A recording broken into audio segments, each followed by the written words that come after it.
Some things happen without explanation. Some experiences haunt people for a lifetime. This is where I tell those mysteries. And remember, not everything can be explained. Story. My brother captured a mermaid. And now I have a serious problem. I want to preface this by saying, I have never been a superstitious person. I grew up next to the ocean. Where is particularly unimportant, but anyone who grew up in a seaside town can attest to the amount of insane things your brother's girlfriend's dad once saw while out on his boat. I had a best friend in high school who used to swear on his life that once when he was 9, he and his entire family had seen some shapeless blob slowly rise until the shadow of it beneath the water far outsized their small fishing vessel. I used to laugh in his face at that story, along with the hundreds of others I've heard over the years of encounters with various scary ocean monster-based anomalies. After today, I don't feel like laughing anymore. It started when my brother called me this morning. I remember thinking how glad I was that it was the same day my unemployment hit. And my first thought when my phone roused me was, yes, money, followed immediately by fuck. Dempsey is calling me, which means only one thing. Hey Rip, you ready to do the damn thing? No, never, ever was a ready to do the damn thing. The damn thing being fishing, which I absolutely despise. Dempsey, as my older brother of barely 2 years, definitely has always known this about me. Unfortunately, he is one of those people who is endlessly positive. Lose your job due to mass layoffs? Don't worry, Rip. You wanted to look for something better anyway. I can help. Marriage crumbles into shambles? Mom, you and Dad are great people. You will both only be better separate. I know you would never make any choice you didn't think was best. Your favorite character dies on a TV show? Don't worry. We can always watch it over once we finish and enjoy them all over again. You get the idea. Dempsey is one of those people who makes you feel bad just by being himself. As a categorically miserable person, it has always made me want to vomit.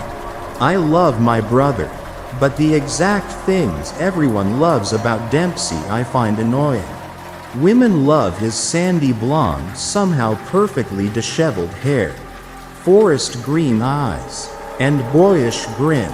Women and men alike love his athletic talent and charismatic personality.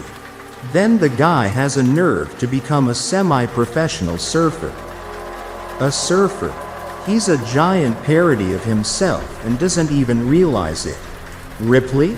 I jerk involuntarily at the sound of his voice in my ear. I had apparently fallen asleep contemplating the ways I could get out of fishing with him. I'm here. Are we taking Dad's boat? I didn't want to go on any boat. But at least Dad's boat is big and relatively comfortable. Don't bother to comment and ask me what kind. As someone with no interest in boating outside what my family has roped me into over the years, I couldn't tell you. It's big. It's comfortable. My dad likes to deep sea fish, so he bought the boat. I can say it's fairly expensive, as it not only cost what he paid for the boat, but also the alimony he pays my mom now after she filed for divorce for catching him on it with a lady of the evening. Yes, in case you're curious, Dempsey really did tell my mom my dad was a great person. The same day she found out he had been sleeping around on her. I've always said when God called to line up for brains, Dempsey got into the looks line again by mistake. Ripley, are you coming out on Dad's boat with me to fish for some marlin or not? Don't put me off again. You promised me last week that you would definitely come this time. I had fallen asleep again. Fine, pick me up in 20 minutes. So he did. The ride there was uneventful. I sat arms crossed staring out the window, clearly sulking after being morally guilted into coming along on this super fun sibling day. Not my words. Dempsey literally labeled the day as such as soon as I got into his diesel Duramax truck. My sour mood had not deterred my brother, who happily sang country along with the radio, and drove so fast that I was convinced if Dad saw us he would call the police and report the boat we were towing stolen. Dempsey's bronze, slightly sun-freckled hand suddenly turned down David Allen Coe's. You never even called me by my name. I have been thinking about David. It felt like a dagger into my heart. Twisting tight in the silence he let hang for a few moments. I knew he was being a good brother. A good brother mentions how your dead fiancé has been on his mind, especially coming up on the 3-year anniversary of his death, to let you know that person you loved so much, more than you ever thought you could love a person, wasn't forgotten to him. Dempsey was only being a good brother, and I hated him for it. I think about David every single day. I spat back at him, regretting it almost immediately. He was only trying to be nice, typical of his usual mode. But it was too late.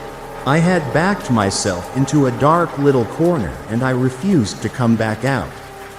Every single day. Yes, Ripley. Double down. I remember thinking sarcastically to myself. Dempsey acted like he hadn't even heard the venom in my tone and continued. That was his superpower, ignoring my venom. David loved to come deep-sea fishing with me. The knife twisted again, almost making it hard to breathe. My brother did miss David, with his dark hair and smiling blue eyes reflecting the ocean when he would laugh at Dempsey's stupid jokes. I could hear it in his voice and see it in the tight way he gripped the wheel of the truck. I didn't know what to say to that, because they had loved it, both of them, to a degree that almost made me jealous. I twisted the simple diamond ring on my finger. I hadn't been able to bring myself to get rid of it, or even remove it. We rode the rest of the way to the pier in silence, Dempsey never even bothering to turn the radio back up. Dempsey had to get a man at the pier help him back the boat in and get it unhitched, or whatever. It was something he and Dad normally did while me and Mom watched. So after 2 attempts by me to help him back it in straight, he laughed good-naturedly and asked the man unloading his own boat if he would help. I could see both of them having a good laugh at me as they worked together, while I fumed. Shortly after Dempsey helped me into the boat, we were off, and I held my sunglasses onto my face and another hand tied to a support bar as he opened the boat up. I wanted to ask him what his hurry was, but the wind was loud, and after a while I judged by the look on his face that he was simply enjoying the feeling of the boat slicing through the water as it took us further and further from the pier where we started. After what felt like forever, he pulled back on the throttle and brought our vessel to a crawl. I glanced around, and there was nothing. Open water as far as I could see in every direction. I had been distracted by not trying to feel nauseated for a portion of our journey and had my eyes closed to try and combat it. I was shocked he had brought us so far out.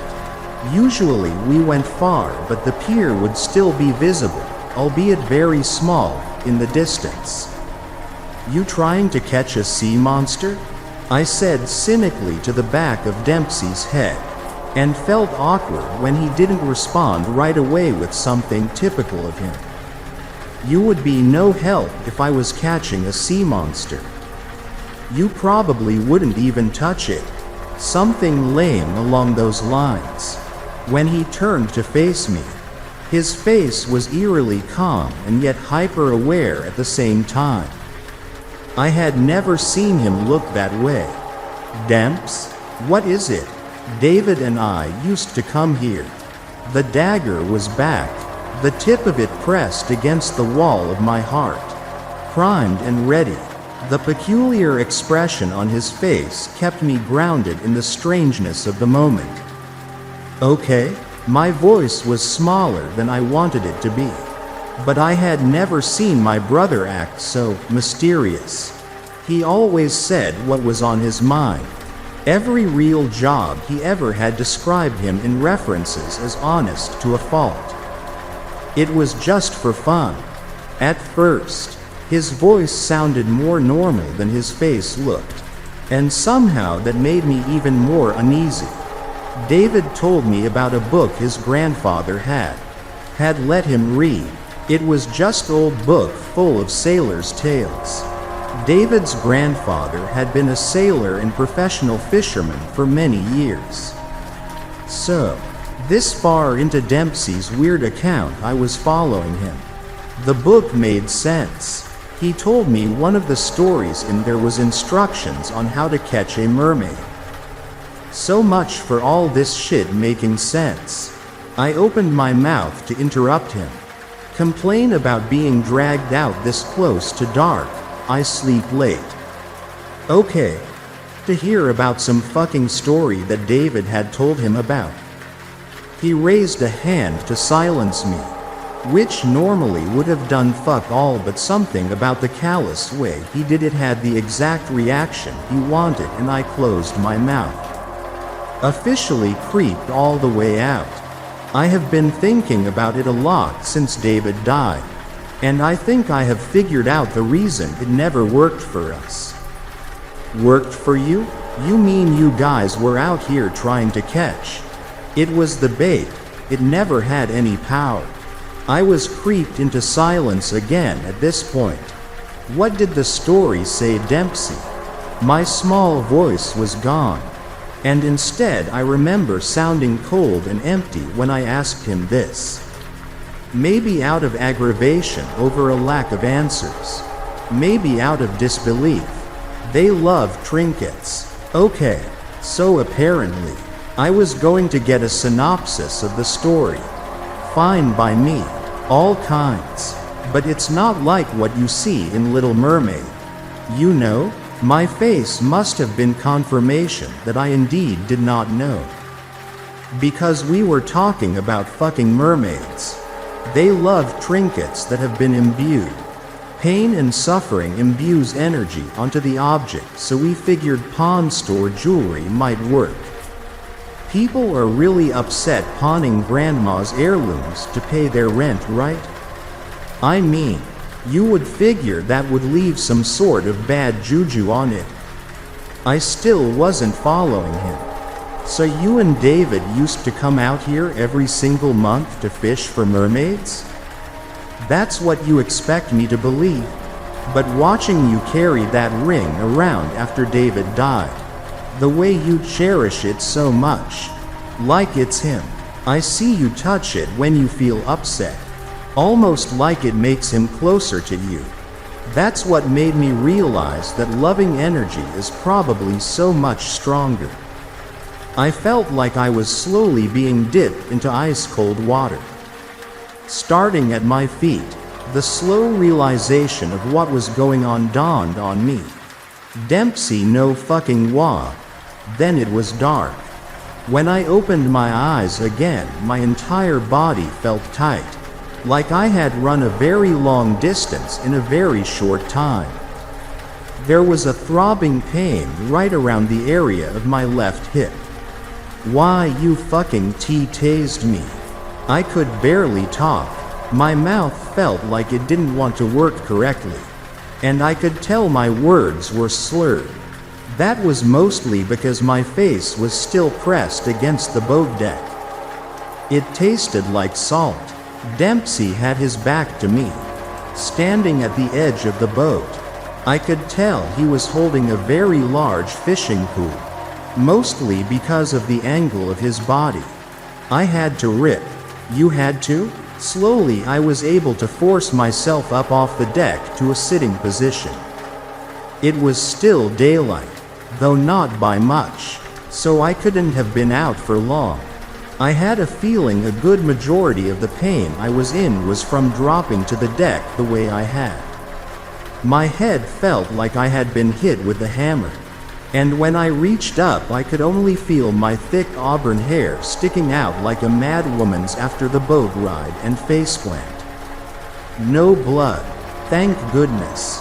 Yes, I had to. You never would have given me the ring.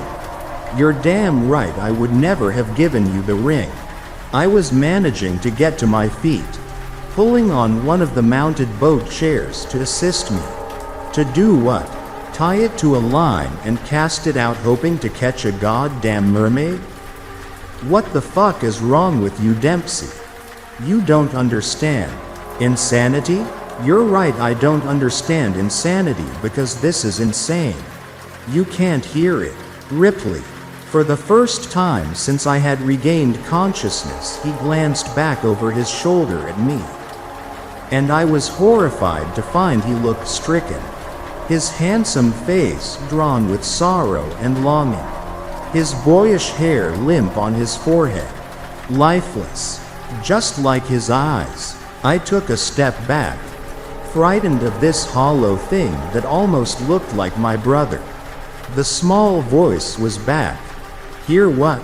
He didn't answer, his face whipping back around as the line suddenly started to hiss away. The reel spinning rapidly. I knew it would work. If I hadn't stumbled over closer to the edge of the boat, I wouldn't even have heard this. It seemed like something he was saying to himself. Dempsey grabbed the spinning reel and stopped it dead, causing the line to zing as it became tight and popped up out of the water. Immediately I could tell whatever was on the other end of the line was strong. As Dempsey almost stumbled and the muscles in his arms bulged under the effort. His face was a solid rock of concentration. It seemed like a scene that should be happening against a raging storm, with rain dropping in buckets as he tried to wrangle whatever he had captured into the boat for reasons I can't begin to tell you. But the water was soft and smooth. Ocean birds called in the distance, and the slowly descending sun caused watercrests to burn like tiny crescent suns of their own. It was beautiful, and Dempsey's sounds of exertion echoed across the water.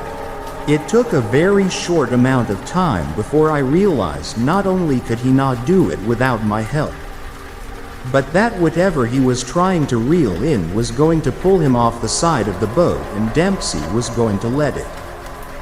Demps. Let go. Tiny voice. Fuck you.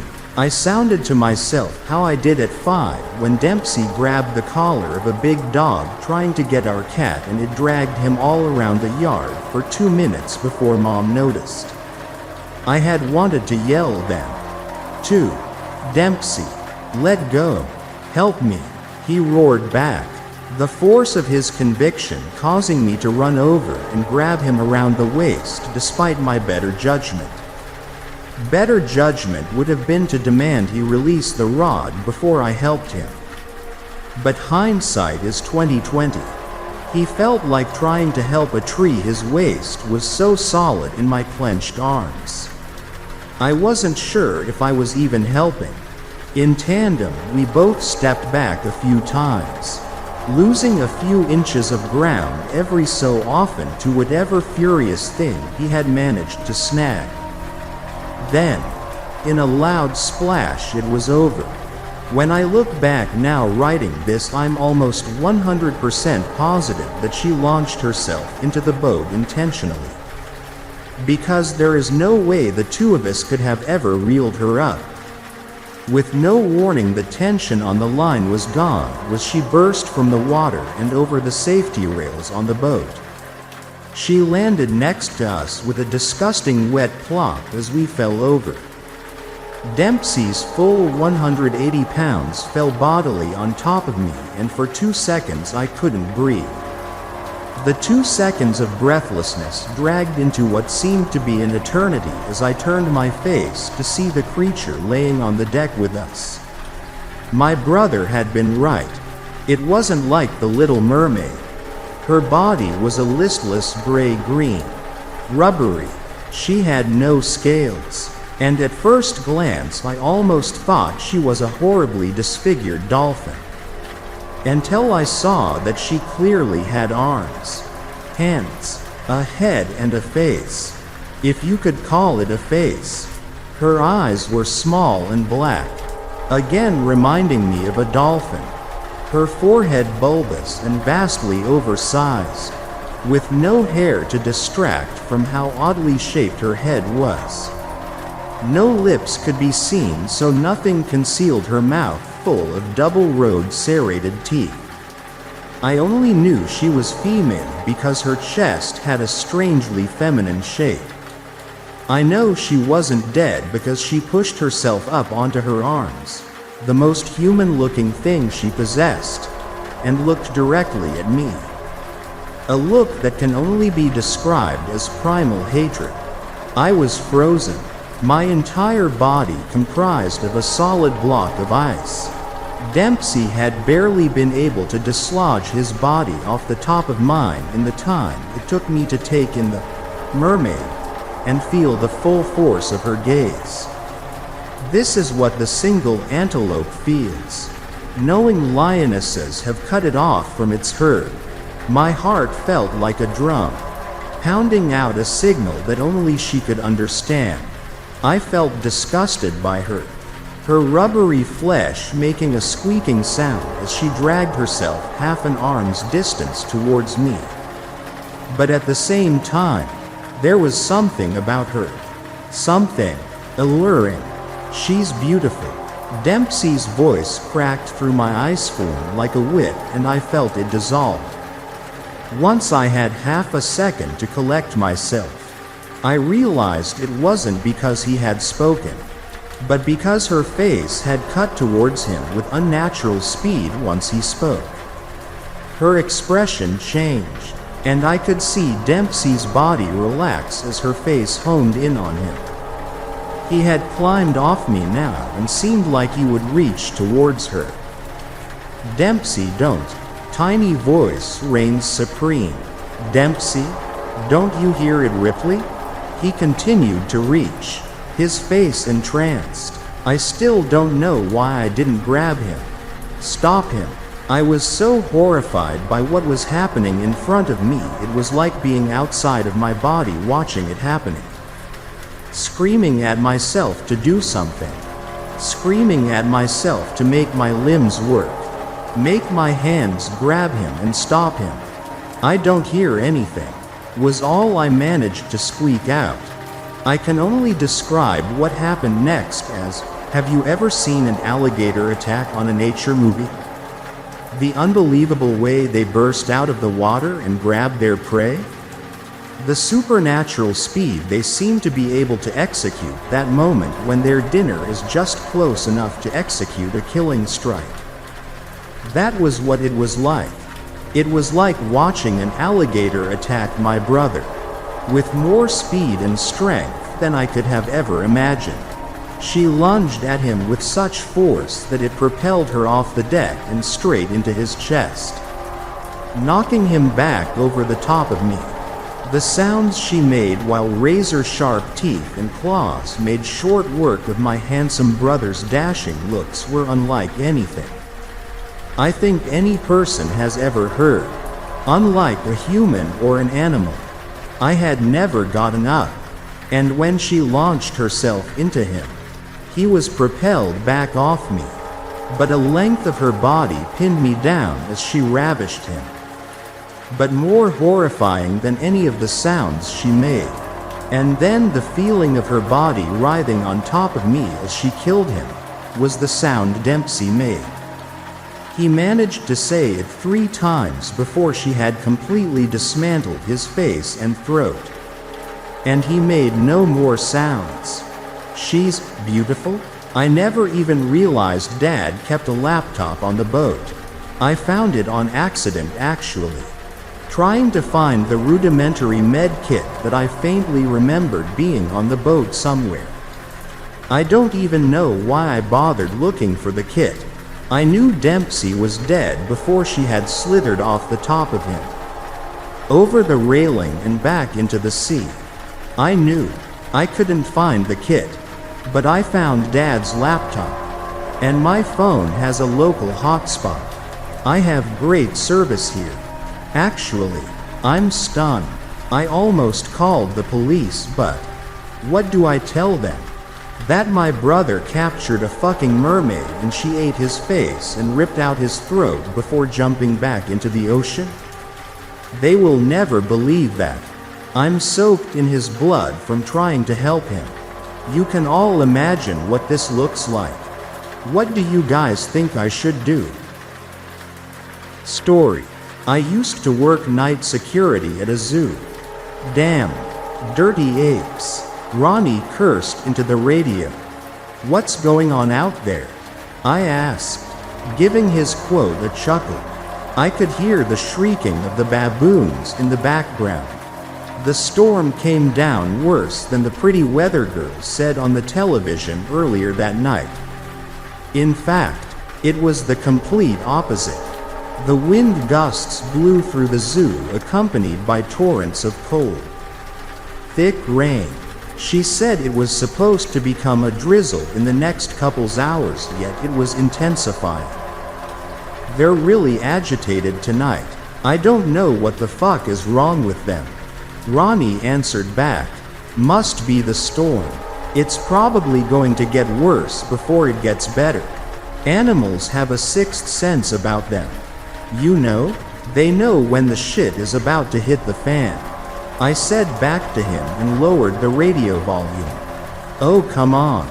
You know that's some pseudoscience bullshit. Ronnie shouted as I expected he would. It was easy getting under his skin when it came to stuff like that. He had no tolerance for bullshit, and that's part of the reason why we got along so well. We had plenty of time to get to know each other while working the day shift, and often walked around the zoo shooting the shit while telling the visitors not to feed the animals and occasionally dealing with an obnoxious or drunken patron. Everything changed the day after the first incident at the zoo. Several animals were found eviscerated in their enclosures and some were missing altogether. Security was ramped up in response, forcing us to man the night shift until the police could figure out what had happened. Neither of us minded being reassigned since our pay was slightly increased and we wouldn't be dealing with the nasty heat in the daytime. Best of all, there weren't any visitors in the zoo. I'm kidding. Buddy, relax, I said, adding fuel to the fire. Fuck you, Al, Ronnie shouted and cut out. I walked underneath the awning near a row of snack stands staying out of the rain. I felt bad for Ronnie since there was nothing on his side of the zoo besides restrooms that would offer shelter from the rain. Hey Ron, why don't you hide out in the bathroom for a while until this shit blows over? Give him a good cleaning while you're at it, I suggested. Shut up, Ronnie replied in a whisper. Oh come on, I'm just trying to help, I replied back, laughing that I'd gotten under his skin again.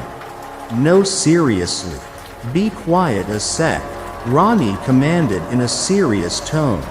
In the time we'd worked together, I'd never heard Ronnie be serious about anything. I waited for what felt like hours for him to radio back. I was about to squeeze the call button when the crackle of radio static startled me. Get the fuck over here now, Ronnie shouted frantically. What is it? I answered back. Seriously man, whatever you're doing just drop it and get the fuck over here now. You gotta see this. Ronnie's voice wavered in the static of the radio. Though I was cold and soaked to the skin. I felt colder still when I heard him speak those last words. I'd never heard his voice waver like that. I'd never heard that undercurrent in it that couldn't be disguised. Fear. Be over there ASAP. Sit tight. The radio crackled and I headed from the shelter of the snack stands back to the parked golf cart. The plastic roof of the vehicle did little to shelter the console from the pouring rain. Everything was soaked and dripping. I hopped in and turned the key, my hand shaking from the cold. I buzzed away in the silent vehicle, along the black pavement of the zoo paths toward the primate enclosures where Ronnie awaited. The grounds were empty and quiet, much too quiet. Why in God's name did we have to work on a night like tonight? Why couldn't we just stay in the office until this shit blew over? And now this nonsense with the apes. The thoughts buzzed in my head and more I began to weigh how much I actually needed this job. When I arrived at the baboon enclosure, Ronnie stood by the edge of the cage, his plastic poncho flapping in the wind behind him like some kind of comic book superhero. I slammed the brakes hard and brought it to a dead stop behind him. But he didn't turn around. The shrieking of the primates was frenzied, high-pitched and perpetual, and set my teeth on edge. They couldn't have been too happy about being stuck out in this god-awful weather. But I got the feeling from what my partner had said it was something more than that. I hopped from the seat of the cart and lightning flashed in the sky, followed by a boom of thunder. Low, loud, and close. The baboons shrieking intensified and I felt like I was walking into that scene from 2001. I expected to see a giant black obelisk rising from the center of their cage. I came up beside my coworker. Ronnie, what the hell's going on? Man, what's got into them? He still didn't turn his head. The pouring rain ran down his cheeks as he stared into the center of the cage. I followed his gaze and saw a swarm of the shrieking monkeys encircling something. They were feeding, tearing pieces of flesh and blood and ligament from an animal torso lying between them. Ronnie just kept staring his 1,000-yard stare. "It's human," he said slowly. "There's a human body in there." I felt ill as I glanced around the top of the enclosure. I figured that whoever's body was being torn asunder by a frenzied troop of baboons had gotten in from up there. There was an altogether too short railing at the top that opened up into the main level of the park. During the day, people could come and watch the baboons play from above instead of below. A few times in the past, there had been a few idiots who decided that they wanted to climb the railing to play with the baboons. There was only one time someone had successfully made it into the enclosure, but the guards were able to rescue them before the baboons got to them. This person hadn't been so lucky. "What the hell are we going to do?" Ronnie said blankly, staring at a rather large baboon leisurely chewing on a handful of flesh. I stood unblinking and uncertain of the best course of action. Obviously, we couldn't go in. Getting between a wild animal and its meal is inadvisable. And really, there was no point. The person in there was deader than disco. Risking our lives for a corpse wasn't a reasonable course of action. Especially because we didn't get paid enough for that. "We better call the boss," I said, turning toward the exit of the exhibit. "I think we should just call the cops right away," Ronnie said to me as we made our way back to the small office where our phones were protected from the rain. The boss had told us clearly after the first couple of incidences that we should contact him first. He'd take care of it. Something about us not getting paid enough to deal with this shit. He was right, reminding Ronnie of this. He didn't seem pleased. He started quietly grumbling under his breath, spitting the rainwater from his mouth with every movement of his lips. Grabbing my phone, I sifted through to find George. After several rings, his wife answered the phone. Her quiet hello sounded groggy from being awoken. "Hi, Mrs. S. Is George around? There's been another incident." My voice cracked. "It's pretty serious." She yawned. "Hi, Al. George said he was going into work tonight. Something about a problem with the security system. You haven't seen him?" Placing my hand over the receiver so she couldn't hear me, I spun around to Ronnie, who was looking a little pale. "You seen George tonight?" He simply shook his head. "We haven't. I'll keep an eye out." She yawned again. "All right, dear. You two be careful in that storm." The only option now was to notify the cops. I didn't like it, but damned if we were going to go searching for George in the storm. Ronnie seemed relieved, more color flooding to his face. "I'll call them," he said. "All right, I don't want to, but I'll head back to the enclosure to make sure everything is secure," I said as Ronnie started dialing. The office was close by and I could still hear the monkeys shrieking. I made my way to the top of the enclosure to double-check the locks on the doors. Realizing they were secure, I sighed and put my weight on the rail, tilting my head to the left in an attempt to not look down. My focus fixated on one of the trees, and that's when I noticed the piece of clothing that had been left behind. A few years back, George had gone on a trip with his wife. He came back with a red cap which seemed to be superglued to his head ever since. My stomach dropped and I sprinted back to the office. Flinging open the door, I yelled out to Ronnie. I think it was George. "Fuck, Ron." His hat was in the enclosure. Ronnie froze with his thumb hovering over the call button, staring into the space I occupied. He blinked. "No fucking way." I sighed. "Yeah, way. I can hardly believe it myself. No, I mean, no fucking way. George never went near those things. You know, those damn dirty apes? He hates them." His hat was hooked on one of the branches with smears of brown and deep red. Apart from that, there was no way to identify the mess of viscera lying in the bottom of the enclosure now. His hat was in there. "Ron." He shook his head with a little too much conviction. "That don't mean a thing. Coulda fallen off. Then maybe the wind blew it in there." Ron hit call and put the phone to his ear. I slumped in the chair next to him, barely listening to his requests for police and an ambulance. I shut my eyes for just a minute when the sound of the rain became cracks against the window. Hail stones fell and littered the ground with pale icy beads.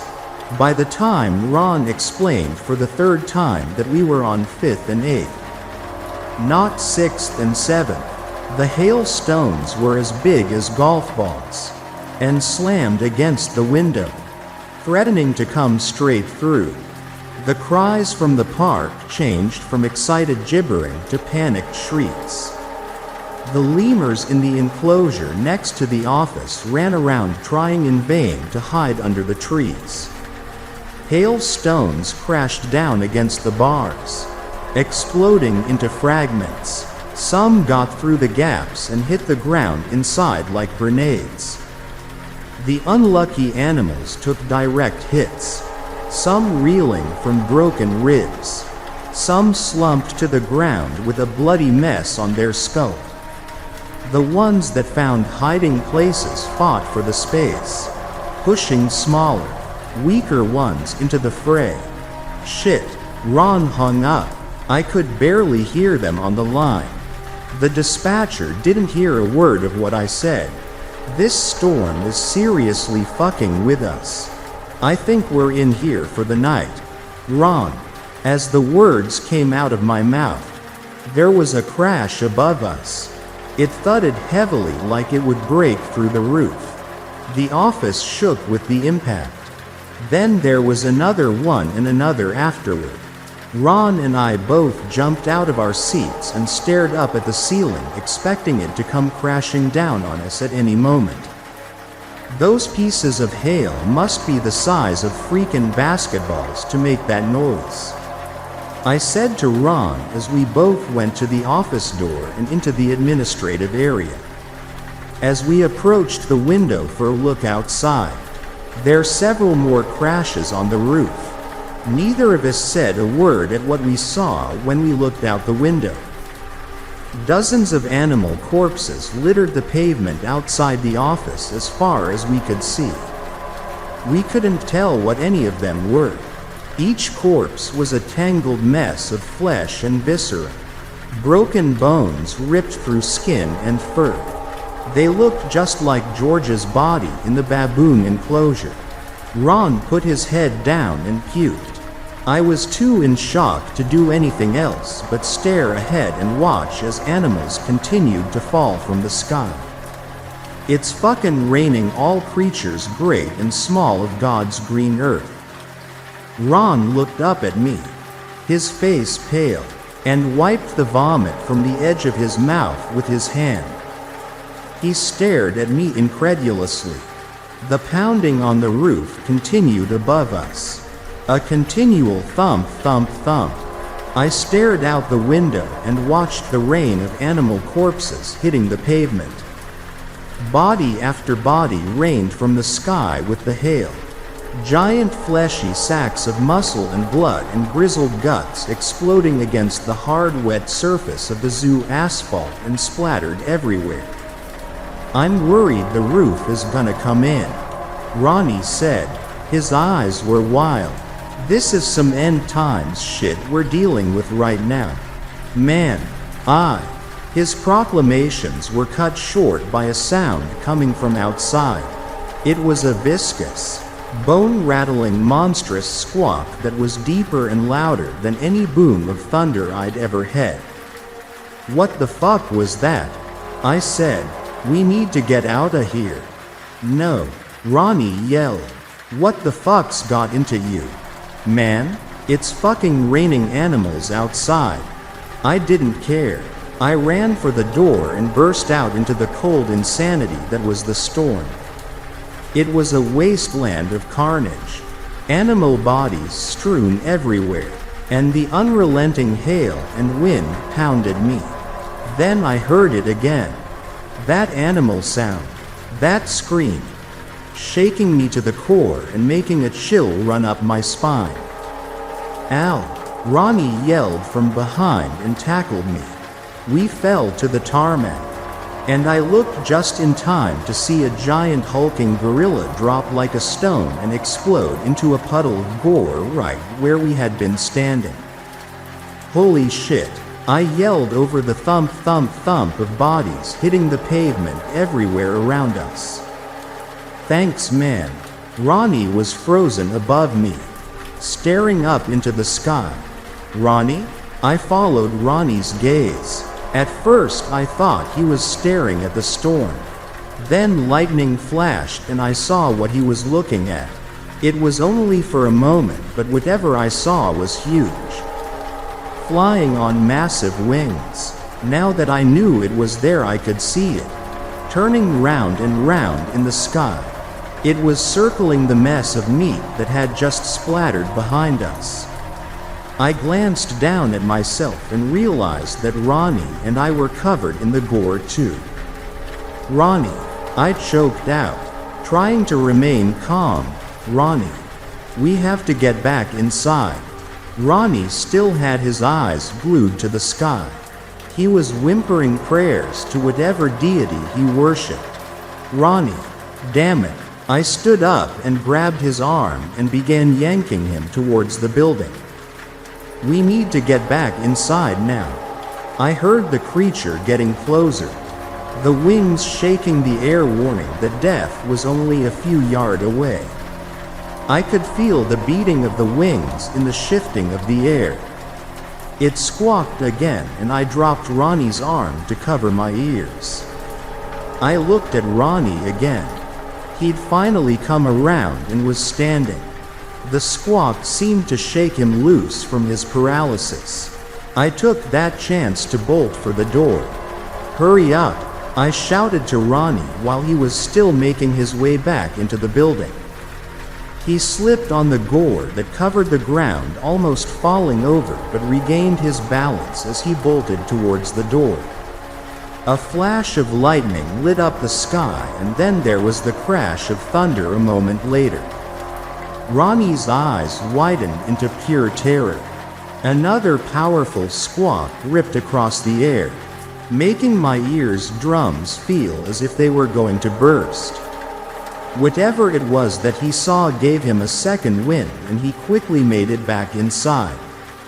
I slammed the door shut behind him and twisted the lock into place. The door started to shake a second later, as if a group of people were hitting it with hammers. The sound of wood splintering ran out through the office, and an ear-piercing squawk filled my soul with fear. I had no time to think as the window next to the door shattered and something flew into the administrative room.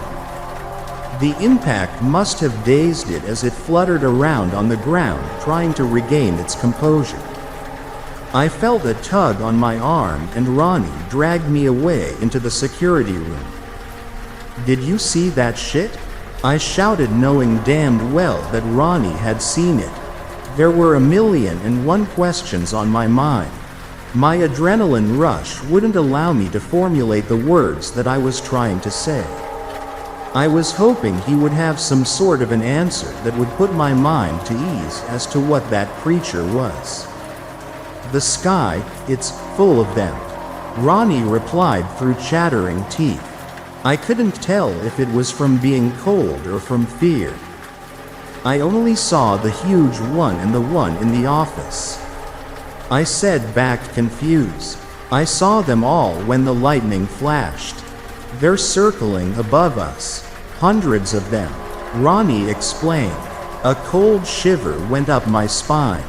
Ronnie sat down on a chair and put his palms to his face. He wiped away the blood that was getting into his eyes. I did the same, hoping to remove whatever I had on my face as well.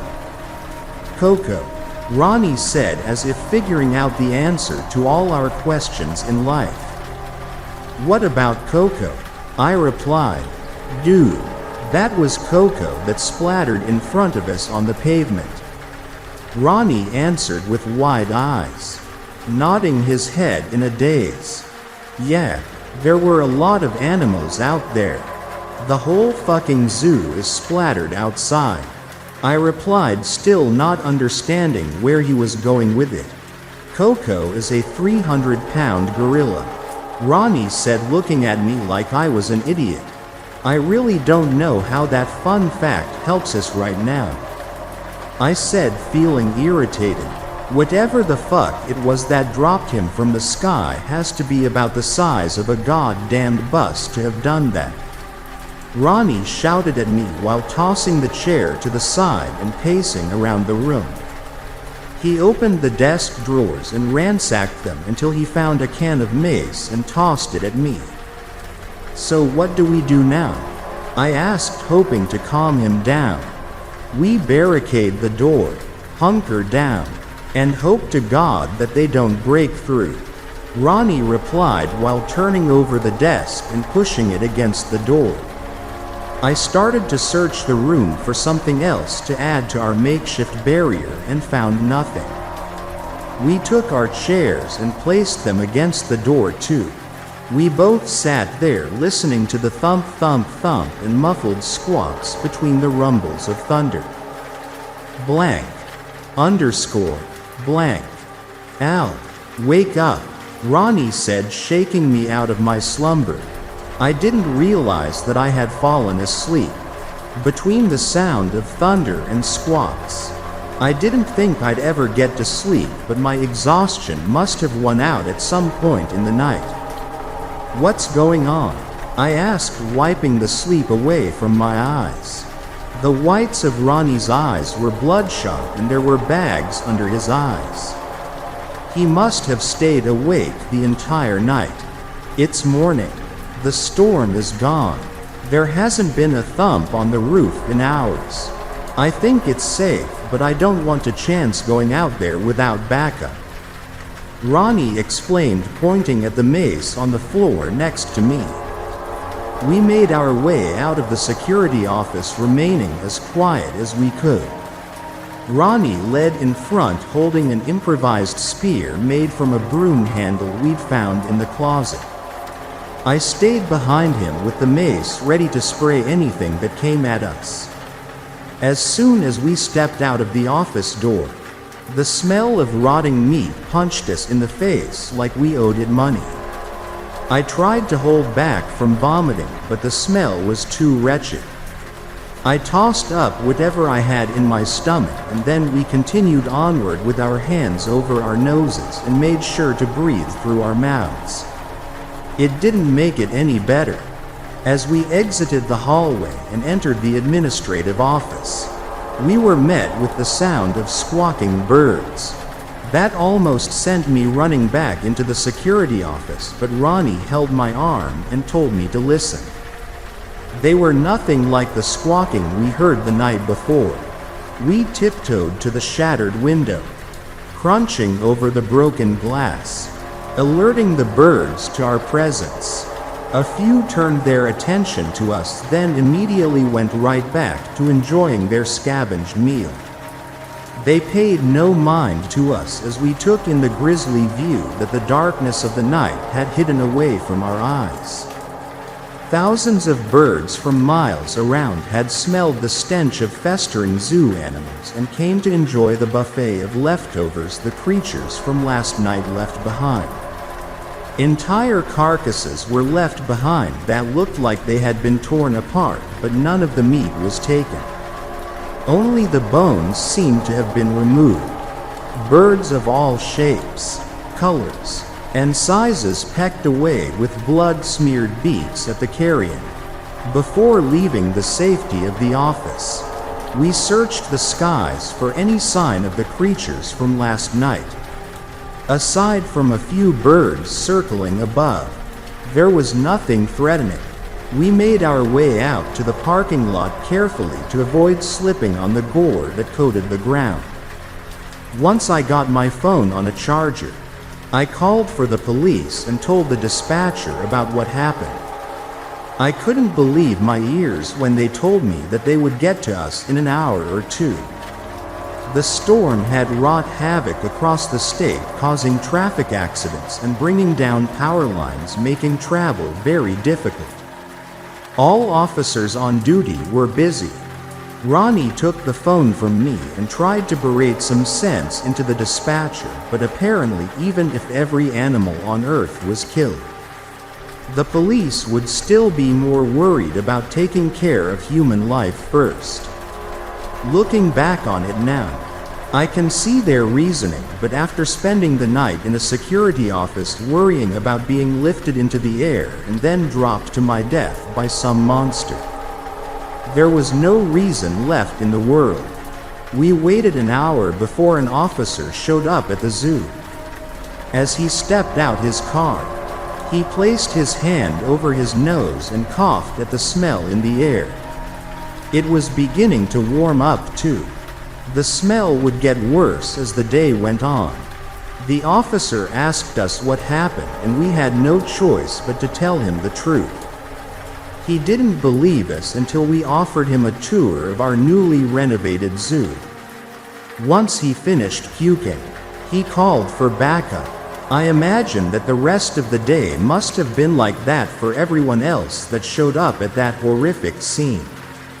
It's been almost 12 years since the events of that horrible night. The zoo never reopened, and a month later, It was bulldozed and the land was sold off to a company that built a warehouse there. Ronnie and I heard through the grapevine that the zookeepers and everyone else that worked there were told that it was closed because the owners had a change in morality about keeping animals caged up for human amusement. They were told that the animals were released into the wild or transferred to other zoos around the world. Any further inquiries led nowhere. The company offered very generous severance packages to the employees that lost their jobs. Ronnie and I were offered a substantial amount to compensate us for our troubles that night and to buy our silence. Non-disclosure agreements were a stipulation to getting our payouts and keeping them. Unfortunately, money talks, and it's very loud in the ears of a couple of guys that used to work security in a zoo. Plus, who was going to believe our story anyway? George's wife was the only loose end that the company had to contend with. She filed a missing persons report with the local police, and there was an investigation into his disappearance. The last anyone had seen of him was a security camera video showing him getting a drink at a convenience store and leaving the store never to be seen again. George never turned up. It pained me to have to keep my mouth shut about it, knowing that she was suffering the entire time. Luckily for her, it was discovered later on that George had a life insurance policy through the zoo, and Mrs. S got a pretty huge payout. She soon went silent on the matter as well. A few months after George disappeared, she moved out of town, never to be seen or heard from again. Just to be safe, I changed the names of the people involved and left out many of the specifics in case anyone from the company's legal department happens to stumble upon this. After more than a decade, I doubt anyone even bothers thinking about that zoo anymore except for me, and I'd guess that Ronnie may think about it often as well. There are still scars from that night that will last me a lifetime. The sound of thunder sends a cold chill down my spine and sends me running for cover in a panic. I've imagined seeing the outline of the mammoth beast circling in the clouds, waiting for me to come outside so that it can fly me into the air and drop me. The deafening squawk is the only that I can hear as I plummet to earth. My bones snap on impact and everything goes dark, but I'm not dead. The smell of rotting animals awakens me from death. I see the birds pecking away with bloody beaks at the remains of splattered animals. I can't breathe. I can't think. Nothing feels right anymore. Once it passes, I'm fine again, and I can continue to live my life as I have all along, with only one lingering thought in the back of my head that continues to haunt me to this day. They're still out there. One day, those creatures will be hungry again. And the next time, they'll be bigger and looking to eat animals more like Coco instead of baboons. Story. I got invited to an obscure, experimental concert. It changed my life forever. I saw another one today. It was spray painted above the entrance to a sewer, along with an arrow pointing downward into the darkness. 20 years later, MVSH is finally back in town. MVSH. 4 little letters. I know it's stupid to be scared of them. Just as I know that no one is likely to remember me as the person I was 20 years ago. None of that helps when the memories come flooding back. The summer I turned 17. My life was about music, grimy basement mosh pits, drunken field concerts where the amps were plugged into some survivalist's gas generator, night drives with the windows down and the radio blaring. A part-time job at Sundown Records paid bums to buy beer for me and kept my gas tank needle half an inch from empty. My parents bit their nails about my future. But I didn't care. Why shouldn't life just go on like this forever? Working at Sundown Records had another perk as well. I got to spend time with Dylan Fuse. He was a big name in the local underground scene, and his music shop reflected it. The walls were covered with the concert flyers of bands he'd discovered and made great. The high-end sound system played only music that met his own exacting standards. My interview at Sundown was just to listen to 3 songs and tell Dylan what I thought of them. When I told him I thought they all sucked, a polished white smile flashed across his face. He put his crocodile skin shoes up on his desk and told me that the job was mine if I wanted it. Dylan gave me tips on all the most exclusive shows. Even let me borrow albums from the shop. He was charming. He was worldly. And unlike the boys in my high school, he actually knew how to dress himself. It wasn't long before I was head over heels in love with him. That was how it started. I was breaking down cardboard boxes in the hallway beside his office when the phone rang. My heart skipped a beat. Nobody dared to call Dylan after 5 p.m. Not unless it was an emergency. I still remember the giddiness in Dylan's voice when I pressed my ear against the door to eavesdrop. Really? They are? I'll be there. Dylan burst out into the hallway just as I got back to my heap of cardboard. Big news. V. He was yelling. MVSH is playing this weekend. I'd missed a key word in there. It had sounded like his mouth had suddenly filled up with half-chewed meat. Dylan rolled his eyes at my blank expression. Apparently, MVSH was the hottest thing on the scene right now.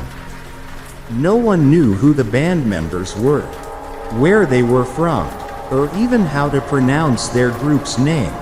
MVSH didn't even sell tickets to their concerts. The only way in was to show up with a specific food item. It served as proof that you had been told about the show by someone close to the band. I nodded along to Dylan's story, not trusting myself to speak. When I was alone with him, my words tangled themselves into stupid, humiliating knots. I always wound up talking to my shoes, and half the time I had no idea what I had actually said to him.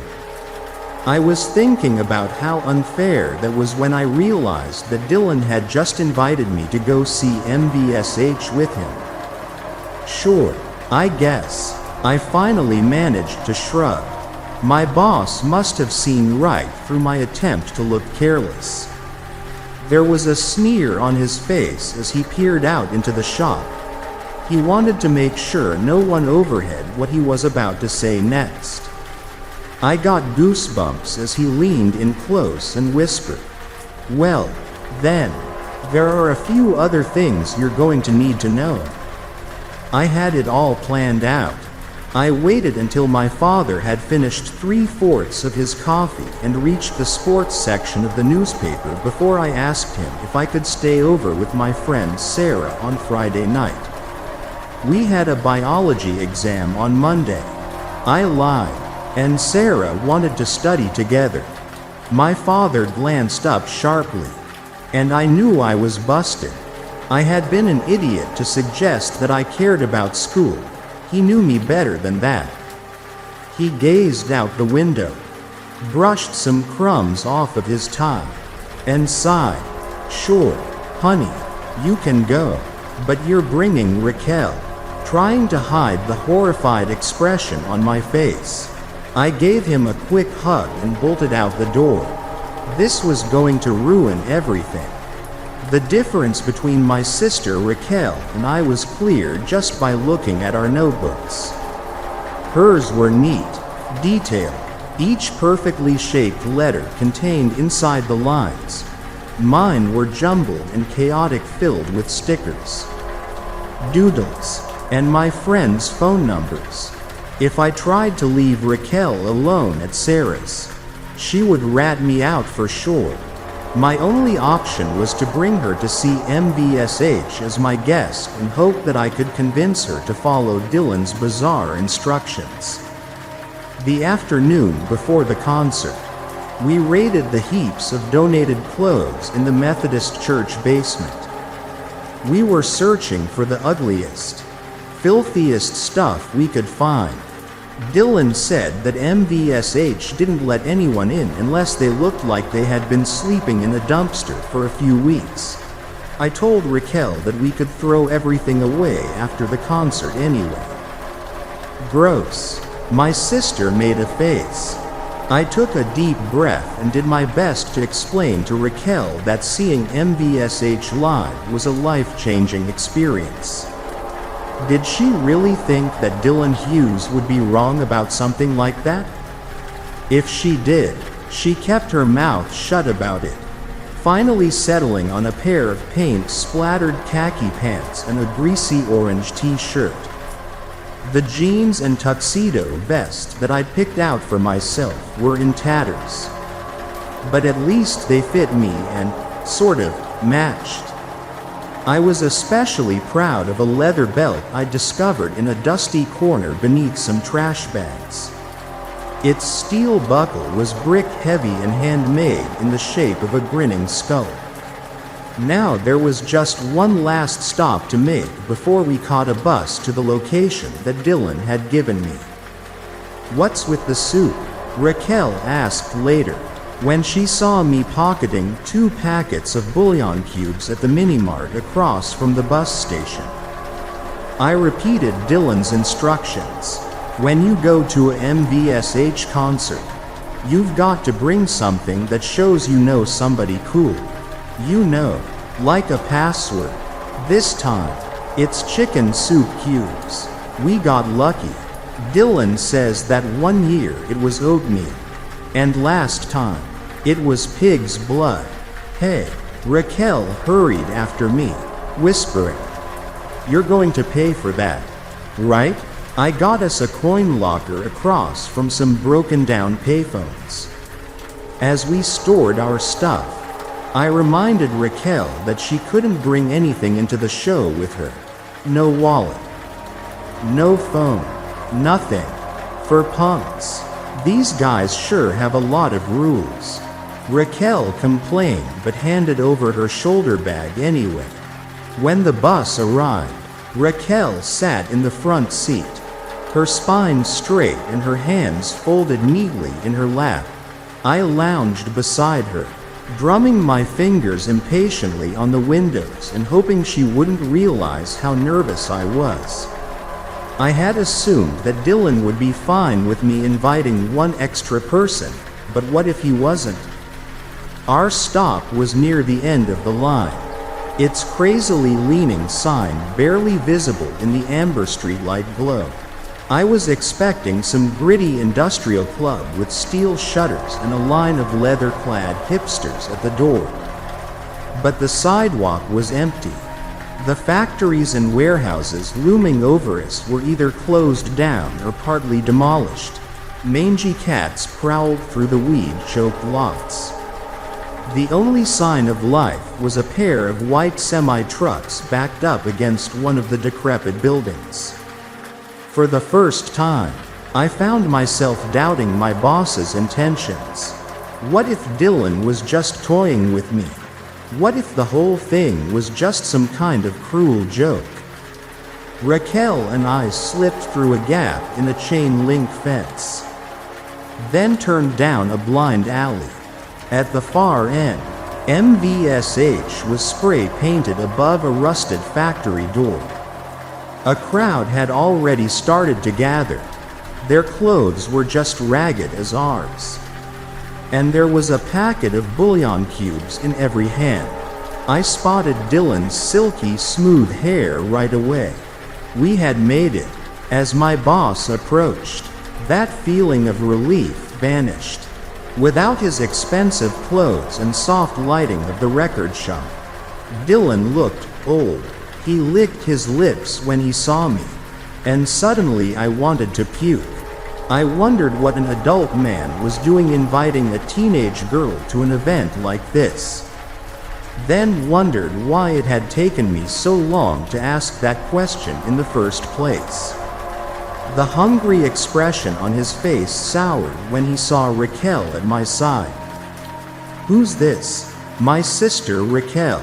I specifically told you that there's only one invite per guest." "Right, you invited me, and I invited my sister." I found myself getting angry on Raquel's behalf. Who did Dylan think he was? She had just as much of a right to be here as anyone else. "If it's a problem, we can just leave." "No, no problem." Dylan clearly still thought he had a chance. He looked at Raquel's outfit and snorted. "Just act like you don't know me when you get to the door." "Okay, that won't be hard," Raquel snorted. There was a sarcastic edge to her voice that I had never heard before. And it occurred to me that maybe my sister was more than just the whiny teacher's pet that I had always believed her to be. Maybe during these long years of high school, she had changed, too. A breeze blew down the alley, carrying dust, ripped up plastic bags, and soggy newspaper pages. One of them stuck to Dylan's pants and he pried it off with 2 fingers as though it were some disgusting laboratory experiment. "So do these guys always keep their audience waiting forever?" Raquel asked. "Or are we special?" Dylan, usually so glib and sarcastic in his office, suddenly had nothing to say. At the far end of the alley, the factory door opened with a metallic screech. We all clapped, even Raquel, but our cheers died in our throats when we saw the 6 hulking figures that walked out of it. If they were bouncers, they were the most intimidating security team that I had ever seen. It wasn't just how eerily similar they all looked. With their bald heads and pale skin, it wasn't even how large they were. It was their eyes. There was no emotion in them at all. The 6 of them were surveying the crowd like we were cattle waiting to be processed. I had been to concerts with sketchy security, sometimes motorcycle gangs or ex-convicts, but this was different. Something was wrong. Before I could express what I was feeling to Raquel, the line started to move. The 6 strangers were even more disturbing up close. Something about their pasty skin reminded me of cold porridge or graying meat left out to spoil. Their outfits were made of stitched together strips of ragged old clothing that looked a lot like ours. 2 of them were scanning the concert goers with metal detecting wands. Raquel gripped my arm. "I have a phone," she whispered. "What?" I snapped. I wasn't worried about not getting in. I was concerned about what those pale strangers might do to us if we gave them an excuse to do it. Dylan had made it clear that MVSH was ruthless about enforcing their weird rules. And if they dragged this out of line here in an industrial wasteland far from any help, anything might happen. Dad said I couldn't go unless I brought it. I bit my lip and held out my hand to Raquel. "Hand it over." Using Dylan's broad back as cover, I slipped my sister's cell phone down the front of my pants. If it triggered the metal detectors, I could just point to the steel belt buckle that was covering it. They wouldn't investigate further, I hoped. The closer we got to the 6 of them, the less confident I felt. Those beady black eyes never seemed to blink, and there was a smell to them, something irony and astringent that I couldn't quite identify. Raquel looked over her shoulder at me as rough hands separated us. Their metal detecting wands moved over our bodies. Raquel disappeared through the lightless factory door just as my belt buckle set off a horrible electronic whine. The large figure in front of me pointed wordlessly at it, forcing my mouth into a sheepish smile. I took the buckle off for closer inspection. As I did, I shook the phone further down my pant leg. The strangers passed the buckle around, then handed it back to me. Their metal detectors passed over my hips and thighs, but there was nothing there to trigger them anymore. Looking almost disappointed, they waved me through. I couldn't see anything, but from the way the crowd pressed up against me, I guessed we were in some kind of corridor. I called out to Raquel, but she didn't respond. I had an awful feeling that if I stopped or stubbled, I would be trampled to death by a mass of shuffling hipster feet. Everyone had gotten over the shock of the 6 strangers at the door. People murmured and shoved each other forward, eager to see what MVSH had in store for them next. We filed out into a much larger space, and stage lights came on above. It was a sort of square room that had been set up on the factory floor, with solid metal walls that were about 3 times my height. The stage hung overhead, casting fractured shadows onto the excited faces around me. When MVSH walked out on stage, the applause was scattered. The band members were the same 6 grim, burly figures who had been working security outside. What the hell was going on? A hairy hand squeezed my shoulder and I jumped. Dylan was right behind me. He kept jabbing his finger at the walls and shouting something, but the band had already started playing. I couldn't have heard him even if I'd wanted to. It was easy to lose him in the crowd. Dylan had been right about one thing. I had never heard anything like MVSH before. When they began their first set, the droning buzz felt like I had stuck my head into a hornet's nest. The chug-chug-chug of the bass reminded me unnervingly of chomping teeth. People glanced at the faces around them, unsure. Was this really the band we had all gone through so much trouble to see? Despite their doubts, the crowd began to dance along to the music, probably hoping, like I was, that what we were hearing was just a build-up to something less disturbing. I bounced and swayed along with the rest of them. I wanted to lose myself in the music, to forget about the sense of unease that Dylan's wild-eyed expression had left me with. I kept seeing the same face as I moved through the audience, which was more tightly packed than ever, but there was no sign of Raquel. That nagging sense of wrongness was getting stronger and stronger. Sprinklers switched on overhead, soaking us all with oily, lukewarm water. The dance floor filled with the out-of-place cozy scent of chicken broth. The bouillon cubes we'd all brought with us were dissolving. The nasty liquid puddled around our feet, making the metallic walls and floor even more slick than they already were. Someone threw a shoe at the band. I was no longer the only one looking around anxiously for an exit. About half the crowd was loving it, or at least, they had convinced themselves that they were. They danced in a sweaty, frenzied mosh pit just below the stage, oblivious to the creeping claustrophobia that the rest of us felt. That was where I finally spotted Raquel, spinning her wet hair and pumping one fist above her head. She was having the time of her life. The hipster beside me bumped into me.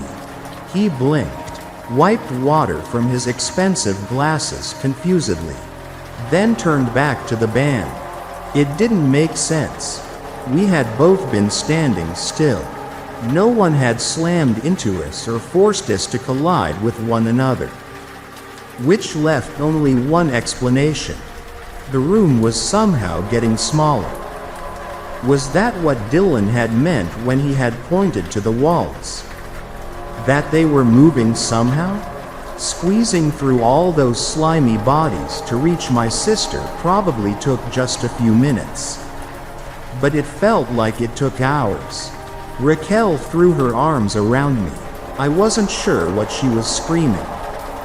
But from her big grin I understood that she was thanking me for bringing her here.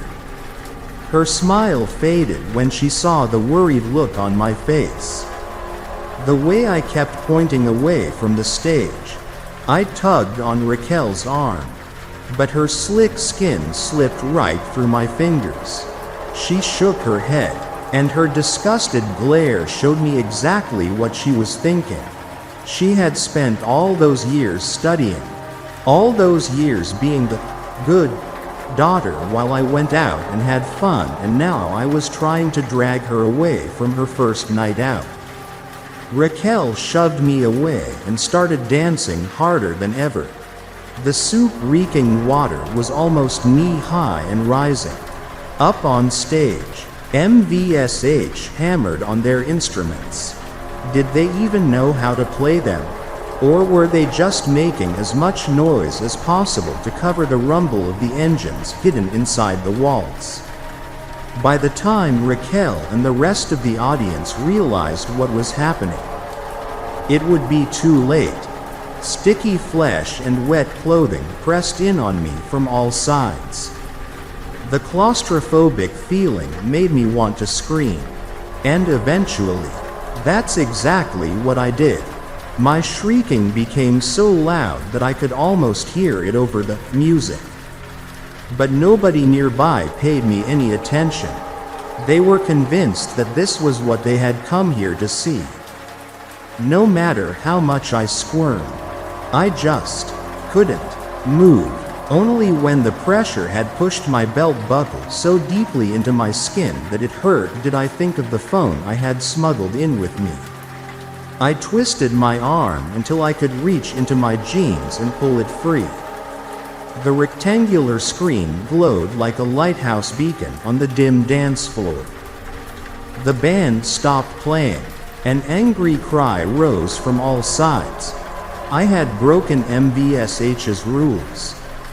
Through the wall of irritated faces I caught a glimpse of Raquel. Looking more furious than any of them, someone swatted at the device in my hand, and suddenly I was being shoved, lifted, pulled in all directions by a mob of strangers. I kept a death grip on the phone, fighting to punch 3 digits into the screen. 911. One of the MVSH members grabbed some long, cruel-looking tool that reminded me of a noose on a pole. It closed around my neck, dragging me backwards over all those angry, anonymous hands, onto the stage. I clawed helplessly at the rubber cord that was cutting off my air supply. The audience cheered. "Please let me go." I whimpered. 911. What's your emergency? A cheery voice blared from the phone's speaker. The crowd fell silent. The MVSH members looked at each other. One grabbed me by the arm and dragged me off stage. The others picked up their instruments, ready to continue their performance. "Hello? This is 911. Please state your emergency." The operator's words echoed eerily from the abandoned factory walls. I was being taken back out the corridor we had walked in through. Toward the alley door, the MVSH member tightened his grip around my bicep until I thought my arm would snap in half. He hadn't said a word, but the message was clear. He could beat me to death a long time before the police could arrive. Remain on the line, and first responders will. Oh geez, I apologized. I must have called by accident. I am so sorry. I hope the operator couldn't hear the quaver in my voice. There was a pause. Are you sure you're all right? Ma'am? No, I'm fine. I think I just rolled over in bed and hit a bunch of numbers on my phone. I lied. I'm not going to get in trouble for this. Am I? I mean, I'm still a teenager. The grip on my arm loosened and I backed out the rusted door. The MVSH member let me go but stayed within arm's reach, ready to pounce if I broke our unspoken deal. Not this time, ma'am, but you need to be more careful in the future. Click. The MVSH member's black eyes glared at me expressionlessly. I continued backing away, holding the glowing screen out in front of me like a magic amulet. I was ready to hit redial if he tried anything. And we both knew it. I have a sister in there. I began. If you could tell her. Another MVSH member came running out of the shadows, carrying that awful pole in his hands. I turned to run and felt the whoosh of the pole as it swept over my head and slammed into my wrist. Pain exploded in my hand. Raquel's phone shattered on the asphalt. I expected to hear chasing footsteps behind me, but instead, the steel-shuttered door slammed shut. It was like the pair had never been there at all. Deep within the guts of that abandoned factory, the concert was still going on, its unsuspecting audience being pressed tighter and tighter until, what? Until they were all crushed alive while the band played on above? I didn't want to think about it, because somewhere in that crowd was my sister. My wet clothes stuck to my skin, reeking of chicken broth and reminding me of what was happening back there. I had to get help, but finding my way through the winding alleys between the warehouses was taking forever, and even once I got back to the road, there was no one passing through this derelict district so late at night. Caught somewhere between exhaustion and panic, I waved my arms at anyone that passed by. The first car didn't stop. Neither did the second. After what felt like hours, a grizzled 50-something in a pickup truck pulled off the road, but he kept his hand on a glovebox pistol just in case. He didn't have a cell phone, but he would take me as far as a gas station where I could make a call. By the time my garbled story got out and the police closed in on the factory, it was almost dawn. MVSH, the two white semi-trucks, and their audience had vanished. With so many sudden disappearances, I had imagined that the case would make national news, but none of the journalists my family contacted were interested. After a while, I began to see their point. A traveling band that crushes its audience into goo? Not even the weirdest tabloids would consider running a story like that. The police said nothing about my sister's disappearance, only reassuring us that the investigation was ongoing. I started doing some digging of my own, and what I found was bizarre. Despite being such a supposedly phenomenal band, there was almost no information about MVSH online. What little there was got taken down almost as soon as it appeared. But even so, it was clear that I wasn't the only one who had lost a loved one to their deadly concerts. Someone on an anonymous forum claimed to have seen MVSH carrying plastic sacks of pink sludge into their white semi-trucks after one of their shows. Someone else said she found a heap of ripped, discarded clothing in the woods near where MVSH had performed. 2 days into my search, I began to receive bizarre, threatening messages.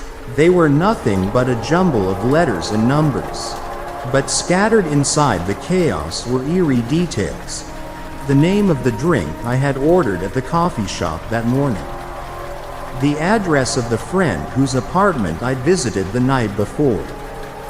After that came the phone calls. There was never any voice on the other end of the line. Only a bunch of garbled noise and screams. It was the sound of a MVSH concert.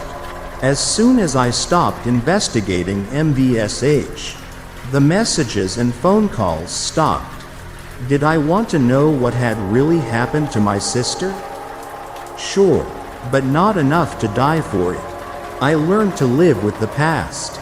I went back to school, eventually getting a doctorate in literature and taking a teaching position at a forgettable college in the Southeast. Bands don't even come through this state while they're on tour, much less this unimportant town. And yet 2 days ago, the music professor approached me in the cafeteria with an excited sparkle in his eye. A super experimental band was coming to town. He explained, one so exclusive that didn't even charge tickets for entry. All we had to do was bring a few spice packets, and they would put on a show that would change our lives forever. Story. I keep seeing hidden messages whenever I check the news. Someone's trying to tell me something. I spent more time than usual in the shower when I finally got home. It had been a long day. My mind felt foggy and exhausted. The hot water helped. Once I'd dried myself off, I headed downstairs for my nightly pre-bed ritual. Veg in front of the news. Catch up on the headlines. Then get some much-needed sleep. But today it was all wrong from the start. To begin with, the main news anchor was someone I'd never seen before. Some smug-looking blonde guy who introduced himself as Hugh Argleton. Must have been his first day. I guessed, although if it was, he spoke with the confidence of someone who'd been doing the job a lot longer. Hugh rattled through the main global headlines, the ongoing political mess, escalating foreign tensions, but I wasn't really paying attention. I was waiting for the latest on a different story. A story closer to home. One that's pretty much been the only topic of conversation among my friends and colleagues over the past week. And sure enough, Hugh didn't disappoint. Swiveling in the chair behind his desk, he stared straight into the camera and cleared his throat. As he began speaking, I felt a familiar dread building in my stomach. Police are expanding their search for the so-called meat cleaver killer, after the body of a third victim was discovered late on Tuesday afternoon. This has been the latest in a string of horrific murders that have plagued them. I listened as Hugh Argleton reeled off the background to the case. I knew most of the facts already, ever since the first death had been reported on a road not far from our office. It had been all anyone could talk about. Theories about the killer, grim details not available in the papers, rumors of severed limbs and dissected bodies, non-stop gossip and updates, non-stop fear. I guess a serial killer is always going to be big talking point. But when the murders are happening in your area, it's different. You don't just feel like a distant observer anymore. You start to feel unsafe. It was as this thought crossed my mind that something happened. Something I was unable to explain. I couldn't make sense of it at the time. And I suppose I still can't. It made me feel like I might be losing my mind. The camera zoomed in for a close-up on Hugh Argleton's face. He stared back into it, his blue eyes unblinking. When he next spoke, it was as if he were addressing me directly. Police are advising residents in the area to take extra care when walking home, especially after dark, and to avoid quiet and poorly lit places at night. And if your name happens to be Sam, we'd advise you take extra care. Now, on to the weather. I blinked and stared at the screen. Had I really just heard what I thought I'd heard? Had Hugh Argleton just said my name? It couldn't be. Of course it couldn't be. I was tired. That was all. Exhausted from a long day. I'd been struggling to sleep lately, and it was probably just catching up with me. At least that's what I told myself. But no matter what excuses I made, something was wrong. I knew it was. The sense of dread I'd felt when Hugh Argletay began his broadcast sat in my stomach like a stone. I picked up the remote and flicked off the TV. Then, after a moment, I picked up my laptop. In the age of live streaming and catch-up, there was no need for me to overthink this. I'd obviously just misheard Hugh. And by going onto the news channel's online stream and rewinding it a bit, I'd be able to prove it. I navigated to the site and found the live feed. Dragged the little time marker back a couple of minutes as I watched Hugh Argletay launch into his roundup of the headlines again. I felt butterflies in my stomach, but not too many. I was pretty sure watching back the footage would set my mind at ease. It was a mistake. That was all. A simple case of tiredness and fear catching up with me. I'd heard something that wasn't really there.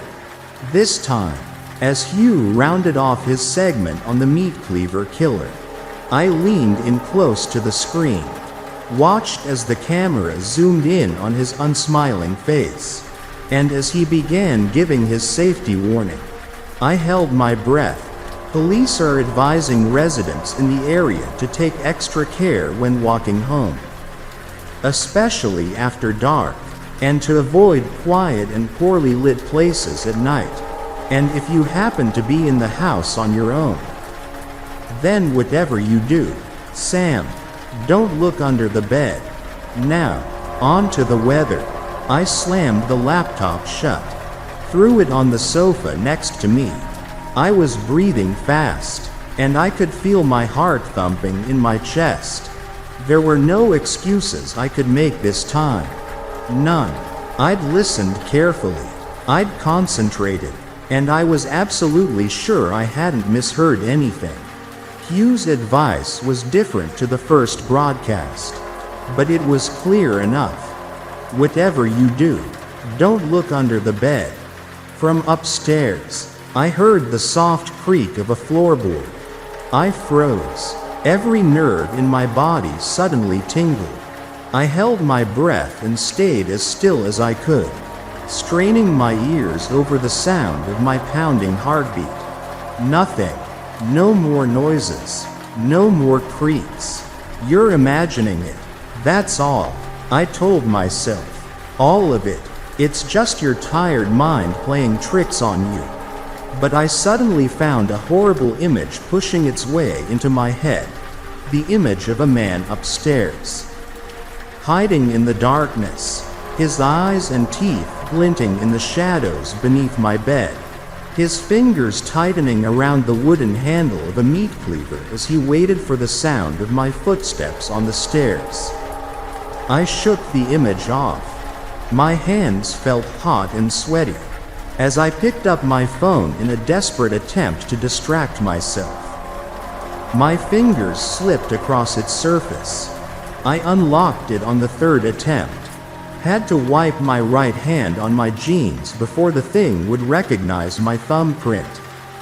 With the screen unlocked, I tapped on a random news app without thinking. A list of stories appeared in front of me. My eyes scanned down it. This was more like it.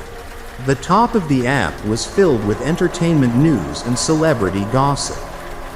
Mindless stuff. As I scrolled down past the latest headlines, my heart rate gradually began to slow. I started feeling less afraid. But of course, it didn't last. About halfway down the page, I came across a headline that read, "Meat Cleaver Killer Claims Third Victim as Police Widen Search." I scrolled quickly past it, and as I did, that same creeping dread began to shift and roll in my stomach once more. Because it was happening again. The same inexplicable stuff I'd seen on the TV and on my laptop. The next headline that caught my eye was this: police advise residents who live alone to leave the house as quickly as possible. The one directly below it read, "Is the meat cleaver killer closer than you think?" And finally, just below that one, "Whatever you do, Sam, don't look under the bed." The name of that last article's author was Hugh Argleton. I locked my phone and placed it on the coffee table. My hands were shaking. Something fragile in my mind was starting to bend. It hadn't snapped, not yet. At least, but it was close. I could feel it, close to breaking point. And as I sat there on my sofa, I knew exactly what I needed to do. I had to go upstairs and check the bedroom. I had to do what the news was telling me not to. Because there was no man hiding under the bed, really. Was there? It was all in my mind. It had to be. It was paranoia brought on by fear and lack of sleep. I stood up and walked to the bottom of the stairs. They stretched up into darkness. My skin felt itchy with sweat. My heart beat like a trapped animal in a cage. I strained my ears for any sound upstairs, any more creaking floorboards, but I couldn't hear a thing. So I began to climb.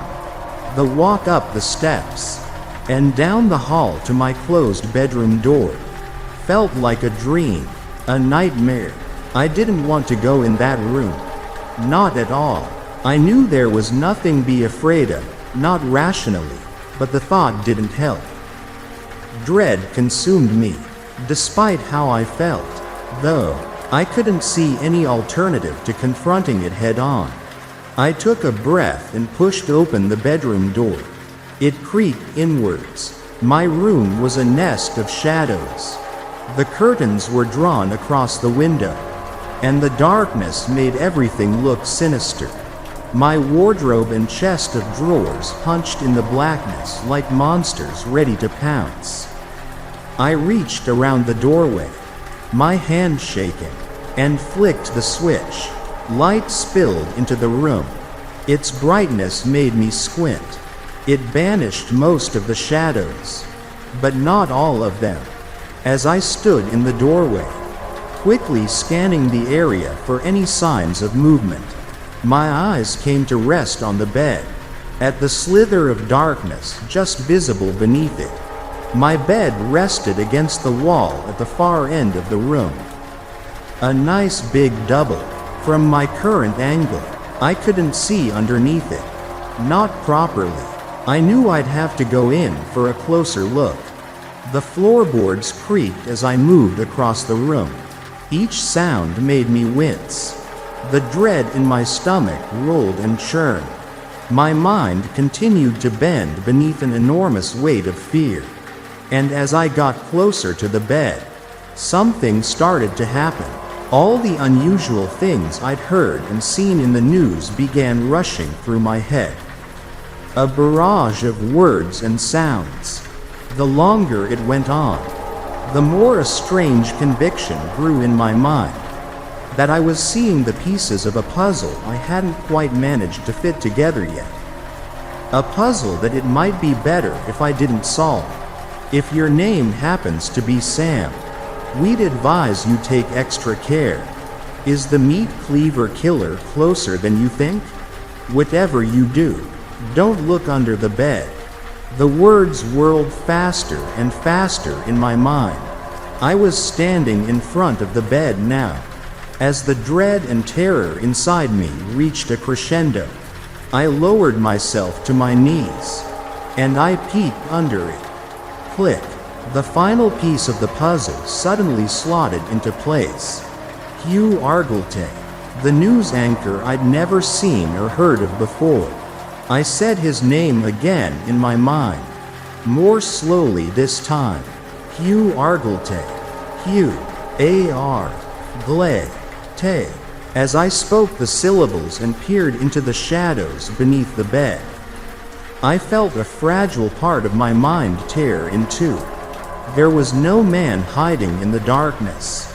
There was only a plastic bag, and as I reached into the shadows and grasped hold of it, I already knew what it contained. I pulled the bag out into the light, heard it scrape across the floorboards, took a breath and opened it. Inside was a stained meat cleaver and the bloody, severed stumps of 3 fingers. Story. I was a fake psychic. Now I'm not. Somebody posted this on Facebook a few weeks ago. They deleted it, but I grabbed the screen cap, thinking I could use it for marketing my shop. Guess this is as good a place as any to tell my story. It might be my last chance. Blank. Underscore. Blank. Fake is a strong word.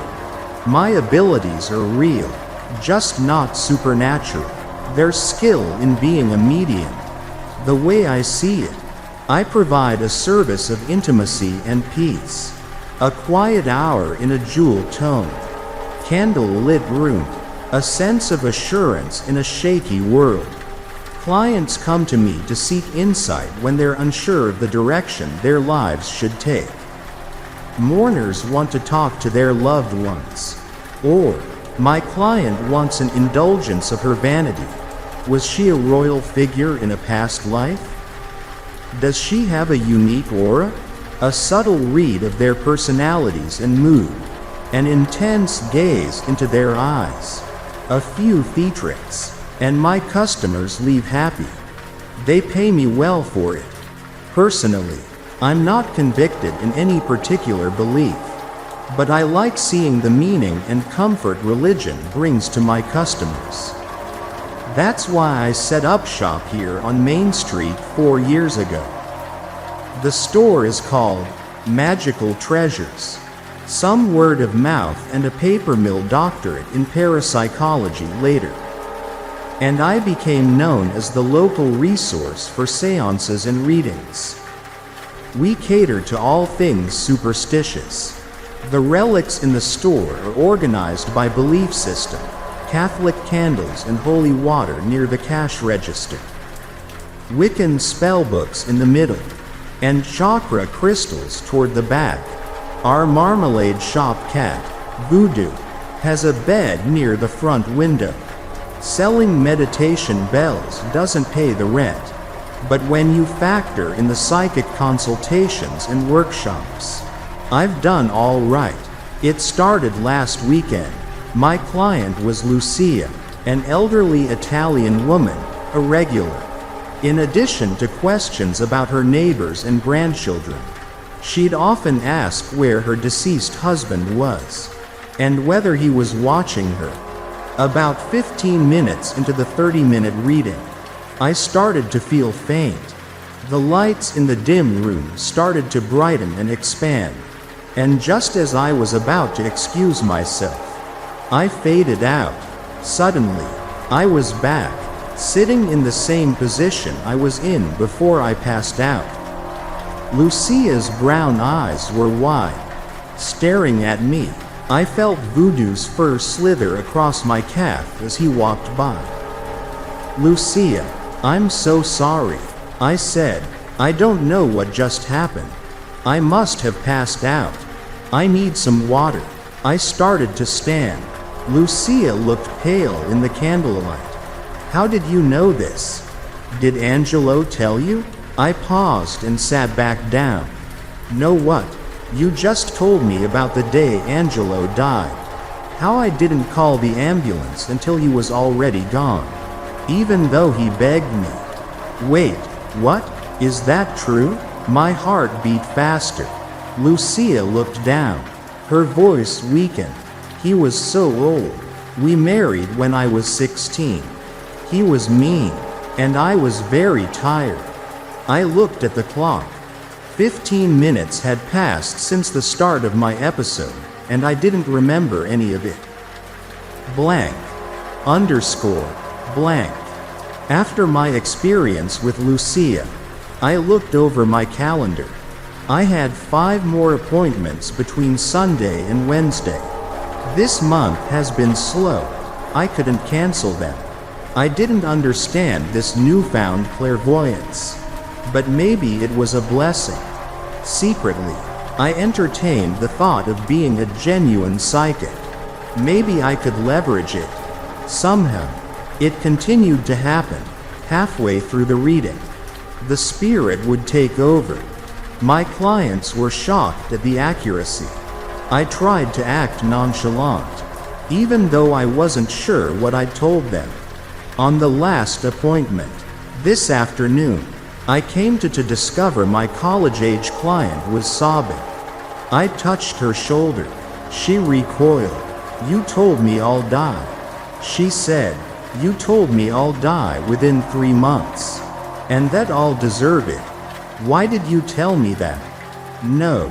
I breathed. "No, that's not true. Please don't cry." She paused, sniffled, and looked up at me. "Your eyes," she gasped. "They changed color. Just a minute ago, they were." Suddenly, the world faded again. When I came to, my client was gone. I drifted into the uneasy thought that I was losing control. If I'd ever had it at all. Blank. Underscore. Blank. It was about 6 o'clock this evening. I was startled by the sound of the delicate bells hanging over the door. It was Victor Wendell, the chair of the town movie theater's historical committee. His slim, wrinkled face appeared around the edge of the door. "Good evening, Dr. Reinhardt," he said. "The Riv is doing a 50-50 raffle. They're fundraising to restore the silent film projector. It's been snagging during some of the features. Damn near burned through a Harold Lloyd reel last month. You want in?" "No, thanks," I said. "I'm not really a gambler." He started to say something, then paused, a thoughtful look on his face. I was growing impatient and cross with his presence. "What, Victor? Your eyes are 2 different colors. Green and blue. I never noticed. How pretty." I blinked. He laughed and shook his head. "Or maybe it's just the light. Well, if you change your mind, we'll be selling tickets until Saturday." He winked and moved on to the next store with a cheerful gait. I sidled around the counter, latched the door, and turned the sign around to close. I raced to the jewelry display, which is backed by a mirror. I stared at my face. My eyes were different. What were they before? I remember them being greenish with bluish specks. Some blend of the 2 colors, but definitely not different from one another. Now, one was a solid, mossy green, the other crystal blue. I grabbed books from tables across the shop. Religious texts, spell books, and tales of the afterlife. At this point, I'm an equal opportunity believer. I poured through them, searching for answers. I used indices. I looked at tables of contents. And I flipped at random in an attempt to find something. Anything. As I approached the 1-hour mark, the lights in my shop started to glow and expand. No, I thought, not now. When I came to, the countertop in front of me was bare. The books I'd been reading had been pushed forward and were strewn on the floor. I felt wetness on my hands and looked down. They were covered with blood. There were fresh, bloody handprints throughout the store, on the counter, on the wall where I advertise my upcoming classes and reading slots. A firework of blood in front of the door trailed into a splotchy, dark red line across the carpet. I took a deep breath and followed it toward the back of the store. Oh my God, voodoo. By the blood and scratches on my forearms and the splatters on the carpet, I could tell the marmalade cat had tried to put up a fight. As I gently picked him up, his head dropped sickeningly toward the floor, neck broken. Every joint was disfigured, wrenched apart or cracked like a brute trying to get the last meat from a chicken wing. The spirit hadn't just killed him. He'd ripped him up. I looked around the store in a panic, hot tears burning my eyes. And that's when I saw it. While books were strewn everywhere, there was only one book that had been harmed. It was the Bible, which lay open and streaked with blood. Tiny, black and white fragments of delicate paper were strewn around the floor. I picked up the Bible and flipped through it. Only one page was ripped out and shredded. It was the one I'd been approaching as I blacked out. Desperate to find an answer, I searched the internet for the missing passages. I figured something in there had struck a nerve. There were a few verses that called to me, but I think I know what my monster was getting nervous about. Mark chapter 9 verse 47. And if your eye causes you to sin, pluck it out. It is better for you to enter into the kingdom of God with one eye than with two eyes to be thrown into hell. I can feel the ripper in my chest, bubbling up with morbid excitement. This is how it felt when it recognized the horror in Lucia's eyes. This is how it felt when it snapped Voodoo's legs between its fingers. It knows what I'm about to do, and it wants to watch. I don't have much here in the store, but I doubt I have time to do this right. I scoured the store and selected a Celtic sword-shaped letter opener, small, but sharp, and long enough to provide leverage. A lighter, my cell phone at my right hand. I'm taking a few deep breaths, and a healthy swig of the wine I have left over from the bachelorette party that was here last week. We'll do this by coin flip. Heads for green, tails for blue. Let's just hope I pick the right one. Story. I can smell lies. My name is Zachary Buchanan. I am 32 years old, and I can smell lies. Your first question might be if I'm crazy. I assure you, I am not. I have spent most of my adult life asking myself that same question. I am just like you. I work. I have a wife and a son, and I enjoy as quiet of a life as possible aside from my career choices. I don't like leaving my house. I spend lots of time in my office where I play video games. Your second question might be, what do lies smell like? Well, the best way I can describe it is it's like when my wife is curling her hair. That burnt, sharp smell. And let me tell you, it's not pleasant. As a kid, my pops used to say, "You have a real nose for this sort of thing," whenever my folks would lie about things like Santa, the Easter Bunny, even the Tooth Fairy. It made their job harder. But they were good parents. As an adult, I found that my talent could help out a lot in law enforcement. I wanted to make the world better. And so when I graduated from the academy at 26, I took a job with my local PD where I spent the last 6 years trying to help as best I can. It's easy work if I'm being honest. Most folks you encounter, you don't need a special sense to tell you when they're bullshitting you. I have made quite a name for myself here too, and am even the go-to guy during any information gathering we might do when we take people into custody. I hate the term interrogation. Feels so angry. I had just finished an interview with the Berkeley boy. I told the deputy his folks asked we put the fear of God in him, and he should learn not to take things that did not belong to him.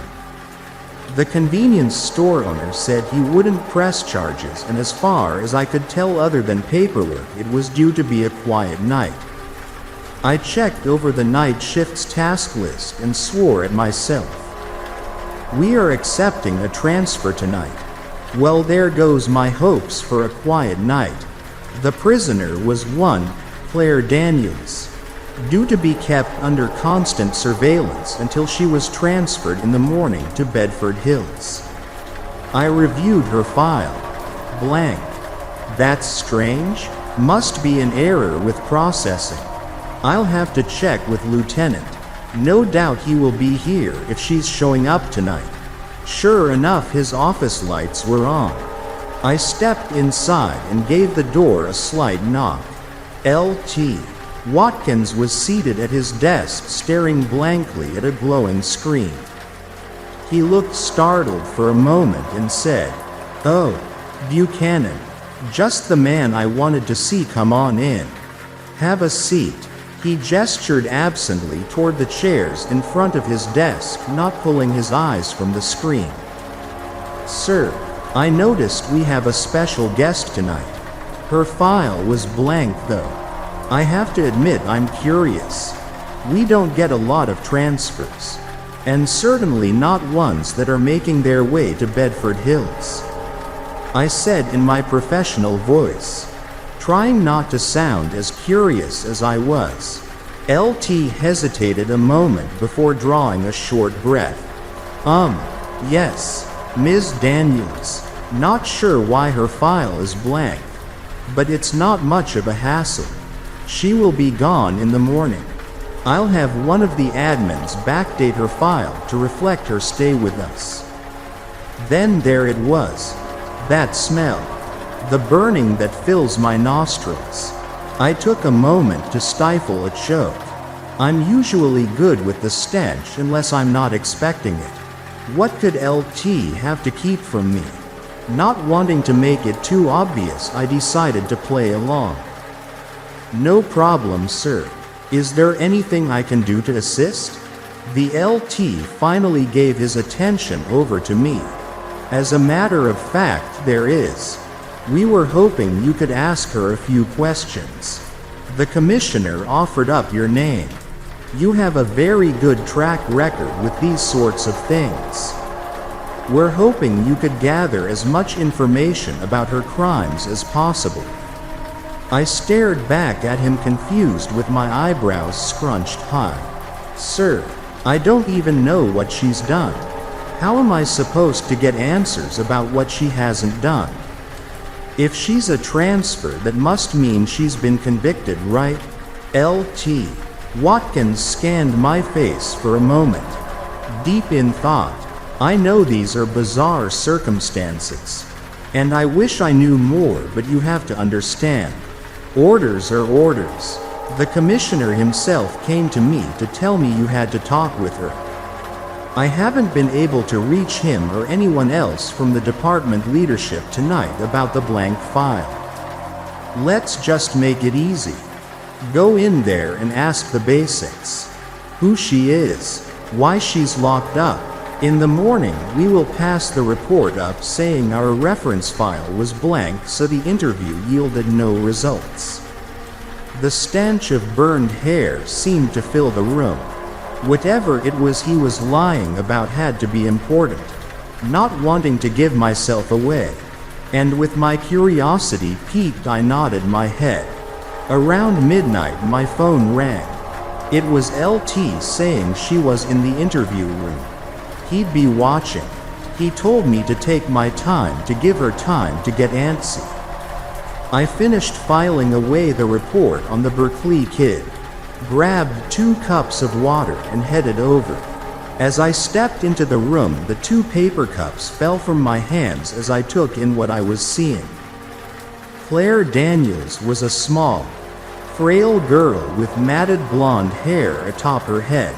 She couldn't have been any older than 17. Still, her arms and legs had been shackled to the table. She didn't seem to notice me or the restraints. She gazed around the room, periodically staring into the 2-way mirror, chuckling to herself. She was droning on about something, but I couldn't make out the words. My stomach churned with discomfort. just as I was about to leave the room. To go demand LT tell me what the fuck was going on. Her eyes settled on mine. "Hello, Sergeant Buchanan," the girl said with a calm voice. Caught off guard, I stepped further into the room, allowing years of instinct to take over. I would handle this like any other interview. Afterward, I'd find out what was really going on here. "Hello, my name is Sergeant Buchanan. Badge number 2271. I would like to remind you that you have the right to remain silent." Blah blah blah. "I know. It's good to finally meet you," she smirked. A feeling of unease passed over me. Who is this girl? Did someone tell her I was coming? Can you please state your name, age, and date of birth? Claire Daniels, 17, December 17, 2004, she said in a mocking, dry tone. "Well, firstly, you mind telling me why you're here?" "Jaywalking," she said, continuing the mock, dry tone. The smell of lies filled the room. "Okay, and is that? You know your LT sent you in here to laugh at you, right?" She chuckled and looked towards the two-way glass. I could swear she was looking right through it. I didn't need to smell it to know she was lying to make me uneasy. This girl was a real class act. I continued, We have a blank file. And I want to understand what it was you've been charged with and why you're being transferred to the largest women's prison in NYC. I said, trying to mimic her dry tone. He just wants to watch you embarrass yourself trying to figure out what I did. I bet you he doesn't even know why I'm here. Her voice was getting louder as she continued to stare down the glass. Switching tactics, I thought I would try and appeal to whatever whimsical thoughts she might have. "Well, in that case, why don't you tell me and we can really show him how much he doesn't know?" It was a bad move and I knew it. But clearly this girl had something wrong with her.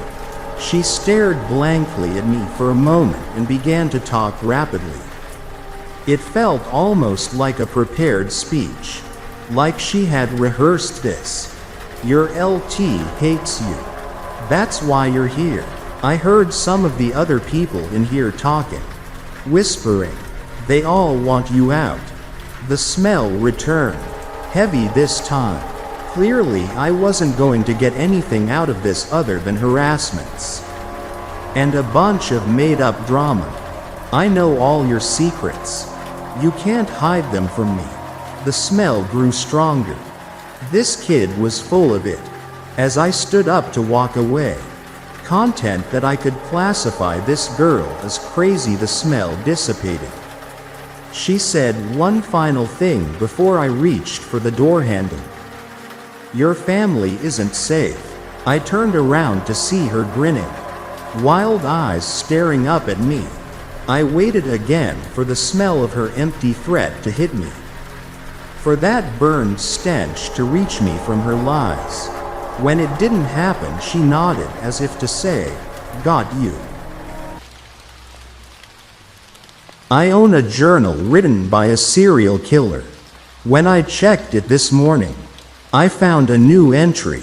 My first true crime novel was published in early 2011.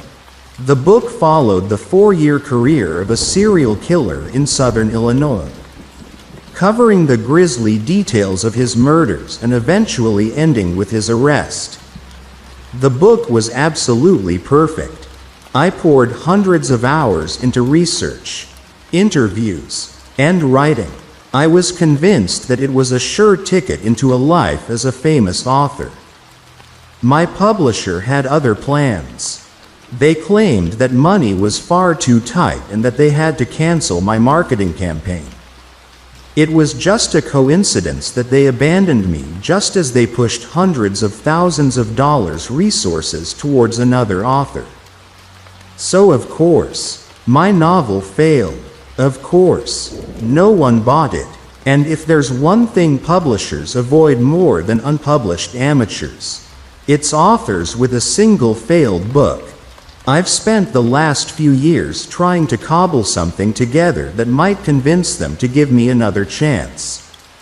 When I heard about a string of murders in my town, it seemed the perfect opportunity for a comeback.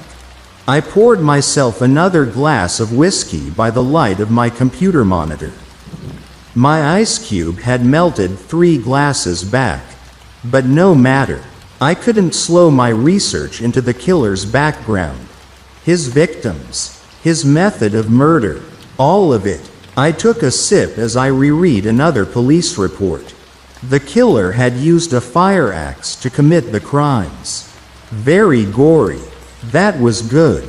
Gory murders always sell better than boring firearm-related crimes.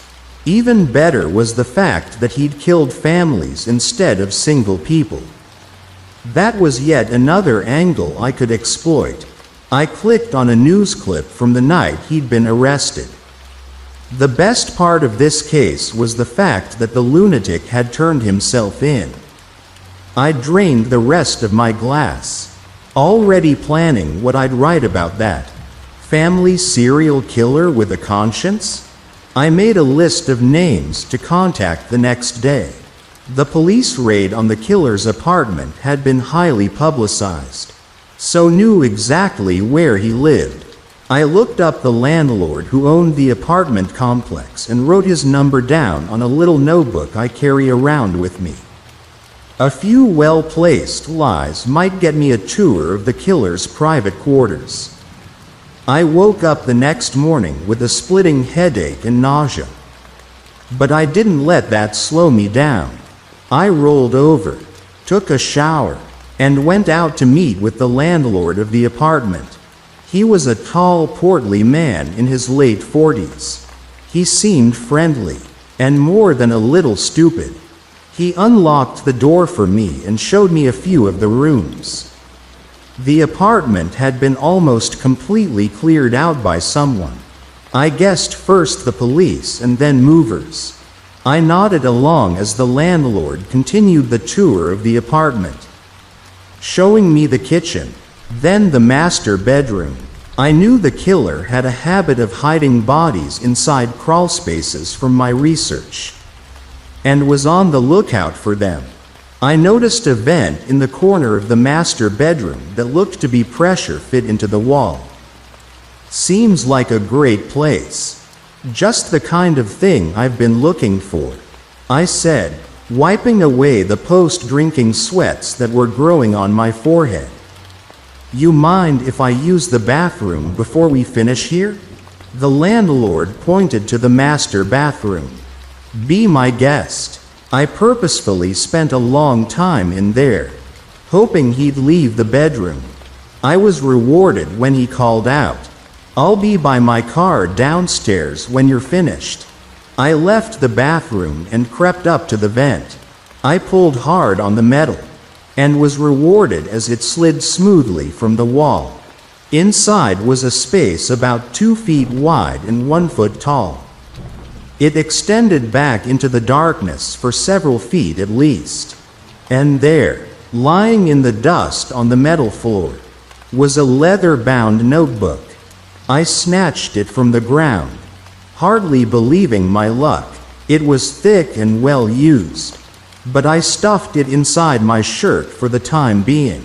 Replacing the metal grate was harder than pulling it off, but I managed it without making too much noise. I returned to the landlord outside, turning to look up at the small apartment. I'm going to be honest with you, I said. How's that? He asked, confused. I'm Jim Sullivan, a true crime novelist. I said, I'm here to find out if there's anything interesting left about your most recently departed tenant. The landlord's face clouded over with anger. So this was a waste of my time then? I was wondering if you had any information about. Not for liars. Get off my property. I never want to see you here again. I thanked him and returned to my car. my mind already on nothing but the thick leather booklet inside my shirt. I rushed home, guarding the notebook like a goose with a golden egg. I prepared my desk with a spiral notebook and a blue pen ready by my right hand. Then, trembling, I opened the notebook. It was far better and far worse than I could have ever imagined. The killer had written his planning of the murders in excruciating detail. He explained how he watched the houses, how he waited to see whether or not the husbands loved their wives, whether or not the children were disobedient, what kind of dinners they ate and at what time. He must have stalked them for days beforehand. But the details in the planning were nothing to the details in describing the murders themselves. I had to pause halfway through reading one account. He kept describing the look on the father's face as his wife died. I poured myself a tall drink, drained it, then poured myself another. The killer languished in the description of their cries, their last dying moments, their pitiful supplication for mercy. I finished the bottle before I finished the notebook. After his account of the fourth family murder, the pages of the book finally, mercifully, went blank when he finished describing the desecration of the last corpse. I closed the book with trembling fingers. My head throbbed with alcohol and the horrible images racing through my mind. But I couldn't help but hold my hands to my mouth in joy. What a find! What a treasure trove of information! 100 years of interviews couldn't give me what this one book had just dropped into my lap. I was going to be famous again. I laughed out loud to the empty room, picked up the already empty bottle of whiskey to my lips, and licked at the last drops before walking to my bedroom. I woke up late the next afternoon feeling woozy. I felt something worse than a hangover. Must have drunk more than I'd been planning to. But could anyone really blame me? Reading those horrible things I'd read? No, of course. No one could blame me. In fact, no one could blame me if I had another drink right now to ease this horrible throbbing in my skull. I got to my feet and walked to the kitchen. I cracked open a beer before walking back to my desk. The notebook caught my eyes as I passed. It was different somehow, thicker. I picked it up and realized that my blue pen had been lodged inside of the leather-bound notebook.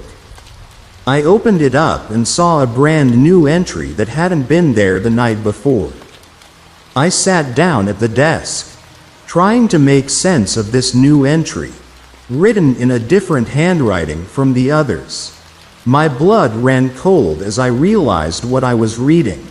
I read, in similar, meticulous detail, how I had gone to a house up in the mountains and killed a young couple on their honeymoon. I read about how I'd killed the husband, and that I'd taken the wife's body back with me. I immediately jumped to my feet and ran to my computer, Googling the address furiously. Had I written this in some kind of murder and alcohol-induced sleepwalking? The address was real. It was a house just a half-hour away, and there were no news articles about any murders in the area. My breathing continued to quicken as I stared at the house. The descriptions from the notebook matched it perfectly. It wasn't necessarily my handwriting, but there's no doubt it was different from the other entries, and it had been written with my pen. I Googled the nearest payphone, marked the location, and drove there. I dialed 911 with a gloved hand. 911, what's your emergency? A voice on the other end asked. Can you send someone over to a house for me? I'm concerned that something bad may have happened. Sir, what do you? I cut her off, instead passing the address. Did you get that? I asked. She said. I read the address again, then hung up. I drove back to my house, thinking hard the entire way. God, I needed a drink. My garage door opened up and I drove inside. It was only then that I noticed the axe on the ground. I closed the garage door and rounded my car. An unfamiliar axe lay on the ground beside the door to my house. I knelt down and picked it up to inspect it. The metal head was crusted with a layer of blood and hair. I stumbled back, holding my hand to my mouth, when no monster leapt from the darkness. I dropped the axe to the floor and walked inside to open another bottle. I spent the next hour constantly refreshing the news and praying for what must have been the first time in years. Please, I beg, please let this be some big misunderstanding. Please. It only took 3 hours before the double homicide was front-page news. I was already in an alcohol-fueled haze at that point. Every single detail was correct. Husband dead, wife missing. I realized then that I hadn't looked around my house. The wife's body was somewhere. After all, wouldn't she be in the house of her killer? The notebook had been silent on her final location. I spent the next hour looking through my house for places where I may have stashed her body, but came up short. A strange, bizarre revulsion to the notebook came over me. It had caused this. I wasn't sure how, but I knew that if I'd never picked it up I wouldn't have that axe in my garage nor a conscience so weighted down by, no. That wasn't possible. I had to get rid of it. I briefly considered burning the notebook, but rejected the idea. No, something told me that the book belonged back in the apartment where I found it. I drank a shot of espresso to sober up, then started walking. The apartment was just a few blocks away, and I figured I'd already killed enough people for one day. The night was cold, but I barely felt the chill through the haze of guilt, confusion, and fear. I reached the killer's apartment 20 minutes later. One of the windows on the ground floor was unlocked, which allowed me to slide inside. I closed it behind me and looked around at the apartment. The other killer had turned himself in. Hadn't he? He'd had a conscience. My mouth turned down into a snarl. It wasn't my fault, even if I did do it. It was this damned notebook. I pulled it out and threw it onto the ground. After a moment of hesitation, I scooped it back up and walked up the dark stairs to the master bedroom. It was the same as I'd left it the day before, though the vent looked off. Maybe the landlord had noticed I'd messed with it. No matter. I knelt down and pulled hard on the vent, earning a cut on my thumb as the metal slid free. I reached down and grabbed the notebook, then extended my arm into the darkness where I hit something soft and wet. I flipped on my phone's light and saw the body of a woman lying inside, covered in enough blood to leave the scent of iron in the air. I stumbled back, trying to make sense of it. Surely I hadn't killed this woman then driven to this house, right? Then my thought from earlier returned to me. The woman's body was almost certainly on the killer's property. The front door of the apartment below me opened with a crash. I spun and backed up, still on my hands and knees, as the sound of slow, steady footsteps climbed up the stairs. The bedroom door opened, and the light flicked on. The landlord I'd met the other day stood in the doorway holding an axe covered in still wet blood. "Well, I'm sad to say you weren't at home this time," he said, gripping the head of the axe with a beefy fist. "You're probably wondering what the hell's going on. Am I right?" He pointed the handle of the axe towards me. "Am I right? I nodded slowly, my mind racing. He hefted the axe in his hands. There's just something about convincing other people that they're killers. Not even the light leaving someone's eyes gives me the rush I felt when that poor sap turned himself in. Sorry, liar. You just happened to be the next to pick up the book. But you made it easy. You even gave me your name. Looks like I'll have to leave that notebook out for someone else to find. Maybe a detective will wake up to find he's killed his wife. What do you think? He took a step into the room. I jumped to my feet and ran for the bathroom. I knew from my time there earlier that it had a window. I'd only made it a few feet before the axe slammed into the back of my left arm. I ignored the pain and leapt at the window, crossed my arms into an X and crashed through the glass. The fall was just long enough for me to reflect on my poor decisions before I hit the ground. A dozen things inside me broke with the impact. But that wasn't what worried me. What worried me was that I'd hear heavy footsteps again. But I didn't hear footsteps. I heard a cry of surprise. A young couple ran over to me. "Are you okay?" the man shouted. The last thing I heard before losing consciousness was the wife calling the police. I'll skip over my stay in the hospital, the police's fruitless search for the landlord, and my panic attacks. They still haven't found him, and I don't think I'll be able to sleep until they do. I let the police take copies of the notebook, but I still own the original.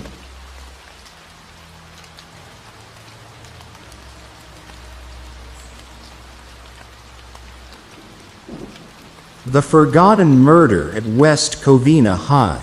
Many people have forgotten, or simply have never even heard about what happened at West Covina High School back in 2012, which is rather sad. Considering the victim always said that he wanted to be remembered forever. After he died, his name was Jeff Varisco. He was a star baseball and football player at the school, which by default made him automatically very popular. He was tall, dark-skinned, wavy black hair, beautiful amber eyes, a Hollywood smile, and had a body as if he was carved of stone. Every girl wanted him, including me for a while. He never seemed to like me more than a friend, though. Even though I was the head cheerleader and had no problem getting dates with other guys. Surprisingly, he wasn't even vain, which made him even more likable. He was always nice to everyone, even the really nerdy and loner type students. He also came from a rich family, and they always donated a lot of money to charity and cancer centers. His dad was a university professor and his mom was an executive for some company. Jeff was literally the coolest boy next door.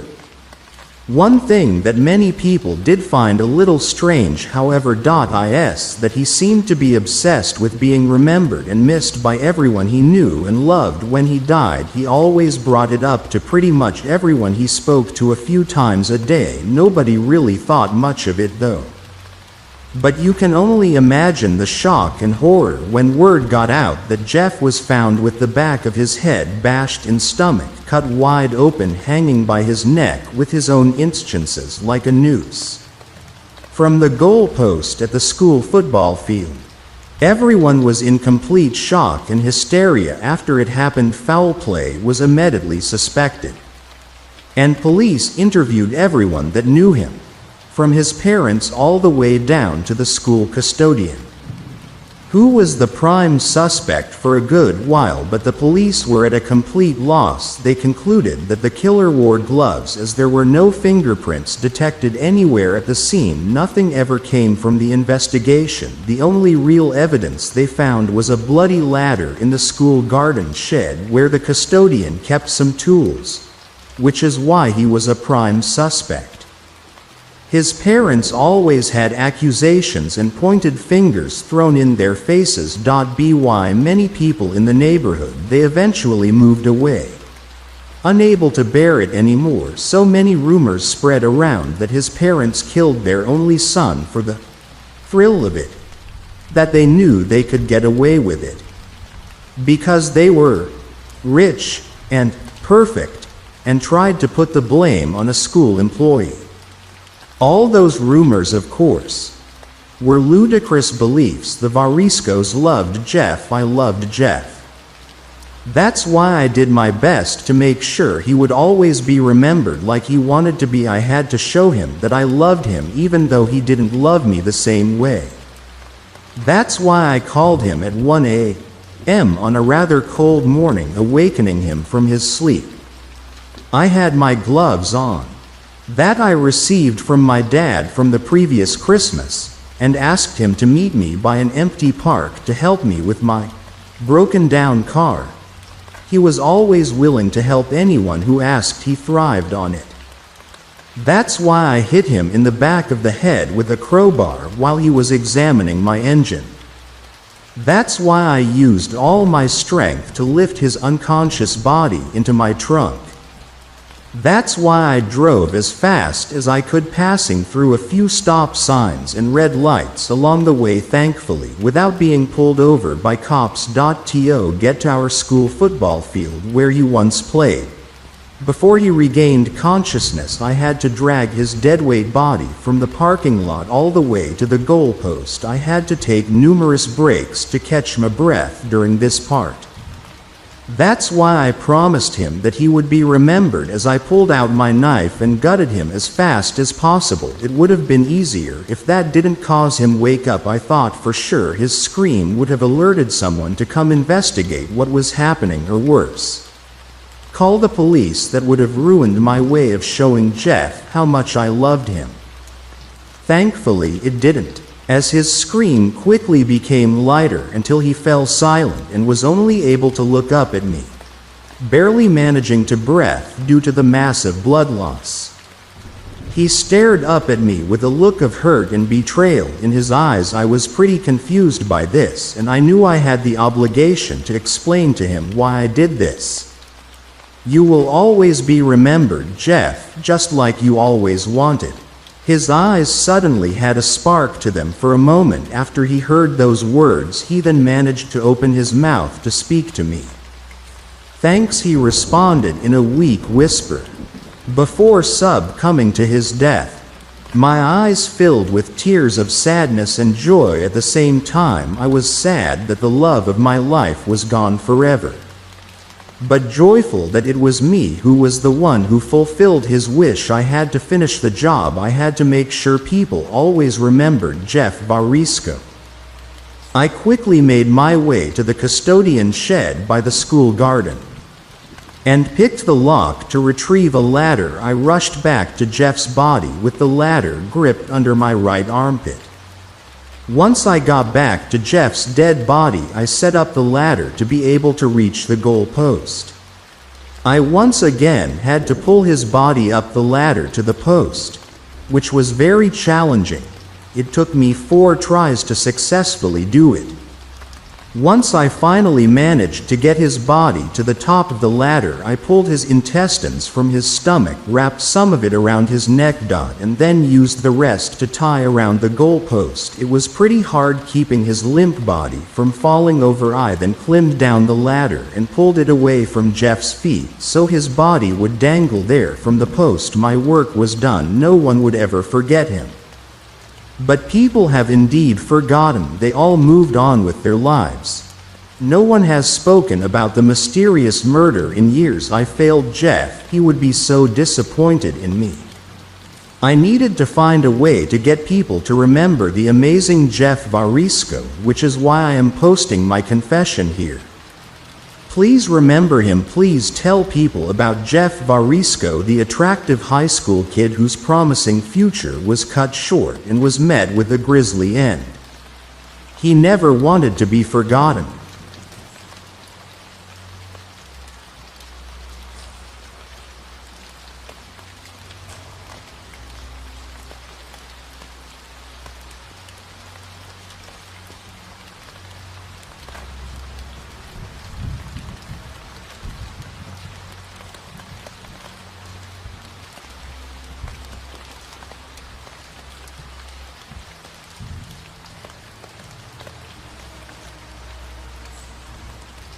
I searched my parents' names on the dark web. The videos I found were horrifying. When my friend first introduced me to the dark web, I was amazed at how such an unknown thing could house some of the most illegal things on earth. Up until today, I had only used it for learning how to code and commit small crimes. But after the horrifying videos I just found, I don't think I'll ever use the dark web again. I first met my best friend Alex when a little bit after I got into high school. My parents had moved us to a new town and I had no friends. It was lonely at first, but I got used to it. We moved because they were paranoid after many murders occurred in our town. I thought this was weird, moving across the country over that, but I let it go. The reason Alex and I became friends so quickly was because we both had a shared interest in the internet and everything it had to offer. I was a gaming addict and a Tier 3 Pokemon subscriber, while he was more of a coder and developer. 2 years later, we were still best friends. But now, we were much older and smarter. Alex had discovered the dark web and he was obsessed with it. He pretty much spent every hour of the day on it, searching through anything you could imagine. There was nothing wrong with this, but one search he made was the biggest mistake of his entire life. I remember waking up to dozens of text messages from him one morning. This wasn't normal. Alex wasn't a very social person, and it was very hard to get words out of him. I opened my phone to see what he had messaged me. "Dude Jack, you have to come over right now, this is important. Jack, please wake up. This is urgent. Where are you?" These were only some of the messages, but the rest were very similar, with them all being urgent, and that I needed to go to his house immediately. My parents were both at work still, so I went over to Alex's house. When I arrived, there were 4 cop cars parked in front of his house, and there were dozens of people and news vans standing out front. I made my way through the crowd and Alex's mother told the police to let me inside. I could see tears rolling down her cheeks as she opened the door. "What's going on, Mrs. Gonzalez?" I asked. "Alex missing," she said as she started crying. My heart sank.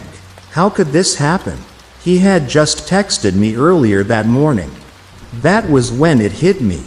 What if he was trying to warn me? What if his text messages were related to his disappearance? Still in shock, I walked up to one of the detectives in the kitchen. "Is Alex going to be okay?" I asked. "Of course he is. He's going to be just fine. We're going to find him very soon," one of the detectives responded. Something about that response was off. It was like I knew he was wrong. Deep down, I had this slight feeling that I wasn't going to see him ever again. I remembered the text messages, however, and pulled out my phone to show it to the detective. "He texted me this morning. What if this has something to do with him going missing?" I said swiftly, as he began reading them. His expression quickly changed. It was like it got worse. He told me they needed to keep my phone for now to investigate the text messages, and said they would give it back to me later. I stayed around the house for a while, not just because I missed Alex, but because I wanted to comfort his parents. They cared about me a lot, and it hurt to see them like that. His mother couldn't stop crying. Eventually, however, I went into Alex's room to see if I could find anything that might give a clue about why he went missing. I searched through everything, but I found nothing. But then I noticed something. Alex's computer was on, but his monitor was turned off. I looked for the button to turn it on and hit it. As the screen lit up, my heart sank. He was on the dark web. Obviously, this was normal, but for some reason, he had dozens of different tabs open. I knew this part wasn't normal, so I closed the door and locked it, and began going through them. At first, it was all pretty usual for him, but then things started to get weird. He had a tab open that was an article about a murder that had happened several years ago. The article said that it was a woman who was found dead in her apartment. Her body was mutilated, cut up, and covered in acid. I nearly threw up reading it and seeing the horrifying pictures of the crime scene. Not wanting to see any of it anymore, I switched the tab, just to reveal another article about another murder. Confused, I quickly went through the rest of the tabs he had open. And they were all the same thing. They all were about some type of murder or crime. The one that stuck out the most to me, however, was one about a murder that had happened 2 years ago. At first, it seemed pretty normal, but as I read further, I realized what it was. It was about the murder of our neighbor that prompted us to move away. Confusion quickly swept over me. How did Alex know about this? I never told him about it, because to me, it wasn't that important. I figured it must have just been a strange coincidence. But then I saw the last search he had made on his computer. It was my last name. Horrified and confused, I quickly stumbled out of his room and back to the living room. "Is everything all right?" Alex's mother said, sniffing away her tears. "Yeah, I just need to go home for dinner," I responded. On the way home, so many questions and thoughts filled my mind. Why was he searching up my last name? Did he think that I had something to do with this? That must have been why he was texting me so frantically that morning. If only I could just explain to him that I didn't do anything wrong. But I couldn't. He was still missing, and I had to find out why. When I got home, I raced to my room and slammed the bedroom door shut and got on my computer. I loaded up my Tor browser and turned my VPN on. I knew what I had to do. I began typing in the letters of my last name, becoming more nervous after every letter. When I finally hit enter, nothing happened. It was just a blank screen. Confused, I refreshed the page, but once again, there was nothing. But why did Alex search this if there was nothing? I thought to myself, there must be something out there. I was getting ready to close the tab, thinking I had ran into a dead end, when suddenly, the page started to load. It took several minutes, but finally, it loaded to reveal hundreds of videos. Immediately, I knew what they were. They were murders. But why did they show up when you searched my last name? I considered just stopping right there and turning back, knowing the horrifying things I would see if I continued on. But I couldn't. I knew this had to be why Alex went missing. So I clicked on the first video. As it started playing, I saw what looked like a woman strapped to a chair in some sort of basement or something. I quickly recognized who it was. It was our neighbor from 2 years ago. I could tell because she had the same heart-shaped tattoo on her neck. She sat there for a minute, struggling, panicking, and screaming for someone to help. However, suddenly, 2 figures walked into frame. At first, I couldn't tell who they were, but as they turned around to face the camera, my heart sank. It was my parents. My father was holding a knife, while my mother was holding a small scalpel. They paused for a moment, Before they started what was the most horrifying 5 minutes of my entire life. I watched as they cut her into pieces, and listened as she begged for mercy, screaming the whole time. Blood filled the room as she took her last breath. When the video ended, it quickly went to another, revealing the exact same room and chair I had seen before. I was traumatized by what I had already seen, and I knew I couldn't watch any more of it. My parents were murderers, and I now knew the real reason we moved away 2 years ago. I knew there was something off about that, but I just never could have imagined that this was the horrifying secret that they had been hiding from me. This whole time I thought Alex was trying to accuse me of being responsible for these murders. But I was so wrong. He was trying to warn me. I scanned through more of the videos, each in the exact same room. I was just about finished, ready to go to the police so that I could tell them about what I had just seen when I noticed something. There was a new video uploaded today on the website. I quickly clicked on it and pressed play to reveal what looked like a man this time. Strapped to the chair, he had a sack over his face, and I couldn't tell who it was. Once again, however, I saw my parents walk into the frame. My father walked up to the man and pulled the sack off his head.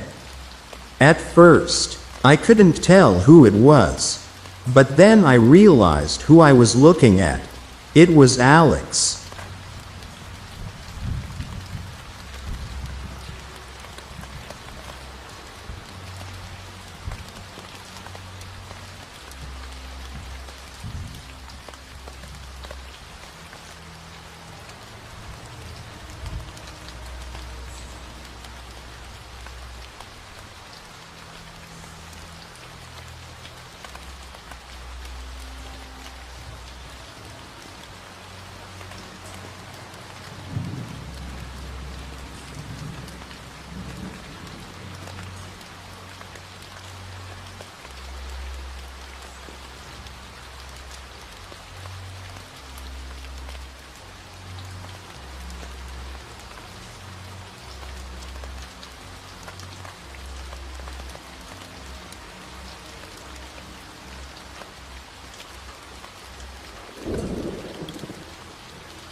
Story. My Unsolved Cases, Imaginary Friend. Hey, so I'm glad you all liked reading about my last case. It really helps me pass the time nowadays. Well, like I said, I'll stay in chronological order. So this next case came up about 1.5 years after the last one.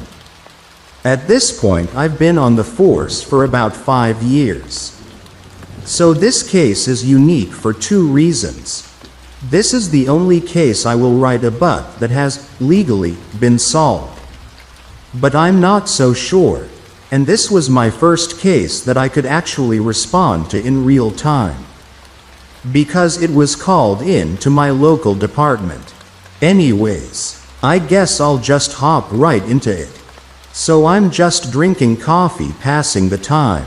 It was around 9:30 p.m. by this point. When we get this call, our department actually plays any local emergency calls they get over an intercom in the detectives department. They do this so that we can form an opinion in real time. It helps us out a lot when we arrive on the scene. Any detectives will know what I'm talking about. Anyways, I was the only detective on duty. There were 3 of us currently employed with the department, and this call came in over the speaker. It started off as most do. Some panicked person barely able to get out a coherent sentence. Then the operator asks the person to calm down so that she can better understand. It took this man about 2 minutes, longer than usual, to calm down enough to be able to speak audibly. Like I did on the last story. I'll just give you the transcript. But I'll skip to the part where you can actually understand what he's saying. Operator. Okay, sir. So again, tell me your emergency. Victim. Name blurred out. Okay.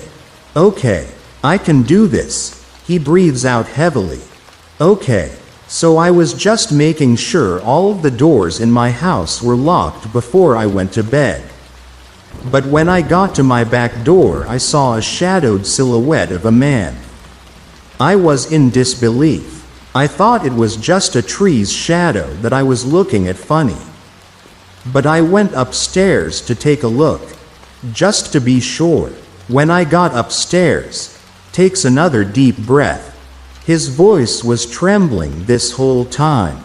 When I got upstairs, I looked down and had a better visual of what I was looking at. It was definitely a man, and he was staring straight at me. All I could see were his eyes, and he was looking straight at mine. Operator. Is he still there, sir? Victim. I don't know. I ran into the closet out of fear. Should I go check? Operator. No, sir. Stay where you are. I am sending a squad car now. Victim. Okay. I'm just going to take a quick peek outside. Operator. Sir, please stay where you are. Help is on their way. This is where I ran to one of the 2 squad cars that we departing the station to answer the call. Luckily, I didn't miss any dialogue because the man just agreed and stayed put in his closet. A couple more minutes passed. We were nearing the scene and the victim started talking again. Victim. I just heard something. I think he's on my porch. I'm going to check. Operator. Sir, please stay where you are. Victim. He's still here. Leave. He screamed this in desperation from his window. The man was really beginning to lose his mind during all of this. Operator.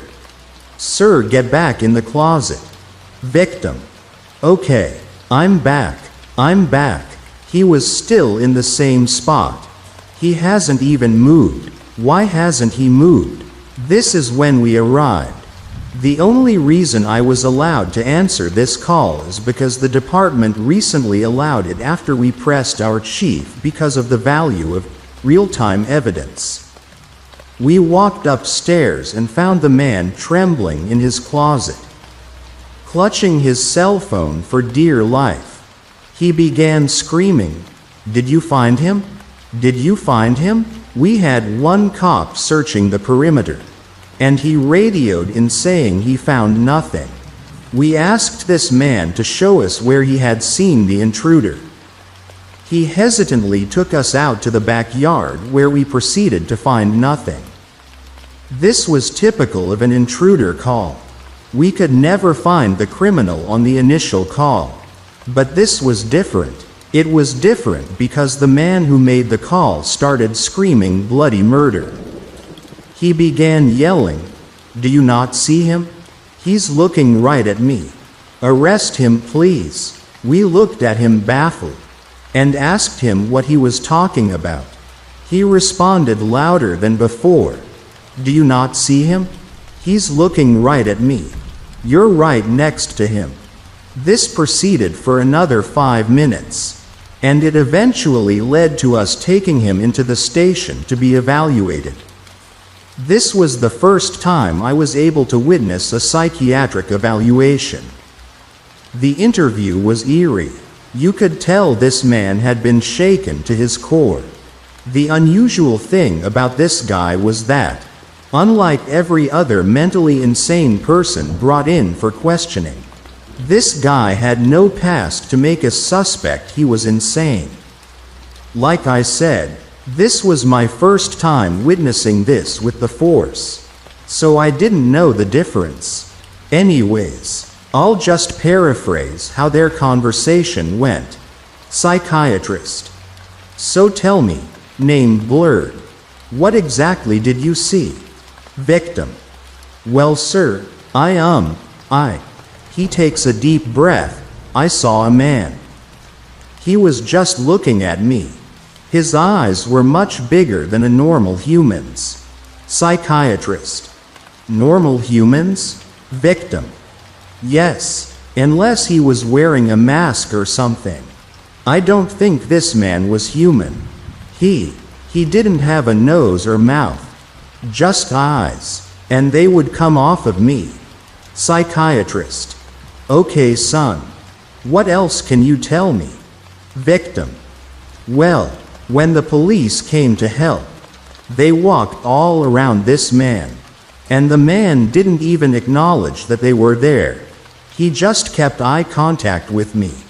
The interview continues like this for a little while longer, and after it was over, the psychiatrist came into the room where the two other detectives and I were sitting. The other detectives had been called in by this point. So, he tells us that, even after hearing what the victim said, he doesn't believe he is lying. He told us that this man genuinely believed what he told us was true. And judging by what he told us, the psychiatrist determined the man must have been psychotic. We talked to the man the next morning and told him that he was going to be sent to a psych ward for the next 2 months for rehabilitation. We sent him off, and I didn't hear, nor did I even think about the case for the next 2 months. I just wrote him off as crazy. 2 months pass, and we are told in our morning briefing that the man was released and was supposedly no longer mentally unstable. It didn't take the man more than 12 hours to call us. Literally that night he called in complaining about the same thing. I wasn't working during this time, but the detective who was filled me in, and from what I heard, it was basically the same thing that happened with me. The detective told me that they warned the man that if he made one more false call, then they were going to have to arrest him. I guess this scared the man off for a day. But just 3 nights after being released, he called again. Luckily, I was working during this call. While I was in the car heading towards the man's house, I was listening in on his call with our operator. I have since lost this call's transcript, but I do remember one thing about this call. In fact, I'll never forget it. This man had been calling from the same closet that he did when we first responded. And he had that same panicked voice, describing that same ominous figure. Only this time, instead of claiming the man was outside, he began yelling bloody murder. Just like in the Dancing Man case, when the victim yelled so loud that the phone call became muffled. The same thing happened here. The man was all calm in his closet, just waiting for the police to arrive, when he says something like, "Wait, what was that?" The operator pressed him to stay in the closet and he just ignored it. I heard him open his closet door and take what might have been 2 steps before silence fell over the call. The silence was broken when the operator started questioning the man and asking him what he was looking at. The man just responded ever so softly, He's right in front of me." Silence once again came over the call, and was once again broken by the operator. She was begging the man to respond to her. He never did, and we arrived on the scene 3 minutes later. We walked upstairs to his closet. As we were walking, I noticed that every access point, including the back door, was closed and locked. We got up to the scene and saw just the victim, dead after drowning in his own blood. His throat was cut, And after 3 days of investigating the crime scene, the department declared it a suicide. I pleaded with them not to close the case so quickly. But it was no use. It looks bad when a department reports an unsolved homicide. I doubt that this was a suicide for 2 reasons. 1. And probably the more obvious reason, a suicide weapon was never found. And 2. I got a good look at the victim. And his dead body. His throat was cut open all right. But not by a knife. The cut was rough. It looked almost forced. Almost like someone cut his neck with their fingernail. Anyways, that obviously isn't enough evidence to overturn a suicide ruling. But I knew, and I think the other detectives did too. The vibe in the office was just eerie for the next couple of days. The creepiest part was when we asked the psych ward that we sent him to for their evaluation reports on him. We read them, and every time the doctor would give him the same evaluation. He would talk about how the man acted immature, and was just acting under the stress of daily life. But at the end of every report, all 10 of them, he would put the same sentence. Seems completely stable. Just can't get over his imaginary friend.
Corpse singer.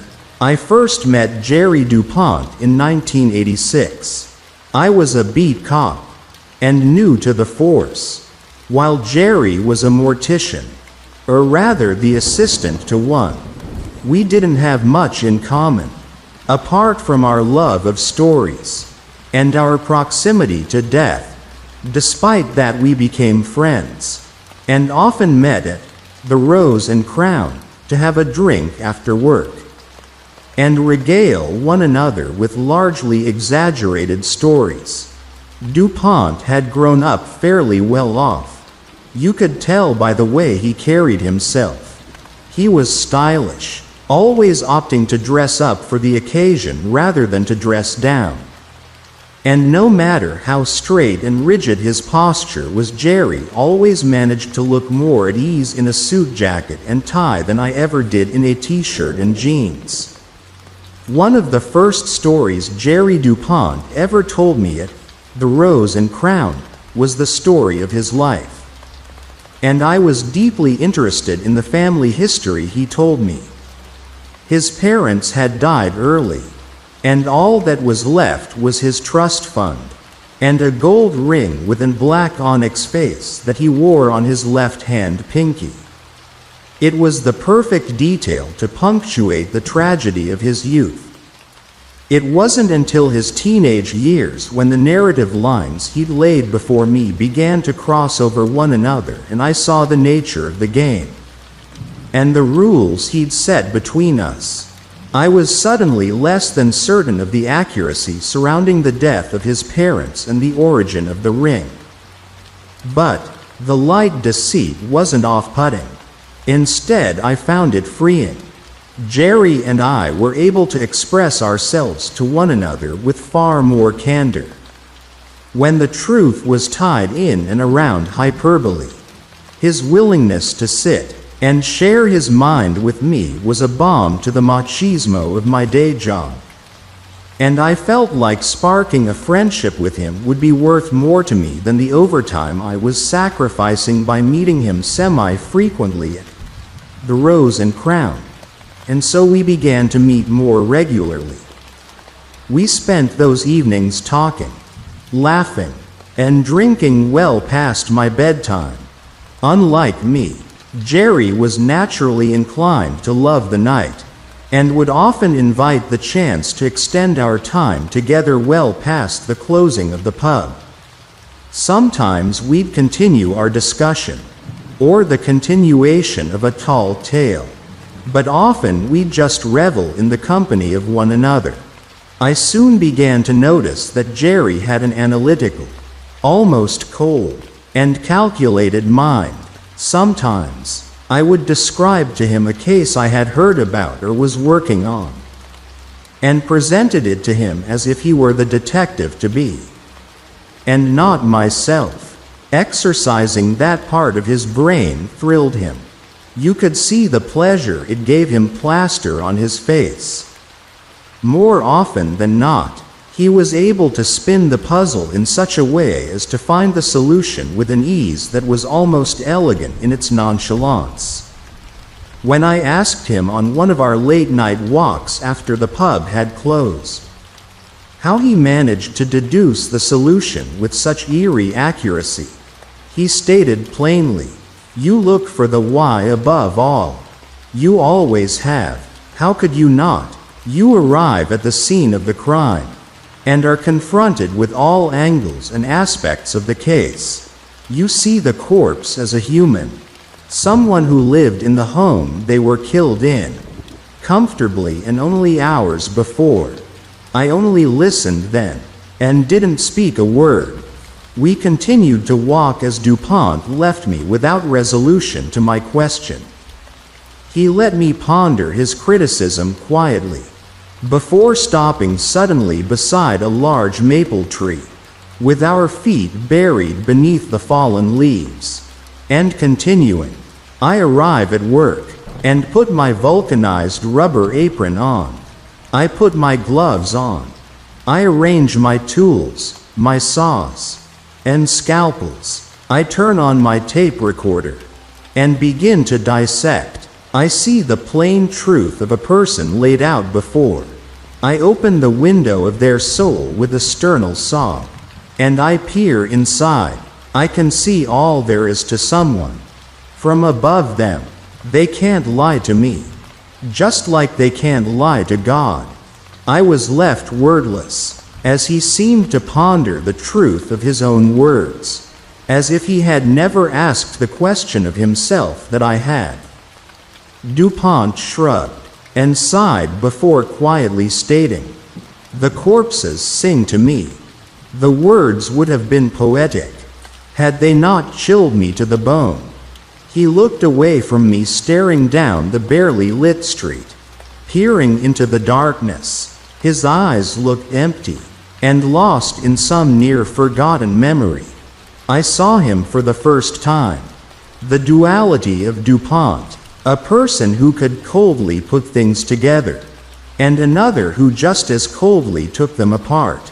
I grabbed him by the shoulder to shake him from wherever he drifted off to, and continued walking.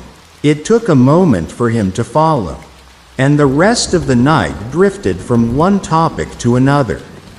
Astronomy gave way to galaxies, gave way to the texture of the universe, and in there we found morality defined by evolving philosophy until weariness claimed and I said my good night to DuPont and caught a taxi home.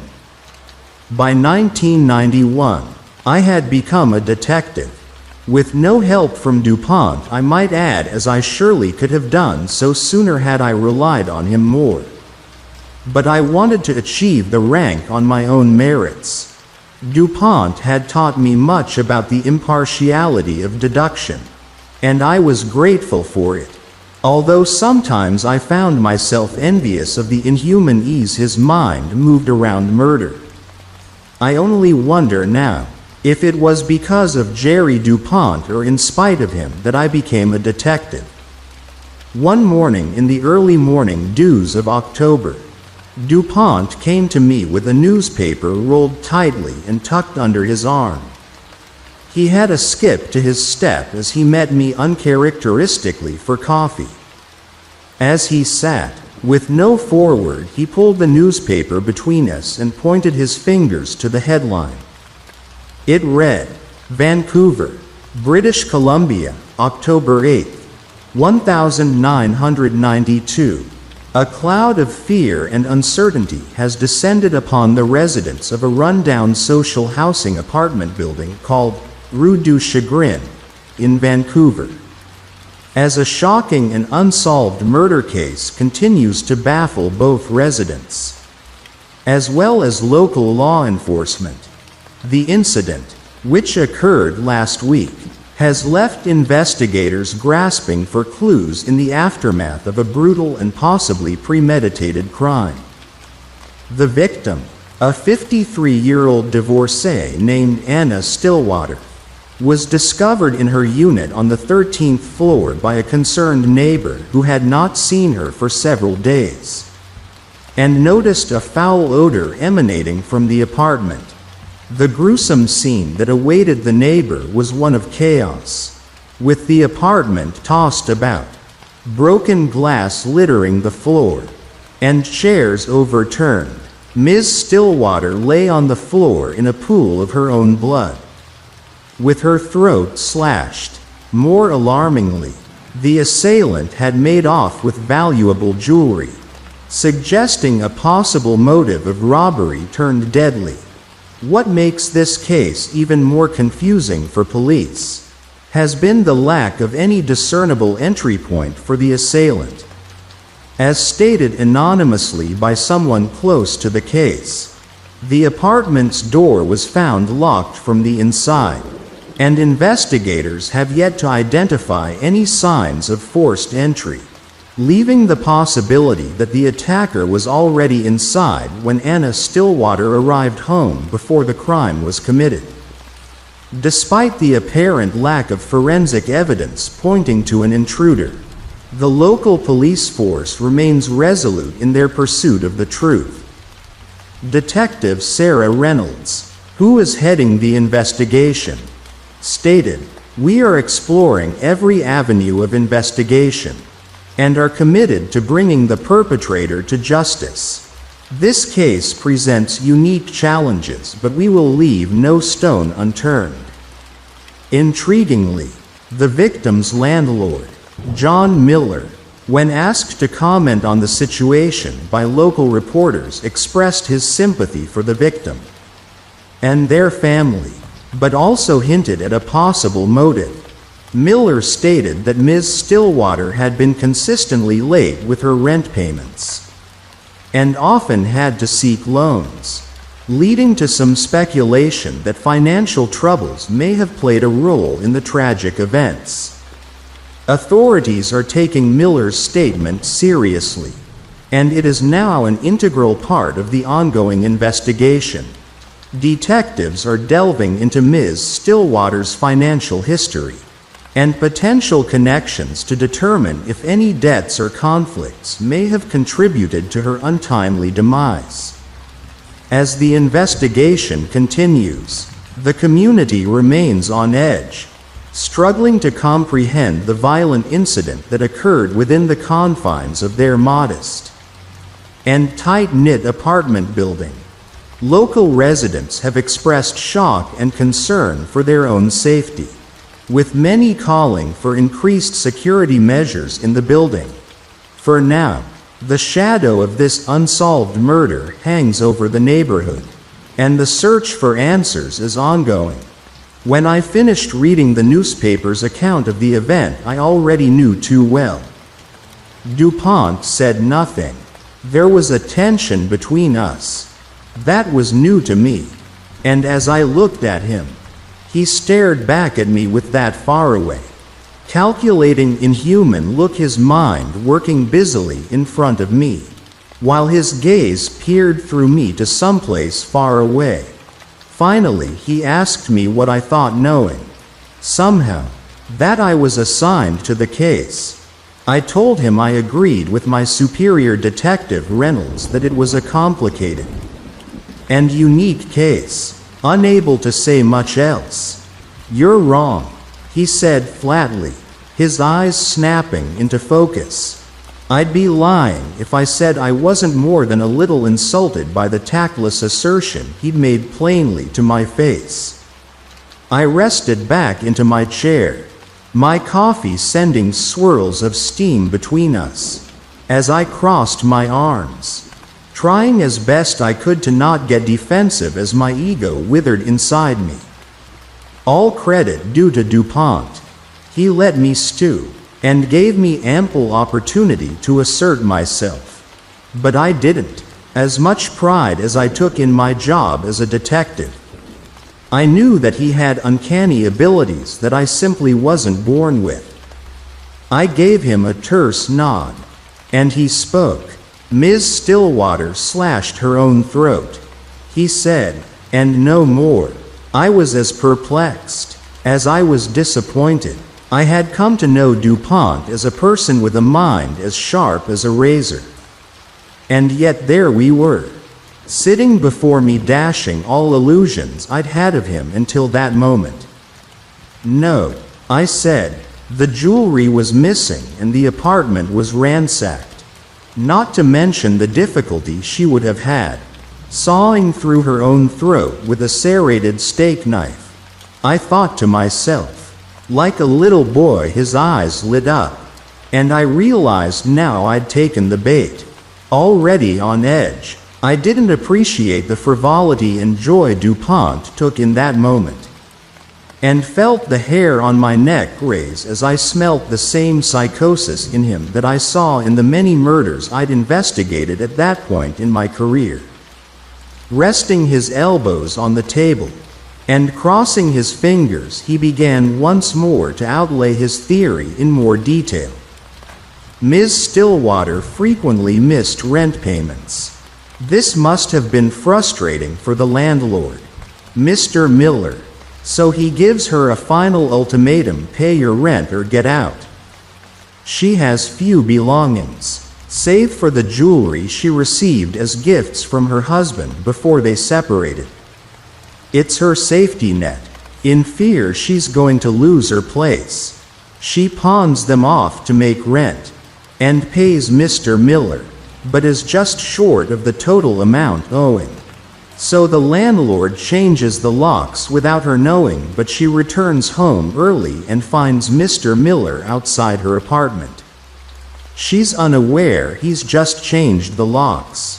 She only sees her apartment door open, and Mr. Miller leaving her unit. Assuming he's come to serve her with an eviction notice, she rushes into her apartment and closes the door behind her, only noticing once she's on the inside and hears the lock click from the other side. That the second lock beneath the deadbolt has been changed. Mr. Miller, knowing she has adult children, tells her to call one of them to come and pay the remaining rent owed, and leaves her locked in her apartment. It was only then that DuPont paused for the first time, to catch his breath. Why didn't she just call the police? I asked. That's unlawful imprisonment. DuPont smiled at me, and I only resented him more in that moment. Despite our friendship, it felt as though he was gloating now as he continued to make his wild assertions. Ms. Stillwater refrained from calling the police because she was afraid that they would have her removed from the apartment. It isn't rational to think that would be the case in her circumstance. But also she feared she'd be homeless. Ms. Stillwater also refused to call her children because of pride. She's their mother and would never want them to take care of her. That's her job to take care of them. No, instead she stays in the apartment and wages a silent wage of attrition, knowing she has enough food to outlast the cruelty of Mr. Miller. The only problem is the building itself. It's derelict. The owners are slumlords. There's a CO2 leak in the apartment, and Ms. Stillwater begins to find herself short of breath. She's breathing, but the feeling of drowsiness overcomes her, and her heart rate increases. No matter how hard she tries to breathe in deeply, she feels as though she's suffocating. Ms. Stillwater rushes to the door, but it's locked. She's getting dizzy and crashes about her apartment. As she falls back on her instincts to survive, she thrashes about the apartment, tossing chairs and smashing the pictures on the walls. Finally, when she exhausted all options, she grabs a steak knife and begins trying to give herself a tracheotomy. It's the only thing she can think of, but she digs too deep and she loses balance as the apartment swims around her and her vision starts to go. She falls and her elbow crashes into the ground with the knife tip underneath her skin.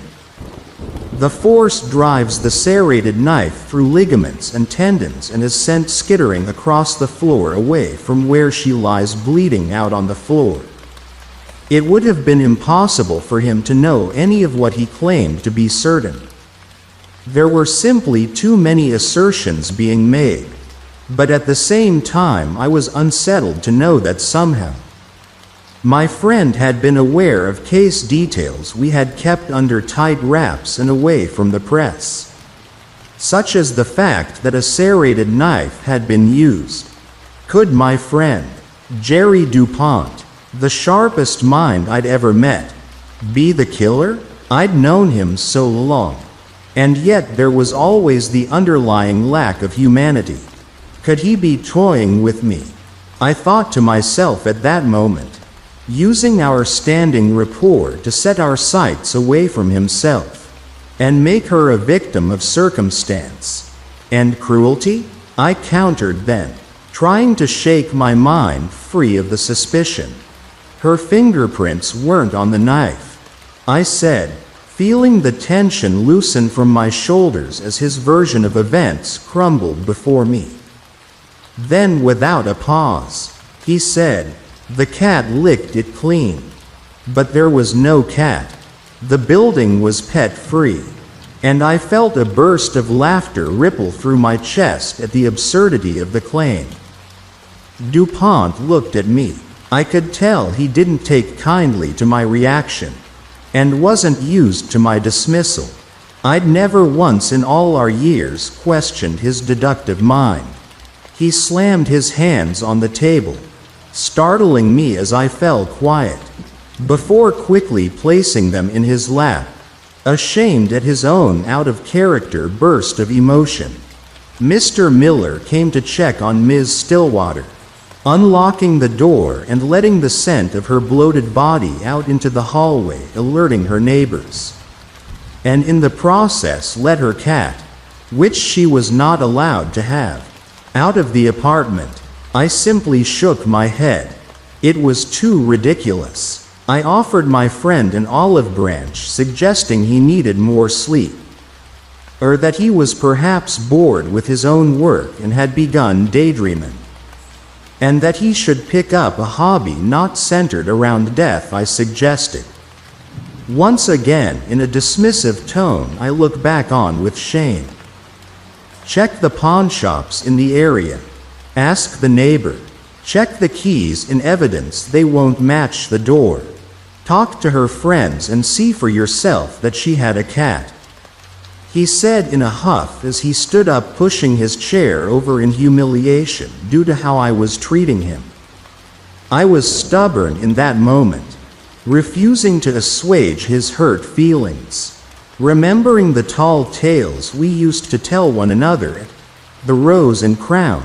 But as he walked away, I couldn't help myself, and asked him how he could be so certain such a ridiculous story could be true. He turned, his face red, and said, "Her corpse sang for me." We didn't speak after that. I visited his work a time or two thinking it best to smooth things over and apologize, but he refused to see me, having ordered his secretary to turn me away on sight regardless of the matter. And it wasn't until a year later, with little movement in the case, that I thought to bring DuPont's versions of events to Detective Reynolds. We were at our wits' end. The case was largely forgotten by the media, but we still worked diligently on it in our spare time. Until one morning, in a meeting, I offhandedly mentioned the conversation I'd had with DuPont as I was deep in the throes of nostalgia, thinking of my old friend, as I often did when the Stillwater case came up. And while the version of events might have seemed too far-fetched to me when DuPont had laid it out before me, as I worked on the case up close, with the distance of time, no theory became too outlandish. Detective Reynolds was furious I'd not brought this detail to her sooner.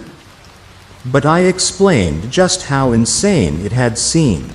Quickly, as if every minute counted, as if the gruesome scene were still fresh, and any minute wasted was an opportunity we might lose forever. Ordered an exhumation to have another autopsy performed. She called in a pair of beat cops and instructed them to canvass the apartment complex to determine if she had a cat, and took off towards the evidence room to determine if the keys we took into evidence from within the apartment matched the second deadbolt on the outside of the door. And as she walked away, Detective Reynolds called back to me and ordered me to bring Jerry DuPont in for questioning. I felt cold sweat seep from my skin as I realized what I had done. I could see it in the change of her demeanor. Detective Reynolds could see the headlines already. Star Detective Solved Death of Stillwater. But the headline, Star Detective Catches Mastermind Murderer, was far more attractive in the eyes of the ambitious lead detective. And I knew that she meant to try it all together in some elaborate way as to benefit in a more grand, newsworthy fashion. But what could I do? She was my superior and ordered me to bring in Jerry DuPont. It was early evening, and I parked outside the back of the funeral home where the adjoined morgue was attached by a covered outdoor walkway, and saw Jerry DuPont buttoned up in a dress shirt and tie, beneath his rubber apron on the way back from the morgue. DuPont squinted in the light and was less than pleased to see me exit the vehicle. As he started walking briskly away, I called after him, ordering him to stop or I would charge him with impeding an investigation. That hurt him as much as it hurt me. I'm sick with myself thinking back on this moment. It was a bluff, but all men fear authority in one way or another, and despite his deductive intellect, he was too shocked to see through my deceit. The drive back to the station was quiet and uncomfortable. I tried to explain as best I could what it was that I had done. That time had shown me that his claim wasn't so preposterous and that I was sorry. But he simply turned his head away, and I was unsure if he heard me. Detective Reynolds conducted the interrogation, and I wondered at my desk how she would react to DuPont if he claimed the corpses sang to him in front of her. I didn't see him leave, but Detective Reynolds walked past my desk, rapping her knuckles on the surface, and told me I'd done a good job today. For a moment I felt pleased with myself, until I concluded that the context of her compliment was that DuPont might have said something to implicate himself on record without requesting his lawyer be present. The next day, I went to see DuPont. Hoping to sit and talk with him, I wanted to apologize and help set things right. But once again I was turned away by the receptionist, claiming he'd called into work sick. This did little to ease my mind. By that point, Detective Reynolds was most likely already speaking with a judge to get an arrest warrant. Or at least that was my fear. Regardless of DuPont's wish that I not see or speak with him, I knew I needed to help my friend and make right the wrongs I'd unintentionally done. As I left the receptionist at the desk and got back into my car, I knew there wasn't a moment to waste. I drove round back, parking my vehicle out of sight of the front foyer of the funeral home, and got out. I pulled a set of lockpicking tools from my glove box and quietly ran to the morgue where I knew he'd be toiling away, and prepared myself for the stench of death and preservation chemicals that would bombard me the moment the door swung open. I looked about, realizing that was the first time I felt the anxiety of crime in my life. I felt the tools catch in the lock and make their way deeper, one small tooth at a time, until the lock clicked and opened.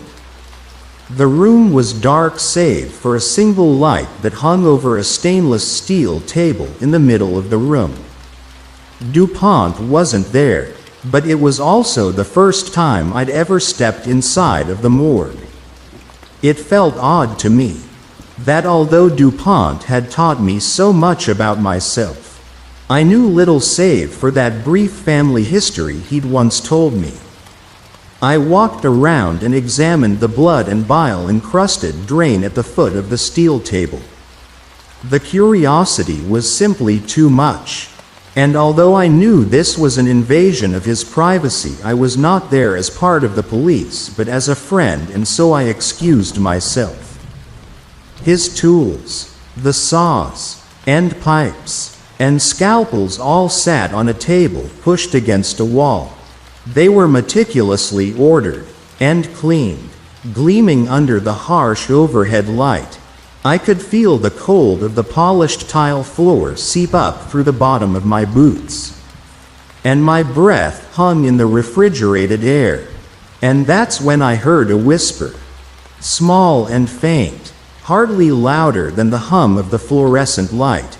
It sounded like a human voice spoken through the end of a balloon, whiny and drawn out, escaping air instead of spoken words. I felt crawling terror wriggle its way up my spine. I could see I was alone, but where had the noise originated? Then again, the smallest whine, like a human voice, spoken through the end of a balloon, as if it was escaping a vacuum. The words were indiscernible. I looked low under tables and in the trash. I felt silly, as though I was playing a morbid game of hide and seek. But still, I couldn't tell where the sound was coming from. Finally, I came to the wall where the tiny square refrigerator's doors stood closed in 2 neat rows of 8. I placed my ear to each one by one, praying that I heard nothing. And one by one, I came away having heard nothing, but too afraid to open them, until I came to the final refrigerator door in the bottom right of the wall.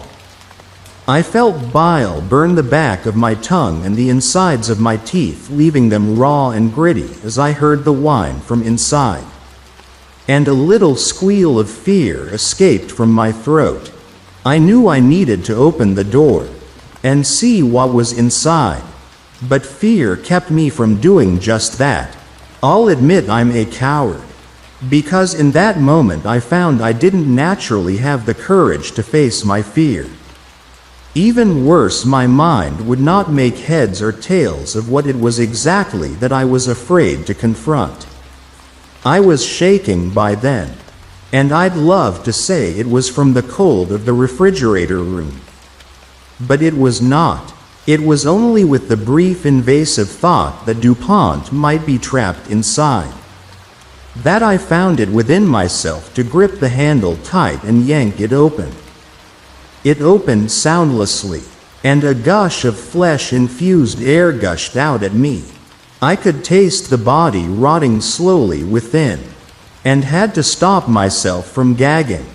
I could see bare feet facing me, and wanted to turn tail and run. But it was then I heard the whine again, the sound of escaping air, and without thinking too hard about what I was about to do, I grabbed hold of the end of the tray and yanked. The body came into the light and I gasped. It was Jerry DuPont, my friend, stark naked and dead. I couldn't believe what I was seeing. My friend, who I'd spent many nights with talking and laughing, there in the corpse refrigerator, with both his pale, rigged hands wrapped around a knife plunged into his heart, expertly slipped sideways between the ribs to the left of his sternum. I fell to my knees dumbfounded, and tears welled in my eyes. I felt the hot regret of our last two encounters, and wanted to bash myself in the face with my own curled fists until I was senseless. I hung my head low and cried. I couldn't hold back my emotions no matter how hard I tried. I felt responsible for his death, not truly understanding what I was doing when I put forth the theory he'd told me a year previous. Why had I not claimed it was my own absurd concoction? And then I heard it again. That small whine, long and drawn out. It was coming from DuPont's dead body. It was the gas bloating his belly, escaping from his lips. Is this what he'd meant when he said the corpses sing for him? Inconsolable in my grief, and out of my mind with guilt, I bent down, hoping to hear the soft words of my friend's voice one more time.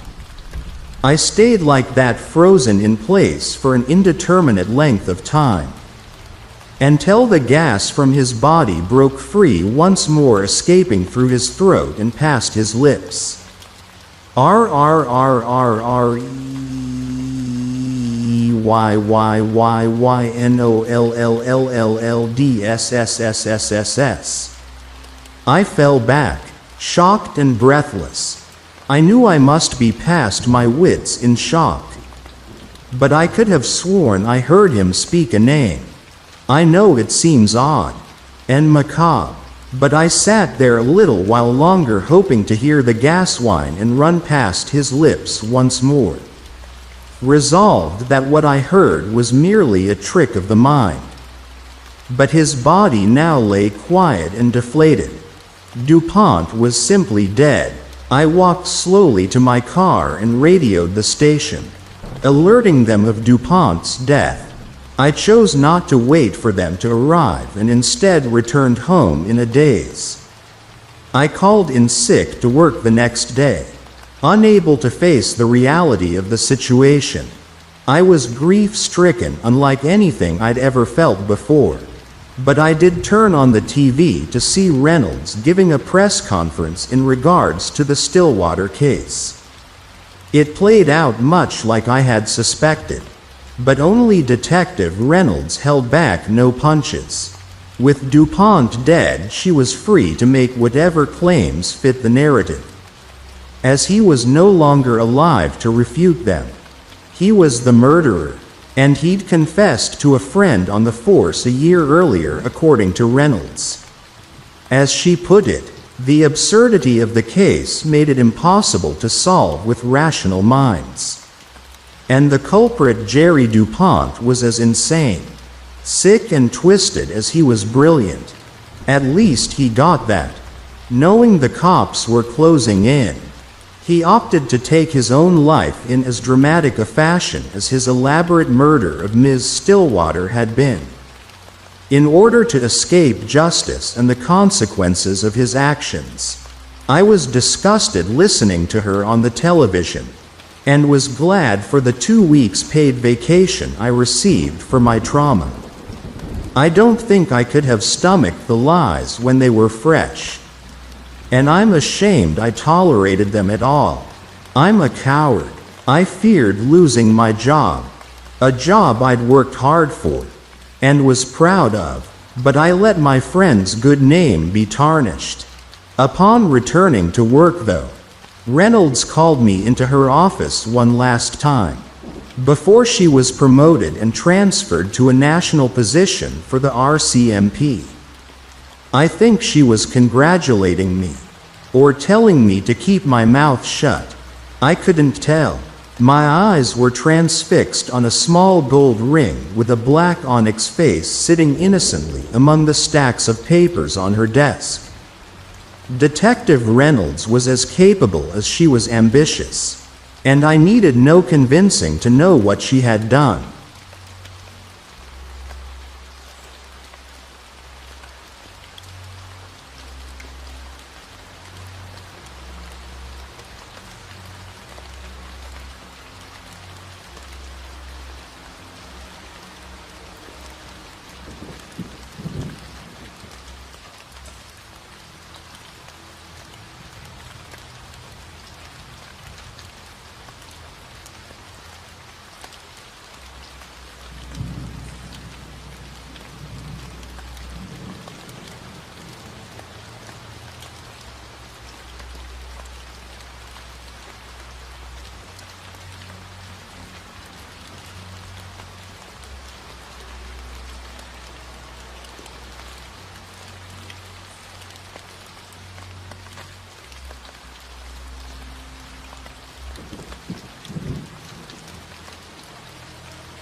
I saw a shrunken head in a museum, and I think I recognized it.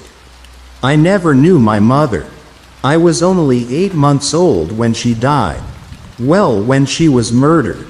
I don't know much else about it. In fact, I didn't even know she was murdered until 2 years ago when I was 15.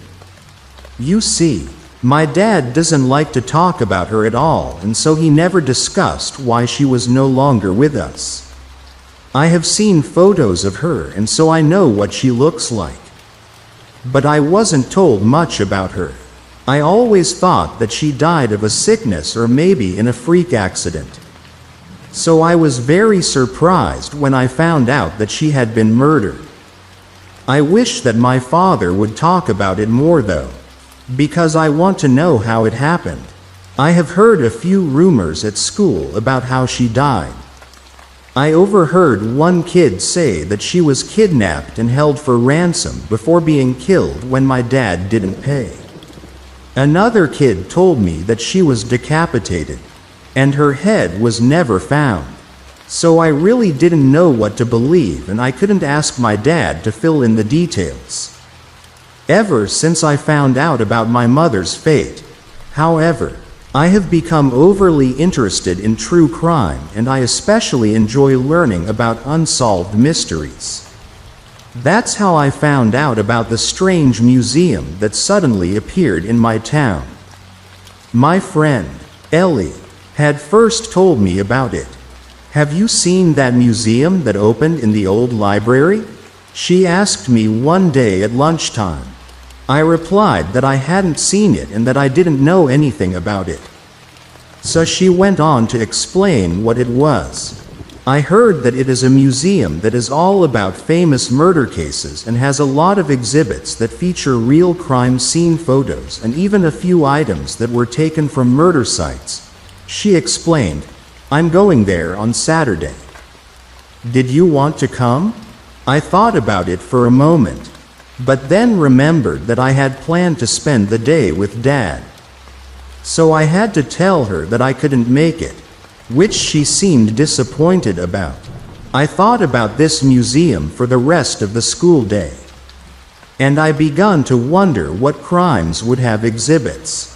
Maybe they will have an exhibit for my mom. I thought, maybe I could find out more about her murder. I thought long and hard about whether or not I should try and go to the museum, and finally, I decided that I would go on Sunday. My dad was going out of town that day for work, so it was the perfect time to go. I spent the rest of the week leading up to Sunday both excited and nervous. I was excited because I knew that I would find the museum very interesting, but nervous because I didn't know exactly what to expect. When Sunday finally rolled around, I was more excited than nervous. My dad left early on Sunday morning, so I knew I had most of the day to explore the mysterious museum without him seeing me there. I got up at around 8:30 and got dressed and ready for my day. I then walked across town to where the library used to be. I soon arrived and saw that instead of the sign that used to read, "Town Library," there was now a sign that was freshly painted with the words, "The Murder Museum." There was already a couple of people in the line when I arrived, and so I stood behind them and waited my turn to enter the museum. In front of me was a large man that had a small tattoo of a bird on his cheek. He appeared to also be by himself, and it looked like he was quite excited to go in. He made it to the front of the line and bought a ticket and entered through the front door. It was now my turn, so I walked up to the little booth that had been set up and I approached the younger man sitting inside the booth. The man selling the tickets was around 25, and he had long black hair and a large smile that was filled with crooked, yellow teeth. "Ticket for one, please," I said to the young man and handed over a $10 note that I had gotten from my part-time job. The man took my money, without saying anything, and handed me a small, paper ticket that read, "Admit 1." He then pointed me to the direction of the front door and said, "Enter at your own risk." I walked over to the main door and pushed it open and stepped inside, not knowing what to expect. What I found inside was mostly old newspaper articles of old murders and old, fading photos of what appeared to be crime scenes. They were all in glass displays, and the displays lined up in a row that led to another door. I looked through each newspaper article, searching for any mention of my mother. Unfortunately, I couldn't find anything about her. Not even a mention of her name was present in any of the newspaper articles. I was disappointed, but I still found it fascinating reading about all of the true crimes that had been committed. I read about Kevin Fuller, the killer who would hide his victims' bodies inside his own private jet, and I read about Terry Sturt, the man who murdered both of his closest friends. I probably spent an hour or so walking down the long line of displays that featured the newspaper articles. I finally made it to the end of the row of newspaper cuttings and found myself standing in front of a small, black door. It was shut, but I had no other way to go but through it. I opened the door, which creaked as I opened it, and I stepped through into the next room. This room had a lot more interesting items. There were displays of old clothing, that, according to the small plaques underneath displays, were clothes that the victims were wearing when they were killed. There were also a few murder weapons that were in small glass cases. There were a few knives, a couple handguns, and even a machete, that apparently were used in various murders. I did find this interesting, but I found myself becoming a little bit overwhelmed. Thinking about all of the victims got me thinking about my own mother. I didn't spend too long in this room because I was becoming increasingly uncomfortable.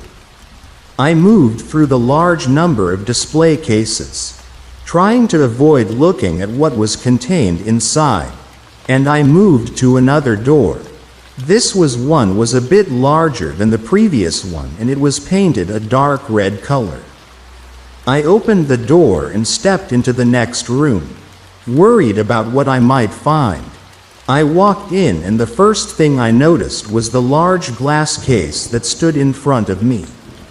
Inside was a small car, a Volkswagen Golf, I think it was. I quickly read that this car was used to lure victims and then they would be killed inside of the car. I felt chills run down my spine as I learned that people were killed inside of the car that I was currently looking at. I turned away from the car, and that's when I saw it. The shrunken head, sitting in a small glass case. Across the other side of the room. I had heard of shrunken heads before, and I had seen a few photos of them. But I had never seen one in real life. I excitedly walked over to it and had a look at the small, shriveled head that was staring back at me. I looked at the head and had a sudden sense that I recognized the head.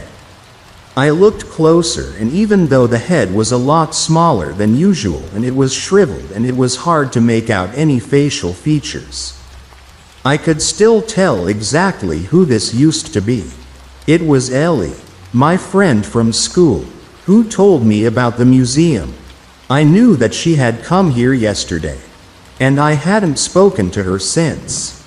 And I suddenly knew that something terrible had happened. I stood there frozen, for a minute, not knowing what to do. What had happened to Ellie? Yesterday, at this museum? Could the same thing happen to me? I didn't even want to think about it. All I knew was that I had to get out of here. I began to run back the way I came and tried to open the dark red-colored door that I had entered through. It was locked from this side. It was only open to people coming through. But you couldn't go back through it once you had already entered. All I could do was keep on going through the museum. No one else was around, and I hadn't seen anyone for quite a while. Which was strange, because there were definitely people lining up behind me. I knew that I had to continue. So I ran to the next door that was on the other side of the room. Past the shrunken head, I didn't look at it as I ran past. I made it to the next door. A small green door. I opened it and went through. I could see that this room was empty apart from rows of pots, all sitting on top of small, portable gas stoves. I cautiously approached the first pot and had a look inside. I just had to know what was in there, and once I knew, I really wish I hadn't. Inside the pot, looking back at me, was another head. That was boiling inside of the pot. I could already see that this head was slightly smaller than when I had last seen this. It was the small bird tattoo on the head's face that made me realize who I was looking at. I knew that this man entered before me, and somehow, his head was now getting boiled inside a pot, getting shrunk inside of a pot. Suddenly, there was a noise behind me, and I saw a masked man walk out of a door that was hidden in the corner of this room. He was heading straight towards me, and he was holding a machete. I knew that it was now my turn to become just a head. Just a shrunken head. I felt adrenaline racing through my body, and I began to sprint in the opposite direction of the man who was approaching me. I managed to run to the other end of the room, past the row of boiling pots. I saw that there was a small door on this side of the room. I managed to reach it, and I looked back and saw that the man with the machete was now gaining on me. He was not far from reaching me now. I turned the doorknob on the door end. Luckily, it opened. I felt sunlight hit my face. I was now outside. I was out the back of the library. I kept running, trying to get back to the front of the library and then as far away as possible. I was still expecting the door I had come through to swing open and the masked man to run out. But it never did. I managed to navigate my way back to the front of the library. And once I was back to the front, I saw that there was no lineup of people waiting to enter. I probably wouldn't have stopped to warn them. Even if there was a lineup, I knew that I needed to get as far away from this place as possible, and so that's exactly what I did. I did go to the police about what I experienced. and they rushed down to the museum, just in case what I was saying was true. When the police arrived, the library was empty. Everything was gone. The newspaper cuttings, the weapons, the car, and the shrunken head. I do not know where they all went, but all I know is that they have left my town. Ellie is still classed as missing, and the police say that no one knows what happened to her. But I do. I know what happened. Murder on the Appalachian Trail.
Murder on the Appalachian Trail. Holy shit, guys. I'm still trying to process this. And you'll have to forgive me if there are any typos in this because I am currently shaking like a leaf. I saw this site and felt like I would be able to vocalize to some capacity what happened over the past 2 days. But maybe I need to be calling the police? I don't know. I mean, I really don't. Okay, I'm an avid backpacker. I don't live too far away from the Appalachian Trail where it moves through the Blue Ridge Mountains. I'm always going up by myself. I've been doing that for years now, and never have I had a reason to think that I should bring someone else. But after this trip, I'm not sure if I will ever backpack again. I was able to get to my favorite spot just before sunset Monday night. Built a fire, set up my tent, and laid out my food. I was walking down to a spring to filter some water when I swore I heard a high-pitched scream. Typically, it's not uncommon to hear coyotes, bobcats, or other animals that make sounds similar to a human scream.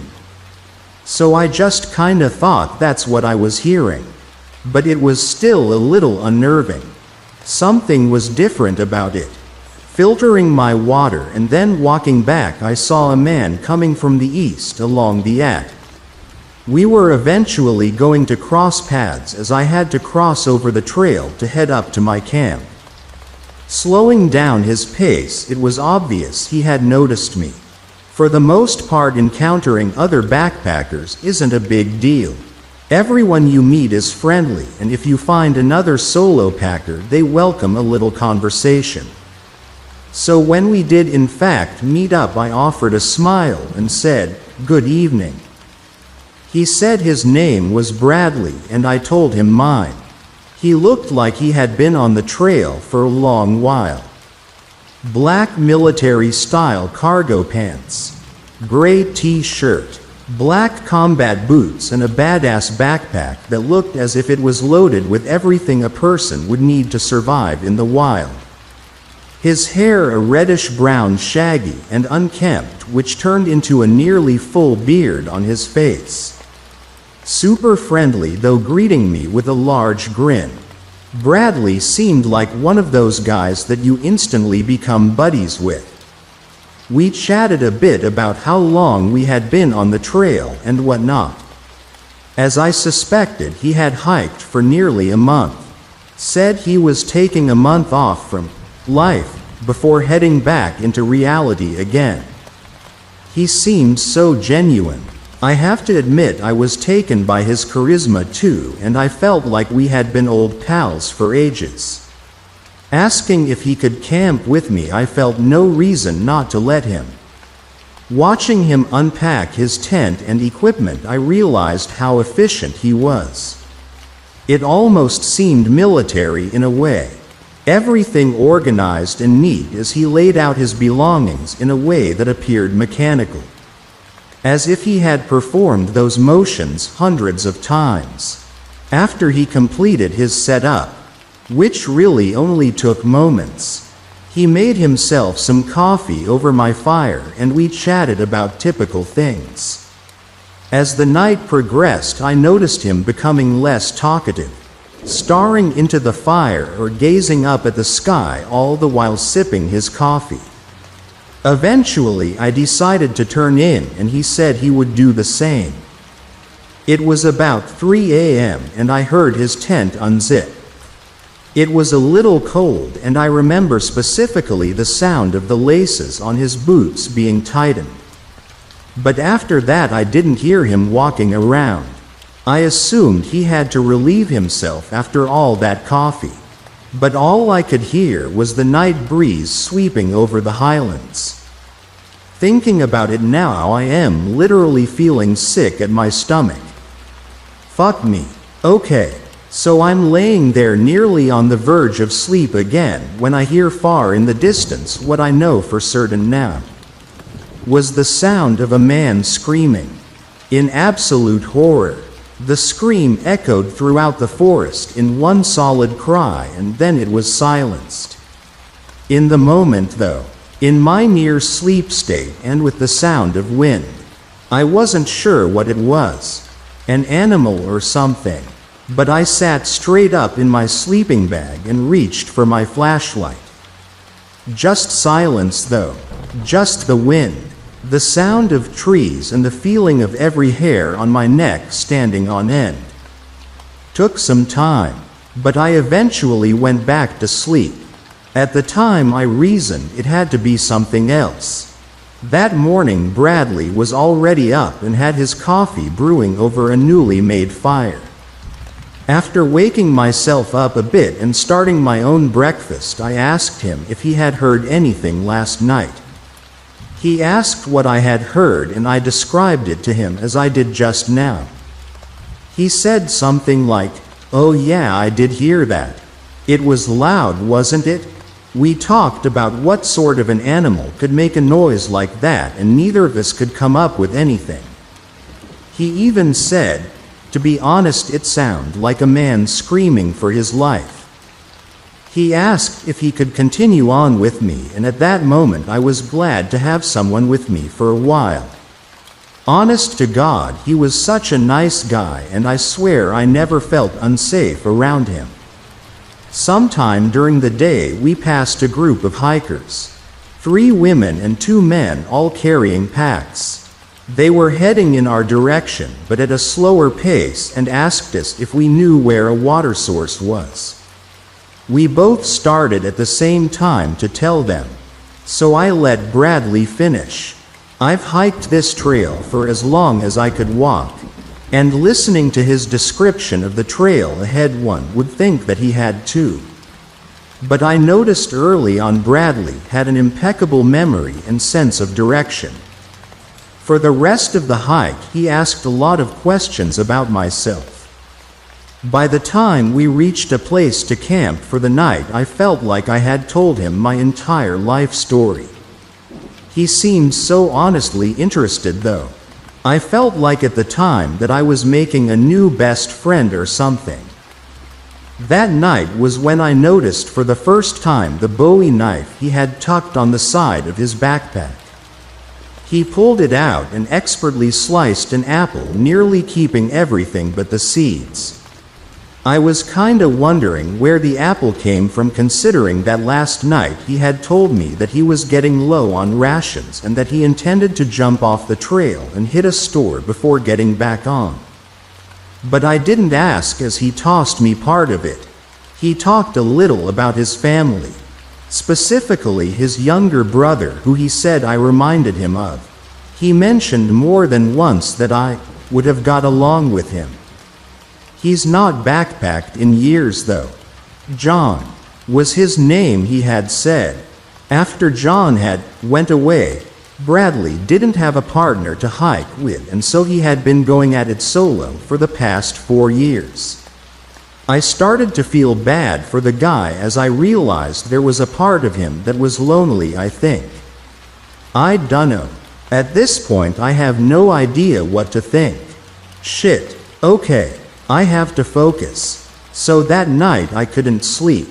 I was just wide awake, thinking about how my trip was nearly over and that I hated the feeling of coming back to work and dealing with the real world.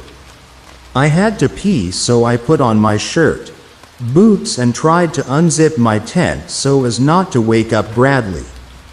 This was last night, and it was cold too.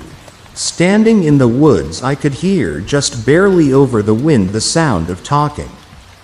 Must be the group that we passed before. Most hikers like that don't ever think that there might be others around them, or animals looking in, and so they talk and laugh as if they are the only ones in the world. I started to make my way toward the sound out of curiosity, I guess. I dunno what I was thinking. I could see their firelight jumping around between the pines, and one of the women burst out laughing. Before I got any closer, their voices dropped in volume. I was about 25 feet away with trees between us. The sound of that first scream still saturates my mind. Shit, I don't know what to do. I am going to have to stop typing for a moment. Okay, so it was nothing like anything I had ever felt or experienced before. Those people were dying. I know that now. I saw it on the news when I got home. I couldn't see anything, so I don't know what happened. I mean, I know what happened. I know it because of what the reports have said. But fuck, I don't really know. I don't. It was as if I were trapped inside of a tornado of screams and darkness. Somehow I was on the ground, not sure if I fell down or what. Pine needles on my hands. I was trying to get back to my tent. That's all I wanted. I've never felt such fear. Yes, that's what it was. It was fear. It was complete terror. I could hear one of the men call out a name. A woman's name, but right now I can't think of what it was. I just know he sounded absolutely horrified. Then I heard him screaming, begging and screaming, crying and screaming. I ran. I was able to run finally. By the time I made it back to my camp and into my tent, the air was silent. Something had killed those people. But I knew it wasn't a something. It was a someone. I knew it, and I know it. It felt like I was drunk. I couldn't think clearly. I was disoriented. I kept hearing things that maybe weren't anything at all. I sat in my tent frozen. That's what terror feels like. That's what it is. I am not sure how much time passed, but my heart stopped when I heard Bradley's tent unzip. I heard the sound of him taking off his boots, and then after his tent was zipped again. I could tell he was sliding into his sleeping bag. I didn't sleep. I sat there till the sun came up. That was this morning. We made a fire, had our breakfast. He chatted a little about spring mornings and other things. I don't know how I held it together. I don't. He asked if I wouldn't mind dropping him off at a store near the trail exit I was about to hit where my car waited. Which I did. This morning about 11 a.m. we pulled up to Breaker's Market just off the @ He thanked me and asked if he could have my number in case he ever needed a partner for a hike. I gave it to him. After our conversations the days before, he already knows where I live and work. He shook my hand and patted me on the shoulder.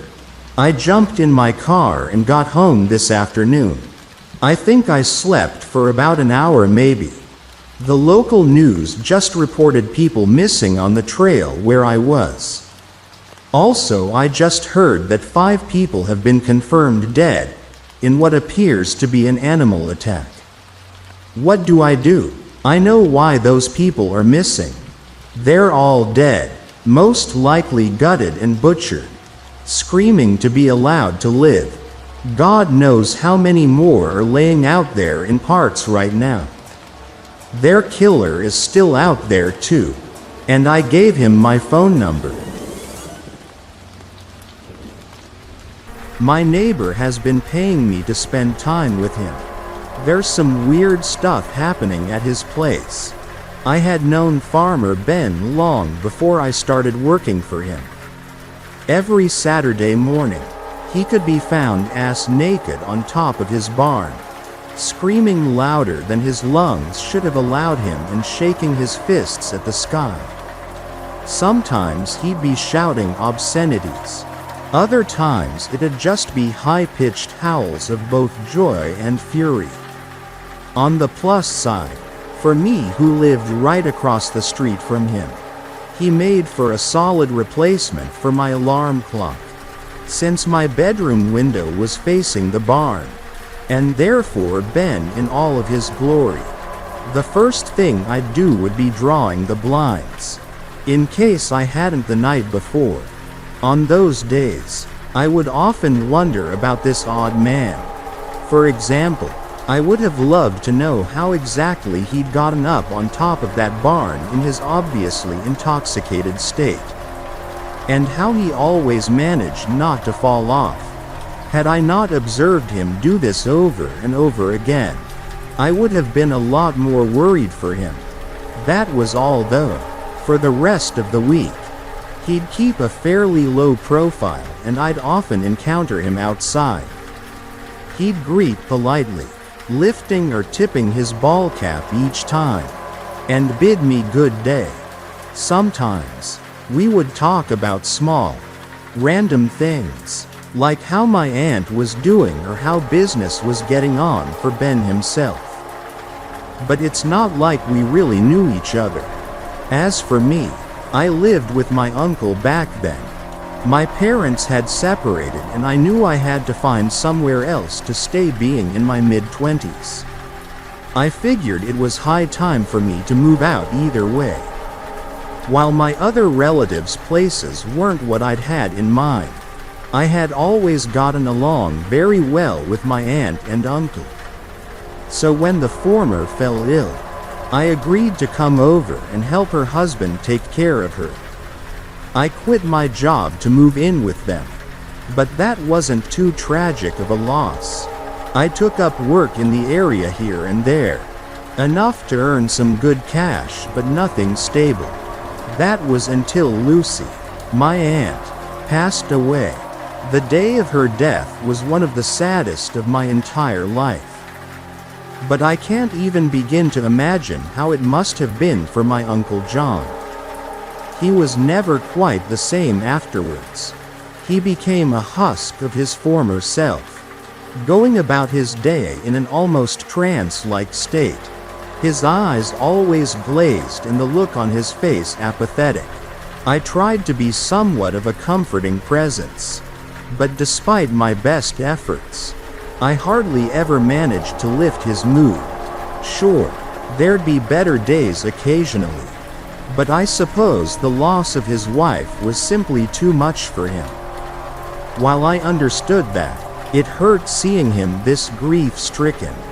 It was on one of those days that I was walking up the hill back to my uncle's house after spending the noon at work in town, helping out at a nearby cafe, one of those little part-time jobs of mine. I was lost in thought when I heard the clopping of hooves on the pavement behind me, and upon turning around saw Farmer Ben, leading the largest, fattest horse I'd ever seen. He greeted me with a friendly wave as he and the giant animal kept approaching. I like horses a lot, And the bigger, the better. So this was obviously something that warranted special attention. I stayed still so they could catch up with me before falling into pace with them. I didn't know you had horses, I said. I don't, Ben replied. Just this one, and I only got it today. It's huge, I remarked. Never seen a Belgian draft horse before? Oh, is that what you call these? I don't know. I guess it looks like one, but I'm not an expert. He replied. I don't even like horses. To be honest. Do you? He gave me a quick sidelong glance before adding, do you want to sit on it? I nodded eagerly and immediately tried to crawl my way up on the large horse's back.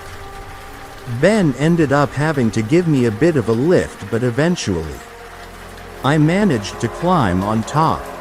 He then started leading us along again while I patted the beast's neck.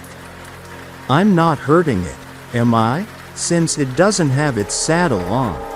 Please, it's twice your size. I don't think it knows you're up there at all. Even so, this isn't exactly a normal horse. What's that supposed to mean? Nothing. Nothing at all. He paused. I may or may not have stolen it from a certain asshole I know. But don't worry, he deserved it. All right. So I guess the cops are gonna show up around here sometime soon? They won't. Don't worry. How's your uncle holding up? I sighed. Feels like he's getting worse every day. To be honest, he won't even talk to me anymore. I know he needs his space and I'm trying to respect that, but I just wish it didn't have to be that way. He's lucky he's got someone who wants to talk to him. Ben answered. You know, if you have some of that talk to people kinda energy pent up inside you, you could always talk to me instead. I'd pay you. I just stared at him from atop the giant horse for a little while. I wasn't sure what to say. I thought he was joking. He held my gaze, looking quite serious indeed. I'm not a counselor, I finally told him. I'm not looking for a counselor. I don't want a professional opinion. I just want someone to listen to me, treat me like a friend. A friend you'd give money to? You say it as if it's a bad thing. Ben said, money's good, keeps people alive and connected. It sounds weird, I get that, but I mean it. You'd be doing something that seems to come easy to you, and I'm not kidding with the payment. I've got 2 employees helping me with the farm as well. If you want a friend, why not reach out the normal way? Why pay someone? I'm not an idiot, I have my reasons. Okay? This is my offer. Take it or leave it. Since I'm telling people about this, you may have already guessed what I chose to do. It took me a while to come to the decision, and I had to sleep on it for a night or 2. But eventually I ended up in front of his doorstep late in the afternoon. Ben was happy enough to let me in, and we sat down in his kitchen. I hadn't seen much of his place yet, but it looked very nice. It was rustic and old, but in an incredibly charming way. Just what you'd imagine from a classic farmhouse. Judging from the fine, yet slightly worn curtains, drapes and tablecloths which adorned the living room, hallway and dining room, someone had apparently once made an effort to pretty up his home. But all the decorations had faded and grown dull. I couldn't help but wonder why none of them had been replaced. This is a bit awkward, right? Ben asked, holding my gaze from across the kitchen table we were sitting at. He carefully nudged a cup of hot milk over to me, which he'd poured me after I'd turned down the offer of coffee. Could be worse. Your place is really nice, I said, giving him a soft smile. I reached for the cup and folded my hands around it to warm up my palms. Ben shifted in his seat, taking a sip of his coffee. I think we should clear up some things first. He cleared his throat. Well, there's some ideas to be had about the job I'm offering you here. I don't want you to feel like, okay, let's cut this short. I'm a weirdo, aren't I? I offered him an uncertain smile. I wanted you to answer that question. He told me, oh, well, yes, a little bit. Ben smiled. It's okay. I'm aware of that. You know, I don't really care what other people think or say about me, okay? Maybe I care a little bit. Just not that much. Well, sometimes I do care a lot. Not the point. I want you to know that I expect absolutely nothing but some conversation from you. No other ways of entertainment. If you catch my drift. I nodded. I didn't think you wanted that. Not really. It did cross your mind. Didn't it? It did, I admitted. But I think you would have just said so outright if that's what you wanted. And you wouldn't have asked me. There's people who do that for a living after all. No one would just suggest it to their neighbors. Ben stifled a snort. I guess not. I'm glad you didn't feel that way though. I gotta ask though, why me? Why a woman in the first place? Wouldn't you rather hang out with a guy? Ben sighed and his shoulders dropped. Actually, no. I feel a lot more comfortable talking to women. I'm not sure why that is. There's some stuff that happened when I was younger that would probably explain it, but I don't want to go into that. At least not yet. And why don't you want to talk to a therapist? That'd probably be a better option. I mean, I can't really help you if you're not feeling well. All I can do is listen. I thought we were past this. I want some warmth. Someone to talk to me and get to know me. Who I can get to know as well. I don't want help. Hell, I don't think I need help. I feel fine. Actually, I feel really good about myself. There's other reasons too, but I'll leave it at that for now. Alright, I took a sip of my milk. Okay then, where do you normally start with these things? We did discover a point to start from eventually. Talking to Ben turned out to be surprisingly easy. He had a witty streak to him, though his humor was largely self-deprecating, which was kind of surprising seeing as he otherwise came off as pretty confident. I was really enjoying myself. Actually, a few hours had passed before I knew it, and I already felt a bit closer to him. Close enough to ask about the horse. Ben grinned. Oh, yeah, it's doing very well, I think. If it's missing its owner, it's not letting it on. Oh, and it's a he. Does he have a name? If he does, I wouldn't know. You can name him if you'd like. It would be an honor. I replied with a smirk. So who does he belong to? Just this guy the first really hate. Let's call him my archenemy. To give you the gist of it, he's done something bad, as in, too awful to tell you right now. We have a bit of an ongoing fight. See, he takes things that are mine. I take things that are his. The usual, he explained casually. Oh, the usual, I repeated. I know I'm interesting, but I really can't tell you. He told me, chuckling as he shook his head, quickly glancing out the window. He frowned. It's dark already. Look at that. It's pouring too. We stared out the window for a few minutes, listening to the rain drumming on the glass. You're right, Ben said, finally. He fell silent again for a little while.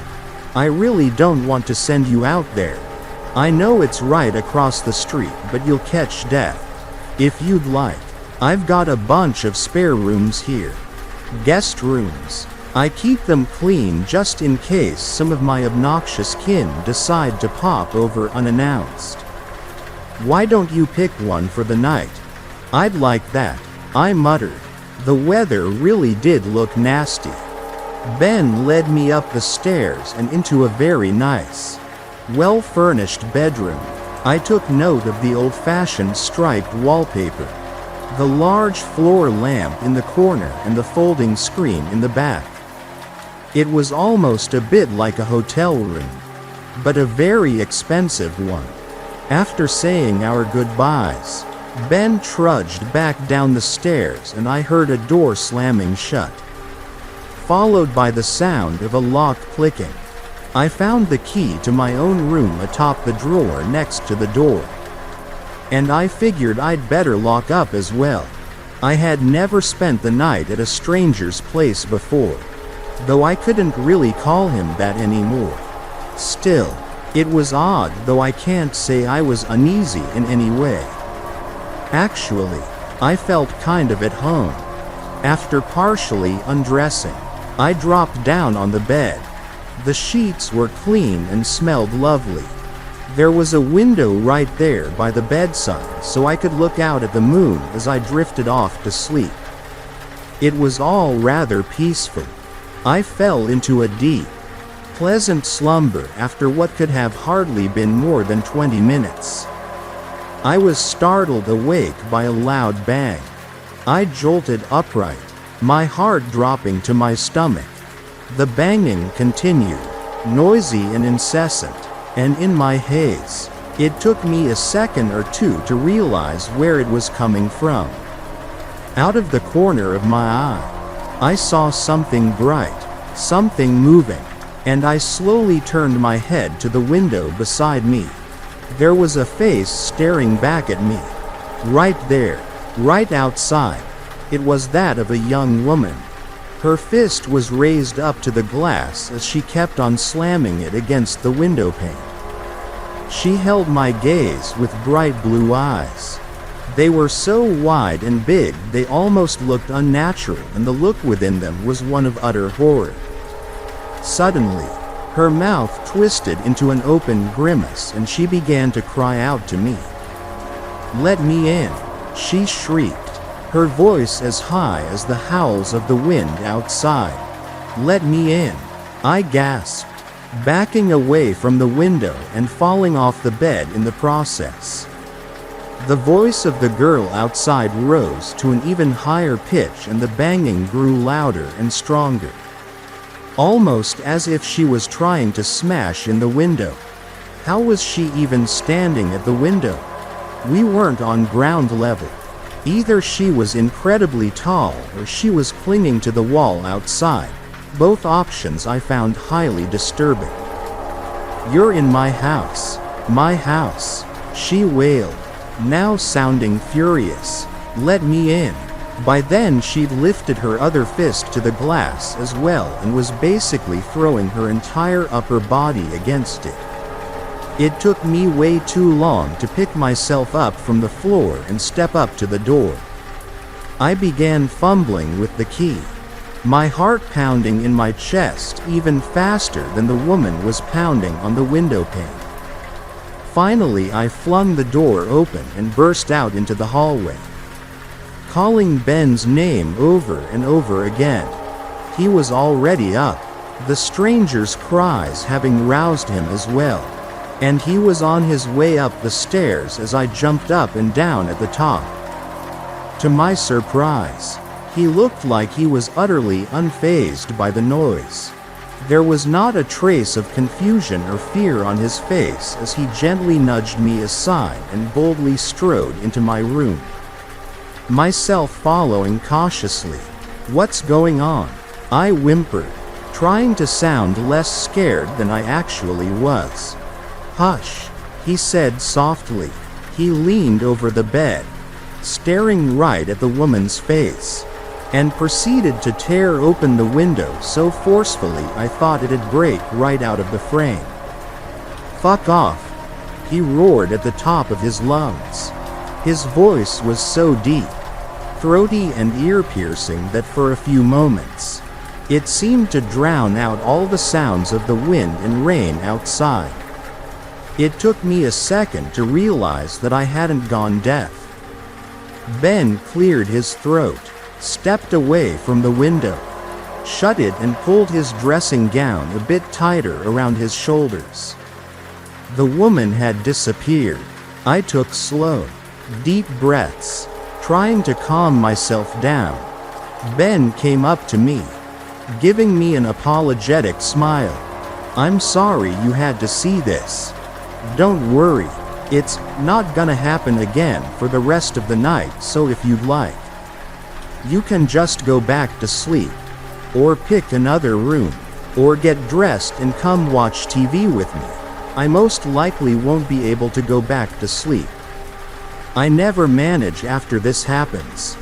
"Wait, you mean this is a regular thing?" He just shrugged and made his way back downstairs. I did join him in his living room in the end. He didn't say a word about what had just transpired, but his demeanor remained pleasant and unchanged. That was the first time we hung out together, with many more and much weirder stuff yet to come. A few days into my arrangement with Ben, my neighbor who had approached me and offered to pay me for my company, we were still keeping things, as he called it, casual. It was apparently a bit of a challenge for him to get used to me. And here I had been thinking I was easy to talk and attuned to. When I asked Ben if there was anything I could do to make him feel more comfortable, he said it wasn't my fault at all. There's no two people who just instantly click. He explained to me with surprising conviction. No. Did you ever just connect with anybody just like that? Sure I did, I said, with a lot of people. Actually, I told him a bit about the friends I'd made during my school days, some of which I was still in contact with, and about the girls and guys I'd met at my various jobs, the gym and such. Ben and I were sitting inside a cafe at the time, a large one outside of town which focused solely on serving pancakes and waffles. He'd ordered both of us enormous piles of either and was listening intently as he chewed. Eventually, he let out a small hum and, his mouth still full, replied, "Then I guess it just depends on the person. Of course it's easy for you to make friends. You're agreeable, approachable." He took a sip of his coffee. "It's just something I noticed. Whenever I see you around outside, even when you're by yourself, you always have a smile on your face." He leaned forward a bit. "I wonder, do you do that on purpose?" "Not really," I answered, a tad uncertain. "I don't even think about it." "Do I really?" He nodded. For a moment, neither of us said a word. Finally, Ben lifted his coffee mug and took a sip. "So you're just a happy person then? That's good for you. Good for me, too. I'd hoped to learn a thing or two. Is that why you asked me specifically to do this with you?" He shrugged. "It's a part of why." I sighed.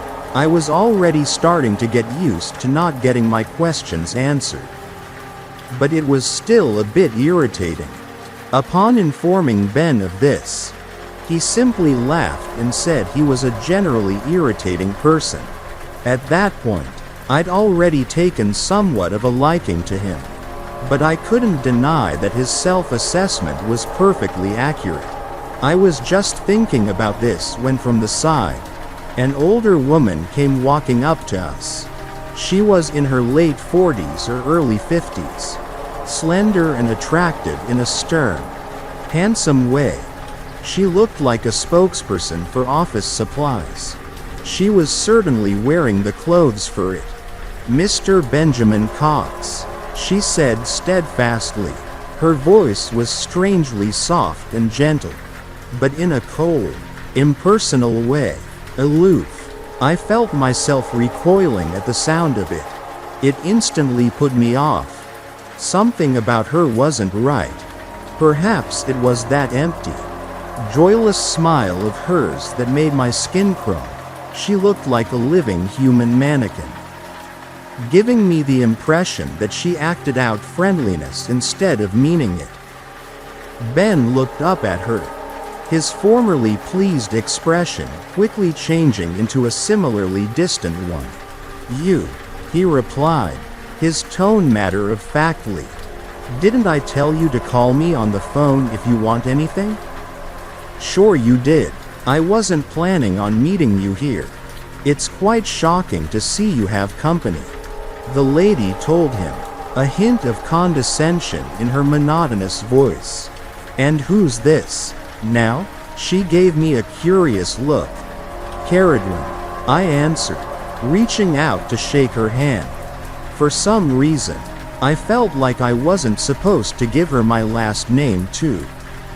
Else she'd say them both when addressing me just like she'd done with Ben.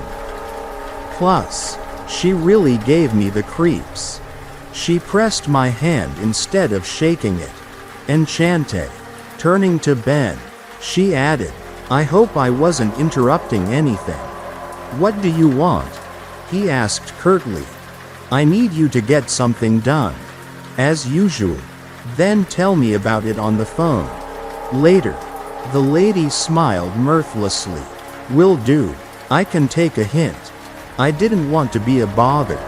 I just saw you here and wanted to come over." "Sure you did. Now that that's over." Ben made a waving off motion with his hand and the lady chuckled, turned on her heel and walked out the door. It swung shut behind her and Ben sank deeper into his seat, his whole body deflating in a deep, heavy sigh. "Your last name isn't Cox," I began. "I know," he replied casually, taking a sip of his coffee. "She doesn't know my actual last name. Cox is an alias. It was rather clever of you not to give out yours either. It's good to pay attention to anonymity. You ought to be careful around people like her." "So, people like her," I repeated blankly. "What kind of people would that be?" Ben gave me a wry smirk. "She calls herself Daisy. I know almost as little about her as you do, and I'm not keen on finding out more." "But, have you noticed that I have a ton of money? More than most farmers around here?" "Well, of course you've noticed. If I hadn't, you wouldn't be sitting here. Either way, she's the reason for that. I work for her. Or rather, my pigs do. I have a few of them. Maybe you've seen or smelled them before." "Mostly smelled," I confirmed. "How exactly are your pigs working for her?" Ben exhaled sharply. "You ask tough questions, young lady. I'm not sure if it'd be fruitful to tell you all about that now." "Are you gonna tell me at all?" "Sure I will. Actually, I think I really should. It's just a difficult topic. Not exactly something you'd discuss over waffles." I looked down at my plate, watching almost passively as my hands led my cutlery to cut off a piece of the uppermost waffle on my pile. Ben was a fast eater, and he was almost done with his portion while I still had about half of mine left. I mumbled some words of acceptance to his explanation before starting to eat again. Once Ben took up as well. He'd cleared his plate within seconds. It was sort of like watching a magic trick. The way he made all the food disappear. Feeling full, I offered him the rest on my plate. We didn't speak of the matter anymore that day. The next time it came up was while we were on the road, returning home from spending an afternoon at a lake an hour or two away. I had made that particular suggestion since the place was really pretty and Ben seemed to need somewhere to relax. There were other people at the lake as well, but thankfully rather few, so all in all, the atmosphere was calm and soothing. I'd thought he'd like to take a swim as well, but he ended up merely sitting by the lakeside while I splashed around in the water. He appeared to be fully content with that though, and by the end of our stay, he looked happy and satisfied. That was a great idea, he told me as we climbed into his car. I never knew there was a spot like that out here. The drive home was pretty nice at first. We were talking a little, although I was a little tired, and listened to the radio. Then his cell phone rang. Ben's car is a bit old-fashioned, a true beauty but not up to all modern standards. It doesn't have a speaker, so he asked me to take the call. I did, obediently greeting the person on the other end. "Well, hello there, you're not Mr. Cox." I didn't recognize the voice right away, but it did sound familiar. I turned up the volume and held the phone out so Ben could hear it better. "I'm not," I replied, "but he's with me. He's driving." "I see. Caradwin, was it? The girl from the coffee house. How are you doing, sweetheart?" The weird lady, Daisy. I remembered her now. For some reason, it sounded like she was grinning. I could figuratively hear it in her voice. I didn't know how to respond, for some reason. Listening to her speak with this mock affection really unnerved me. The same seemed to be the case with Ben. "Leave her alone. What do you want?" he growled. "Why so serious?" she replied, obviously not expecting an answer, seeing as she carried on right away. "I've got a job for you. The cargo's in the same place as always. Go pick it up, would you?" "Thanks a bunch," she piped. That was all she said before abruptly ending the call.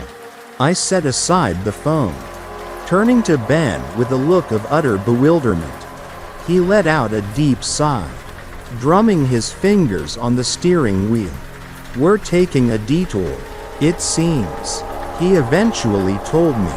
"To where?" "It's nothing to do with you. Don't worry, just gotta pick up some stuff.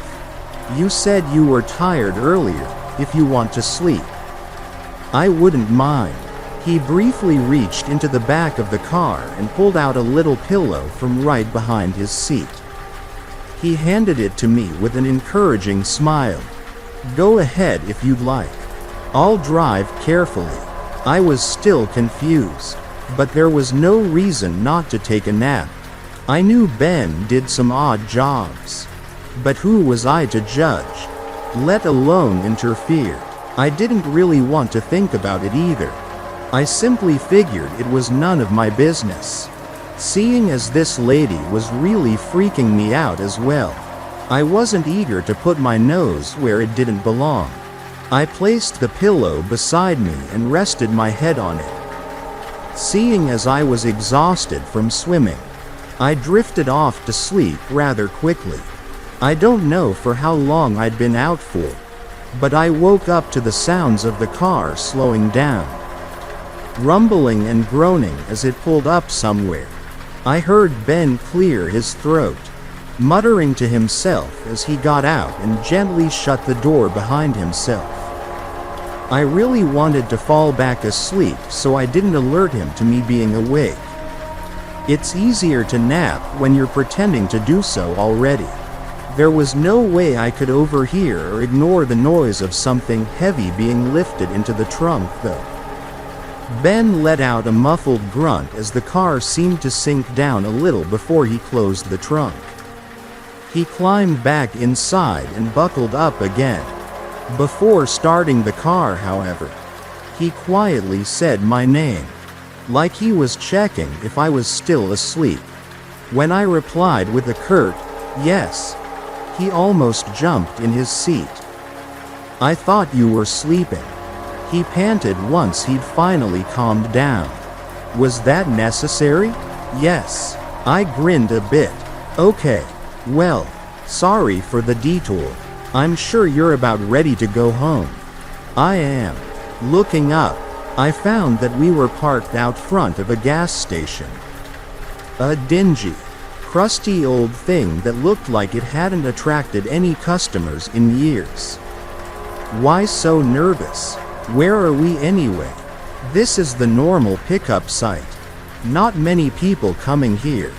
Except me and Daisy, he explained as he pulled out onto the road again. It was then that I realized how far away we were from basically everything. There were no buildings anywhere in sight. Just wide stretches of desolate landscape overgrown with dried out grass. What's in the trunk? I asked, now with a mix of curiosity and caution. I had already figured there was something a little shady going on. But it was the kind of consideration that you keep in the back of your mind and don't actually like to think about. I guess I simply hadn't thought it could truly be something sinister. It's simply like that with these dealings, you know they happen somewhere. Involving people you'll never meet. But you wouldn't believe it's ever anywhere close to you. I don't think you want to know. Ben said, eyes on the road. It'd be way easier for you not to know. But I'd keep wondering about it and it would bother me. I argued. Ben chuckled, but it sounded bitter and joyless. I'm not gonna try and make it a big secret. He told me. Plus, you kind of have the right to find out, seeing as I'm trying to keep you around. Still, please take me seriously when I'm warning you about this.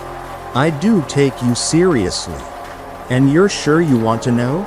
I think so. I stammered. I mean, it'd be better if I knew. I guess. Ben sighed, his gaze darkening, but he said nothing. So what is it?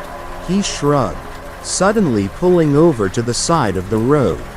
There were absolutely no other cars except ours. So I wasn't reluctant when Ben motioned for us to climb outside. Now, he began as we rounded the car. You insisted on seeing this. Keep that in mind. And please remember that I'm in no way proud of this. But let's just say I can live with it. I don't mind talking about it either. No one cares as long as I don't call the cops. Which you shouldn't do either. Trust me, nothing good will come of it. They have ties to law enforcement, and if all else fails, the best lawyers at their beck and call. So they'll end up free and you'll end up dead. That's for certain. I was starting to feel a bit queasy. Ben opened the car's trunk. Inside lay a large black bag. With a stoically calm hand, Ben reached for the zipper and slowly pulled it down before lifting one side of the bag up, granting a view of its contents. The first thing I saw was a hand. It seemed to stretch from the depths of its prison like a tree extending its branches in search of sunlight. It didn't move though. It was as still and motionless as a doll's hand. At first I didn't even realize what I was looking at. I leaned over just a bit more, and that's when I saw that the hand had been severed at the wrist. My heart sank and I felt my stomach turn. For a second, I was too stunned to move or speak. I would have screamed had I been able to. Beneath the hand, I saw more fleshy parts peeking out, small enough they'd probably had to have been poured into the bag. The blood they'd been oozing had pooled in several places at the bottom of the bag. I instinctively clutched my arms around my chest and shoulders, hugging myself as though that would keep my body from falling apart in the same way. I had never been so aware of the beat of my pulse and the forming of cold sweat on my palms and brow. I could literally feel it on my skin. I was dizzy, nauseous. I didn't feel stable on my feet anymore. Kind of like the ground was giving way beneath me. It had to be the most intense feeling of dread I'd ever experienced up to that point. "You all right?" Ben asked, quite casually, as though the sight we were facing was nothing out of the ordinary. "No," I had to force the word out, my lips quivering. "Let me just close all that up again, there.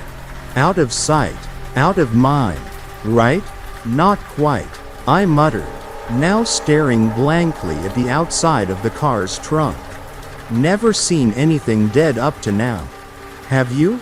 Squirrels, frogs, a deer, all on the road, various insects," I stammered, still not able to form full sentences. I tried to keep down the bile which had risen in my throat, swallowing hard and wincing at the biting pain it sent through my chest. Not a dead person though. It was more of a statement than a question, and Ben voiced it without really addressing me, like he was saying it so I didn't have to. I just nodded and buried my face in one of my palms. The pressure of my fingertips on my cheeks and jaw was slightly soothing. Ben cleared his throat uncomfortably. "I didn't know you'd take it this badly. I didn't mean to make you feel sick. I'm very sorry." "It's okay," I said, digging my fingers further into my skin. "I'm not gonna have nightmares." "Don't worry," I added, trying to put on a jovial tone. I don't know why I tried to sound like it didn't bother me, but I felt like I needed to, almost as though if I'd pretend not to be absolutely horrified, I'd actually calm down. That's only part of what I was worried about. Still a great comfort though. Honestly, if it helps. That guy in there, he got involved with Daisy and her whatever they are, so he's no saint either. Also, he would have died anyways. I'm just here mopping up the mess. If it wasn't for me, there'd be some other clown doing it.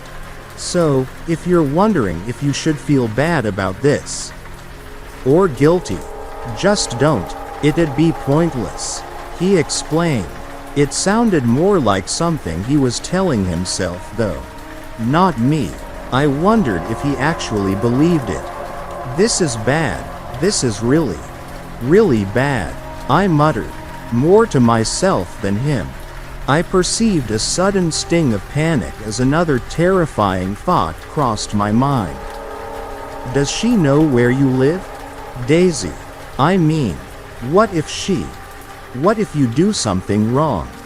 What if she comes after you? Or me? I'm not in any danger. And neither are you. Daisy only tells me what to do. She's never seen my home or the pigs. There's a middleman, so to speak, who got her into contact with me. And he's a personal acquaintance. But other than that, I try to make sure I'm not spoken of in those circles." He sighed. "It's a cute little illusion. If she wanted to, if I gave her a reason, Daisy could come after me at once. So I don't give her a reason. Plus, I need the money. I really do."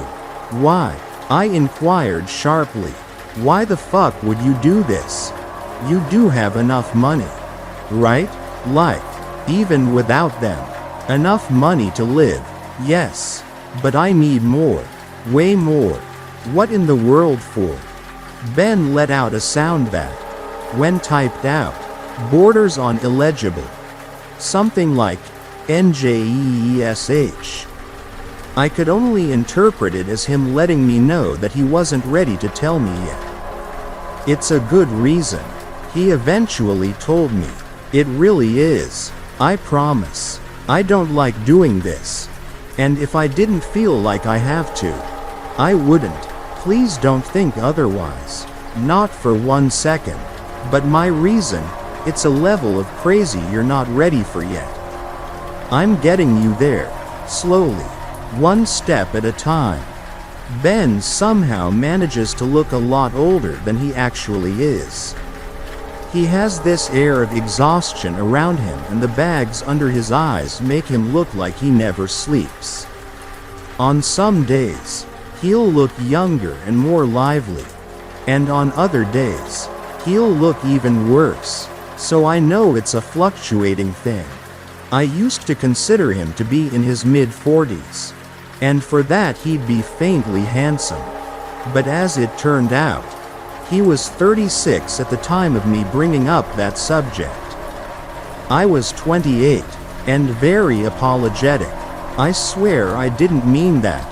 I told him for the 10th time after my former impression of his age had slipped out of me by accident. It's not all that bad. Really. He replied, his lips tight and his gaze unwavering. But he looked unhappy nonetheless. When talking about Ben's outward appearance, I should probably mention some other peculiarities as well, namely his build and choice of clothing. Ben is a giant of a man, towering above the majority of people, but not quite tall enough to look abnormal. He has the shoulders and back of an ox, yet he's not in shape, in the way a bodybuilder or an athlete would be. While he is muscular, his strength is rooted in the work he does on the field and with his animals. And that shows mostly on his arms and a lot less over the rest of his body. I wouldn't go so far as to say that he has a gut, but he is on the chubbier side. All in all, his frame amounts to someone who, if angry at you, will make you crap your pants. His taste in fashion ranges from gracefully careless to downright deplorable. He doesn't seem to make an effort to dress up very often. More like he simply gets up in the morning and throws on whatever he can find. He's also got an emotional attachment to a certain old, faded red ball cap. The words, "Communism was just a red herring," are scrawled onto its front with what I'm guessing is black marker. It's not written in his hand. Mind you, over the duration of our acquaintance, I've received quite a few letters and notes from him on paper, so I'm familiar with the way he writes. Surprisingly enough, it's impeccable, almost majestic. He applies way too much pressure on the paper though, which would often make the ink seep through. But that's literally the only thing I can think of that's wrong with his handwriting. Other than that, it's perfect in both legibility and artistry. When I asked him who it was that had further defaced his ball cap, he didn't want to tell me. We were already a few months into our arrangement when I discovered something strange in his home. I had been coming over quite frequently, and I thought I'd seen everything there was to his house. That was until I found that one of the doors on the upper floor was locked. Up until then, I'd just assumed it was another guest room he hadn't shown me yet. But of course, there would be no reason for a guest room to be locked. Of course I asked him about it, and he once again refused to give me an answer. I do think he wanted me to find out though, seeing as just a week later, he left me to watch his house while he was out of town. My uncle's dying or something, I heard. He told me I should really be there with balloons or whatever. Balloons? I repeated. Or maybe a cake. I don't know. What do you bring when someone you absolutely hate but pretend to tolerate for family's sake is bedridden? I guess it depends on what message you want to send them. I wouldn't recommend either though. To be honest, I replied hesitantly. You're probably right. His shoulders dropped in disappointment. He's awful. You know, he's done some shit. It'd take too long to explain, but he's not a good guy, and His voice trailed off as he let out a deep sigh. "Well, I'm just gonna pretend like I'm not enjoying this. You frighten me," I said flatly. "I don't." His tone was so convinced and casual that all I could do was nod. "Either way, for as long as I'm gone, 2 days, I believe, you can do whatever you want in here. My farm hands are gonna take care of business, so don't worry about that. I'd just like for you to watch out for the house and keep it warm. I feel so weird coming back here after being away for longer than a couple hours. It's just so empty then." A slight shudder shook his shoulders at the sheer thought of it. "No worries," I assured him.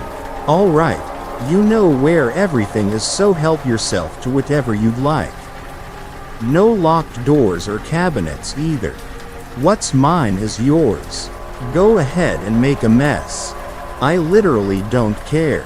Just remember, if you want to sit around here in your underwear, I do that too." I snorted, despite him looking dead serious. And with that he was off. The first thing I did was sit down to watch TV. Ben has this giant television and the best, most comfortable sofa. It used to be quite pretty too. But there's a bunch of beer stains on it now. He's a sloppy drinker. I sat there for about 2 hours until I got tired of the cooking show that was on. And my mind drifted back to what he'd told me upon his departure. No locked doors. I immediately sat up. What had he meant by that? I needed to go check. I dashed up the stairs, all the way to the far end of the hallway where the room he apparently hadn't wanted me to go into was located, and reached out for the door handle.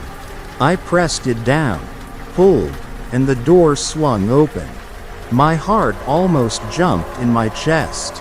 I took a step back, wishing to allow the room to open up to me on its own.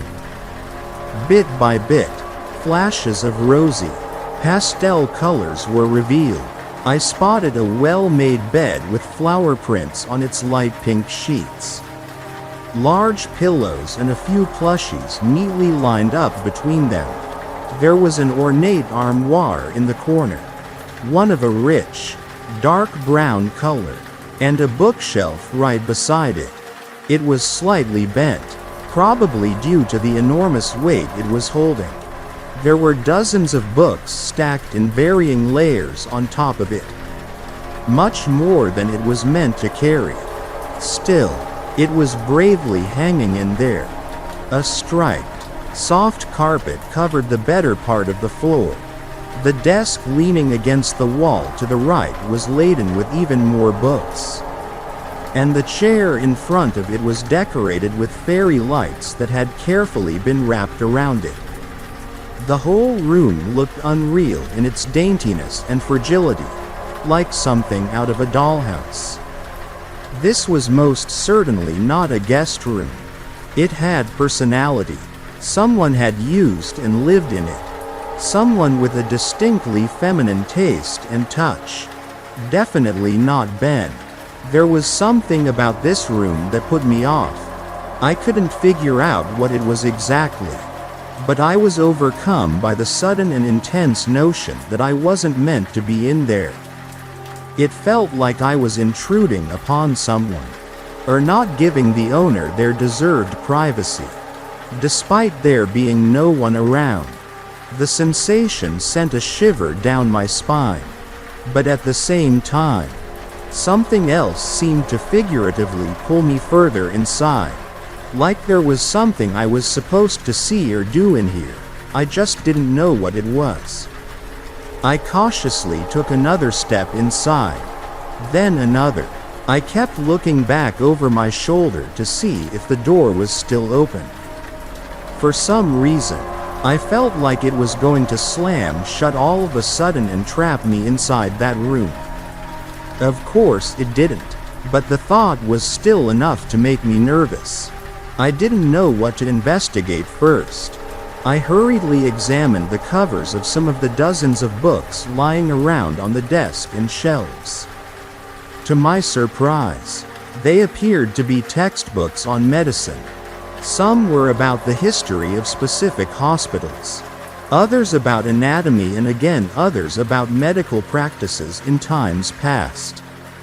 The only works of fiction among this highly professional assortment were a couple of classics. The kinds of books you'd be forced to read at school. They were all visibly well loved and had been read multiple times. Judging by the signs of wear and tear on their covers and backs. Looking around further, I spotted a cardboard box peeking out from under the bed. I got down on my knees to grab it and slowly pulled it out. There wasn't a lot of dust on top of it, like it was taken out and put back on a regular basis. I didn't know why, but touching it made me feel uneasy, like there was a chill being sent out from the surface of the box right through my fingertips and up into my hands before spreading all throughout my body. I swallowed, took a deep breath, inhaling the stale, thick warm air and regretting it instantly, and peeled open the box. My stomach dropped. My hands instinctively jerked up to cover my mouth. Stifling a scream I could have let go of just as well. There was nobody home but me after all. Inside the box, laid out and stacked up with no small amount of precision and care, were bones. They ranged from being tiny, slim and fragile to heavy and long. I have next to no knowledge of anatomy, but I was sure I could spot just about everything from finger bones to thighs, ribs and shins in there.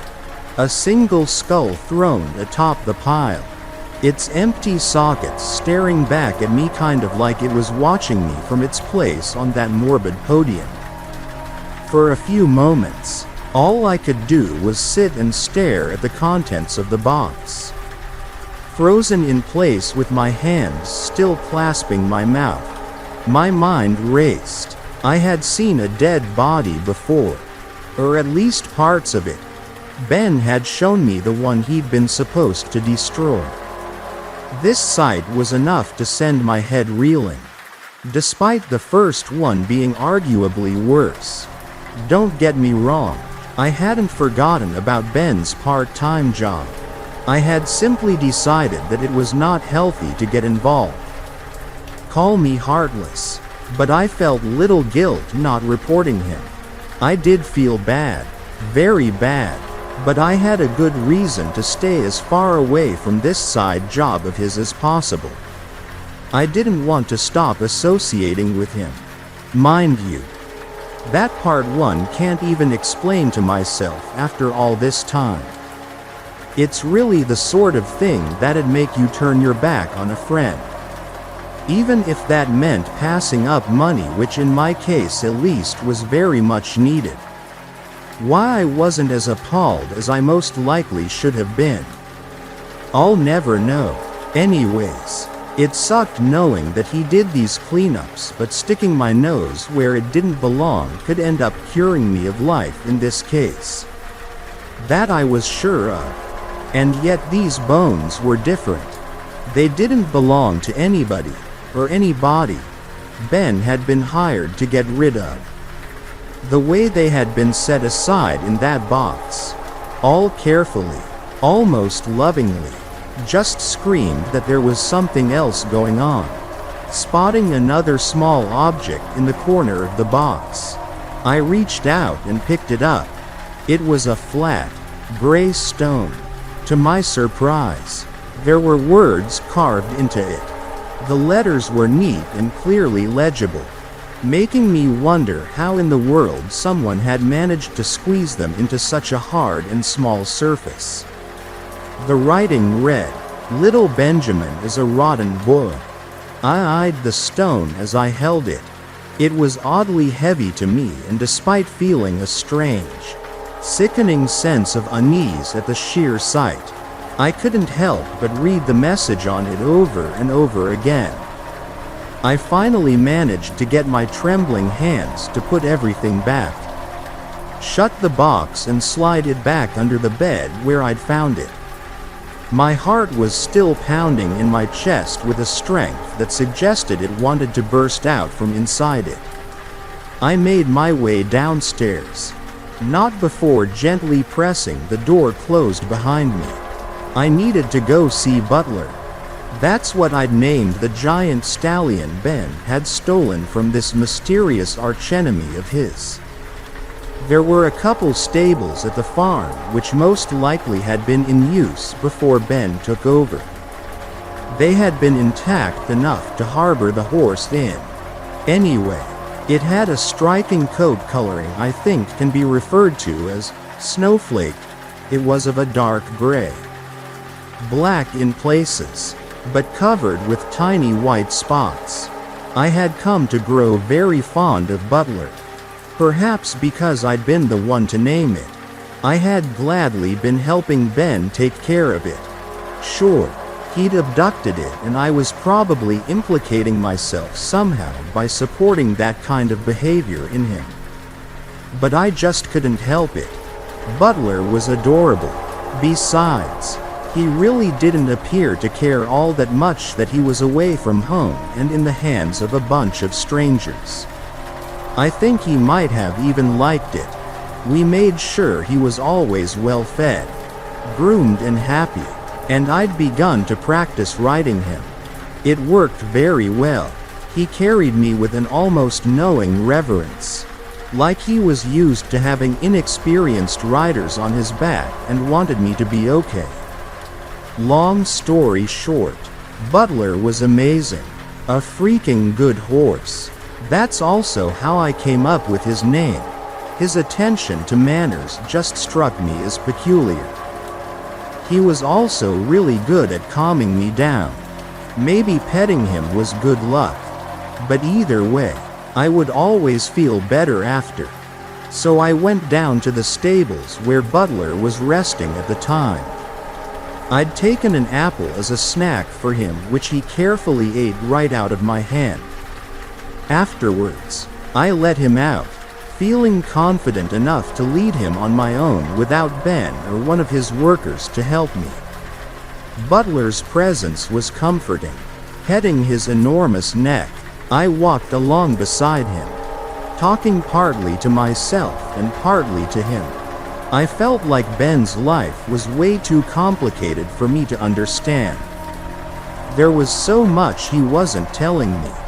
But at the same time, him leaving me there was proof in itself that he wanted me to find out. He just didn't want to put it all into words himself. And somehow, this horse had to fit into that entire mess.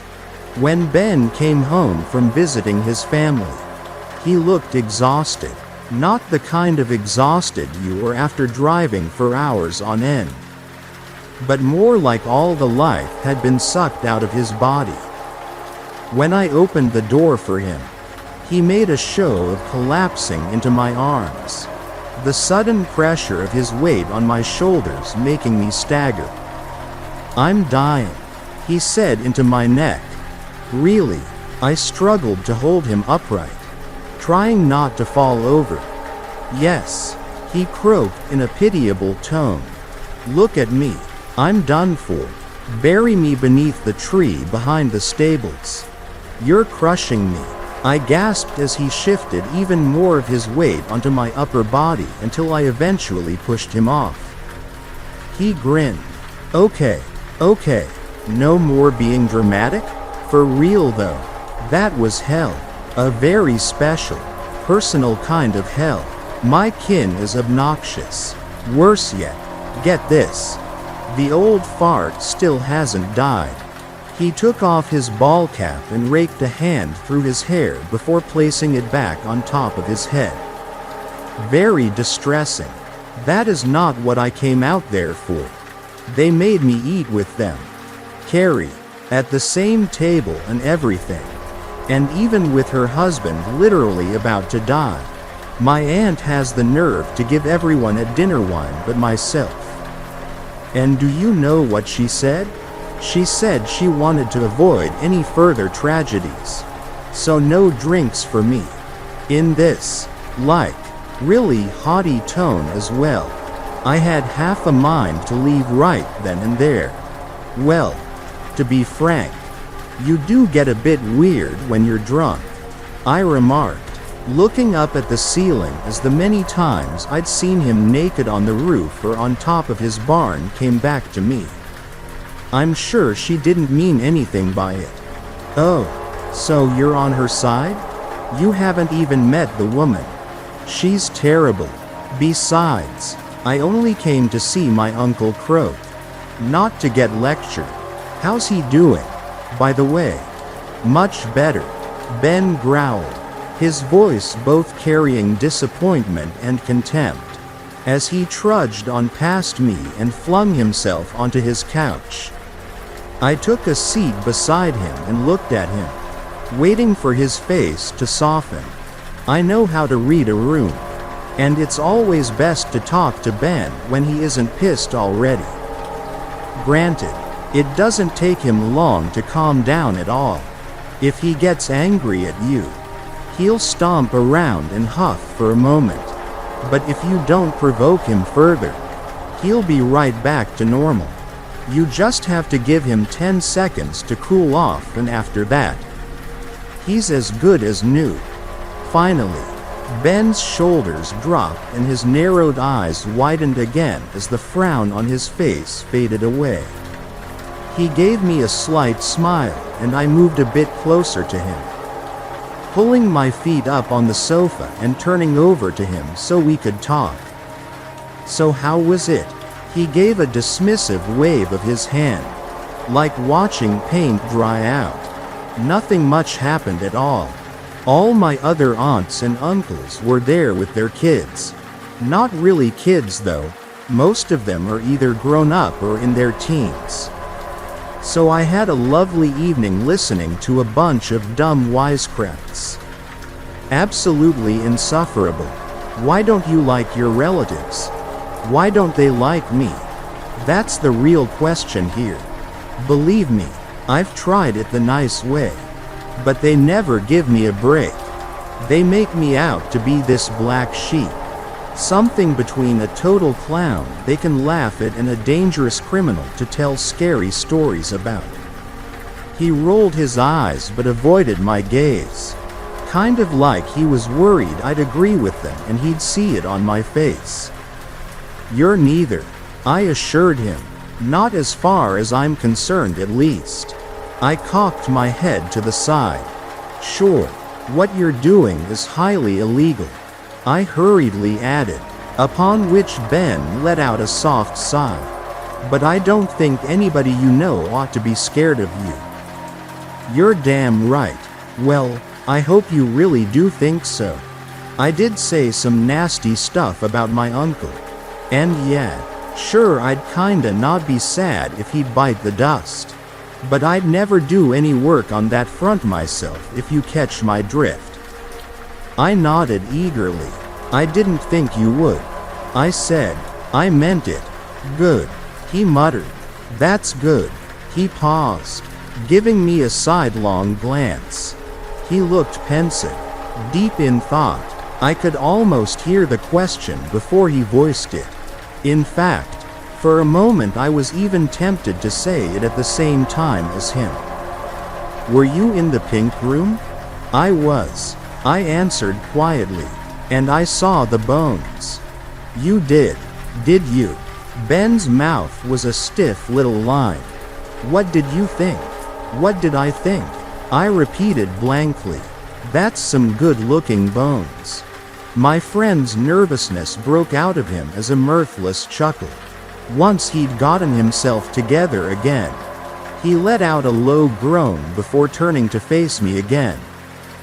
The room doesn't belong to me, he told me in an empty, stern tone. But I suppose you already guessed that. I nodded quietly, hoping to encourage him to keep talking. It used to be my sister's. He swallowed. You didn't know it, but for the better part of my life, I did have a little sister. He slowly reached up to remove the faded red ball cap from his head and gently ran his fingers over the writing on it. He grinned and waved it at me. That's her impossible scrawl right here. Communism is just a red herring. That's a quote from a movie. Clue, I think it was called. She loved it, and that line came up in there a couple times. She thought it was hilarious. He shrugged. Never particularly cared for it. Personally. See, my sister was also the one who decorated the house. Literally all of it. She had an eye for these things. I offered a friendly smile as I looked around the room. I'd always thought it was nice in here. You kept it like that ever since? Of course.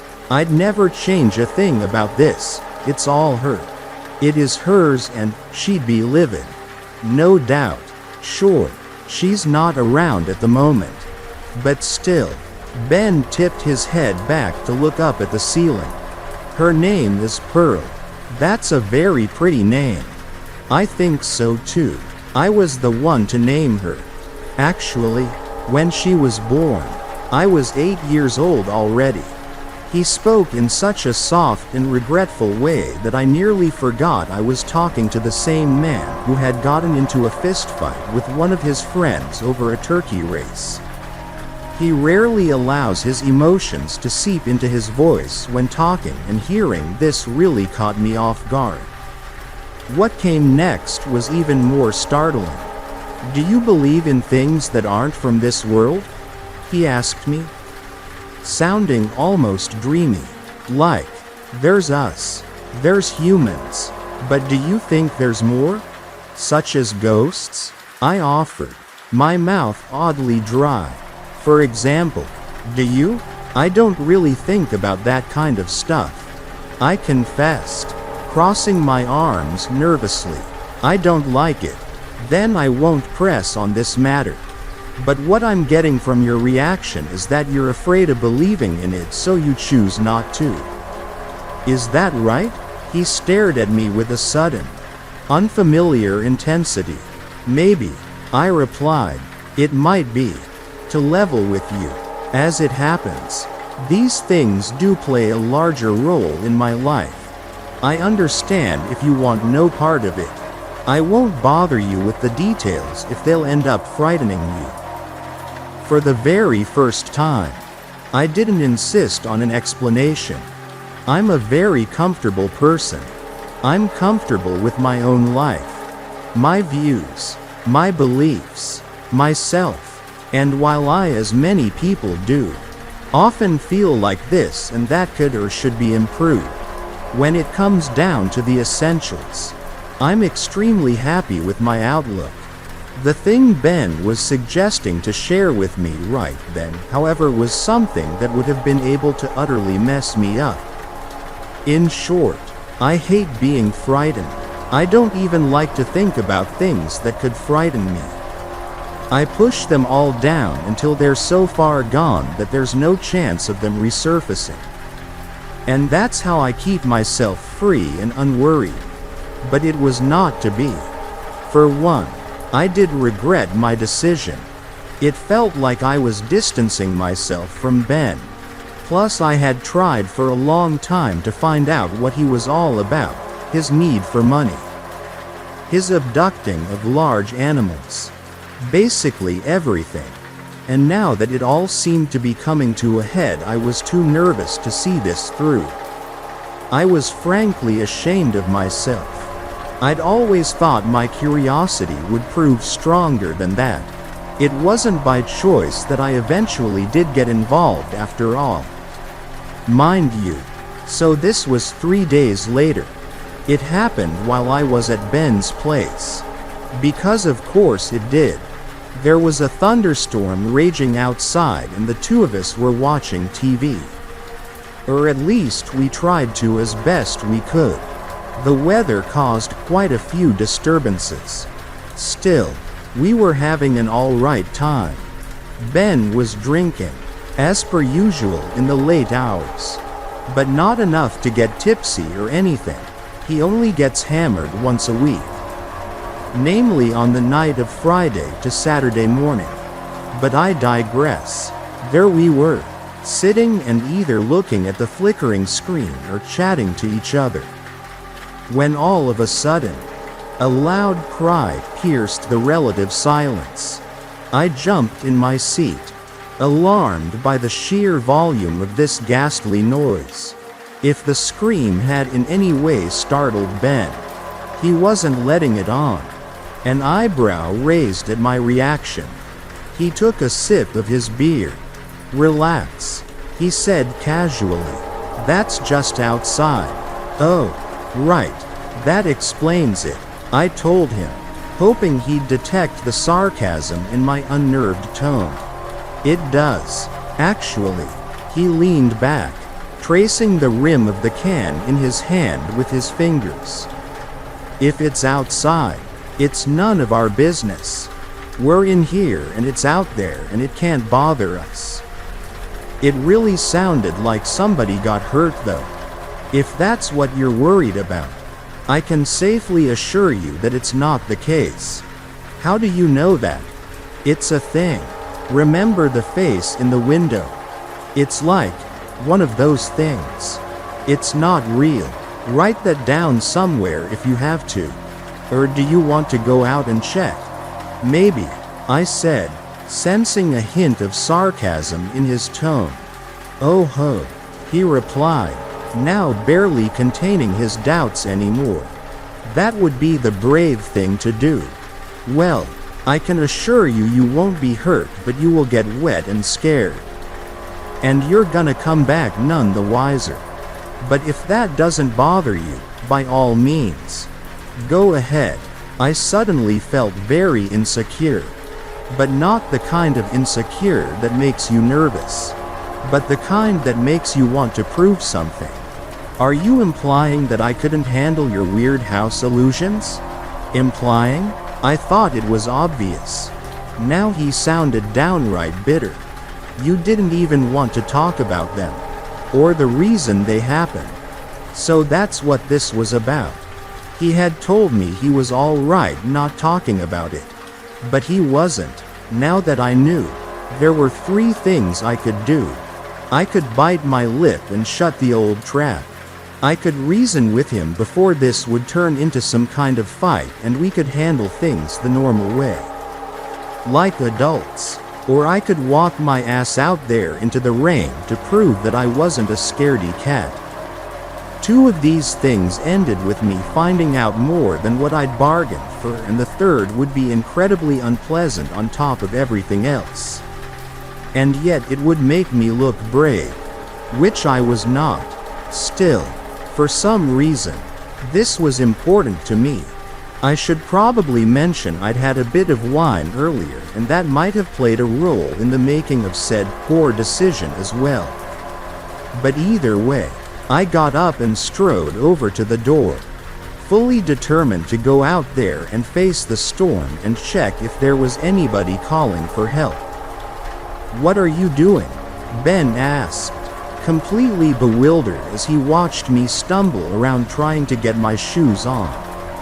I just huffed and gave him a cold shrug, to which he seemed to grow more alarmed. "Carrie, come on. I didn't mean anything by that." Carrie, no." But I had already made my way out the door, even as I heard Ben lumbering up to follow me, calling after me in a way similar to a dog owner trying to sway his wayward pet to come back. The raindrops hit my skin hard as they came down on me. It was that warm kind of summer rain. It wouldn't even have been unpleasant if it hadn't been for the strong wind and the thunder in the distance. Still, I heard the scream again, and it seemed to drown out everything else. I followed it blindly, rendered disoriented by the water whipping into my face. Before I knew it, I was standing in the small field behind Ben's house. The corn was standing pretty high already at that time of the year, looking down. I couldn't even see my feet anymore. Looking up, I found that the sky was of a dark, impenetrable gray. The scream rang out again, this time almost right beside me. It was so close to my ear that it hurt and I jumped, spinning around only to find myself face to face with a pale young woman.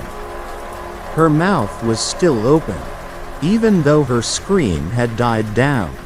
It took me a moment to register the basics of her appearance.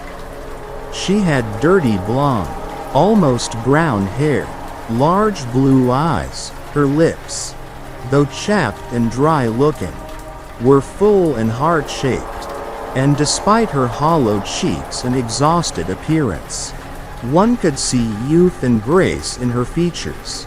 There was something strange about her though, something that put me off. At first I couldn't put my finger on it, but then I realized it. I had seen her before, on the very first day that I'd spent at Ben's place, or the night following it rather. She was the girl from the window. My stomach dropped as I stared at her. Mouth agape. She looked back at me with those same blue eyes. There was something weirdly dull in their glare. I couldn't look away from them, until her mouth tore out of its rigidity and she began to speak. Her voice wasn't like I remembered. It was sharp and grating, like someone was pouring dozens of tiny pebbles down my ear canal. I winced at the sound of it, recoiling like a hurt animal. "You're not him," she growled. "Where is he? Where is he?" I shook my head, speechless as I started looking around for Ben. The wind had suddenly grown stronger, like it was trying to knock me off my feet. I couldn't see clearly anymore. Panicking, I staggered backwards, trying to get some distance between me and that woman. But to no avail. She stepped forward, her tiny fists clenched and her chin pressed out. "Tell him it's no use," she shouted. "Tell him I'm dead," as I stared into the dark red hole that was her gaping mouth. I noticed something wriggling somewhere in there. For a few seconds, I couldn't see what it was, but I watched it worm its way forth onto her tongue, until it emerged from her lips. It was worms. Pale, thick worms. Perhaps maggots. And they pulled themselves out from the depths of her throat. The woman began to retch, and with a stifled gurgle, she spit them out onto the ground before starting to scream again. Her eyes squeezed shut. She howled like a wild animal. I was horrified. I felt cold sweat mixing with the rain that dripped down my face. I stood and stared, almost too afraid to move, until suddenly, I felt warm fingers firmly wrap themselves around my wrist. I turned to see Ben, towering above me, pulling me back into the direction of the house.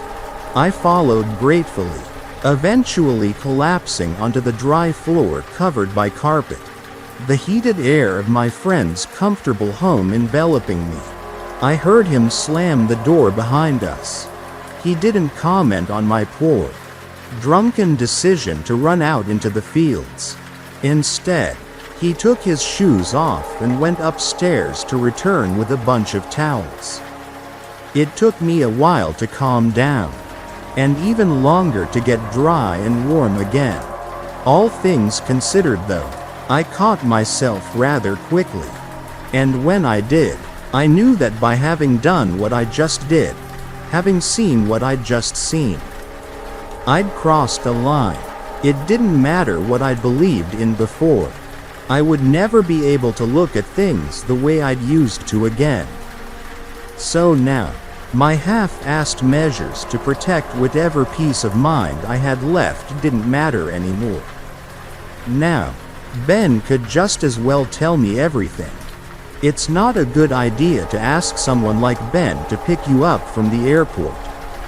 or to do anything else that could result in him pulling a fast one on you for that matter. A couple years back, my uncle and I took a trip to Spain. It was about 5 to 10 months after my aunt had died and he was still recovering from the loss. With little success, mind you, I suggested the trip to him as a way of finding some comfort and relaxation. And it worked. He was having a really great time, which obviously delighted me. During our stay, however, I got a call from a friend of mine who needed my help with something important. I don't remember what it was, but it warranted a change of plans and I had to go home early because of it. My uncle was doing pretty well on his own, and he assured me he'd be just fine. So I packed up my things and got ready to board the plane. I had asked Ben to pick me up from the airport at home and he promised he'd be there. Ever the gentleman, and he was. He stood right there by the gate, holding up an enormous sign with the words "Welcome Mail Order Bride" written on it in huge pink letters. My first instinct was to turn and get back on the plane. To be honest, what made it worse was that as soon as I had shamefully trudged up to him, he threw his arm around my waist and said in a voice loud enough for everyone around us to hear, "You're gonna love it here, baby." I'm saying this because it's the sort of thing I like reminiscing about. But also to show you what kind of guy Ben is. He likes practical jokes, especially when they're at the expense of people who are too emotionally attached to him to stay mad for a long time. Considering what he told me happened to him in the past though, it's astounding that he retained any sense of humor at all. I don't know if I would have been able to. At least not all on my own. Ben never got any help, neither professional nor from friends and family. He once explained to me that while he was acquainted with a lot of people, there was hardly anyone he was really close to. He doesn't like talking about his emotions to anyone. It's a miracle he felt comfortable enough to share some of them with me. He told me everything right after I saw the lady in the field. I was sitting on his sofa wrapped up in a blanket, still shivering from the chilly rain. I was almost certain I'd caught a cold already. Ben looked completely unfazed, physically at least. I could see he was uneasy. His left eye was twitching slightly and he kept pulling on his lower lip. The way he was pacing to and fro in the living room was enough to make me nervous as well. But I didn't dare to say anything in fear of making him shut down again. "I didn't think you'd go outside," he finally said, breathing a deep sigh. "I don't know why I did it," I replied sheepishly. "I'm sorry. I was being stupid. And a bit tipsy." No, it's fine. I mean, yeah, you were being stupid as hell. But that's okay." He sat down beside me, the couch uttering a pained creak as he did.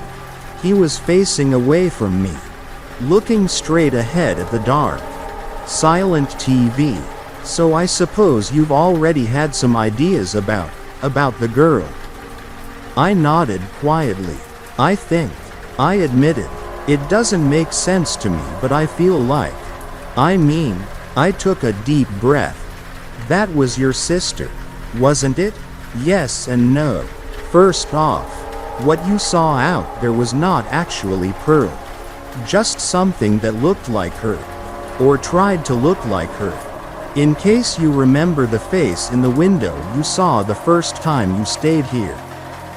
That was the same thing." "Oh, I remember. Yeah, well, it's hard to explain. It's a whole weird-ass mess. Even I think it's difficult to understand. You're gonna have to be a little patient with me." So he told me the whole story. I'll recount it in third person since I don't want this to turn out any more confusing than it already is. It began with Ben as a young boy. He and his parents were already living at the same farmhouse, though it looked a lot different back then. He remembered that it was sparsely decorated and in general a rather gloomy and ramshackle place.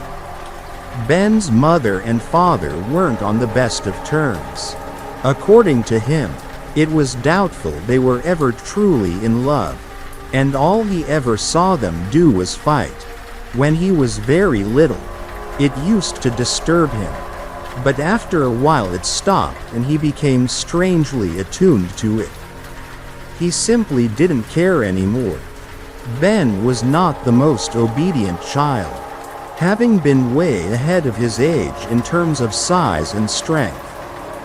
He towered above most other students at his elementary school, which for them was quite unfortunate seeing as Ben turned out to be a bit of a bully.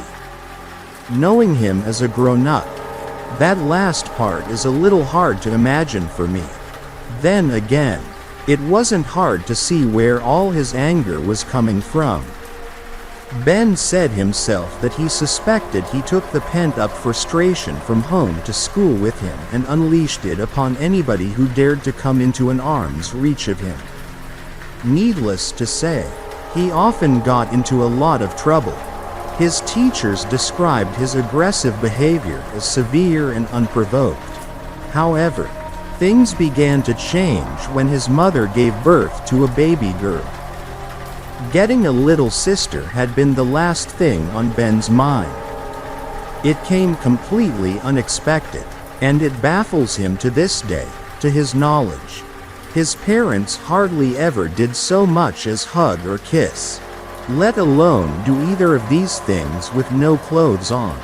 Surprising as it was, he welcomed this change in his family's life, and he loved the little girl from the very start.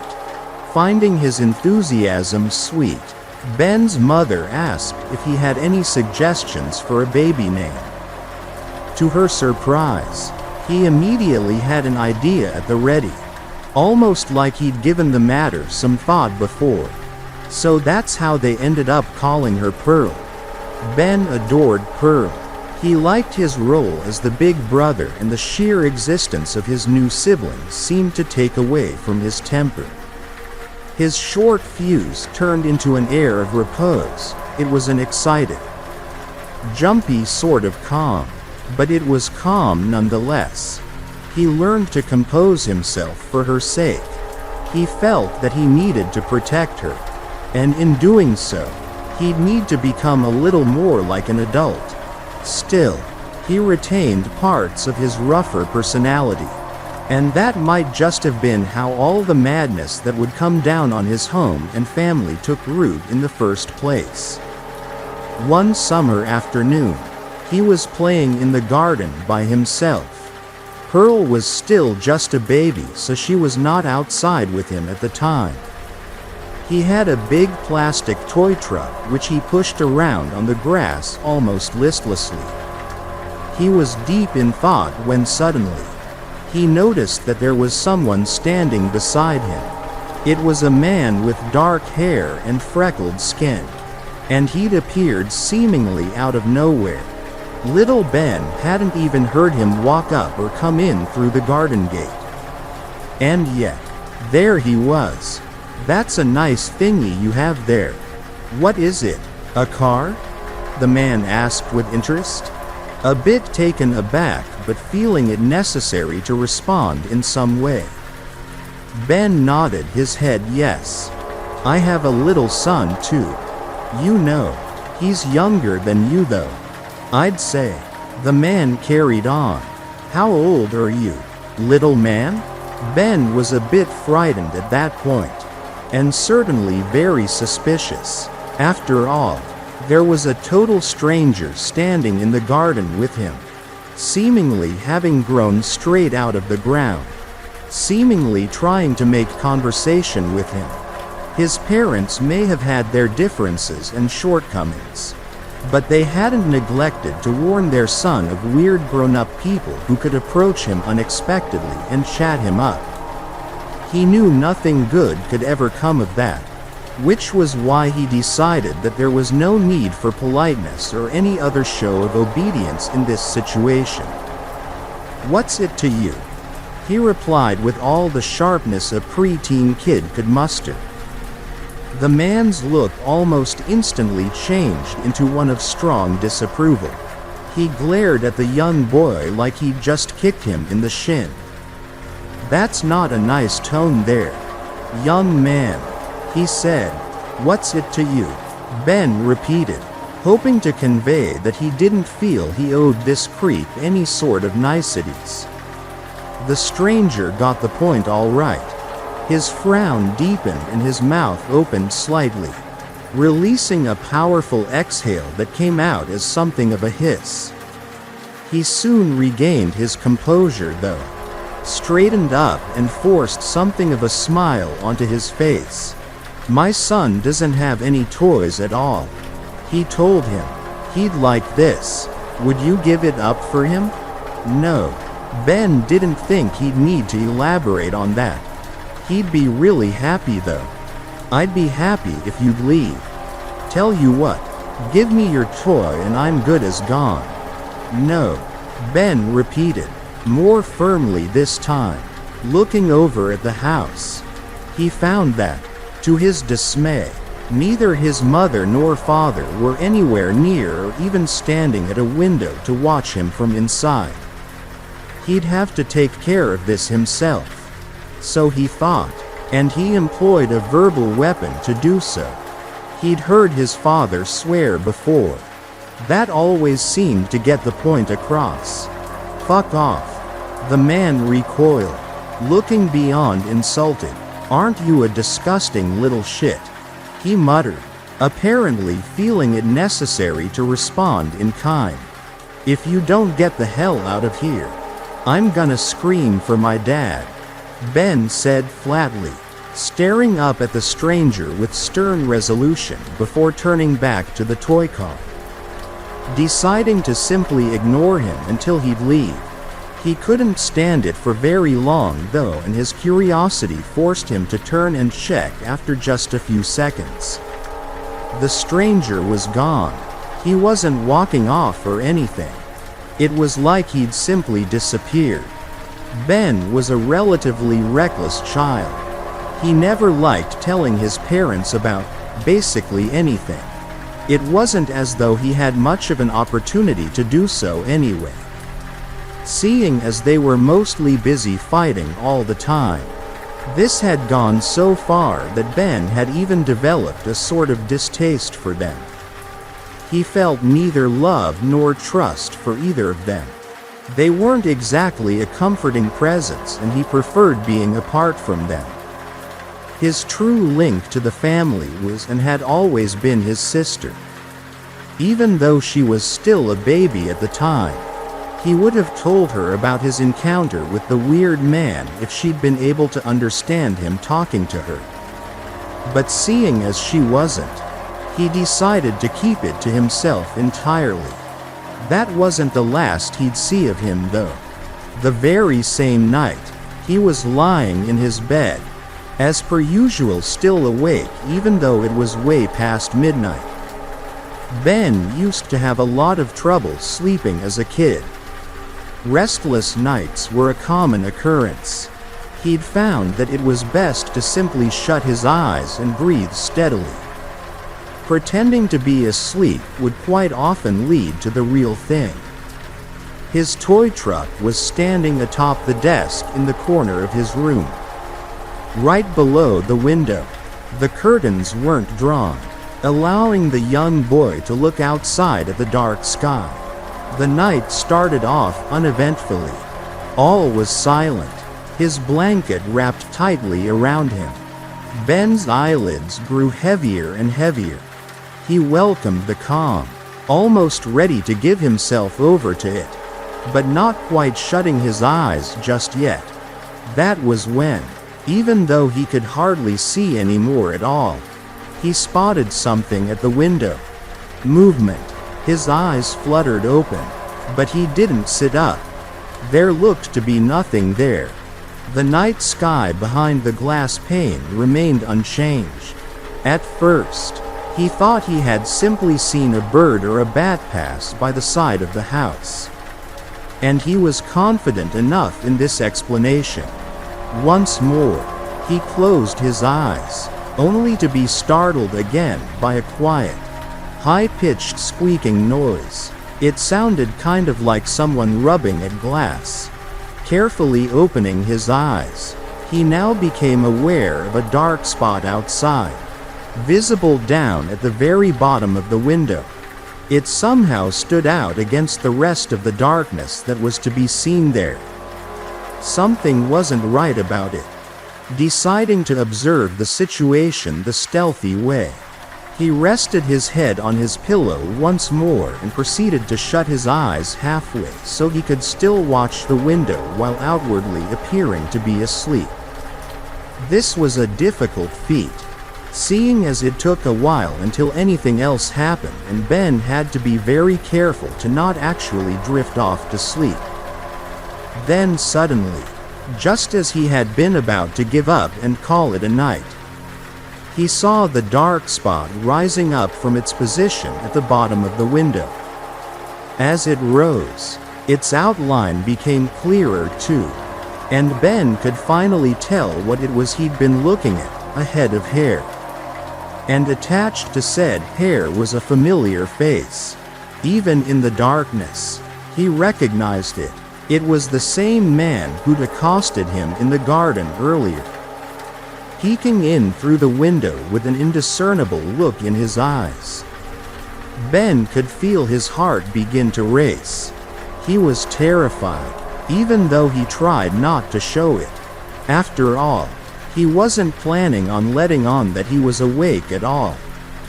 Unlike what a lot of other kids might have done, his first instinct was not to shout out to his parents. In fact, the thought that he could have possibly called upon them for help only occurred to him much later. His head was weirdly empty as he lay there, frozen in fear, watching the man outside with hooded eyes. For a few moments, he seemed to just be standing there, remaining still as a statue right outside the window.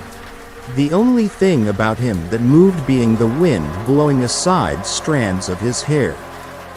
Then a tiny little clicking noise was to be heard. The man's face was still in the window, but Ben could see that he'd reached up his hand and was now fumbling around with the outside window frame. The young boy didn't have the faintest idea how the stranger had done it. But after a few more clicks and unnerving scratching noises, the window swung open with a drawn-out creak. Ben couldn't even fathom it at first. He felt it before he even saw it. The cold draft of nightly air grazing the side of his face and tousling his locks. Next, his eyes registered that there now was an opening, that the window had given way, that the stranger now had access to the house, to his room. He fully expected him to go on and squeeze his whole ghastly frame through the window and climb inside. And in anticipation of exactly that, he pressed his eyes shut. Still, he didn't scream for help. Maybe it was because he feared that that would only make the man come in faster and snatch him. Or maybe it was because he hoped it was all a dream. Perhaps he'd even given up on all chances of a rescue already and simply wanted to spare himself the sight of what was sure to be his kidnapper. So he lay there, terrified, pulse racing, eyes closed, and waited. Only nothing happened. He dared to open his eyes just in time to see a pale hand withdrawing, pulling the window shut behind itself. He stayed still for just a moment longer, staring in fading shock at the window. Once he was certain the man had truly left, he sat up to scan the room. At first glance, Nothing appeared to be amiss until he noticed that his toy truck, which had been parked right beneath the window, was gone. Ben didn't feel like getting up. Instead, he resorted to a pastime he used to employ quite often back in the day. He pulled his blanket over his head, making sure not a single limb was sticking out, curled up underneath it and wept. In the morning, the light of day revealed that in the place of the truck, a flat stone had been left. Oddly enough, there was a message carved into it. "Little Benjamin is a rotten boy." That was the first of many encounters with the man, and others like him, and they would ultimately end up shaping Ben's life into what it is now. I'll need another drink for this. After Ben had told me that first portion of his story, I knew what would follow would be equally unpleasant. I'd curled up in the corner of his sofa, staring at him with wide eyes. He didn't seem to like that, as he made it a point not to look at me directly. But I couldn't help it. Eventually, he told me to either close my eyes or turn my head, because according to him, I looked a lot like a seal at the moment and it was putting him out. Then he gave the aforementioned statement about needing another drink and headed over to the kitchen. I used this moment to compose myself. This was a lot to take in. When Ben came back, I tried to smile at him, but I think he could see that I was on edge. To my surprise, this seemed to please him and he gave me a sympathetic nod. "I know this isn't a nice story. I'm actually kind of glad you're not sitting here grinning or laughing or whatever. I'm sorry to creep you out, but at least you seem to believe me." "I do," I confirmed, sitting up a little taller. "That's a great comfort.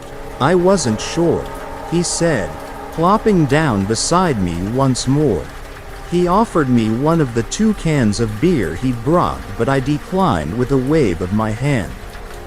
It'd be easy enough to chalk it up to me being soft in the head. He went on, "I suppose I am. Maybe a little bit, you know? But who isn't? Who wouldn't be?" I offered. "Exactly. And I know you're unnerved by all this, but you're taking it seriously." "I appreciate that." He cleared his throat. "This is a bit weird, but could you sit a little closer? I'd feel more." "I don't know." I simply nodded and crawled up to his side, settling down again with my shoulder pressing up against his arm. "Better?" I asked. He took a deep breath. "Yeah, thanks. Sorry for being so jumpy. Can I go on?" I swallowed. "Please do." So he did. Ben had spent his entire life in that same old house, seeing as the farm was providing for them. The idea of moving had never really been on the table for his mother and father. That was of course understandable. But for Ben, it was pretty unfortunate. He'd meekly suggested changing places to them after the nighttime encounter he'd had with the man in the garden. But they'd turned down the thought immediately. Ben liked to tell himself that if he'd explained to them why he suddenly didn't feel all that comfortable in his own home anymore, they wouldn't have wasted any time in packing their bags and setting up somewhere else. But he was almost certain that was not the case. They'd either end up calling him crazy or, on the off chance that they would believe him, simply resolve to be more vigilant in the future and call it a day. Sure, he had the stone with the eerie message carved into it, so maybe that would have counted as evidence. But ultimately, he kept it to himself. Perhaps it was also because he wanted to avoid talking to his parents at length regarding it. He really didn't have much faith in their willingness to make him feel better. It wouldn't be worth the effort, he told himself. On top of that, There was the lingering threat of the stranger figuring out he'd exposed him and deciding to get back at him. He spent the next couple months in fear, constantly on alert and always looking over his shoulder. At nighttime, he would experience the worst feelings of trepidation of all. He couldn't sleep with his back turned to the window anymore. He needed to see it at all times. He'd watch it, his eyes wide open even when his lids would grow increasingly heavy. Even when he was so tired that he couldn't even lift his head up anymore. He was too scared to go to sleep, scared of the man's face appearing outside again like it had that first night. Eventually, he'd simply fall unconscious as he was unable to fight his fatigue. Needless to say, it was hellish. Thankfully, his fears slowly faded away as time went on. Nothing else happened for years. And Ben was more than grateful for that. He was about ready to chalk the whole incident up to a one-time thing. Meanwhile, the household situation had become a little more strained. Pearl was 8 years old when Ben's mother left. The day before it happened, the siblings' parents had had a terrible fight. A violent fight, in response to which the mother took both kids out to go shopping. Instead of going into the store though, they remained seated in the car. 16-year-old Ben in the passenger seat while Pearl was stirring uncomfortably in the back. The boy gave his mother a sidelong glance as she sat there, her shoulders shaken by quiet sobs which she apparently attempted to stifle. He reached back to press his sister's hand, feeling a bit relieved as tiny fingers curled around his. Pearl drew comfort from his presence. He knew so, and that was what comforted him.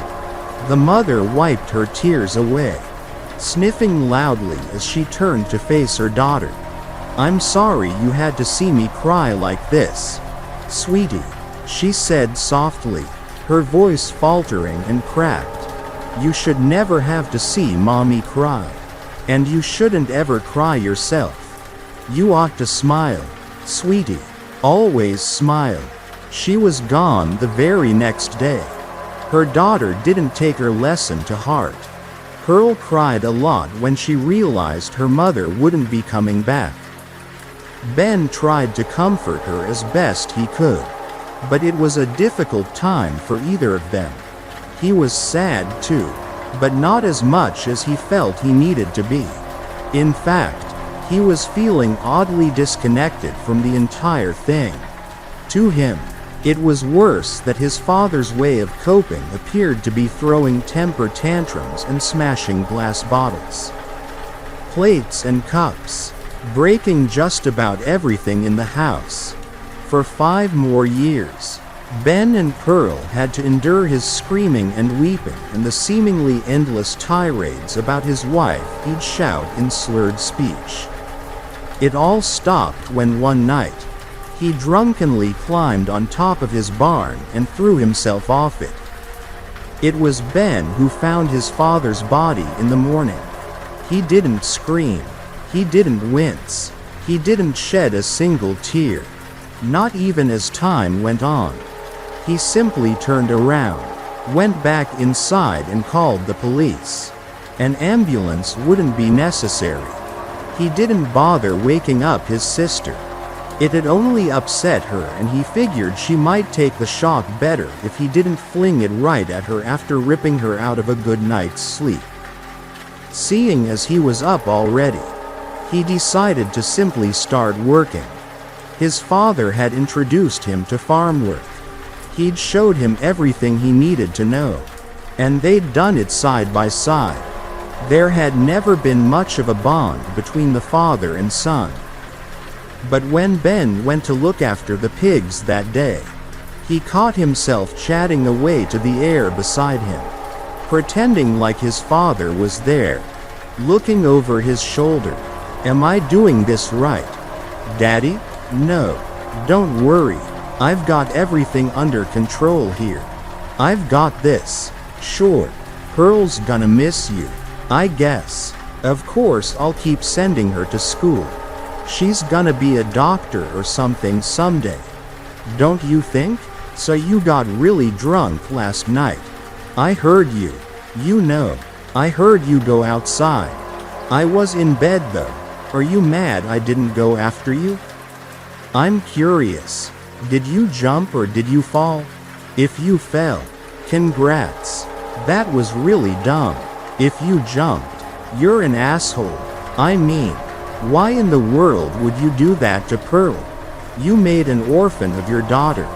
No, of course I still love you. Dad, I'm just mad at you right now. From there on out, it was Ben who took care of his little sister. He was all on his own with her and they were off to a rough start.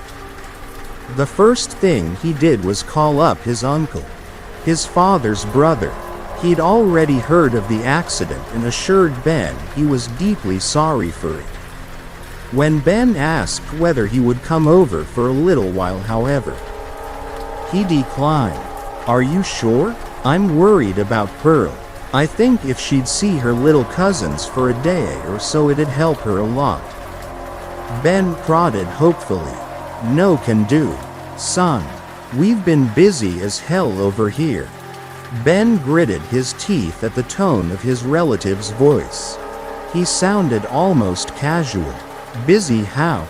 You know, this and that stuff comes up. Are you at least gonna attend the funeral? I'll see what we can do. They didn't come. Ben ended up standing by the grave alone, holding his sister, the crying girl pressing herself to him. Some of his father's friends and workers had shown up, but not a trace of the family. This marked the start of a deep grudge against his aunt and uncle, but also the birth of the realization that he was Pearl's only guardian. It was a lot of responsibility, but he didn't mind it. In a way, it made him happy to know that she was relying on him.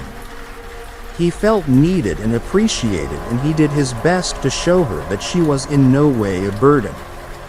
Pearl was heartbroken after the death of her father, but to Ben's surprise, she caught herself fairly quickly.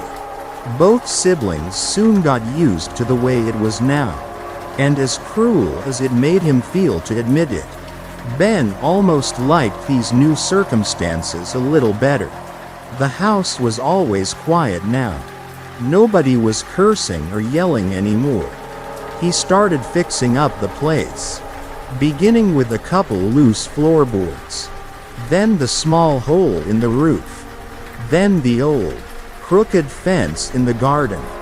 He brushed off the marks the neglect of the once beautiful building had left on it and turned into an elegant, well put together house once again. Pearl was incredibly enthusiastic about the changes her brother was making. One day when he'd picked her up from school and they were walking up the hill back home, she mentioned how the house looked so proud now. Ben laughed and asked her what she meant by that. Before you started renovating, it looked kind of ashamed of itself, especially with all the other pretty houses around it. It looks so much more confident now, she explained to him, dead serious. Well, as long as it doesn't think it's too good for us, Ben replied, chuckling and shaking his head. Pearl was a clever kid. She had a lot of imagination, but she wasn't moony or dreamy. She did extremely well in school and at the end of term, she emerged top of her class. Ben would often call her a nerd in a joking, loving way. He was glad he didn't need to help her with her homework. His school days had been nothing to write home about. Still, he encouraged her as best he could and she lapped up his praise like a bloodhound. For every flawless report card that came in, he bought her presents or took her on trips to reward the achievement. He let her decorate the inside of the house, happy that she took joy in prettying everything up. The farm was bringing in enough money for the two of them to live comfortably, if he'd make a few concessions. So Ben figured he'd even be able to send her to med school one day. It was what Pearl wanted, and he'd do anything for her. But as her school years were slowly approaching their end, something changed within her. The first incident happened on the night of her 18th birthday.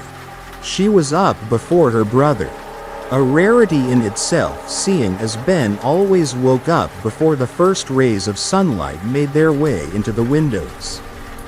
Therefore, he was very surprised to find her sitting at his bedside, shaking him by the shoulders to bring him out of his unconscious state.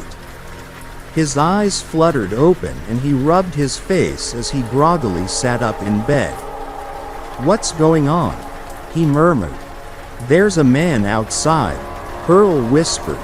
Her bright eyes darted around the room nervously, almost as if she expected someone to jump out from under the bed or inside the closet.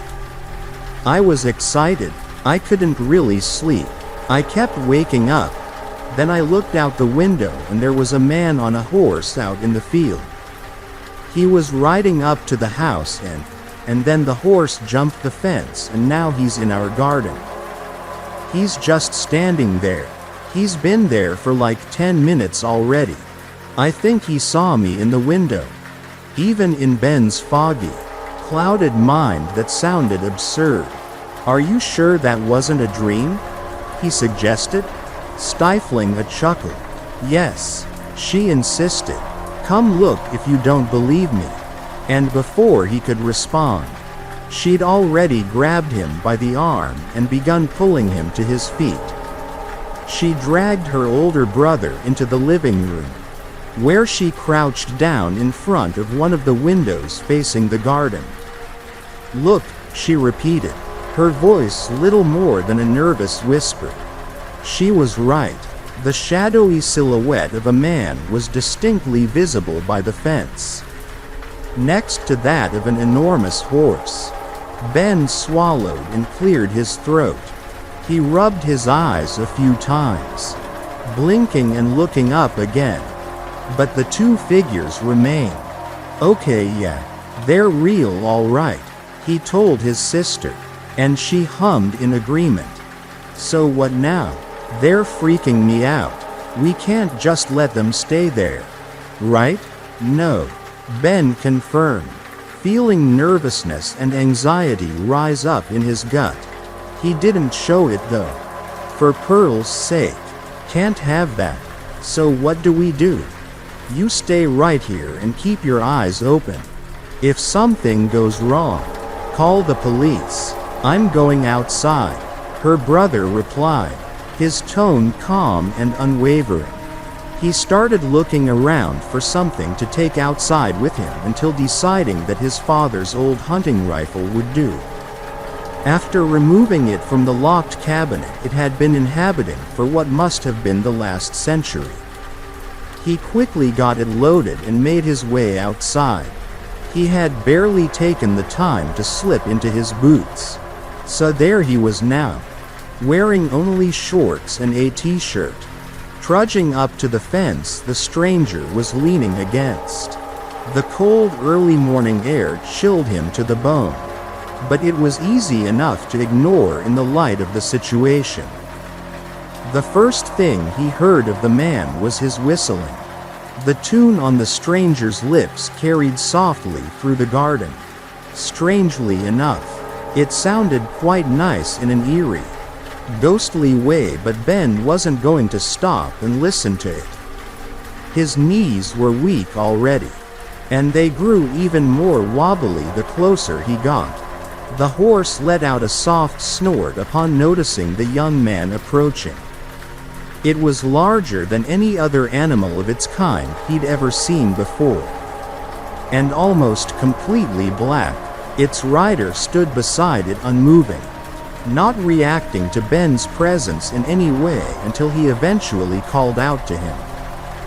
Hey, over there. The whistling stopped. The figure pushed off from the fence and took a few steps into Ben's direction. Both men stopped just a few feet apart from one another. In the darkness, Ben couldn't really make out much of the stranger's face, except that it gave off a strange air of familiarity he didn't like. Something about his dark hair and all the freckles covering his face made it feel like they'd met before. "Little Benjamin, look at you, all grown up." The voice cut through the mist, veiling Ben's memory like a knife. His grip on the gun tightened as his heart dropped into his stomach. He remembered now. He remembered that voice, that face, those hands that had reached into his window. A chill ran down his spine, his skin crawling as he tried to steel himself. "It's been almost 20 years. Benjamin," the stranger went on, a knowing smile playing on his thin lips. "But I had a feeling I'd left a lasting impression." Ben raised the gun slightly, steadying it with his other hand, afraid of dropping it because of how much his fingers were shaking. His palms were wet with cold sweat, making him fear the weapon would slip away from him. He studied the man's features. He didn't look old at all. In fact, he'd hardly changed from the last time he'd seen him. How was that even possible? After all, it really had almost been 2 decades. Realizing that you're standing in front of something that isn't human is, according to Ben, one of the most uncomfortable sensations to experience. It takes 3 stages, all of which Ben went through within only a few seconds that night. First, the acknowledgement of the strangeness itself, which expresses itself in an unsettling feeling that makes the whole body shudder. Then the deepening of said suspicion, and then finally the admission that one is facing a situation defying the comforts of logic. Ben was left standing there in his garden, frozen to the spot, eyes wide and unblinking, utterly disturbed. "I take it you're not pleased to see me, with you holding that gun and all. What were you expecting?" Ben asked, trying not to allow his voice to quiver. His heart was beating so loudly he was worried the stranger would hear it. "What do you want? I was just wondering if last time the lesson I taught you about sharing hit home." The man's smile grew wider. "I know you were awake, by the way. I know you saw me that night." He nodded at the rifle. "Put that away, please, my dear boy. If I wanted to hurt you, I would have done so already. That plaything of yours wouldn't do much to stop me." Ben believed him. He was telling the truth. He could see it in his eyes. Ben lowered his weapon just a little bit. "What the fuck are you?" he hissed. The man tilted his head to the side. "One should think your boyish curiosity would have shown during your childhood more than it does now. Did you ever wonder about me back then at all? Sure, you were scared of me. But you never did anything to find out what exactly happened that night or what became of your toy truck. I find that a bit strange." "Stop rambling," Ben growled. "What do you want? Why did you come here?" The man sighed and looked up at the night sky in an almost dreamy fashion. "Let me put it this way. I took your toy car for my little son back then. He liked it a lot. In fact, he was overjoyed. That made me very, very happy. I'm sure you know what it's like when there's someone you would do absolutely anything for. You stop at nothing. I miss those days when he was just a toddler, losing his mind over a bit of plastic. I have 2 daughters as well, by the way. Life's stressful with all of them clinging to me. Let me tell you, well, thankfully, for once they all agree on one thing." Here he paused, looking at Ben with a raised eyebrow. "And what would that be? Your sister looks really nice." This sent Ben over the edge. If there was one thing he was afraid of, it was something happening to Pearl. "Leave her out of this," he snapped, the fear in his voice most likely audible. There was too much of it to remain hidden. "You wanted to know why I'm here. She's why. Listen here. I don't know what the fuck you're on about. But if you think I'll let her get into arm's reach of you, I'll gut you like a pig." Ben hurled these words at the stranger, pressing them out from behind gritted teeth. "If the rifle won't off you, I swear to God I'll find something that will.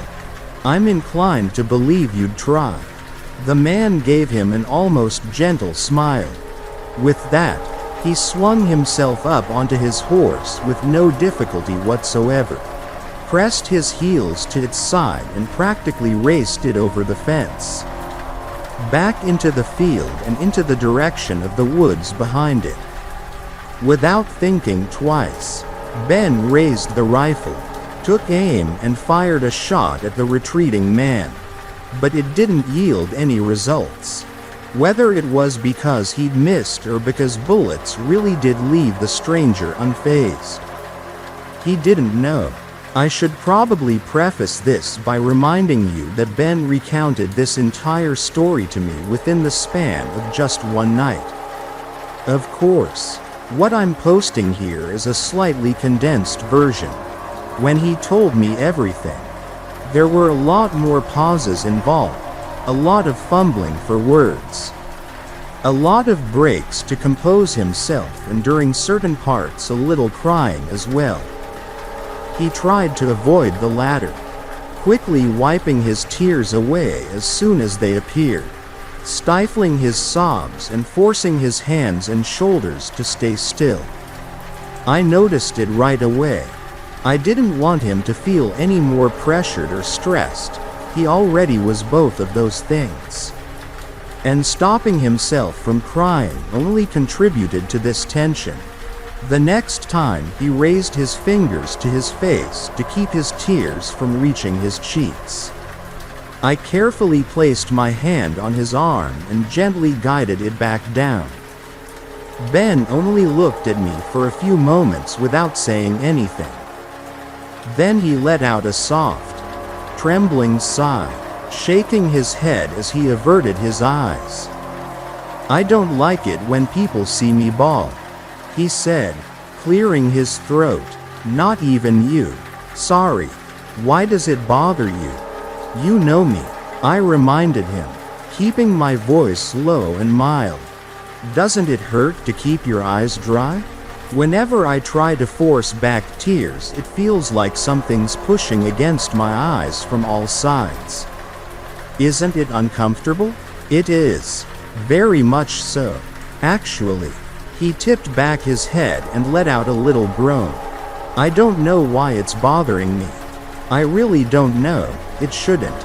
But when I do cry, especially in front of others, it's like I'm not sure. This probably sounds crazy, but it's like I'm admitting something I don't want to admit. I understand, I think. Either way, it's not crazy. It's unnecessary." "It's not unnecessary either. Agree to disagree. I'd best go on."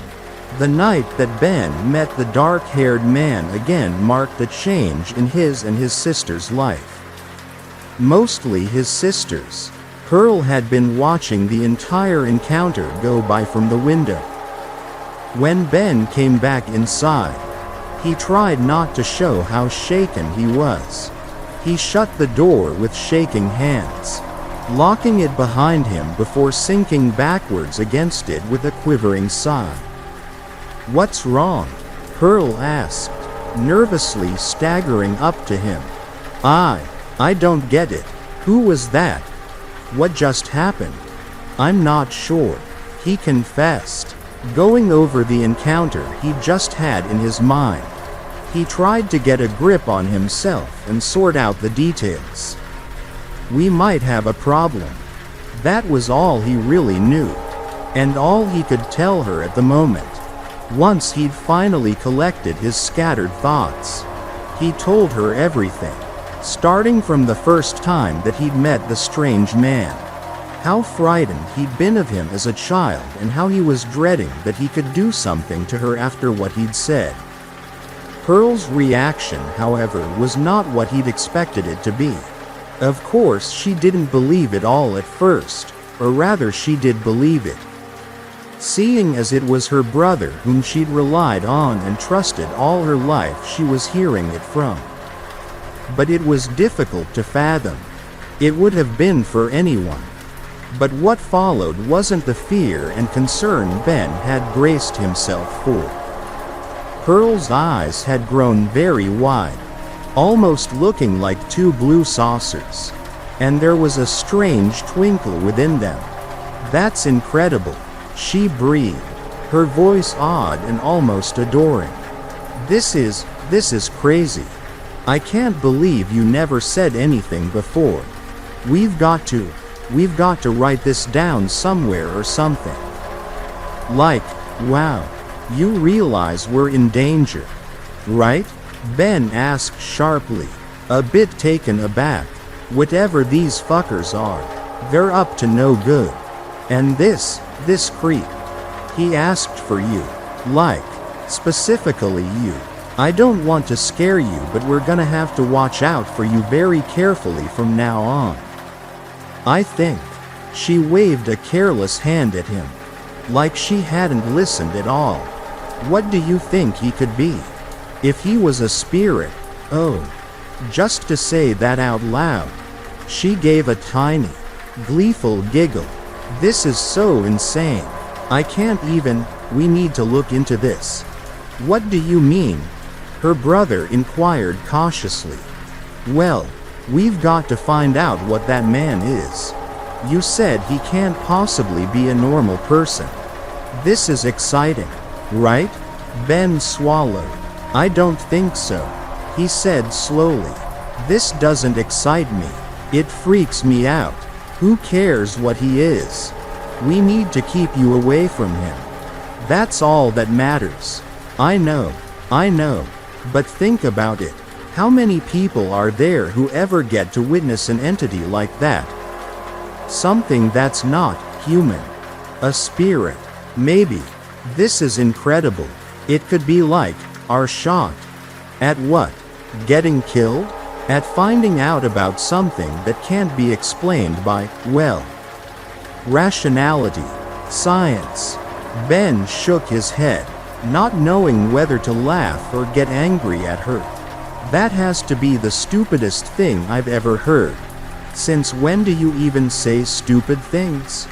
Hell, since when don't like science anymore?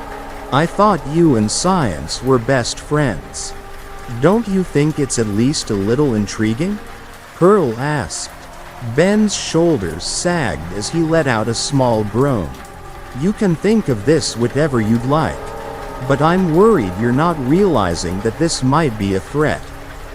Please, could we just watch out for you? If something were to happen to you.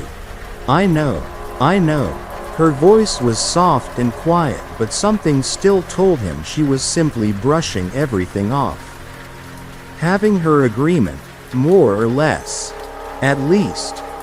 Ben started digging out what he hoped to be non-human repellents. He found a little wooden cross which he gave her to wear around her neck. An old leather bracelet with iron studs he used to wear in his late teens before realizing the hard rock, goth style wasn't a good look for him. And a tiny pouch he stuffed with salt and bay leaves. All these safety measures were founded on the limited research he'd conducted on the supernatural. Apparently, iron held off fairies. Bay leaves and salt were considered cleansing and spell warding, and he figured you could never go wrong with a cross. When he tried to stuff garlic into all of his sister's pockets, however, she finally gave a veto, saying that if he thought she'd be writing her finals covered in garnish, He'd be facing a whole new threat, and it wouldn't be the man with the horse. She assured him she was seasoned to the extent a normal person could stand, and Ben admitted defeat. But not before making her promise not to go anywhere near the woods or the fields on her own. She'd simply rush in and out of the house for a while. Which was obviously not a long-term solution. But for the time being, it was the safest way to handle things.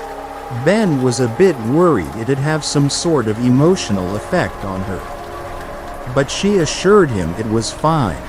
She didn't seem to care much for the outside in general either way. What happened next is something Ben couldn't explain to himself for a very long time. He'd been so careful, and yet, something changed. Something about his sister changed. And he first noticed it when he woke up to a thumping noise in the middle of the night about a week later. It sounded like something heavy had been knocked over. He knew it had come from the living room. So despite still being in a bit of a haze, he hastily made his way out of bed and through the hallway. There, in the middle of the open space right next to the TV table, which now lay turned over at her feet, stood Pearl. She looked like she was half asleep, her legs shaking and unable to hold her upright steadily. Her head hung low and the eyes with which she looked up at him were glazed and milky. His heart dropped. He didn't know whether to feel relieved there was no intruder in the house or startled to see her there. Was she sleepwalking? Ben didn't know the first thing about sleepwalkers, and Pearl had never displayed that type of behavior before. But he remembered having heard somewhere that you weren't supposed to wake them up. He carefully stepped up to her, softly speaking her name but not receiving an answer. Up close, he noticed that her pajamas were crumpled and dirty, mud caking the bottom of her pants and even a tiny leaf tangled up in her collar. "Were you outside?" he uttered, more to himself than to her, surprised when she responded. "They called me," she whispered. "I had to follow them." The ghost of a smile flickered across her face, and Ben couldn't help but wince. It was an eerie sight. "Father's calling again tomorrow," she added in the same hushed voice. "Father, Pearl, our father's dead," Ben muttered. "Remember? He fell off." "Not Dad," she interrupted him in that husky low murmur. "No, not Dad. The father." "What father?" Ben's stomach seemed to turn a little. "You know, the... She waved an absent-minded hand over her face, a gesture her brother didn't quite understand. It was only when she stammered out the word, "Freckles," that the realization set in. "Are you okay? What happened? Did they hurt you?" "No," she mumbled. "Nobody hurt me. I'm so happy." Her voice trailed off, and that strange, eerie smile reappeared on her face. Ben guided her into her bedroom without another word, trying his best not to panic else he would disturb her. For the remainder of the night, he stayed awake outside her room, racking his brain to try and come up with a solution. All those little charms to ward off these strange people had failed the two of them. Of course they had. How was she to keep them on her person at all times anyway? That's when he had another idea. He laid out trails of salt with bits of garlic and bay leaves sprinkled in, placing them strategically outside all the doors and on the windowsills. He spread iron nails on them, one of which he drove into the wall above the front door, and from that he hung the wooden cross. He figured that this way, they wouldn't be able to contact her and lure her out while in this vulnerable state of unconsciousness. Once all of that was done, he laid back down, hoping to at least get one last wink of sleep before the sun would rise. At least that night, he rested assured that nothing else like this was going to happen. The morning after, Pearl couldn't remember a thing about what had happened. Or rather, that's what she claimed. Something about her manner and the way she seemed to hide little knowing smiles made her brother feel like she was lying to him. Still, he forced himself to stay calm. Nothing happened until a few nights later. Again, Benjamin was startled awake by a loud crashing noise. He tumbled out of bed and dragged himself out into the living room as fast as he could, only to stifle a scream, turning it into a sharp hiss upon finding Pearl standing there. She was swaying on her feet, looking down at a broken vase she had presumably swept off the dinner table by accident with a dazed smirk on her face. Glancing up at her brother with glassy eyes, she let out a high-pitched giggle. "Oops," she whispered. Ben couldn't help but hesitate before going up to her. He knew that was his sister right there. His baby sister who needed his help. And yet something about her just made him want to get as much distance between them as quickly as he could. Her dull yet for some reason piercing stare made his skin crawl. He couldn't bring himself to take a single step towards her. "Pearl?" he breathed, eyes glued to her smiling face. "Benji," she replied, adding another giggle. "You were outside again, weren't you?" She gave him an exaggerated nod, letting out a loud laugh that shook her entire body. He saw her knees give in beneath her and finally lurched forward, catching her and holding her up by the arms before she could fall. "The father called me," she argued in a low voice. "What was I supposed to do?" His voice was much weaker than before, but it still reached me. "Please don't do that again," Ben whispered, beginning to grow desperate as his mind raced. Pearl merely laughed quietly and rolled her shoulders against his hands. He heard a cracking noise coming from her back. Probably nothing out of the ordinary, but it made him jump nonetheless. "Pearl, can you hear me? Please. Please don't ever go outside again if he calls you." He felt tears forming in his eyes. He tried to push them back, but it was useless. Somehow he felt like he was losing her to something or someone he didn't understand. She didn't respond anymore. She just kept on smiling as he carefully guided her back into her room. Once she had stumbled over onto her bed, he shut the door behind himself, and it was all he could do not to collapse on the floor right then and there. He didn't know what to do. She was definitely out of her mind. He felt like she'd need to see a doctor or something. But for the time being, the most important thing was to keep her from sneaking out. He checked the outside of the front door.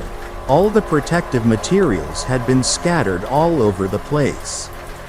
Like somebody, probably his sister, had wiped them off. The wooden cross had been snatched off the nail it had been hanging from and was lying in the dirt. They hadn't affected much in the first place, but knowing that she'd just gotten rid of them to assist these creatures made him feel just as helpless as before. Hoping against all hope that he could get some support from his family, he called his uncle, telling him that there was something going on with Pearl, that she was sick or something and that they needed help. He made up a bit of a lie there, but he'd tell them the absurd truth later. He was sure he'd conveyed the gist of it and how serious it was. But his uncle declined. No time, he'd said. Ben pleaded with him. He told him not everyone had to come, but that he really needed someone else to be there. Anyone. To no result. He fought the urge to smash the phone against the wall as he stiffly growled out some words of goodbye and hung up. The following days passed in a blur. Ben could hardly stop working, and though it wore him out, he didn't allow himself to fall asleep at night. He lay awake like a guard dog, or at least he tried to. In the end, he never managed to stay up for as long as he'd hoped to. He laid out all the protective barriers again, despite them having proved useless. He tried locking Pearl in, a last resort which he hadn't wanted to use, only to find that she somehow managed to climb out the window. She was like a stage magician or an escape artist, always managing to get out of every room she was in. Then eventually there came a morning on which she simply didn't come back.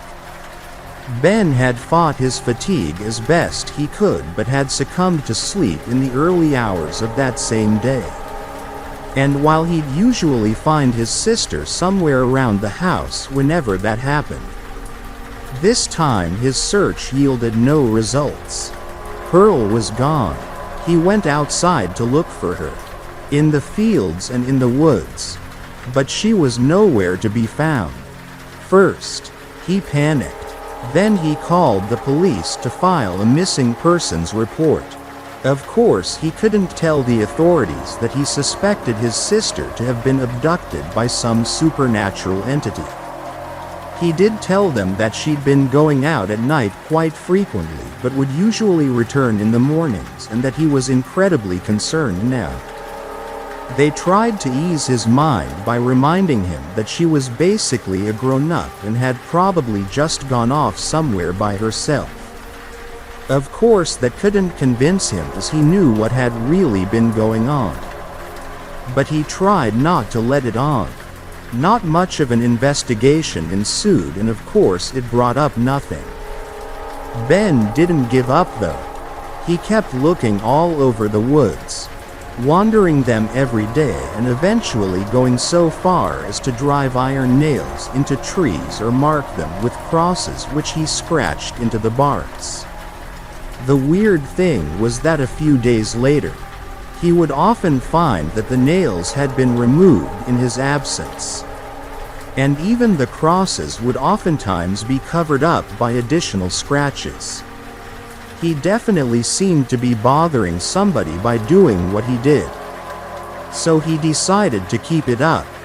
That was the best thing to do. As it turned out, just a month into this endeavor, Ben was startled awake by the doorbell ringing. The house had been eerily quiet ever since Pearl had disappeared, and the nights he'd spent in there had been laborious. He hadn't slept well since then. Not that he had before, but it had really gotten a good deal worse. On the upside, it was due to that fact that he was on his feet pretty much right away. He didn't know what or whom to expect to come visit at this time, and it was a confused Ben who trudged up to his front door and opened it as far as the door chain would allow it. Behind it, he found a freckled face with dark eyes staring back at him. The father, as Pearl had called him, looked a lot more upset than usual. Ben liked seeing him like that, and he held his gaze for a good 10 seconds, smiling serenely. "Oh, it's you," he said softly, leaning back against the inside of the doorframe. He was almost in a mood to laugh at this odd, peeved look on the man's face. "Benjamin," the father began, his voice sharp and composed in a forced, strained kind of way, "I think we need to talk. Where's my sister?" "With us." At least he made no moves to deny it. Ben raised a brow at him, hoping to procure a piercing look from his bloodshot eyes. "Let her go and we'll talk all you want. This is not about letting her go. Boy, this is about you running around in my woods. It's utterly useless, and all it does is get on my nerves." My kids don't like it either. Including Pearl. Don't you fucking dare call my sister your kid. She is. Though, I know you think this is unfair and all. But the fact of the matter is that sometimes, certain people aren't meant to be human. They don't want to be either. They wait around for something to come along and free them from their miserable natural existence. And that's what we did. Either you give her back or you piss off right now. Ben growled. The father sighed. Again. This isn't about giving her back. I won't. She doesn't even want to come home. She's happier with us. Then you're gonna see more of me in your woods. Ben replied, smiling mirthlessly as he slammed the door in the man's face. He was unsettled. Deeply so. But he knew better than to give in just like that. He kept on with his visits to the forest. And he noticed with delight that he kept getting visitors to his own home as well. He didn't know if it was the father or something else like him.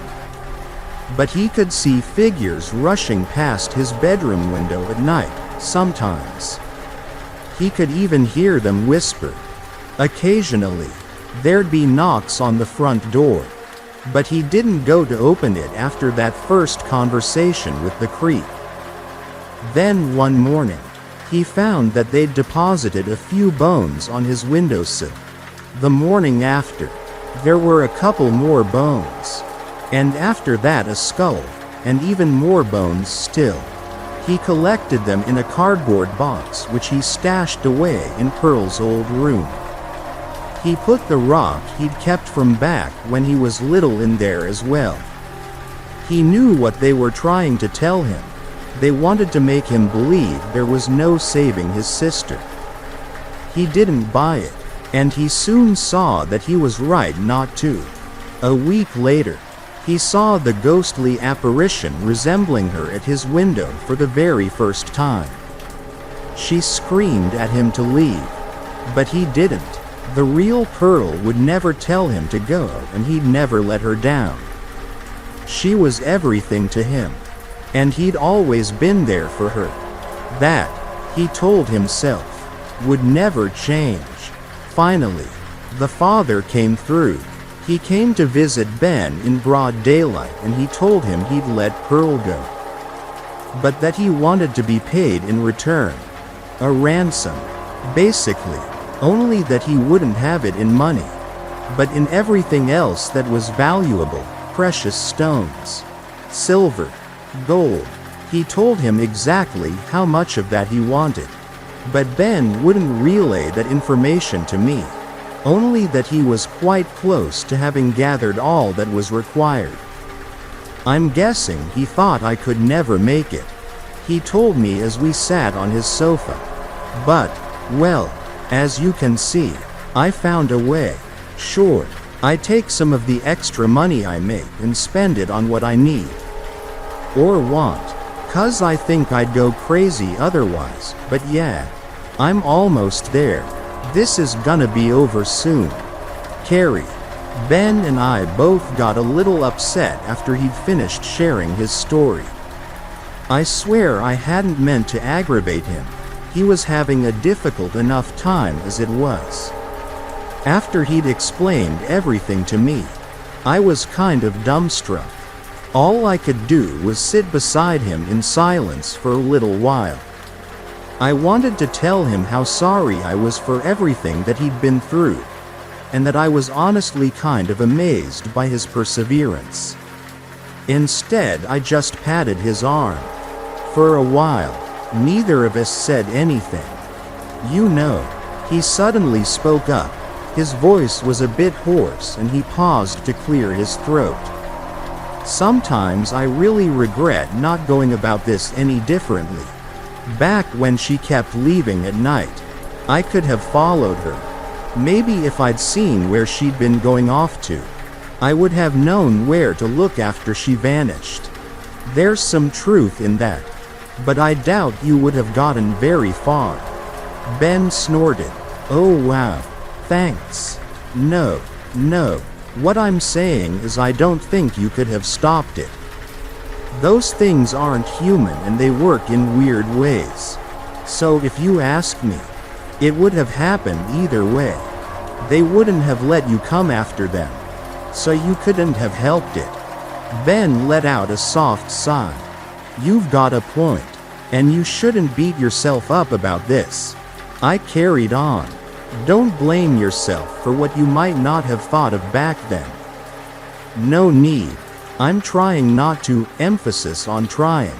I know it's not gonna help. But that doesn't change the way I feel. Neither will you telling me. Sweet of you as it is. I thought for a few minutes. Ben, please don't take this the wrong way. But what if the father didn't actually lie to you and Pearl doesn't want to come back?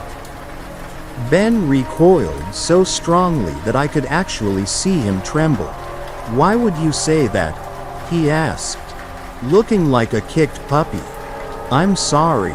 Please don't get upset. It's just something we should think about. With the way you described her reaction, maybe it's been her at the windows and she really doesn't want you looking for her. He started talking like that a few times, only to stop and try again whenever his voice faltered. It's not like that, he finally said. I'm sure it's not. Then what about the deal itself? What if those weird demon people are only tricking you? Hard to believe in their goodwill. I know, he muttered. It's a risk, but it's my only shot. I get that, I replied. We both fell silent. I knew I'd just made him think of something he'd been trying to keep off his mind. Let's be careful, okay? You think I'm not? Ben asked, glaring at me. Define careful. But if we're talking overthinking every single move I make, lying awake at night and being afraid of my neighbors, then I'm the most careful guy there is. I didn't mean you aren't thinking this through. I told him, equal parts concerned and slightly annoyed. I know you don't even want to think about this. And I understand. But it's no use getting pissy just because I'm worried for you. Worried? Huh? He repeated blankly. Are you sure you would even hang out with me if it wasn't for my money? Now that got me angry. Are you serious? I'm trying to be a good friend and you're putting it like I'm not even. You know what? In the future, keep your money. Ben started. So you don't want to come over anymore? No, I do still want to come over. I just don't want you paying me for it. I answered. Maybe then you'll take me seriously. All right, he muttered, deflated. That's really nice of you. I don't want to stop giving you money though. He took a deep breath. I said that before 'cause I don't actually mean it. I kinda like giving you money and stuff. It makes me feel good. It's weird, I know, but I've always done this. Even back with Pearl when she did well in school. Gifts and trips, everything's money. It's probably no good that everything's money to me. He fell silent again. Can I tell you something silly? Go ahead. Don't laugh at me. But one of the reasons why I wanted to get to know you was because, see. He paused, stifling a chuckle. I thought you were one of them. What? Why? Okay. For one, it's the whole smiling thing. I won't lie. I thought it was a bit eerie. Kinda unearthly like. I mean, who the hell is happy enough to grin all day long? Plus, it's sort of in the name. Caradwin. You know. Well, you can thank my father for that. He's a mythology nut. I smirked. So I'm a witch. Huh? Oh. Wait. That's what you meant when you said you were afraid of your neighbors earlier. Shut up. He grumbled, turning his head. I laughed for a few seconds, before suddenly stopping. I was overcome by an incredibly alien, misplaced sense of dread. Ben turned to give me a questioning look. I chewed on my lower lip in thought before facing him in return. "You okay?" "I just had this really weird feeling," I muttered. "I just thought, this isn't gonna end well." "Is it? What is?" he asked. "This. The two of us," I replied, pointing between him and me. "I can't really explain it. It's just like, I kinda feel like something bad is gonna happen. Might just be the nerves. Don't you think?" I shrugged, forcing a smile. "Probably." So after that, things went on as usual for a long time. Maybe a whole year. Actually, we spent time the way we used to, and Benjamin insisted on continuing to pay me. He assured me it was a comfort to him, being able to look after me and support me to some extent. I had been honest with him, by the way. I would have stayed around even if he hadn't compensated me for my company. During this time, I occasionally saw the screaming girl in the windows as well, though I doubted it was some kind of shapeshifter. Ben wouldn't hear any of it, but I just had a feeling it was his sister.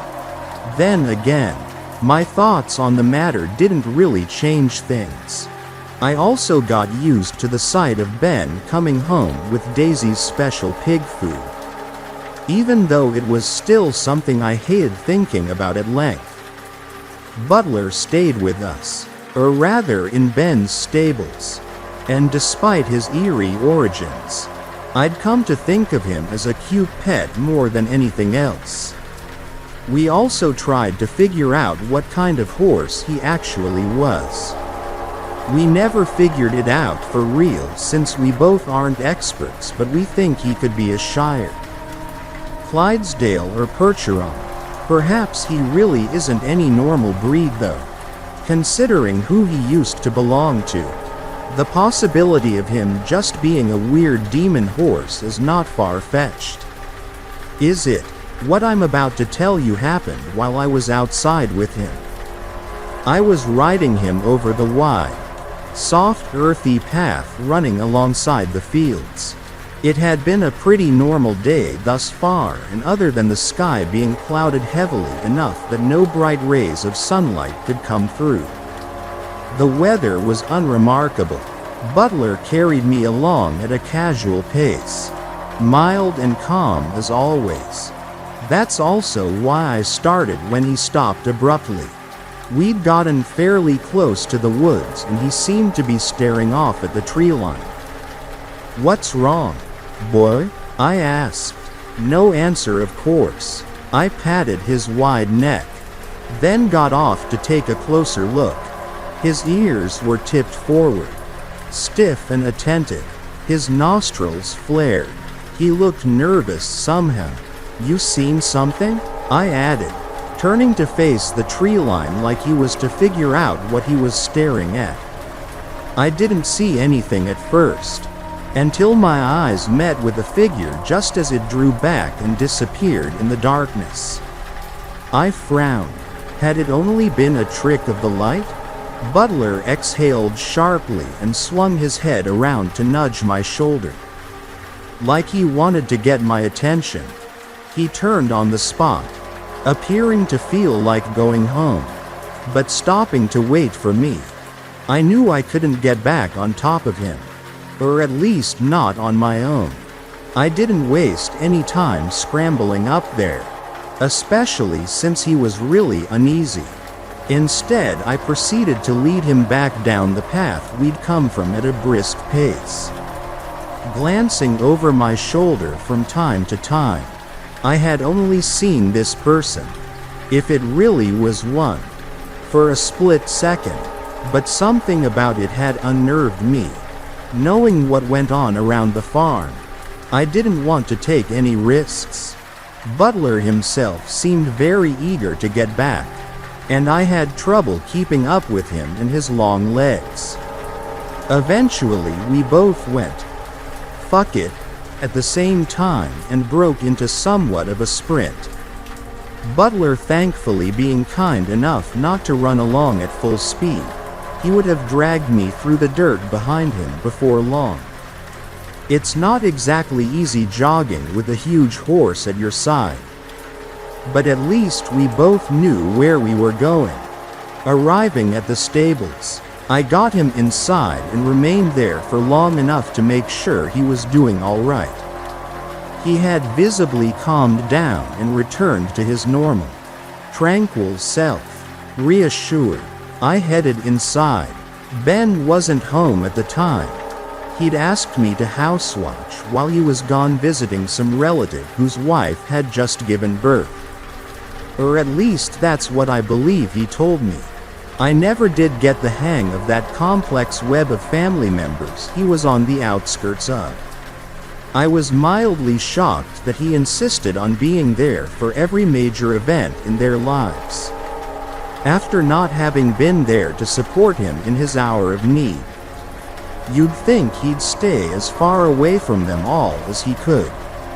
And yet he faithfully attended birthdays, reunions, weddings and funerals despite of, or maybe rather because of his grudge. I ought to be better than them after all. He explained to me briefly one day. I want to show them how it's done. Can't tell them they fucked up when I'm not doing it any differently. So off to travel he was. I already mentioned I didn't mind having his place to myself from time to time. After making use of his bathroom upon my return, I went down into the kitchen to get a bite to eat before settling down on the sofa in the living room. I was still a little on edge due to Butler's demeanor and the figure by the tree line from before. But I forgot about it pretty quickly. Not that unusual around these parts. The whole thing. I was feeling a bit lonely though, so I ended up calling Ben to see if he had time to chat. He had.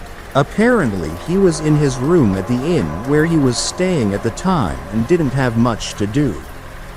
He told me he was going to drive home that same night. That boring? I asked. I mean, it's a baby. They don't do much. It's, like, kinda cute and I got to hold it, but other than that, nothing happened. He chuckled. I showed up. That's what counts. How's things at home? Did you burn the house down yet? I informed him that it was still standing, but also about what Butler and I had seen on our outing. Ben seemed uneasy at this, despite telling me it was probably okay. Nothing unusual, just as I myself had thought. Ah well, I was gonna come home soon anyways. Just stay safe. Alright? Of course. I'll see you then. I was just about to end the call when his voice rang out once more. Hey, Carrie? I halted. Yeah? I heard him swallow and exhale slowly. I was gonna say something but I forgot. Normally, I would have probably thought that was funny. But he was speaking so softly that it was almost frightening me. Sweetie, are you okay? Remember how we talked about, well, everything that happened to me? In the end, you said that you had a feeling that it wasn't going to end well for the two of us. This whole thing. That is, I remember. I said slowly. I had the exact same feeling just now. I won't lie and say that this didn't make me nervous. After ending the call, I sank down on the sofa, pulling my knees to my chest. I considered going back over to my uncle's place. I really didn't want to be by myself. The problem was that the thought of going outside frightened me just as much. So I stayed where I was. Watching TV made it all a bit easier. And I was just beginning to relax again when I heard something clatter somewhere on the floor above me. I jumped to my feet, standing in the middle of the living room. I listened intently. Maybe I'd misheard, My hopes were crushed when there was a loud creaking noise. It's difficult to describe the movement of a sound, but this one seemed to wander across the length of the ceiling, which I stared up at with wide eyes. Someone was walking around up there. My mind raced, and for a moment, my head started to swim. My vision blurred shortly before clearing up again. I'd gotten better at keeping my cool. Or rather, that's what I would have liked to think. It was hard to ignore the pounding of my heart in my chest as I rushed into the kitchen. My first instinct being to grab a knife. The only thing I could think of being able to defend myself with that was within quick reach. I hurriedly pulled a slim, yet long and very sharp-looking one out of the block of knives on the kitchen counter. Being armed, I already felt a tad better. Slinking back out into the hallway, I glanced up the stairs. The second floor looming almost threateningly overhead. I should have taken flight immediately. However, I decided I'd go up the stairs as far as possible without making any noise and sneak a peek at the intruder. After all, I wasn't really expecting a normal burglar. Or at least not the human kind. I just had to see who it was. I crept up to the second floor as quietly as I could. The footsteps grew louder and more distinct as I approached the hallway. Whoever was in the house with me wasn't even trying to be silent, making me wonder if they thought it was empty. By then I could also tell where exactly the sound was coming from. A queasy feeling spread in the pit of my stomach upon finding the door to Pearl's old room ajar. I swallowed and exhaled slowly and deeply as I tried to keep the hand which so nervously held on to the kitchen knife to stop from trembling. Just a peek, I told myself. That would be all. Pressing my back to the wall, I inched closer to the open door at the far end of the hallway. It was right there in front of me, yet in my anxious state appeared to be miles away. Moving towards it in the tiniest, quietest steps, I finally reached it. I could see inside. The lights were on and I could see a shadow move across part of the floor. But the person it belonged to was out of sight. I nudged the door just a bit further open, leaning over to get a better look, only for nothing but part of the desk and bed to come into view. This was getting too risky for me. Peeking wasn't an option anymore. I was just about to turn around and make a break for the door when suddenly, the door was pulled open from the inside and a faintly familiar girl appeared in its frame. "It's a pleasure to meet you, Caradwin."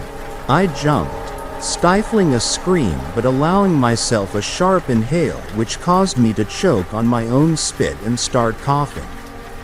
Pearl looked at me with a patient smile as I was trying to catch my breath. "If you're always this bad at sneaking up on people, you're so not cut out for Benji's line of work," she said with playful rebuke once I'd finally gotten a grip on myself. "You know my name?" I pressed out. "Sure I do. I've seen you here often enough." "You've been watching us?" "Of course. Ben probably thinks I'm being kept in some sort of prison and only let out occasionally, but I'm very much able to go wherever I want." She tilted her head at me, even though my brother would never believe it. "How'd you get in?" She pointed at the open window in response. "I'm so good at climbing and entering things," she muttered, visibly pleased with herself. "So you really don't want to come back?" I muttered. I was only mildly surprised at this, but still stunned by her sudden appearance in front of me. Talking to her was beyond weird. She'd always been this specter. A ghost of someone I'd only heard stories about and an apparition that had frightened me whenever I briefly encountered it. This was different though. She was talking to me like a real person. Face to face. Pearl chuckled. Obviously. Then why didn't you ever just... I don't know. Say so? I asked, frowning. Like, you could have talked to Ben. Right? Could I? Pearl echoed, shaking her head. If I went through this door ever again in his presence, he'd keep me here forever. He'd pin me down or, I don't know, nail my arms to the floor or something. He'd never let me go again. As far as talking goes, do you really think he'd believe me saying that kind of thing? He'd think I'm under some sort of spell. Or better yet, that it's not even me in front of him and I'm an imposter or whatever. She let out a mirthless laugh. He might actually try to kill me. That wouldn't work, of course. But I simply don't care to have my brother stab me. There was a lot to what she was saying. I pondered. So you tried to scare him away instead? I tried. Yes. Her shoulders sagged and she let out a sigh. Father and I came up with so many schemes and ideas to get him to leave us be. Now, it just hurts to see Benji like this. He's too far gone to be reasoned with. Always has been. Father gave him this impossible task. At least we thought it'd be impossible for him. I mean, we've never been rich, and Ben on his own. We were wrong, of course. I've seen him feed his pigs. He's doing these sucky things because of me. I wish he'd just take all his money, go somewhere else and forget about everything. She took a few steps back into her room and plopped down on her bed, whirling up a small cloud of dust. I cautiously approached her, remaining at a safe distance as I stared down at her. When I first saw you here at my brother's place, I was like, yay, he's got himself a girlfriend. I thought he'd finally started living a little. But you're not like that. And when I realized that, she shook her head. No, I'm not really mad. I don't even know you. I'm just sad you're not what I hoped you were. I'm sorry. I offered. Oh, don't be. You're gonna help him, she said, a sudden cold confidence in her voice. You're gonna help him a great deal. What do you mean? I was starting to get nervous again. I came in here for a reason today. I wanted to speak to you, actually. You're going to come with me. Resistance is, of course, futile. Don't worry though, I'm only borrowing you. I've been planning this for ages. You're just gonna do as I say and then you'll be back home without so much as a scratch on you. I don't think I like where this is going, I remarked in a shaky voice, a flickering, insecure smile on my face. As I said, it's not your choice. She rose to her feet to give me a pat on the shoulder, only to drop her hand to grab my wrist. Her grip was so strong that it sent a sting of pain up my arm. I winced and the knife slid out of my trembling fingers, landing on the floor with a clink. You need to help me help him let go. I don't want to hurt you, Pearl told me. There was an urgency in her voice that made it difficult not to believe her. I would be lying if I said I wasn't terrified though. She reached out and removed my cell phone from my shirt pocket. She fumbled around with it a little before giving up and telling me to unlock it and call Ben. I lifted my phone to my ear with a nervously shaking hand. What am I supposed to tell him? I whispered. I can't tell you. You'll sound more afraid if you don't find the words right away. I am afraid, I whimpered, listening to the ringing at my ear until Ben finally answered the call. Carrie, I'm kinda on the road right now. I got you on speaker, but I should really, can I call you back? No, Don't go. Ben. I paused, desperately trying to think of something to say.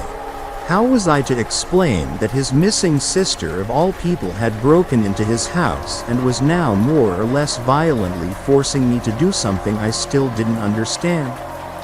Are you okay? You sound. I cut him off. It's your sister. I breathed. Pearl. She's here. She let herself in. I don't know what she wants, but it's her. It's really her, and I'm scared. For a few seconds, all was silence. Finally, I heard him clear his throat. What? Ben, you gotta believe me, I began, but was interrupted by Pearl snatching the phone out of my hand. You heard her, she said, sounding almost cold. If you want to see her again, get home quick. We'll be waiting. My heart dropped, and not just at the sound of her words. Ignoring her brother's stammering on the other end, Pearl ended the call with an icily determined tap of her finger. She then dropped my phone onto her old bed before turning back to me with a stiff smile. She grabbed me by the wrist again, her slender fingers feeling like screws pressing into my skin. I let out a low squeak of pain, but her grip remained firm and uncaring. Don't run out on me, she ordered cheerfully. She started dragging me along, out of the room and down the stairs. I struggled against her grip, but she was incredibly strong. I figured it was most likely something to do with her changed nature. But I still tried to wriggle myself free. By the time I finally managed to extract my wrist from her steel fingers, she had already pulled me all the way out into the fields. The sky above was even darker than before, and it looked like there'd be a thunderstorm coming on soon. It had apparently already rained while I'd been inside, since I could feel the wet grass whipping against my ankles and leaving clammy traces of water. Pearl turned to me with an impatient look on her face, and I heard thunderclapping in the distance. Don't run away, she commanded, adding a strain. Please, out of sheer conscientiousness. I really don't want to go and catch you. I told you I don't want to hurt you. Why are you doing this to him? It was the first thing that came to my mind. My head was still spinning, and it was difficult to collect my thoughts. But I just had so many questions. All he's ever wanted was to protect you. He loves you so much. You're all he's got, and you. I don't want to be all he's got. Pearl snapped. Her chest was rising and falling rapidly, and I noticed her clenching and unclenching her fists, almost like she was trying to steady herself. You have to understand, she went on, a bit calmer. He's my big brother. Of course I love him too. But I just didn't want to live like that anymore. I know he tried his best to make me feel better about all this shit, but I was miserable. And no matter what he tells himself, so was he. Do you really think a young man in his early 20s wants to take care of his baby sister? He did an amazing job, but that doesn't change the fact that my life sucked. I had no real family. I never got over Dad's death, and secretly, I kept on hoping that someday, Mom would just magically reappear and make everything better. Ben did what he could, but he wasn't a mom or a dad. He was just this young, helpless man who tried to get himself and me along. All he ever talked about was how I needed not to let anything get to me, and how I had to have a better future and just forget about everything. She paused to catch her breath, not having stopped to take one during her entire speech. This is better than anything I could have ever had. It's exciting and different, and I have nothing to lose anymore. I don't have to work or study my ass off like I did. How do I even explain this? She stopped again, swallowing and clearing her throat. Who cares what you think? You've been using Ben this whole time. If you're talking about the money, I only took what he offered me. It was his idea. I even told him I didn't want it anymore and that we could be normal friends, but he said he didn't want that. I cried out. She'd hit a nerve, and a very sore one too. The better Ben and I had gotten to know each other, the more I'd hated taking his money. And yet he'd always insisted. And I couldn't deny I needed the money. I'd kept on working even when Ben paid me. One can't live on an allowance alone. Still, it was his doing that from the day we started our arrangement. I'd lived a much more comfortable life than ever before, and part of me was happy not to give up on that. The rest of me felt shitty about it. Of course not. He throws money at everything he loves. Listen, I don't care why you spend time with him. I'm honestly just glad you've been distracting him.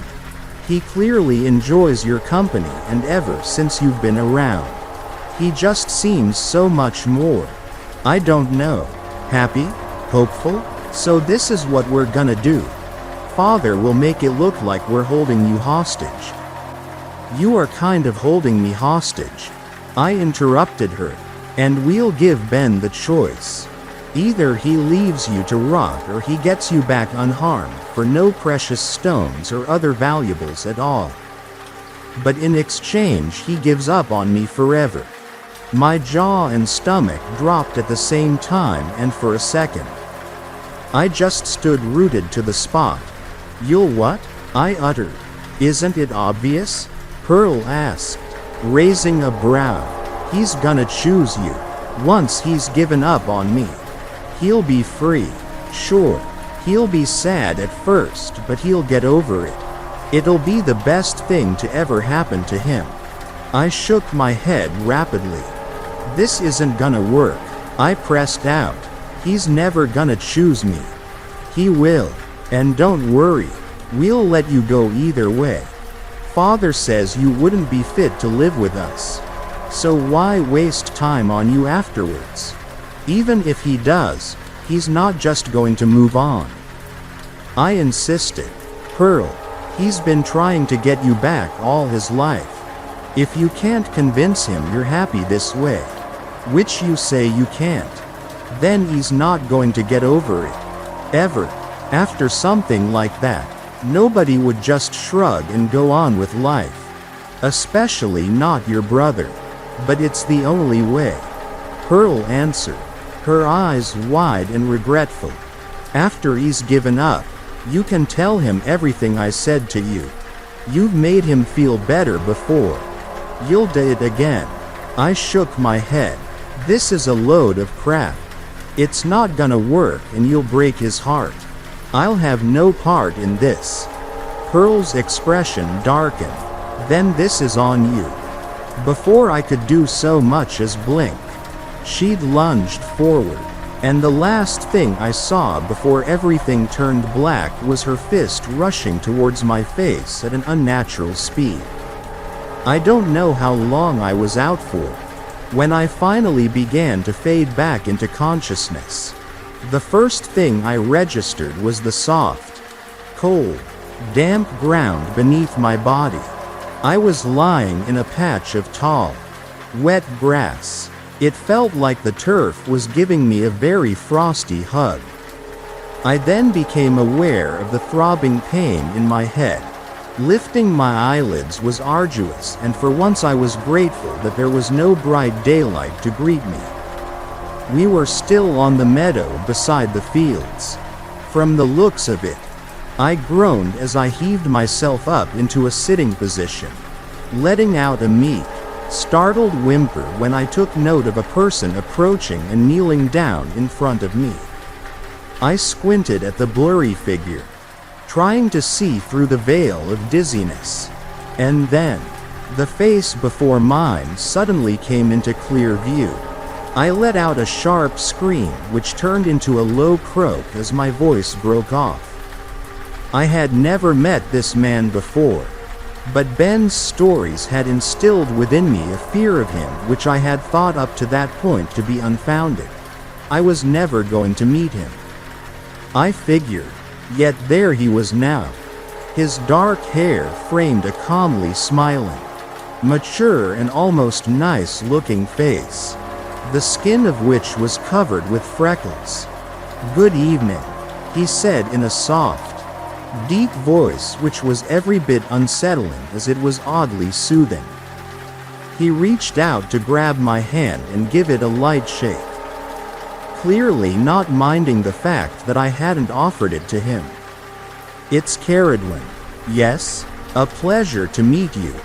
Please don't do this." I had to force the words out from between my lips. They sounded sad and weary. "My daughter has told me of your doubts about her plan. You're understandably afraid and reluctant. But surely you'll see that we need you to go along with this either way. I'm very sorry Pearl had to subdue you like this. But it didn't have to come to that." He spoke with polite, yet somehow immensely threatening rebuke.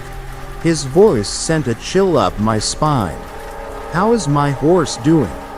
Benjamin stole it from where I left it down in the woods at the bottom of the hill a long time ago. If you're aware, I miss it, at times." He gave me another thin smile. I thought about taking it back, but I figured Benjamin needed a win. I was too afraid and confused to answer. As soon as Ben would get back, the relative happiness he'd been experiencing would be torn away from him. I didn't even want to think about how he would take it. The father terrified me as well, no doubt about it, but if he or Pearl had actually wanted to kill me, they already would have. That much I knew. All I could do was hug my knees, curling up into a sheepish little ball, praying that it would just be over. "When Pearl first noticed you, she would only call you the smiling girl. I told her who you were. I know everyone here. I keep close track of my neighbors." "Can I see it?" the father asked. "What? Can I see your smile?" Upon me remaining silent, he added, "I'll give you a present if you smile." I choked back a sob. Nevertheless, I forced the corners of my mouth to twitch upwards. The father responded in kind, giving me a wide, pleased smirk. "Close your eyes." I did. I felt him shove something into my arms, and upon looking, I found it to be a large, old toy truck. The plastic it was made of was dirty and had not fared well over the years, and it only had 3 wheels left. I instantly wrapped it up into a tight hug, pressing it to my chest. The father grinned and reached into his coat to pull out a piece of ripped cloth which he balled up in his fist. I had a feeling he was going to gag me with it, so I hastily scrambled to my knees. "Wait, what even are you?" "That's not important," he answered calmly. "I'm not a human and you're afraid of me, because you cannot hurt or fight me. That's all I need to be to you. You live here, right?" "Yes, underground. Can't you just go somewhere else with all your kids to get away from Ben instead?" He shook his head. "You know, I respect Ben in a begrudging sort of way, but I won't let him chase me out of my home." He reached up to poke a finger between my lips. He pushed my mouth open and proceeded to stuff the rag inside. I gagged at the taste of the dirt which clung to it and felt a few tears run down my face. I clutched the toy truck like one would a life belt, as the father moved out of the way to stand next to Pearl. I could see the farmhouse in the distance. I stared at it with a glum sense of hopelessness, starting when I took note of a tall figure moving towards us across the grassy soil. The second Ben came into view, I started to yell at him. Or I tried to. Rather, I could barely get a noise out. I'll admit something to you all now. I don't read a lot of books these days, and when I do, I usually really don't like it when authors simply skip events in a narrative. I tried very hard to turn my memories of this time of my life into a story with an agreeable flow and structure. But I think with this one, I'll allow myself to give it a pass and just make it as short as possible to spare myself some bad memories. The father had picked me up from the ground so that I was standing in front of him while his arms were wrapped around me. I tried to kick him a few times, but he remained unfazed. I felt incredibly helpless, watching Ben trudge up to us. I had been wrong in assuming he'd choose Pearl. He gave up on the deal. The only way to return her to him, after hardly 2 minutes of contemplation. We went back into his house. I parted with the toy truck and placed it on a shelf in the kitchen. Ben didn't say a single word the whole time. He helped me remove the gag, gave me some water, then my phone, which he had probably found investigating Pearl's room, and then sat down across from me to watch me drink.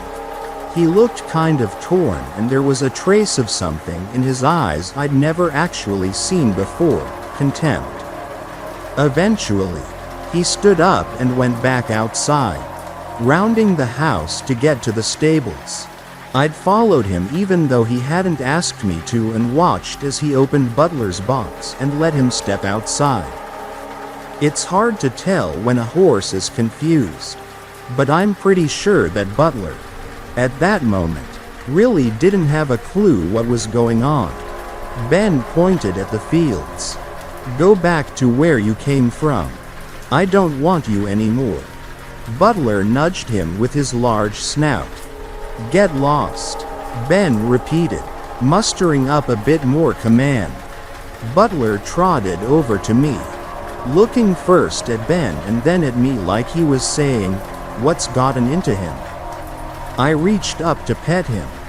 Ben gave me a wry look before letting out a sigh. "Buddy of mine got stables in a town that's not too far away. He won't want to know where Butler's from if I tell him not to ask." He nodded at Butler. "This one's clearly not leaving, so if you want him, he's yours. Don't worry.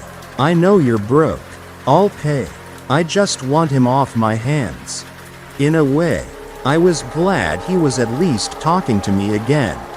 But I also dreaded what he would say next. I gently nudged Butler back into his box where would stay for the time being. I turned back around, feeling like I would shrink under Ben's gaze. He wasn't glaring at me in any kind of openly hostile way, but he simply had this unbelievably hollow look in his eyes. He took a deep breath and then exhaled slowly. "Caradwin, I don't want you to think you did anything wrong. And I don't regret giving up the deal for you." For a split second, I contemplated telling him that they wouldn't have hurt me either way. But that would have been torturing him for no reason whatsoever. I braced myself. I don't ever want to think of this again. So I'm gonna ask you to leave now. Please do not come back. We might see each other around. But please don't come talk to me. I don't want to see your face or hear your voice ever again. When somebody says that to you, there is no way to misinterpret it. I turned around and walked away, refraining from looking over my shoulder so we wouldn't end up locking eyes. I went home to my uncle, who was already asleep at the time, and after checking up on him, I went into my room, got into bed and simply fell asleep. I started looking for a good job just 1 day later, and after a tediously long search I finally found a very nice, upscale cafe where I was allowed to come in most days of the week and wait tables. The customers were mostly snobs and people who came to impress their dates. But they were polite enough. The pay was good, even when I was only starting out.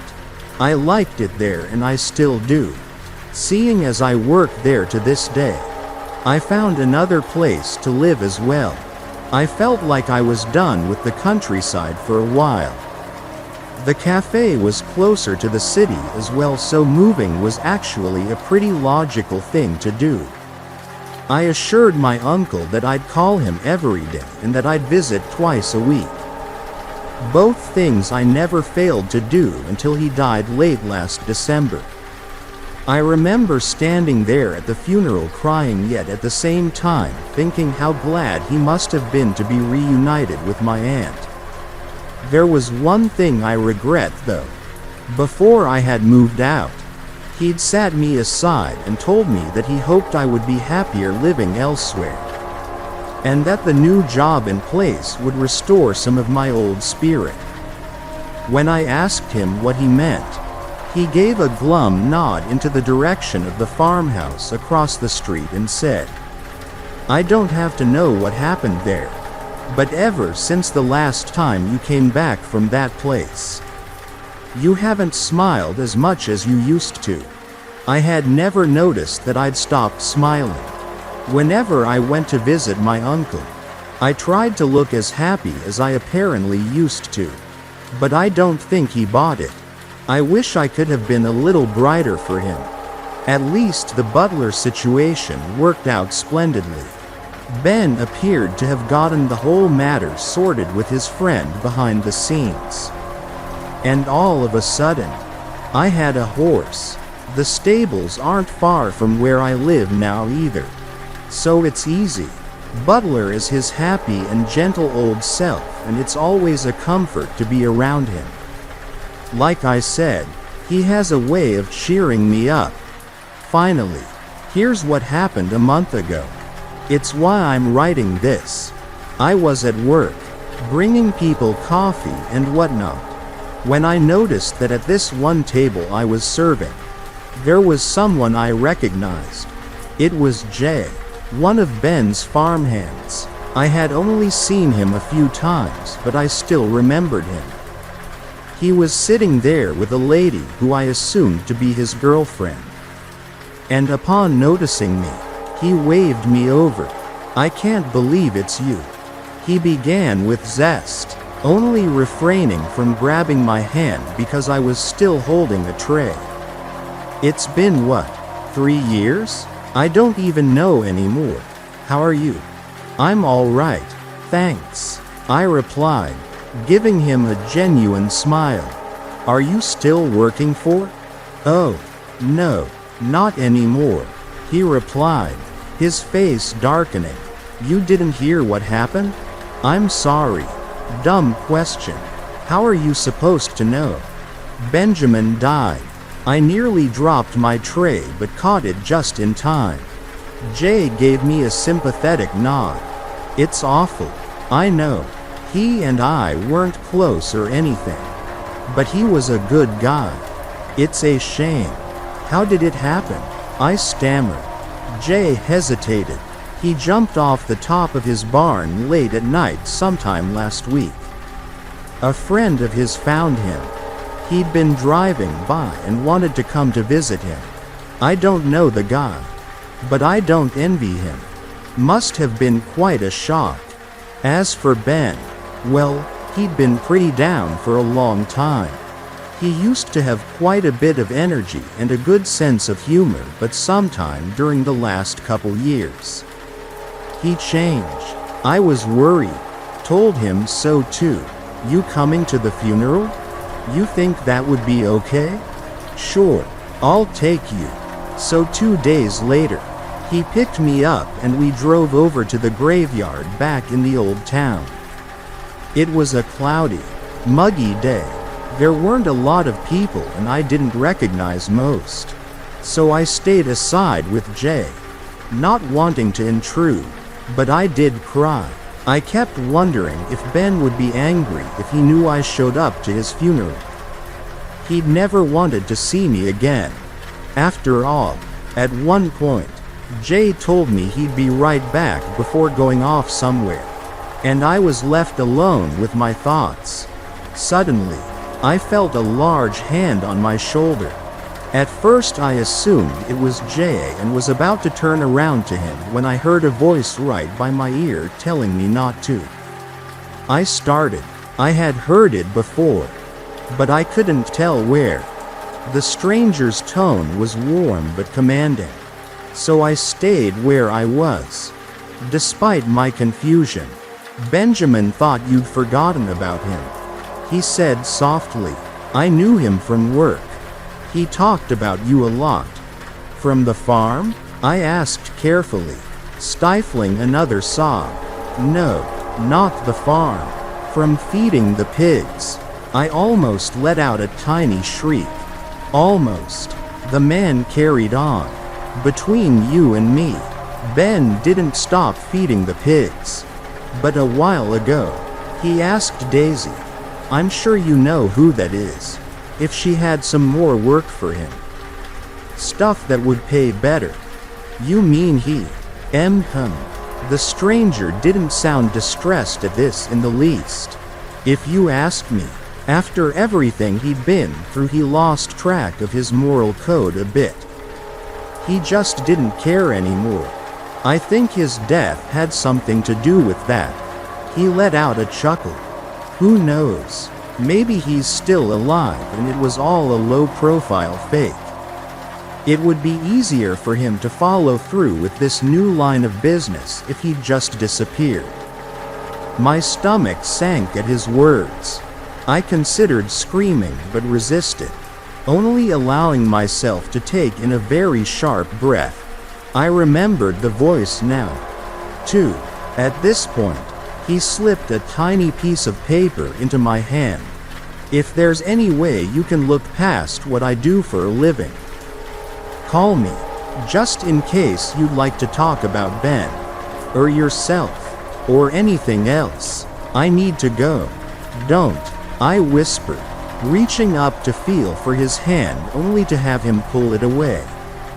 "I really can't stay here," he replied, sounding amused. "Did he miss me, Ben? I mean, terribly." With that, he left.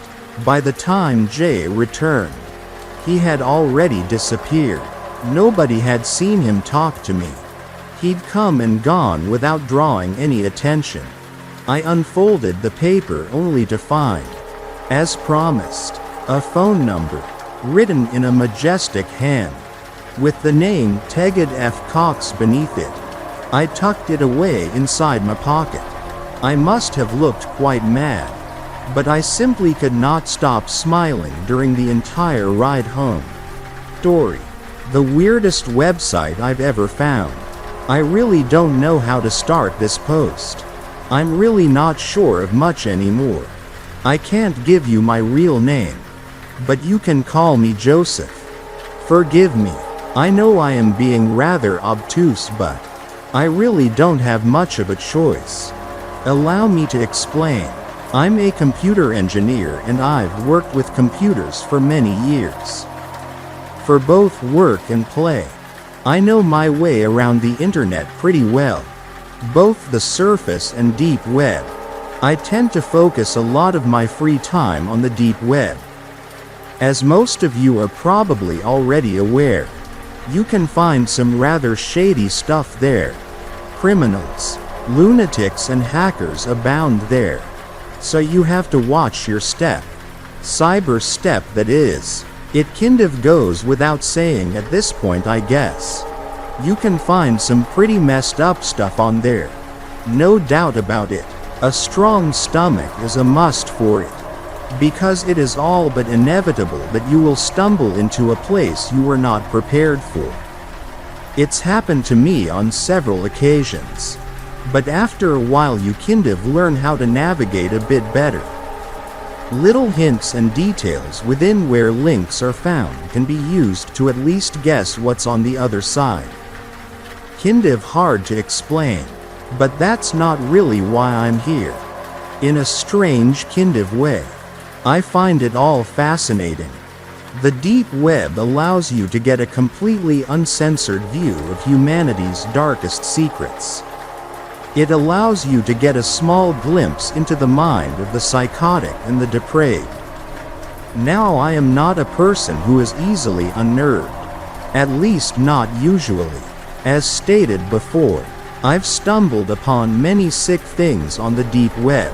I've seen torture, mutilation, animal cruelty, and even a snuff video or two. No amount of human depravity really surprises me anymore. A couple days ago, however, I stumbled upon something that really made me question my previous statement. I'm not exactly sure how I got there. I was high at the time, and tend to just randomly click on links and see what comes up. Stupid, I know, but whatever. I usually go onto the hidden wiki and other catalog sites and just kind of randomly start clicking about. I ended up on some random forum called Nightmare Asylum, or some edgy cliché name like that. With nothing better to do, I began to browse the forum. Most of it was hot garbage. Just the usual trolls, anti-Semites and lunatics. Although there was one thread that caught my attention. It was titled simply, "You need to see this." I took the bait and clicked on the thread. There was only one thing within the thread. It was a web address. My first thought was that this was a trap. I assumed that the link would take me to some messed up picture or video. People on deep web forums do that kind of shit all the time after all. I decided to scroll down to see if any other users had fallen for it. What I found in the comments somewhat surprised me. The other users didn't seem revolted or angry, but instead confused. What the hell is this? Is this real? How did you find this? Those were but a few of the responses from the other users. The guy who posted it was an anon, so really no way to learn anything more about him. Their responses got me curious though. After much contemplation, I decided that I had to see whatever this was for myself. I clicked the link. The browser loaded for an unusually long period of time. Tor always takes forever, but usually not that long. Must have loaded for at least 5 minutes before there was any response. I was about to give up entirely when a black screen finally shifted in the background. When it finally rendered, I was met with a simple and unflattering web page. It was a black background accompanied only by white text. Pretty boring at first glance. The heading of the page had only a single word, Shepherd. Below the heading, multiple lines of text which filled the entirety of the page were listed. Closer inspection revealed them to be names, all in alphabetical order by surname.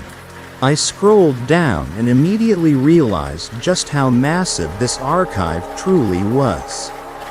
As I scrolled, the little cursor on the sidebar barely even registered that anything was happening. I scrolled for at least a good 3 minutes, and the cursor barely budged. Thinking it must be inoperable for some reason, I clicked on it and dragged downwards. To my surprise, the page scrolled downwards as normal. Thousands if not millions of names zoomed by my eyes within an instant. Too quick to even discern a single one. Suddenly, the excessive loading time made a bit more sense. I scrolled back up to the top and clicked the very first name on the list. Aberdo. Caitlin. A new page loaded revealing a picture of an upper-aged white woman with grayish-brown hair and hazel eyes. Mid-50s if I had to guess. She had a kind, welcoming smile, slight wrinkles below her eyes and an overall glowing demeanor about her. She very much looked the type to bake her neighbor's cookies and spoil her grandkids with goodies on Christmas. The picture itself looked as though it was from a driver's license or passport photo. Below the photo it listed various details about the woman. Name: Aberdo, Caitlin, Jane. Date of birth: October 6, 1968. Place of birth: Hammond, Louisiana. Race: Caucasian, Anglo-Saxon. Social Security: Intel redacted. Now obviously I'm not trying to dox the woman. So no, I'm not giving out her SS, but yes, it was on there. Up to this point things were looking pretty standard, at least by deep web standards. Dox sites are unfortunately all over the place, and information like this is surprisingly easy to come by. One reason why it pays massive dividends to make sure you have some sort of data protection plan in effect. Anyways, it got significantly more interesting beyond that point. Location: Jessup, Georgia. U.S. occupation: postal office worker. Marital status: married, see Mark Aberdo. Known associates: Mark Aberdo. Husband: Andrew Aberdo. Son: Nathan Aberdo. Son: Elizabeth Welch. Friend, coworker: Nancy Hannigan. Friend. Hobbies: reading, yoga, Bible study group. Okay, that was a bit stranger. By the way, I'm paraphrasing a lot of this. I don't know for sure that Caitlin enjoyed yoga specifically. She may have very well been about that Pilates life instead. But anyways, it's easy to see why online degenerates would be interested in your social security and credit card details and whatnot. But why the hell would anyone bother with personal associates? Putting on my criminal thinking cap for a moment, I just don't really see a benefit to gathering that information. Furthermore, how would someone even get that? At the very least, you'd have to spend some time sifting through their Facebook and Twitter, if not just spy on them in the streets for a while. Furthermore, her credit card info wasn't even listed on there. That I am sure of. While I scanned through the profile, an extremely dark thought suddenly crept its way into my stream of consciousness. Could this be a site for planning, exchanging hits? You hear about deep web hitmen all the time. But honestly, they're pretty difficult to find. At least the legit ones. And not some donut scarfing cop just playing one. Plus, who the hell would be a big enough of an asshole to assassinate a sweet old lady like Caitlin Aberdo? Scrolling further down revealed there to be a lot more personal information on there as well. But honestly, it's not really worth the time to list all of it out. But don't take that to mean it isn't important. On the contrary, it made it all the more bizarre. Among the other things listed were her body type, blood type, fertility status, more associates who I didn't bother to list, known pets, addresses current and former, wealth status, shoe size, registered vehicles, expressed political views and religious association. I swear to God it actually listed the woman's shoe size. I was left scratching my head by this point. The whole theory I had clung to of it being a doxman was starting to dwindle away. I mean, it obviously was still a dox. But it was so much more than that. Who would even be able to find the breed of her childhood dog? Or essays she had written in college? And not to mention, freaking shoe size. It had to be the work of an obsessive-compulsive, someone with autistic levels of organization and surveillance, who quite literally was obsessed with cataloging every irrelevant detail about a person. I mean, who else would even care? Unfortunately though, I quickly realized that theory didn't hold much water either. The document listed information that was almost too private for even a hacker to be able to dig up. Even if you stalked someone day and night without their knowledge for months, you still might not be able to ascertain their shoe size. I mean, maybe make an educated guess. But whatever, I won't mention the whole shoe thing again. I promise. Even people with OCD had their limits after all. Finally, I reached the bottom couple lines of her entry. And by far the most peculiar aspect thus far. Cooperative ability. Intuitive ability. T. Cognitive ability. T. Metaphysical ability. I just didn't even know what to think by this point. Perhaps the ganja which regularly circulated my frontal lobe had finally fried it beyond repair. Now, I have no idea what those letters are supposed to indicate. But the chart thing seems to be an evaluation of her individual capabilities. At least to a minor degree. I'm guessing A means good. But what is T supposed to stand for? You tried? I didn't get a whole lot of A's in school. But I'm damn certain I never got a T. It could all just be rubbish, I suppose. But if that's the case, then it only raises about a gazillion other questions. However, there is an obvious outlier to that comparison chart. Metaphysical. I'm sorry, are we assembling the Ghostbusters now? As far as I'm aware, metaphysical is like the supernatural, right? Like demons and angels and shit? If anyone has a better definition, please let me know. So, I may be showing my ignorance here, but that stuff doesn't exist. Does it? I mean, there's stories about it all over the place.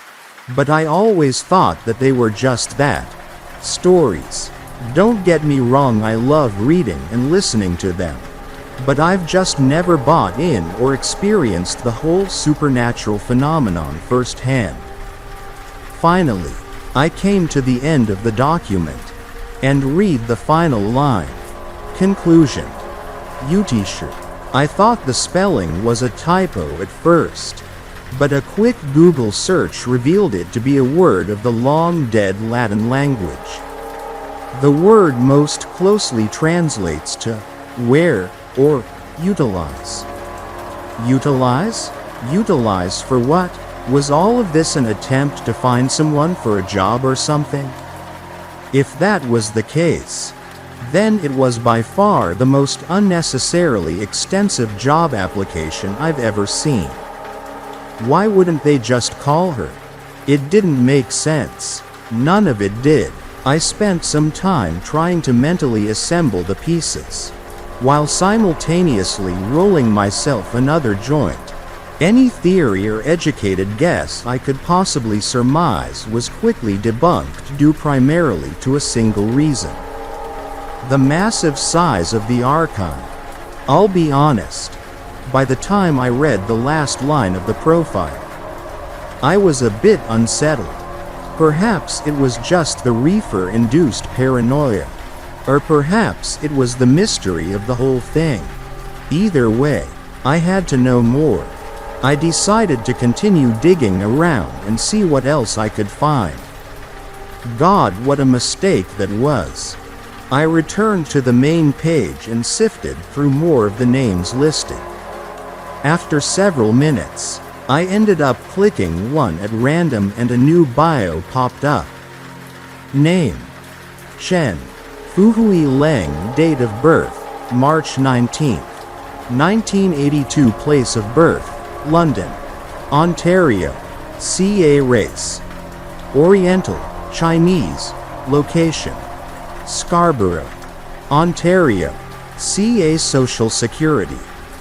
Fuck you, it's redacted. Occupation: computer software engineer. Marital status: involved known associates. Phi Chen, brother. Kurt Merriman, boss. Alex Martinez, co-worker. Darren Boyd, friend.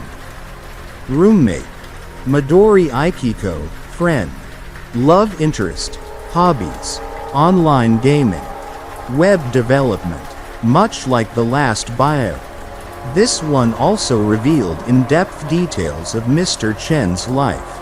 It revealed that he played the online game League of Legends and Rocket League quite often, as well as the fact that he would regularly binge watch a lot of YouTube. This information alone is not too difficult to retrieve, but when it began to list his known childhood associates, I began to get more puzzled and slightly worried. Again, the amount of detail in his profile was absolutely staggering.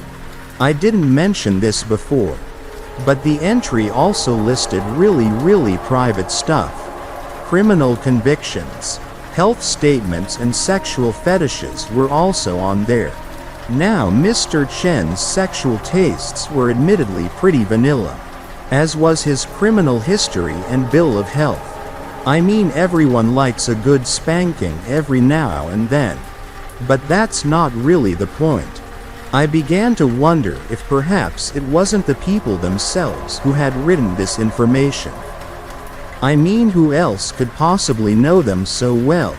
Why they would choose to do that was beyond me.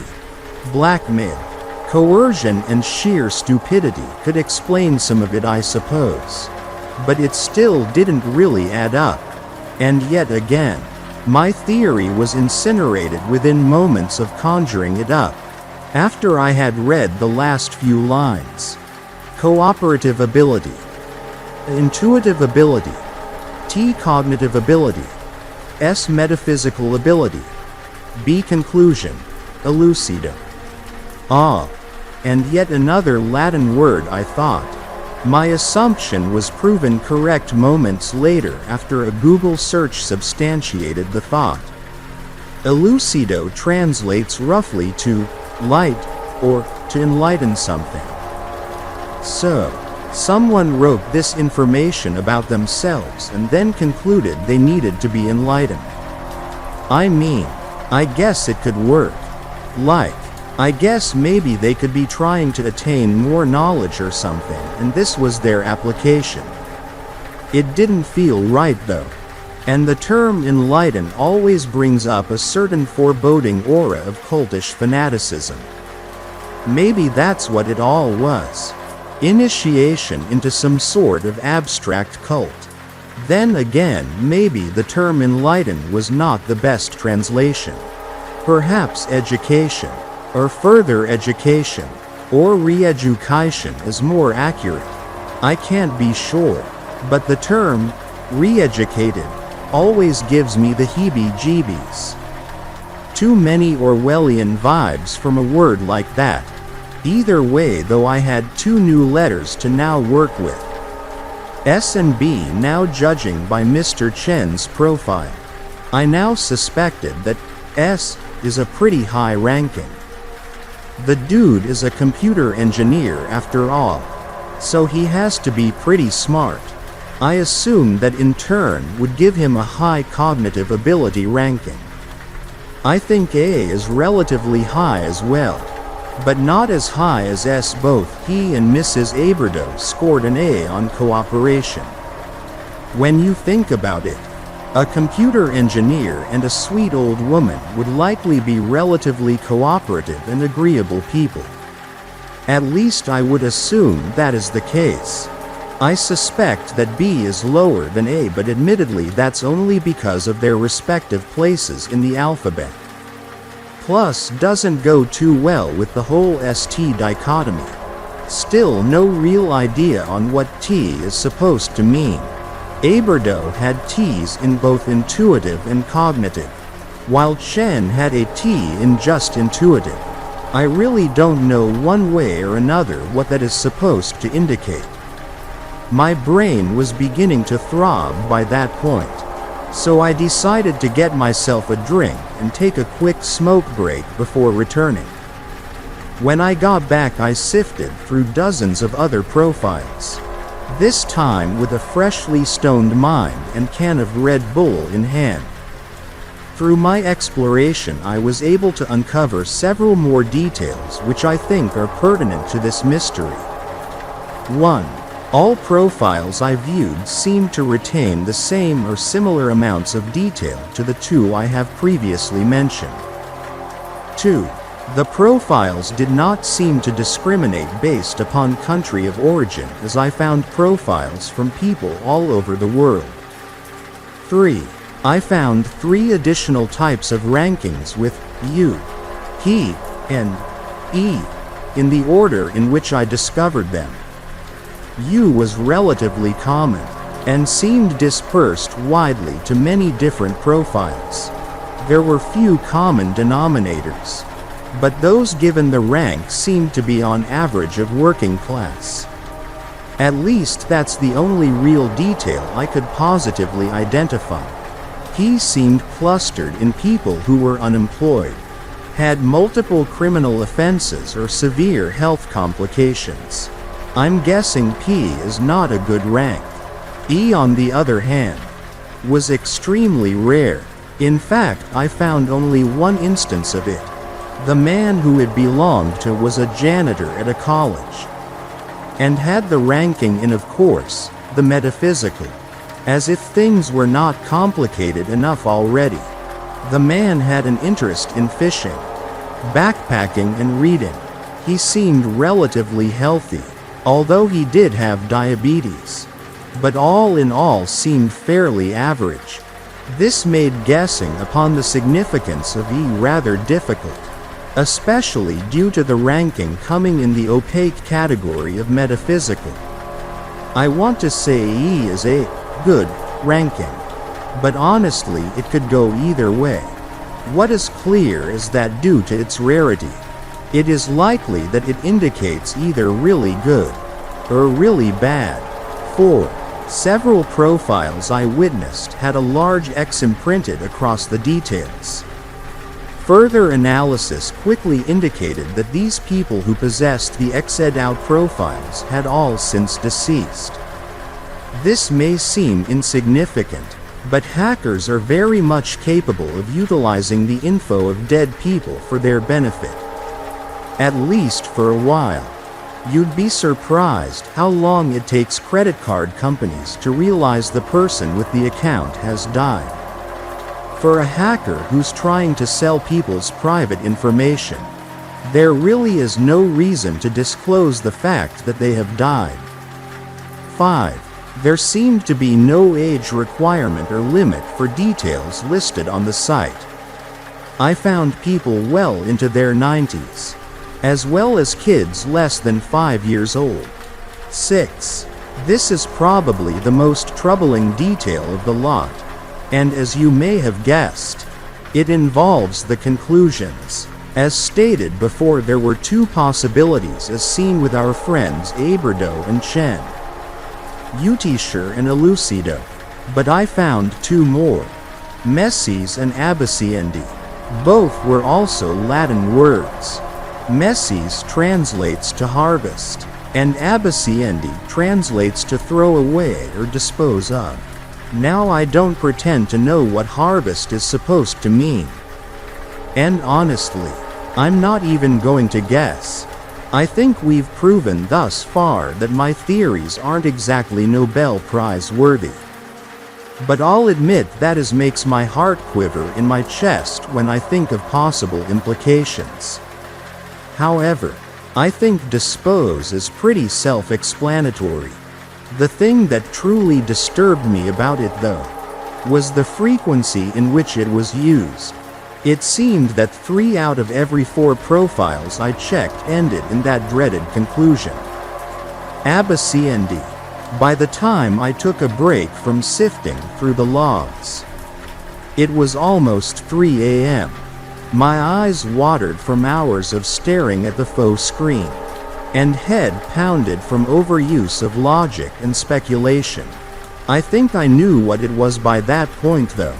A hoax. A charade, a work of fiction pulled off by countless authors for unknown purposes. It had to be. No one was capable of pulling off the vast amount of research and observation required for even a single profile. Let alone the millions on there. More than likely, it was just the work of an edgy shitlord trying to convince the world of Illuminati New World Order plans or some bullshit like that. It's all I could fathom to be a viable explanation.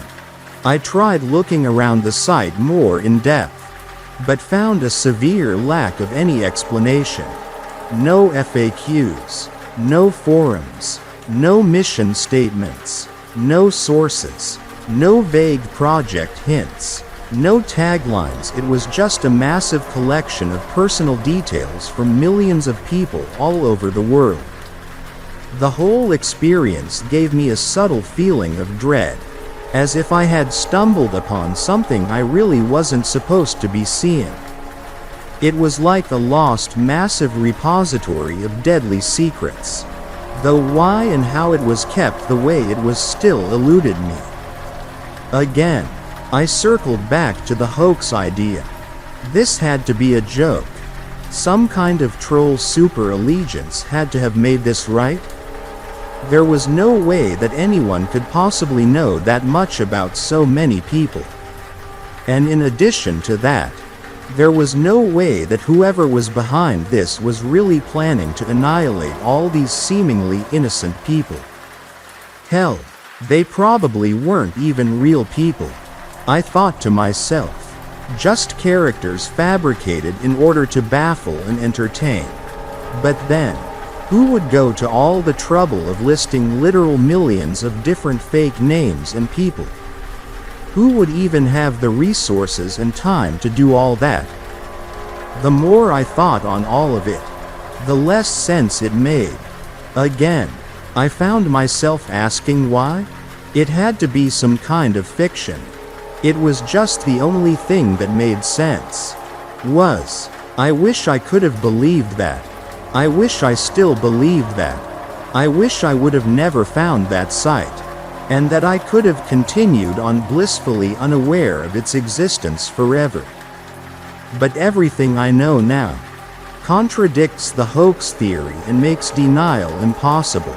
I scrolled down the vast gallery using the slider bar for several minutes. When I stopped, I was somewhere in the S section. I clicked on a name randomly and brought up the profile of another man. I'll refer to him as Stevens. From there, I opened a separate browser on the surface web and brought up Facebook. I typed Stevens' full name into the Facebook search bar and hit enter. Now, as you may have guessed, Stevens is a relatively common last name. It brought up a lot of results. I spent several minutes glossing through them, until I found what I desperately didn't want to see. It was the profile of the same man from the website. He had the same job title, location, wife and children listed on Facebook that had been listed in the Shepherd archive. It was without a doubt the same man. So, either someone had painstakingly created a false Facebook profile for this false man listed on an extremely obscure deep website simply to correlate their fictional project on the off chance that someone may at some point stumble upon it and decide to devote hours to actually researching it. Or it was real. The simplest of explanations is more often than not the right answer. And with each new discovery, my plausible deniability was jammed further into the paper shredder. A Google search of Stevens also turned up a Twitter account, LinkedIn profile, and even an amateur cooking blog under his name. I searched several other names from Shepherd, and found most of them with correlating Facebook and Twitter accounts as well. I should have just logged off by that point. I should have just left well enough alone, forgotten that place and tried to go about my life in peace. But of course, I didn't. Curiosity is never satiated unless taken to the absolute extreme. A simple taste of truth is never enough. when the whole platter is available for the taking. I scrolled back up to the top of the main page, and discovered something I had somehow previously overlooked. There was a small blinking bar on the top right corner of the page. I panned over to it and clicked, and a small text bar appeared with a simple blinking icon. A search bar. It had to be. I thought about searching a well-known figurehead or celebrity, but that would have been too easy for them. Gathering information on those people would be much easier than your average Joe or Joanne. I needed someone I knew personally, so that I could see how accurate these biographies truly were. I searched a friend of mine I had known for many years. I won't give his name, as to protect his identity as well as my own. And lo and behold, I was once again blown away. Everything on his bio, at least as far as I could tell, was correct. It listed his birth date accurately, as well as his kids, family, occupation, hobbies, among other things. I was also listed as a known associate. Then I read the dreaded words underneath his conclusion, and my stomach twisted into a black hole. Abaciendi. I really should have stopped by that point. But I didn't. I couldn't. Because there was one more thing I had to try. One more thing to prove to myself and everyone that it was just a hoax. Despite all my trepidation and growing concern for what was rapidly becoming apparent before my very eyes, I had to be sure. At that point, it was more duty than anything else. The NSA, CIA, sure, they do a lot of spying, but nothing like this, at least that we know of. Whatever or whoever had metastasized this enormous amount of data could not possibly have good intentions. Especially when considering the most common conclusion it came to. The only thing I had left to try was the most dangerous avenue of all.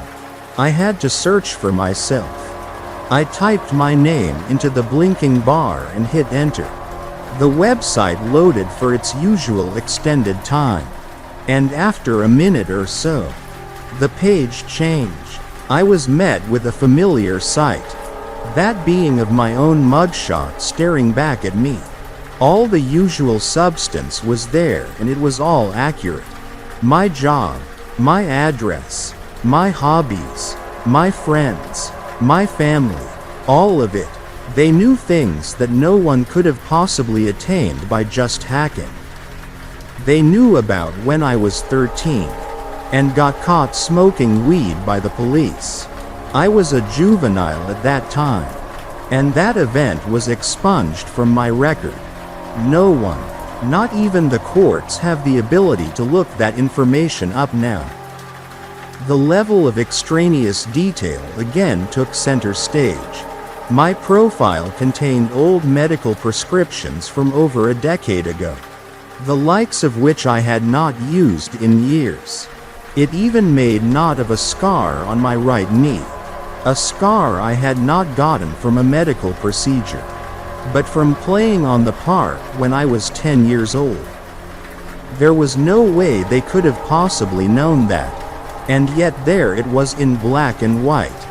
The bio's last several lines listed the following: cooperative ability, B intuitive ability, a cognitive ability, a metaphysical ability. You anyone care to guess what the ultimate conclusion under my bio was? I left the site after that point, and shut down the browser. Feeling wholeheartedly defeated and exhausted, I put my hand on my temple and rubbed my throbbing head. The realization of all this was a lot to take in so suddenly. I don't know who or what is in possession of all that data, or what they plan to do with it. I'm not sure I even want to know at this point. Things like this, that just seem so impossible. It almost bears not even thinking about anymore. Makes you want to just kind of curl up into a ball and shut out the world forever. At some point, you just end up succumbing to your complete insignificance in the grand scheme of things. What is someone like me supposed to do against something like this? Upon closing the Tor browser and returning to the home screen, I noticed something strange. There was a new icon on my desktop in the shape of something that I had never seen before. Further investigation revealed the icon to be that of a hooked shepherd's staff. My heart began to thump immediately, knowing full well that it was likely a malicious program which had been leached onto my hard drive without my knowledge. Now technically, since I myself didn't willingly download anything or allow any unknown publisher access that shouldn't have been possible. Plus, the number of firewalls on my computer and proxy service used by Tor should have been enough to hide me from any foreign attempt at malware. So long as I didn't make any stupid mistakes. But I did, and I knew that I did. I had entered my own name. No doubt whoever was on the other end had searched me out, tracked down any IPs connected to me, and downloaded that program. I had been on the site for hours after all, and that would have given them ample time to find me. I ran a virus scan on my computer, and after several minutes, it surprisingly came back clean. I stared at the simple icon and found my hand moving the cursor towards it. I clicked it, and it quickly opened to a simple WordPad document. "Thank you for visiting Shepherd." That's it. That's all it said. No warnings or threats. No mysterious phone numbers or cryptic details of my address and current location. Not even a cliché of, "I can see you." I had my webcam taped up anyways, but it wouldn't have mattered. They had all that information already anyways. And they knew that I would know that. There were no threats that they needed to make to me. They were all powerful in their domain. And they knew that.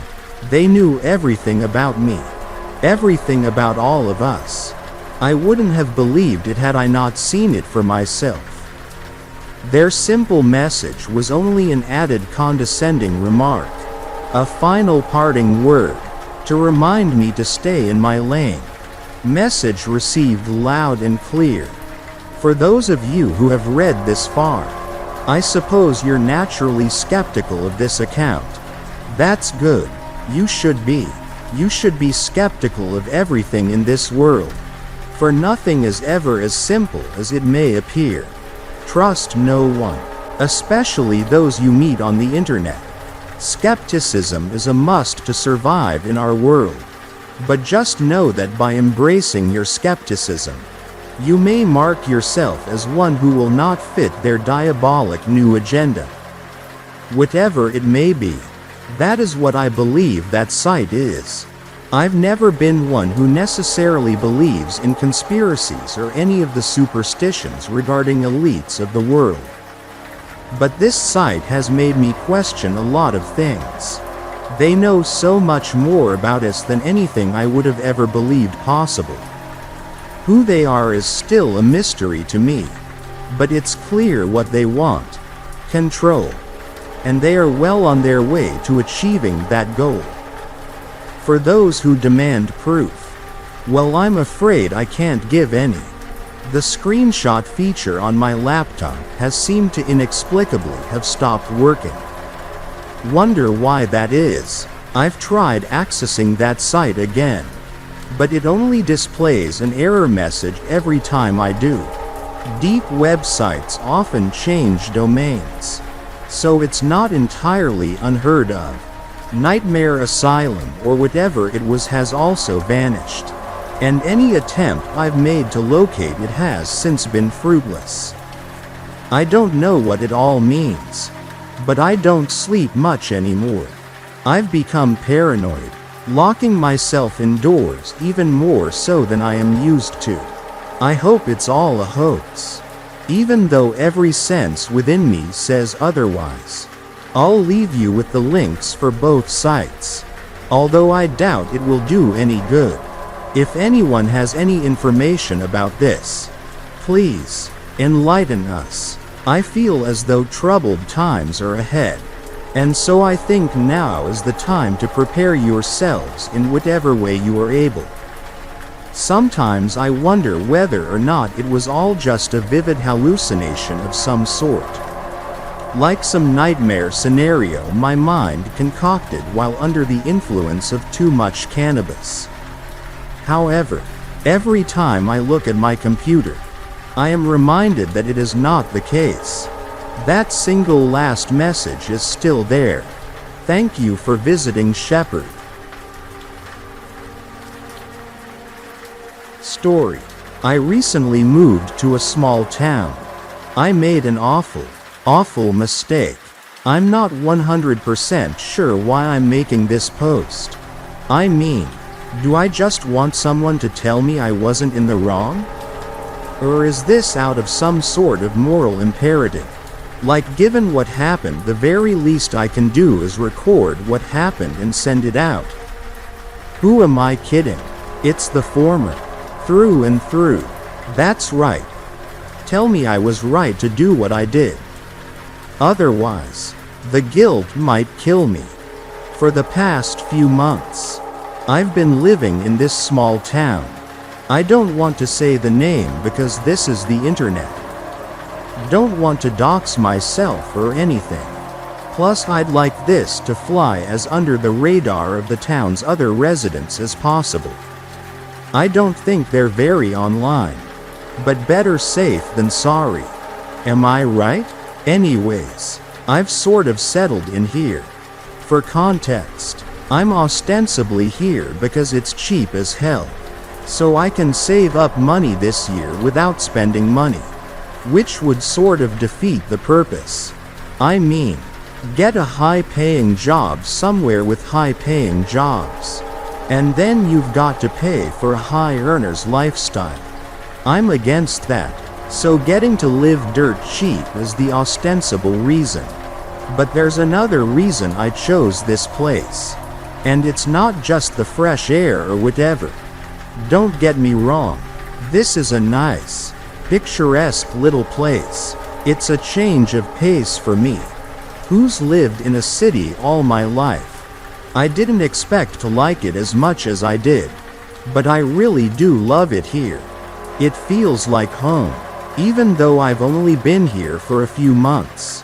I'll be sad when the year off is over and I'll have to leave. The real reason, though, research. I don't remember how I stumbled across this place, but I remember what drew me to it.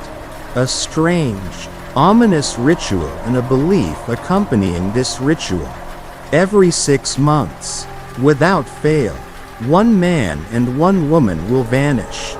Their bodies will never turn up. Sort of like some silly story out of a schlocky mystery novel. Right? That was what I thought.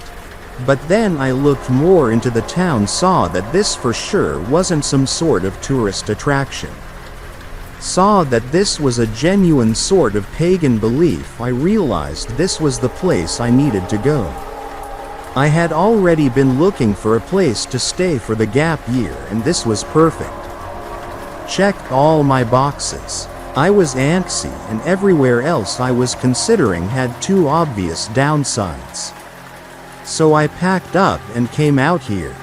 I'm a bit ashamed to say my research was lackluster. I guess nobody really wanted to talk about it. Sucks for me, but I've still got the actual day of the ritual to look forward to. And hopefully, weird to say hopefully, a dual vanishing to stand witness to. But that's kind of besides the point. And the way things are going, I don't really want to think anymore about that weird belief. I only mentioned it to provide context why I'm here. Something as to the deal with this place. The point is, I rented an apartment, bedroom, bathroom, and one of those tiny little kitchens separated from the living room with a counter. I've even got a fold-out couch, just in case someone stays over. It's nice, cozy. I'm not a very sociable person, but I tried to become friends with the neighbors. I live on the 3rd floor of this 4-story building. There are 2 apartments on each floor. The basement has the storage units. The 1st floor is where the landlady and her family live. The 2nd floor has a 3-person family and a crabby older guy. The family is nice enough, I guess. They say hi to me when we see each other. The guy didn't answer the door when I first tried to introduce myself. He glares at me when we see each other. The 4th floor has a nice woman, a few years older than me. Probably the 2nd apartment. I'm not sure who lives here.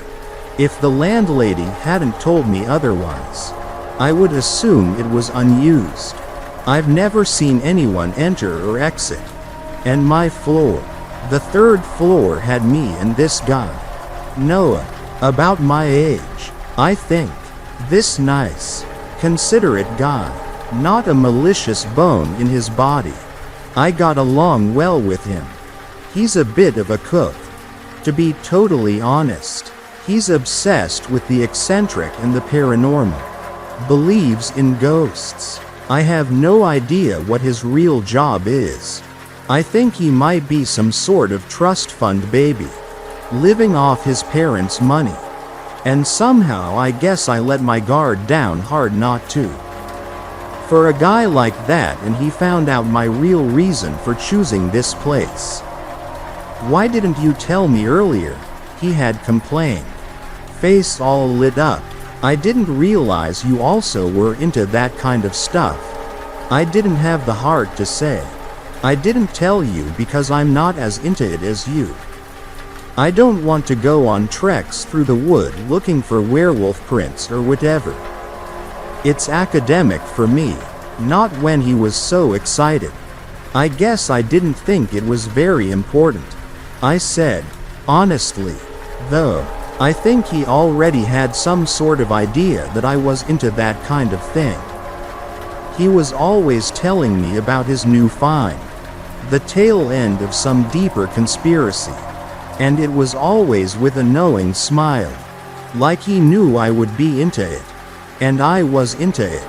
Hearing these stories secondhand, even his surprise at hearing my true reason for being here felt faux. Like he was always expecting me to say it. He was just unsure of the details.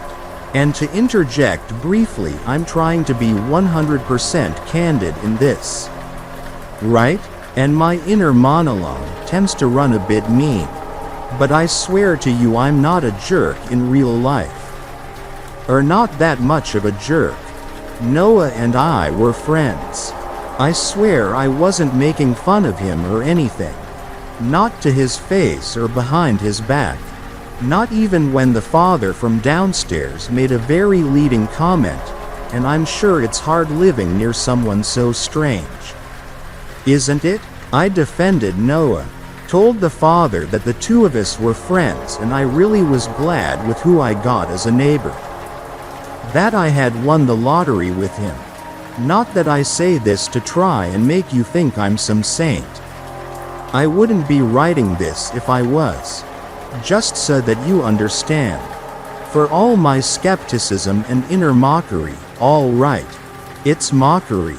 I admit it, of Noah. I cared about him. He was my first friend here. The 2 of us just clicked. And he was a good guy. Right until this morning. Noah knocked on my door at like 9 a.m.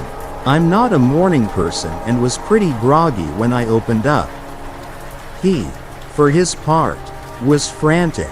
"I think I've figured out something," he said. He was always figuring out something. I invited him in, but he refused. "I don't have time to stick around. I just need to ask a favor. It's a major one, so say no." Really? If you can't do it, slow down, I said. I gently laid a hand on his shoulder. He was practically bouncing up and down. What's happening? I've found something. I don't want to say. They know when they're talked about. I can't blow this chance. I said. Okay, you don't have to say. What's the favor? He hesitated. I just need someone, he said, if I get in too deep. An escape route. For you to be free to get me if I need you. Like, if you call me, I said. For me to be ready to go and pick you up? You mean like that? He blinked. Basically, he said. I mean, I guess. So how is it a major favor? I asked. That's pretty par for course. Well, he blustered, flushing. It could be dangerous. If I'm right, you might be. I mean, you could get in serious danger. Do you understand? It's hard to understand if I don't even know what you found. I said, his face scrunched up, tongue-tied. Sorry, he said. It was silly. Don't worry. No, I said. No, I didn't mean it like that. Don't be ridiculous. Text or call and I'll be there. We're friends. Noah. He brightened up, especially at the word friend. I think he doesn't have many. I get it. It's nice to be acknowledged. Thank you, he said, sincerely. And then he was back in his own apartment. I saw him once more that day. A bit later, lugging out a box. He waved. Supplies, he shouted, pointing at the box. I gave a thumbs up before retreating back inside. I was maybe regretting my promise a bit.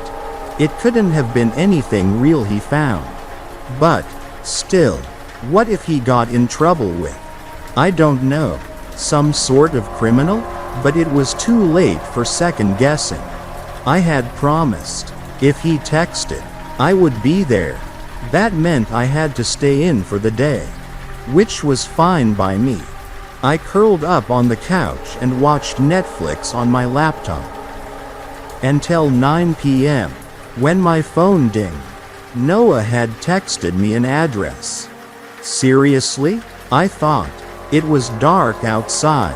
I was lazy, and maybe a bit scared. Only a bit. At first I was slow to get up and fumble for my keys. And then I had a moment of clarity. Thought, why the hell are you dragging your feet like this? Noah could be in real danger while you're lollygagging like this. So I grabbed my coat and bundled up. It's cold in the winters here. And then I took the elevator down and headed to my car. Except there was someone right there, leaning against the hood, a strange, indistinct figure. My breath caught in my throat. I stopped and stared. He stared back. You are not ready, said the man. I gripped my keys tightly. In the moment, I genuinely thought I might vomit. Get off. I wanted to say, get away. A deep, perverse sense of wrongness had filled me. Something sick wriggled around inside my stomach. Instead, I said, what do you mean? It was barely a whisper. The question seemed to annoy the man, which in turn terrified me. You haven't prepared, he said, as if a change of phrasing would help me understand.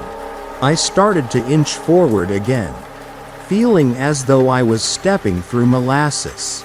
Part of me wanted to stop. If a crazy guy attacked me, I would lose. And would he really just let me get in and drive off? He seemed so serious and menacing. And besides, there was a sense of otherworldly unease which his presence dredged up. The other part of me whispered, you promised Noah, and I continued on. Are you sure you want to go there? He intoned. I stared. My tongue felt leaden. I was petrified. What the fuck was I supposed to do? He was actively barring me. Now, in front of the car door. Slowly, I nodded. The man gave me a look up and down.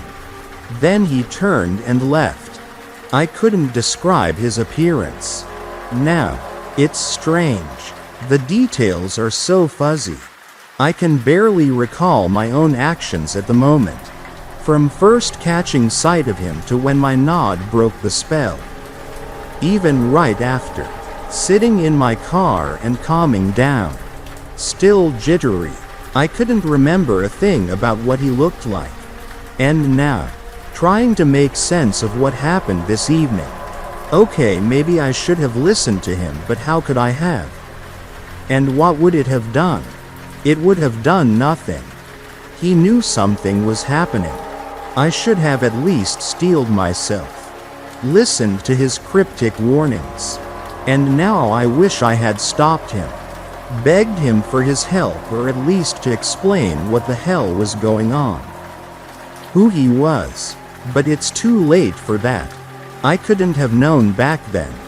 I was still shaken by the time I arrived to the address Noah had texted me. A warehouse by the edge of town. I hesitated, but a promise is a promise. I reminded myself. Find him, and I dragged myself out of the car. One foot in front of the other. The same sense of wrongness which I felt with the man had returned. The building swam in front of my eyes, eerie and looming in the darkness. Probably in the daylight, too. To be honest, it was abandoned and run down, and certainly uninviting. The door had been boarded up, but someone had pried off the boards. Noah, I thought, grimly staring at the crowbar. Tool from the box. At least I was certainly at the right place. FTR. My phone was at 30% at the time, so I was hesitant to turn on my phone flashlight. But a few paces in and the claustrophobic darkness meant I had no other real choice. The beam cut through, but only a bit. I could only see a foot or so in front of me. Dust mites swarmed through the air. I coughed. Why had Noah disturbed this place? What had he been so convinced he had found? And what happened to him? I screwed up my willpower.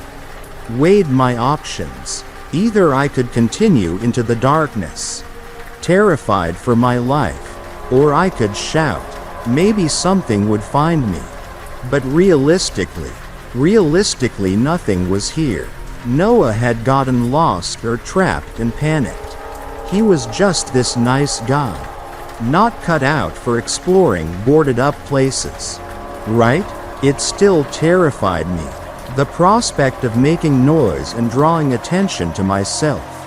I dug my fingernails into my palm. Noah, I yelled. Where are you? My voice echoed back at me. Where are you? Where are you? Where are you? I took another tentative step forward. Maybe he had already found a way out? Had to leave his phone behind.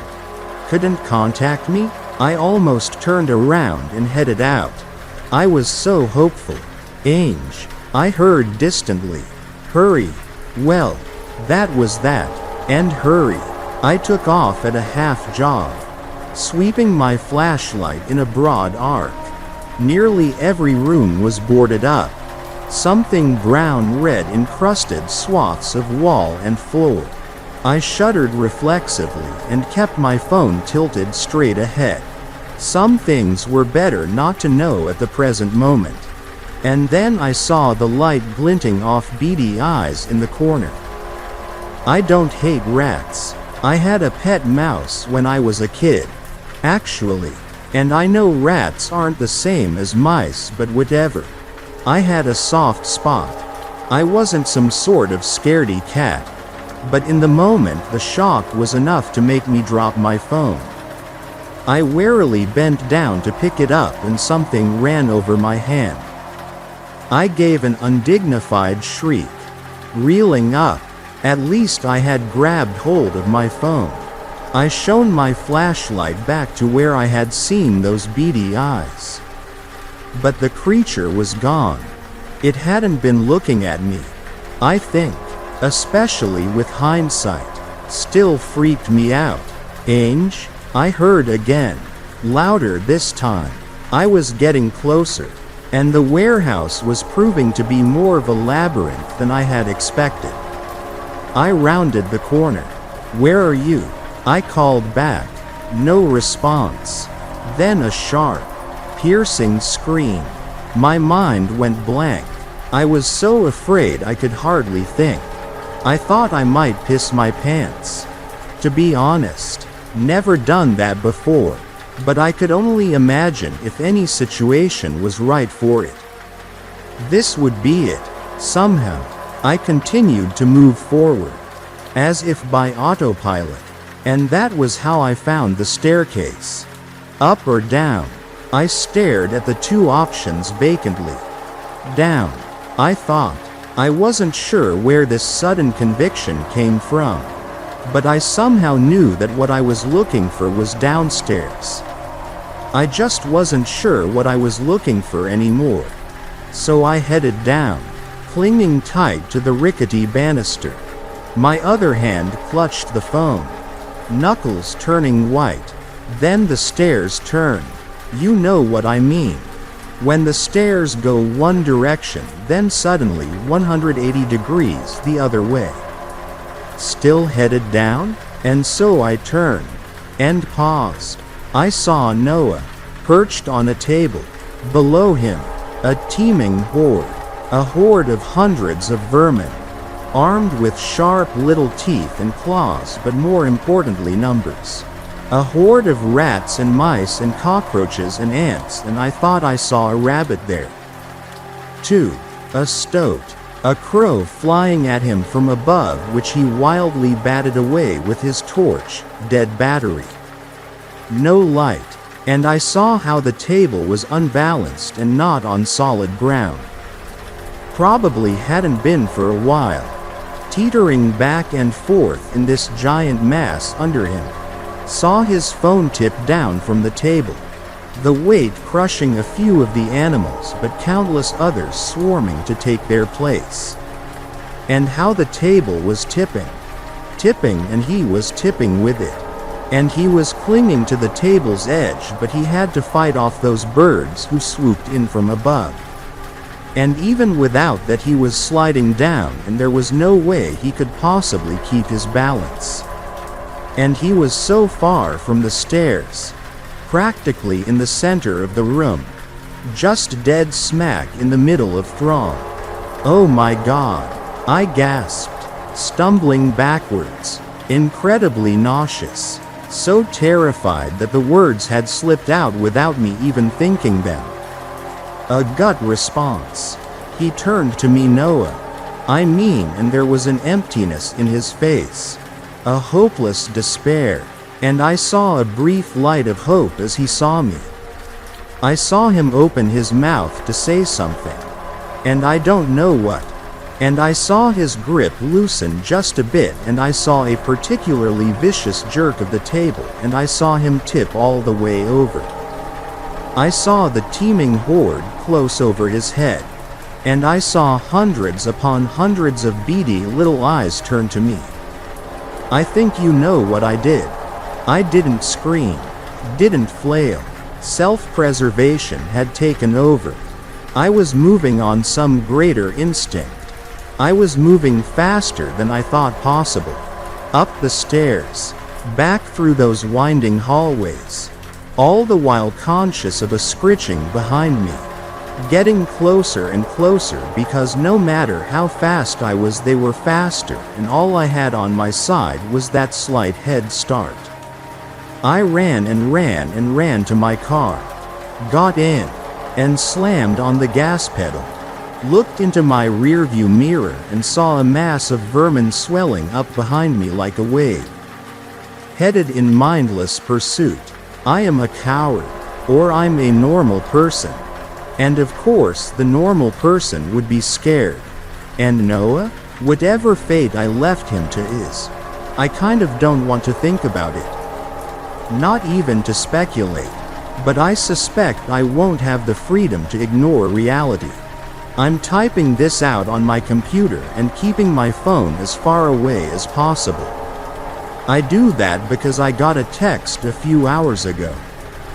After I had already gotten home and was curled up in bed, willing that what I had seen had been just a dream or a hallucination or maybe even a prank. It was that text, in fact, which made it clear to me that I should in fact trust my own eyes. That I had to trust my own eyes. A text message, sent from Noah. Why did you leave us? I owe it to Noah to figure out what happened. I promised to help him. And I ran away. But more importantly, if I don't figure this out, I'm next.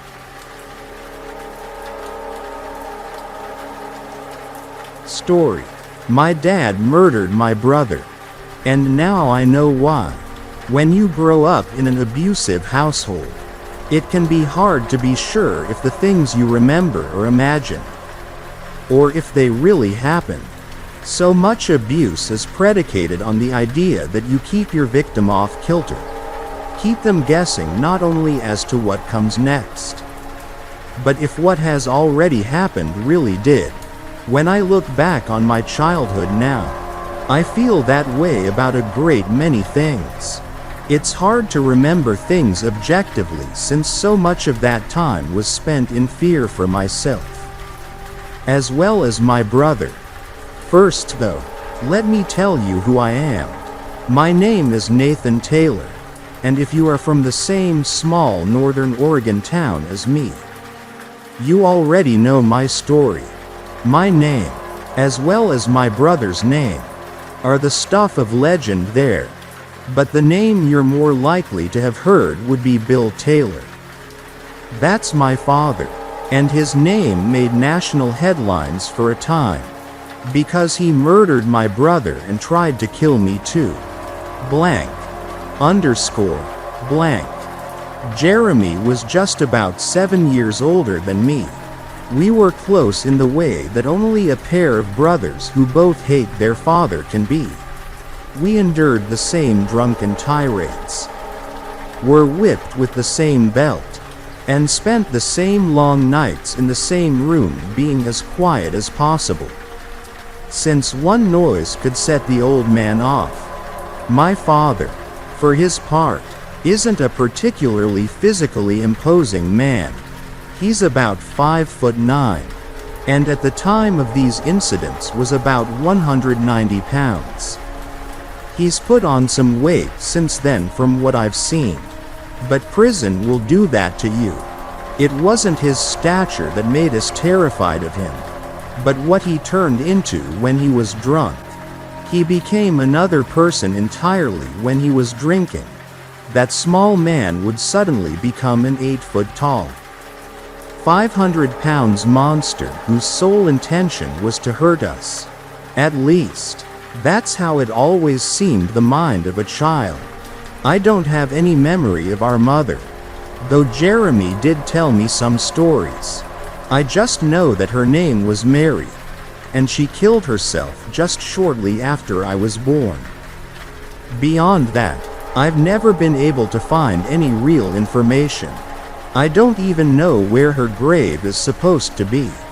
That's all relatively unimportant, though. So my dad raised us boys alone, and he was a strict disciplinarian. He believed that the way to make a boy into a man was to beat the harsh realities of life into him, and never let him slack off for a moment. My boyhood was mostly spent pulling weeds out in the sun, cleaning up around the house, and attending school. I can't complain too much, though, because Jeremy had it infinitely worse. As the oldest, Dad saw Jeremy's responsibility to take on the position as patriarch to be a given. He was on Jeremy incessantly, hounding him about doing better in school, finding a job, and providing money for the household. When Jeremy wasn't bending over backwards to appease our dad, he was usually looking out for me in one way or another. I remember him scaring off a kid who'd tried to steal my backpack. He fixed my bike for me when it broke down. He took me on adventures where we'd walk down washes, out into the surrounding countryside, or even occasionally into an abandoned building. He was an awesome older brother, and I don't think I could have endured all that our father brought down on us if not for him being there. Blank. Underscore. Blank. You might have guessed from the things I've told you so far. But my dad was fond of the drink. His go-to was whiskey, and he had a couple of drinks each and every night. Those couple of drinks weren't the problem. It was the nights when a couple just wouldn't do the trick that we had to worry about. One of the first of those nights, when things got really bad, came when I was 8 years old. Dad had hit us before. Don't get me wrong, we were no strangers to corporal punishment. But this was something else entirely. Dad came home around 7, and immediately started in on Jeremy. "Why isn't dinner made yet, boy?" he said as he set his coat down on the dining room table. He wore a flannel over shirt, unbuttoned, beneath which he wore his button-down work shirt with the Body Shop logo emblazoned above the left breast. His jeans were stained with oil, grease, and God knew what else. I can see that image clearly from the vantage point I held on the other side of the table, where I was doing my homework. "Oh, sorry, Dad, I haven't gotten to it yet," was all Jeremy said as he came downstairs. The sound of the front door opening and closing had surely summoned him from his room, where he must have gotten distracted and lost track of the time. Haven't gotten around to it yet?" Dad said, incredulity splitting his furrowed brow. I could see the muscles in his arms tense as he clenched his fists and stuffed them in his pockets. "I haven't gotten around to whipping your ass tonight either. But I can do that if you'd like." "No sir, I'm on it now," Jeremy said, briskly walking into the kitchen. His quick passage by the table, and Dad, was followed by the clanging sound of pots and pans being hurried into position. "Fucking unbelievable. I bust ass all day at that shop for you. And you don't even have a meal waiting for me when I get home? Ungrateful, is what it is," Dad said, shaking his head from side to side. Jeremy was old enough and knew better than to respond. But I was young and hadn't yet learned when it's best to keep your mouth shut. "Lay off him, Dad. He's doing it now." That was all I said. But it was enough. Dad was across that table and over to me faster than I'd ever seen him move. And before I could register what was happening, I was out of my chair and up against the wall. "What the fuck did you just say to me, boy?" he snarled. He was holding me up by my arms, pinning me against the wall. His face was just inches from mine, and I got a good whiff of the booze on his breath. He'd already started drinking. I'm sorry. I stammered, already feeling fear adrenaline dumping into my body. "Yeah, sorry is exactly what you're gonna be," he roared, shaking my wiry body against the wall. Then he was off of me, and though I thought he'd just let me go, I quickly saw that Jeremy had pulled him back. That was a mistake. Dad wheeled around and without a second thought, cocked back and smashed a fist into the side of Jeremy's head. He went down pretty rough. He was just 15 or so at the time and had been in a couple of schoolyard fights. But nothing like this. He was on top of Jeremy then, sending slaps and the occasional punch raining down on Jeremy, who had curled into as tight a ball as he could manage and was covering his face. I started crying, begging my dad to get off of him, to let him up. He's had enough, I kept saying. I remember that clearly. Finally, after what was probably under a minute but seemed much longer, Dad stood up. He turned around and looked at me, and I could see the disgust in his face. I started to open my mouth to cry more, and the back of his right hand suddenly caught me across the cheek. I went down, more out of shock than anything else. But I knew better than to cry out. You boys, you're a fucking disgrace. You're both just little demons. You know that? He yelled, looking back and forth between us. Jeremy had regained some of his composure, but was staying where he was. I did the same. You're fucking demons. I'm raising you, trying to do right by you. And this is what you give me? Why do I even bother? As he stormed out of the dining area, he made sure to make a pit stop in the kitchen to grab his bottle of whiskey and a glass. He then barricaded himself in his room, and thankfully we didn't see him again that night. Hours later, as Jeremy and I laid down in our beds to get some much-needed sleep, I heard Jeremy whisper from his side of the room, "He's the fucking demon," was all he said. Blank. Underscore. Blank. Things got worse from there.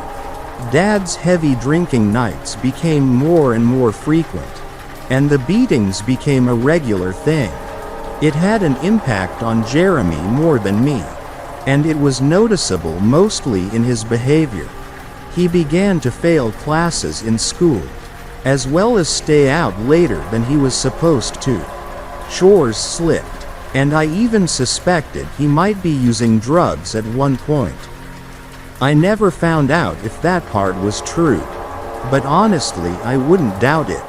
Those years of his life were really rough.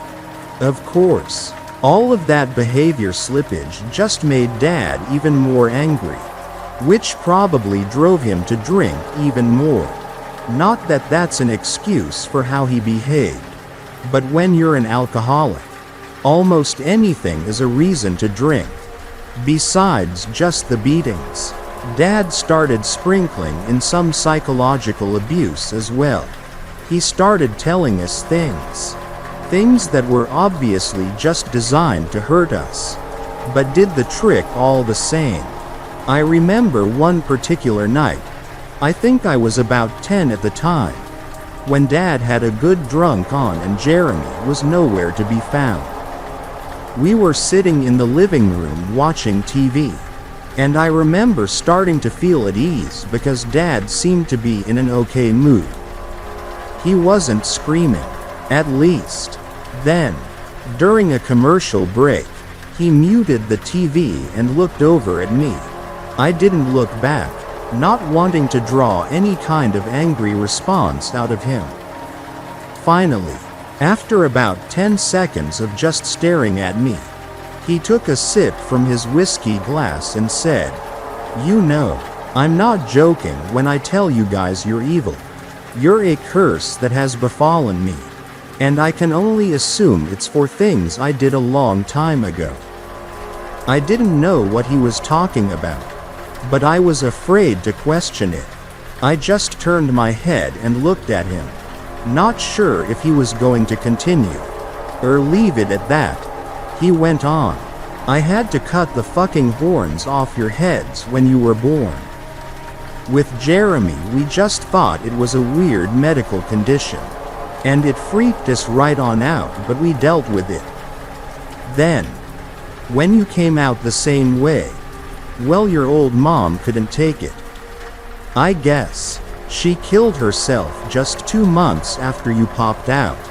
He looked right into my eyes for the next part, as if to be sure I heard it. She killed herself because of you. Because you're fucking evil. Then he turned back to the TV, set his drink down on the table, and unmuted it.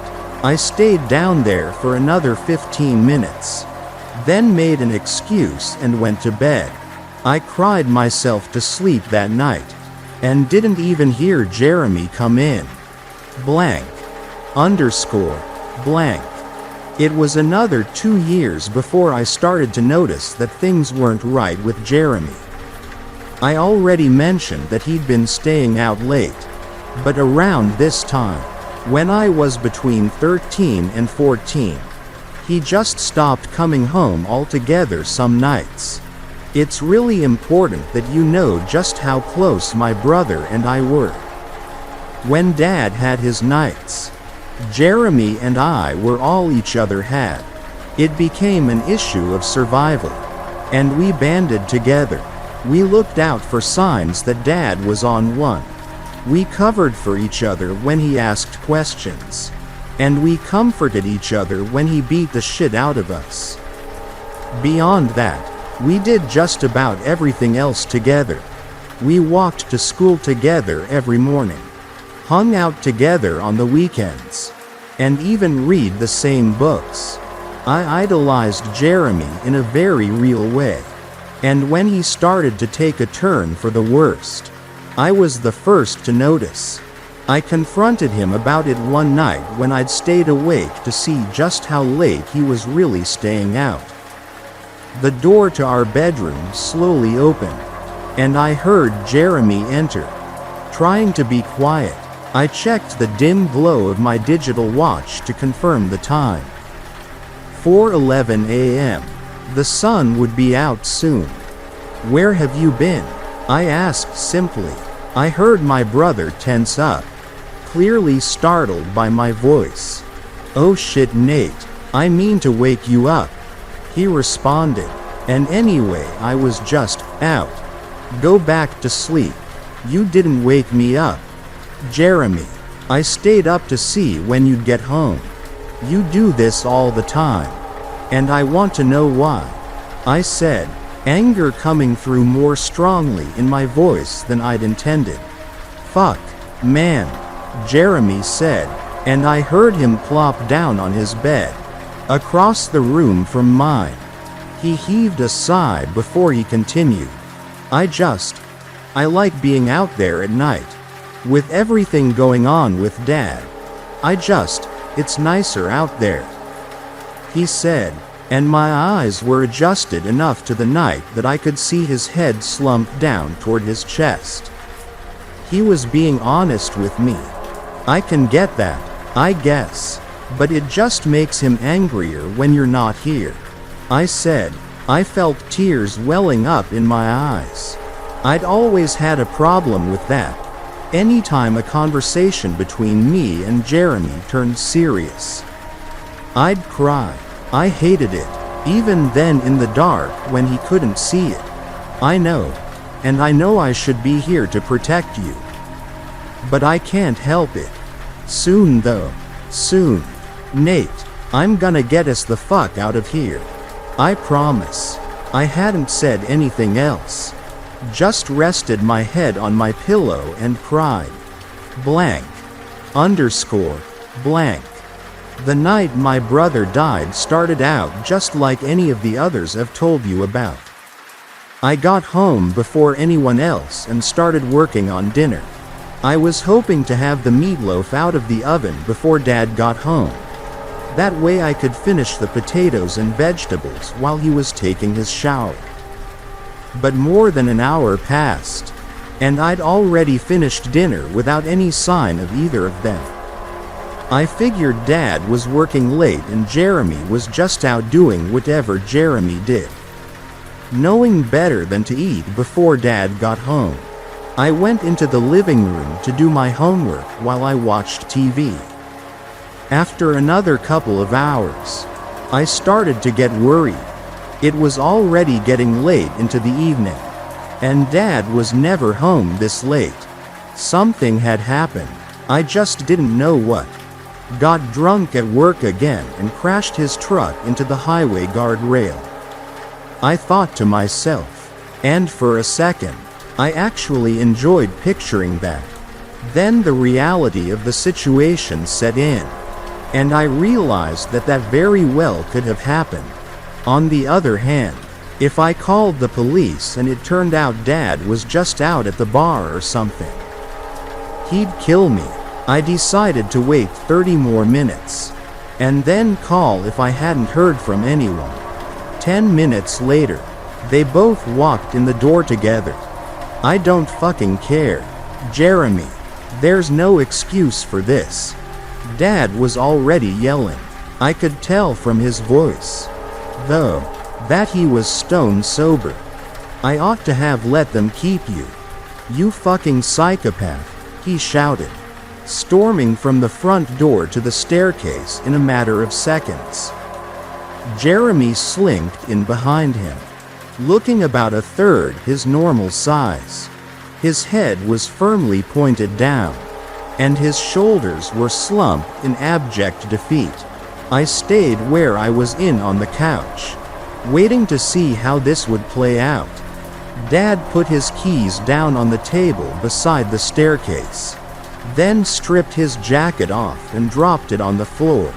When he put his thumbs to his eyes, it took me a few seconds to realize what was happening. He was crying.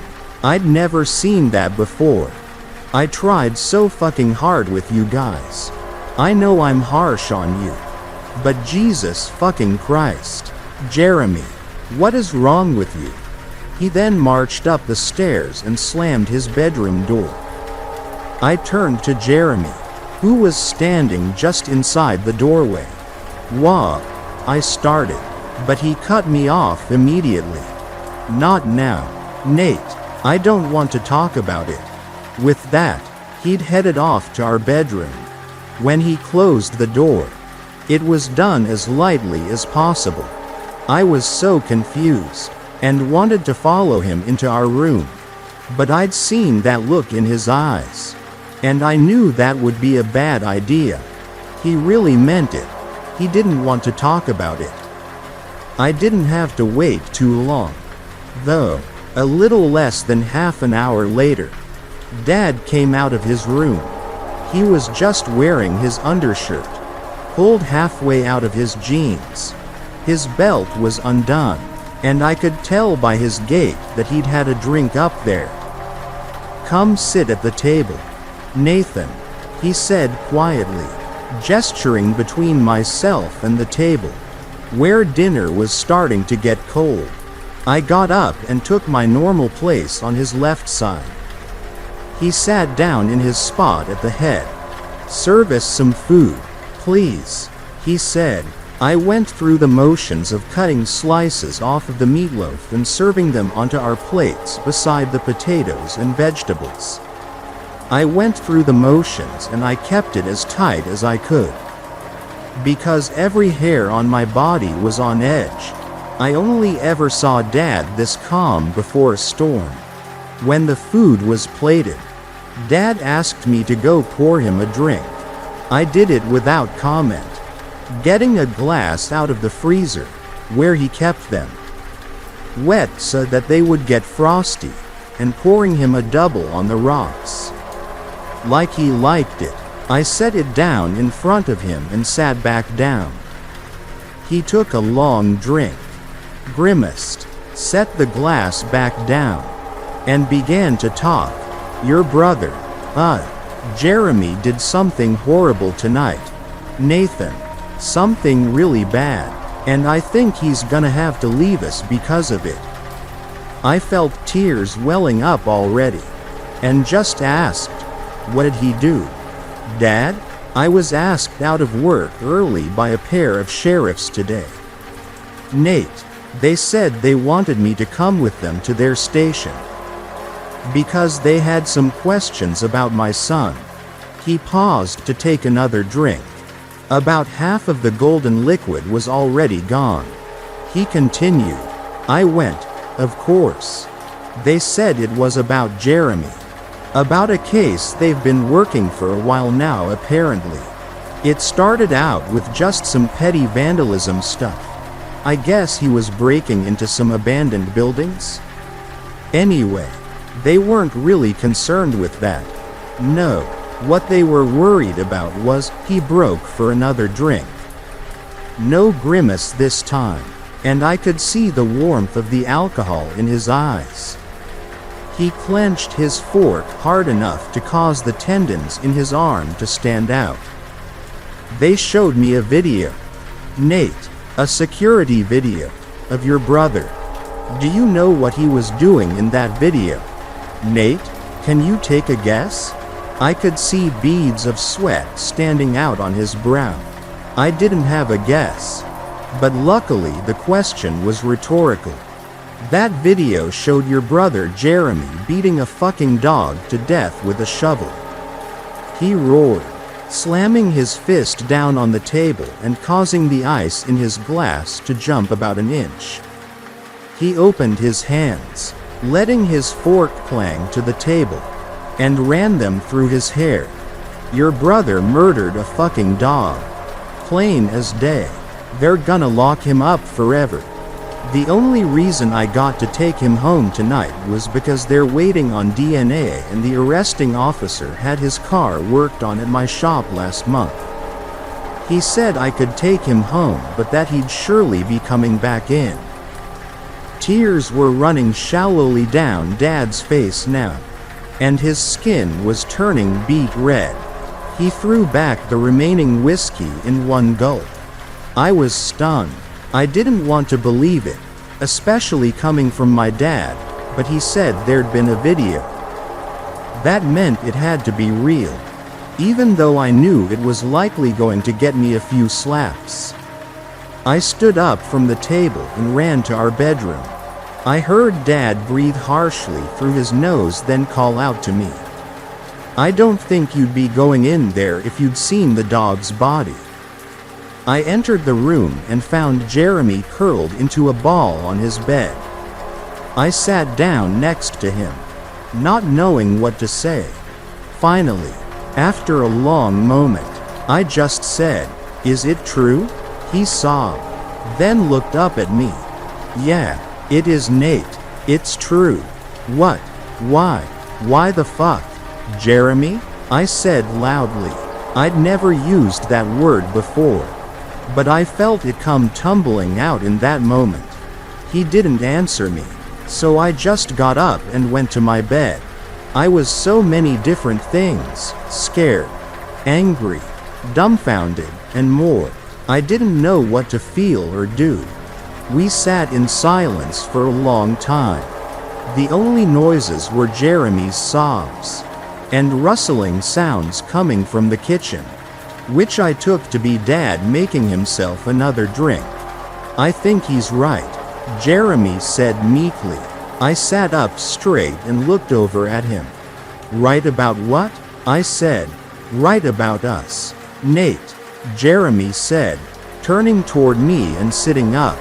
"Right about us being evil." I shook my head vigorously. "No, Jeremy, we're not evil. He is. He just says that stuff to mess with us. It's not true. And one day we're gonna get out of here. Just like you." He cut me off. "It doesn't matter where we go. Nate, I don't feel anything on the inside. I'm dead, and all I want to do is make other things hurt the way I hurt." Jeremy screamed this at me, as loud as he could. I'd pressed myself up against the wall, never having heard Jeremy yell like this. Downstairs, I heard a glass shatter. Fuck, I thought to myself. No way he hadn't heard that. I figured he'd be in here any second to tear into Jeremy. I didn't know how right I was. But Jeremy wasn't done yet. "Nate, I killed that dog, and guess what?" "Guess what, Nate? I fucking liked it." Jeremy was on his feet now, fists clenched at his sides. The tendons in his neck were straining as he screamed at me. No, no, no, no. I was screaming that over and over. and I put my hands to the side of my head so I could block him out. I closed my eyes. That last glimpse of Jeremy, him leaning forward slightly, face red, eyes streaked with tears, and mouth open in rage, was the last I got of him alive. As I screamed back at him and shook my head, eyes firmly shut and face covered in tears, a much louder noise overtook both of us. This was a noise so loud it can only be described as thunderous. And I felt it in my chest. My ears, despite being covered by my hands, began to ring almost immediately.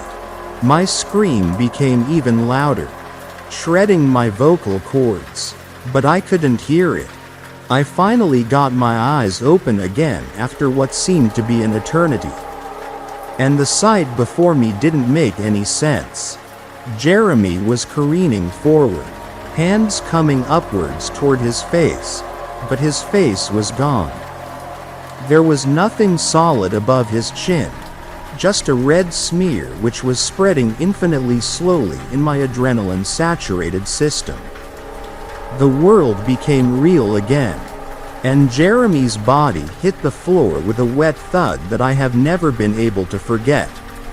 I was still screaming, but now I had no control over it.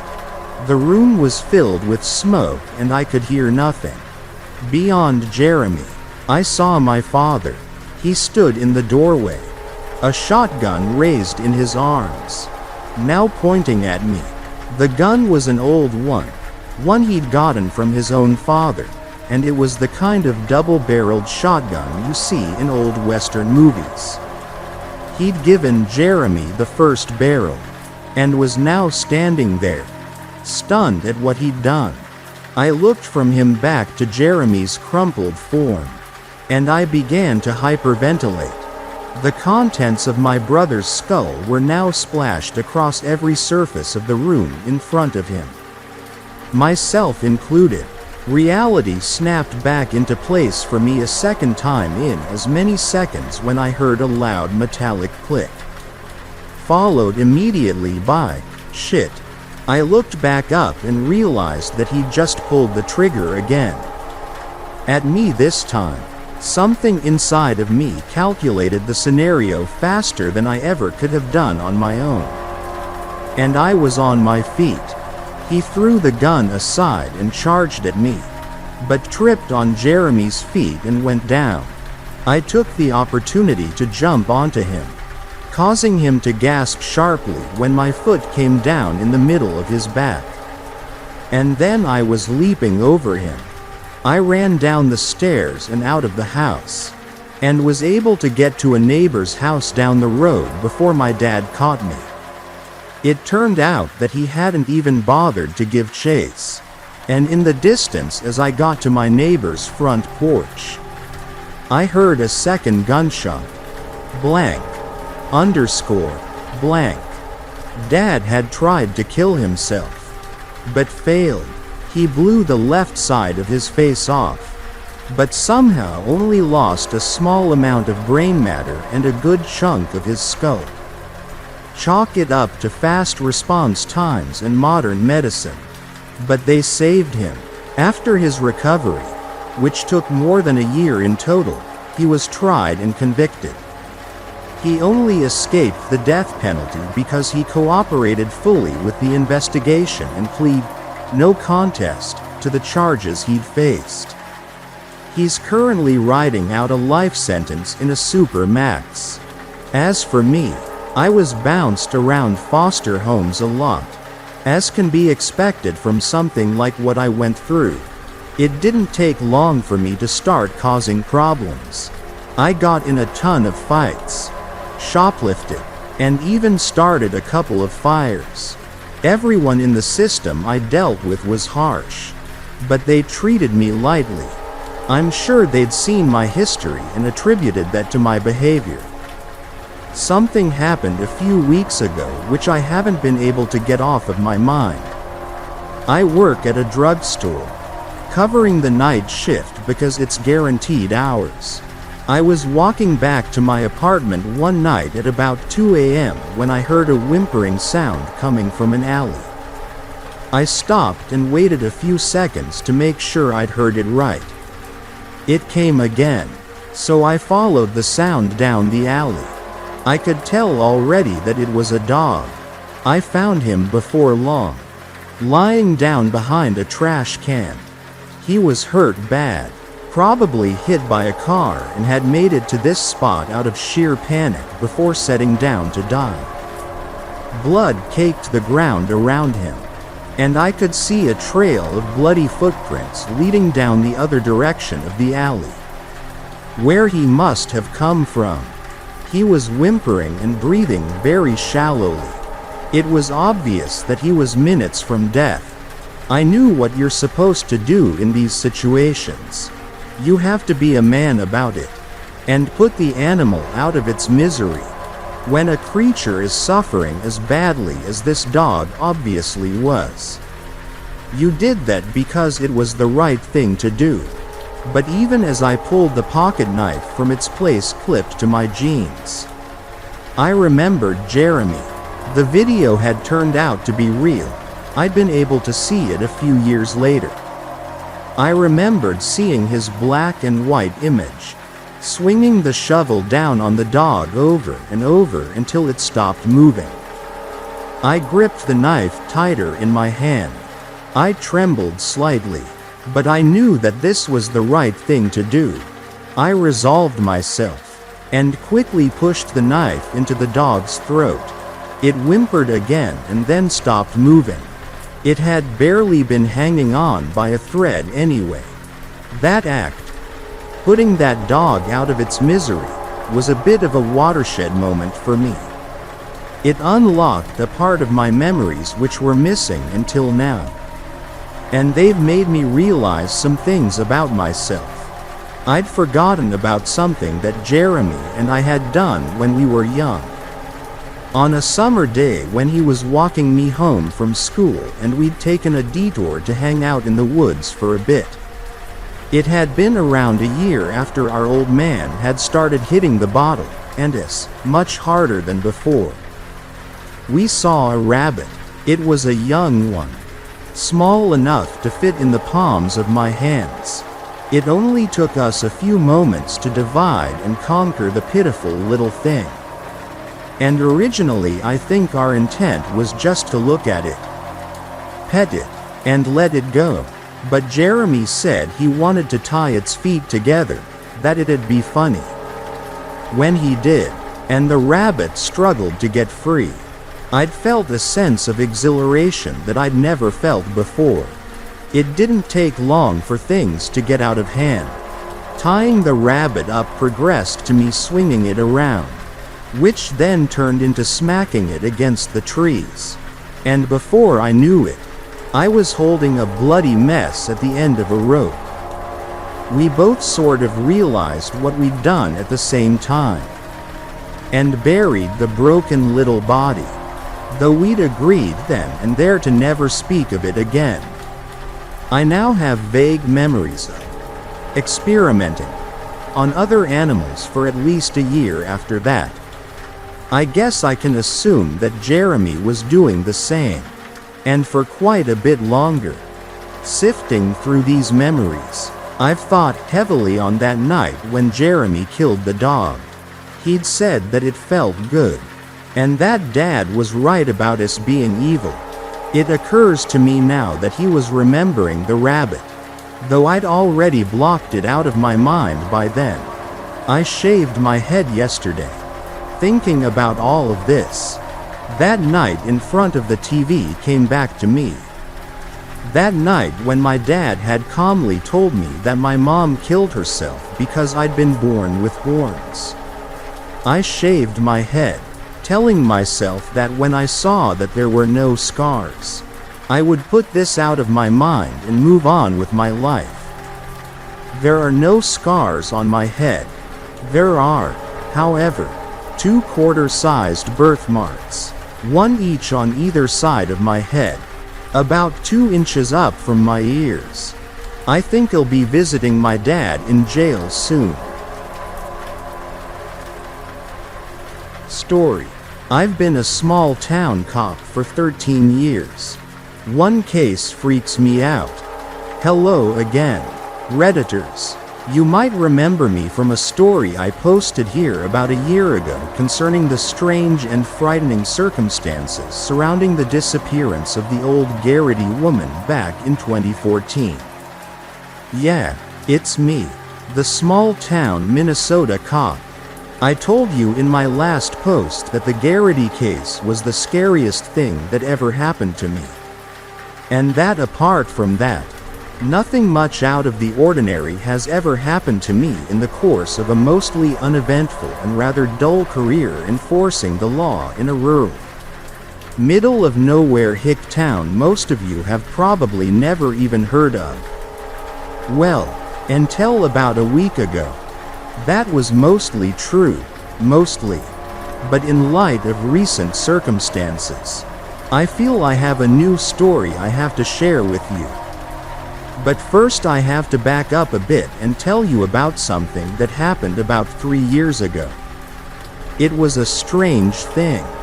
But at the time I wrote the first story, it hardly seemed important enough to warrant mentioning.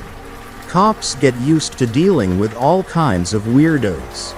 People reporting, confessing to false crimes and things of that sort. Usually it's a pissed-off wife trying to get her husband in trouble with a bogus domestic abuse claim. And the rest are cranks seeking attention. People confessing to murders they didn't commit, etc. I'm sure police departments in the big cities have to put up with crap like that all the time. But even small town departments get it once in a while. It was, I believe, late June or early July of 19. I was on the night patrol at the time. I usually work the day. But I was filling in for Vance because he was out to get his appendix removed. Joe, a rookie we took on just the year before, was doing the day patrol with my partner, Jerry. It was an early summer evening, and I was in the office shooting the breeze with the chief and Pete. Just getting ready to punch in for my shift, when a woman appeared in the police station, surprising us. I say, appeared, because afterwards, when the three of us discussed what happened, we were all in agreement that none of us had seen or heard her enter the room. It was as if one moment she wasn't there. The next she was. She was young, maybe late teens or early 20s, slender, and might have been pretty. But you wouldn't have known that looking at her in her current condition. For one thing, she was soaking wet, I mean, absolutely drenched, head to foot. Her dripping hair was matted and tangled all around her face and her dress, which I noticed looked kind of old-fashioned, was saturated. She was panting, completely out of breath, as if she had just run a mile, and her eyes were frantic and wide with fear. Another thing I noticed was she was very pale, unnaturally pale. I mean, her skin looked bone white. I guess we were all pretty taken aback by her appearance. For a few seconds the three of us, me, Pete and the chief, just gaped at her in shock. "Please," she gasped at us. "You have to help me." The chief, who had been sitting at his desk working on a jigsaw puzzle, it had been a pretty slow night, found his voice. "What seems to be the problem, ma'am?" he asked, a little awkwardly. "Someone kidnapped me. I managed to get away. I think they were going to kill me." We all exchanged a sober look. Things like this didn't happen very often in our town. "Why don't you have a seat and tell us all about it, ma'am?" The chief asked her politely and gestured to an empty chair next to his desk. She sat down, trembling slightly, as if she was cold. The chief told Pete to go get a blanket for her. There was a supply of them in the basement of the municipal building. where the police department was located, which also served as an emergency shelter in bad weather. Pete went to fetch one. The chief asked the young woman if she would care for some coffee, gesturing to the pot sitting on a table across the room. "No, thank you," she said distantly, looking past him into space. Distracted, or maybe in shock. "What's your name, miss?" the chief asked her. "Shirley," the young woman stammered. "Shirley Ann McDougal." The chief took a police report form out of his desk drawer and jotted that down. Pete came back into the office carrying a blanket which he offered to Shirley Ann McDougal. She thanked him and wrapped it gratefully around her shoulders, but continued to shiver through the interview, as if it was impossible for her to warm her body back up. "How old are you, Miss McDougal?" the chief asked her. 19. He wrote that down. "Where do you live?" "Right here in town." "And how long have you lived here?" "My whole life." At this, the chief frowned a little. He threw a questioning look at Pete, who shrugged. Then me. I shook my head. I could see what was bothering the chief. When you've been a cop in a small town for long enough, you get to know most of the people who live in your jurisdiction. I had been a cop for 10 years at that point. Pete, who was older than me, had been one for close to 20. And the chief, who was older than both of us, had been one for nearly 40. And yet none of us had ever seen this woman, who claimed to have lived here her whole life, or heard of her, before this night. "What's your address, Miss McDougal?" the chief asked her. "I live with my parents, in their apartment, above the hardware store they own. McDougal's Hardware, on Main Street." That was when I knew there was something really off about this whole deal. There was no McDougal's Hardware on Main Street. In fact, I had never heard of anyone named McDougal ever living in the area. The chief was looking at Shirley strangely, but he continued doing it by the book and didn't miss a beat. "Now, Miss McDougal, you can call me Shirley," she interrupted softly, still staring off vacantly at nothing in particular. "Shirley, why don't you tell us exactly what happened tonight?" So she told us, and her story only got stranger and stranger. "I was coming back home from the movies. Me and my friends had gone to see the new Martin and Lewis comedy at the Mayan." "Whoa," Pete interrupted her at that point, raising his hand. "I'm sorry, you say you went to the Mayan?" "Yes, to see Martin and Lewis." "Martin and who?" "You know, Dean Martin and Jerry Lewis. We went to see their new film, Partners. It just opened last week."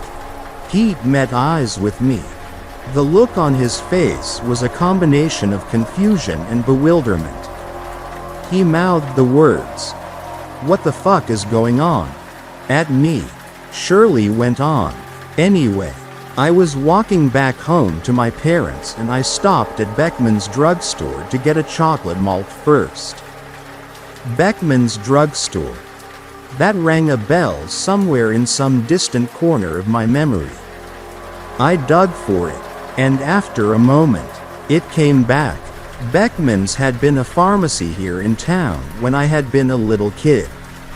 An independent, family-run drugstore complete with an old-time soda fountain like something you would have seen back in the 1950s. It had been owned and operated by the Beckmans for 3 generations, until the last of them, old Clyde Beckman, had died back in the late 90s. His kids had sold the business and now there was a CVS where it had once stood.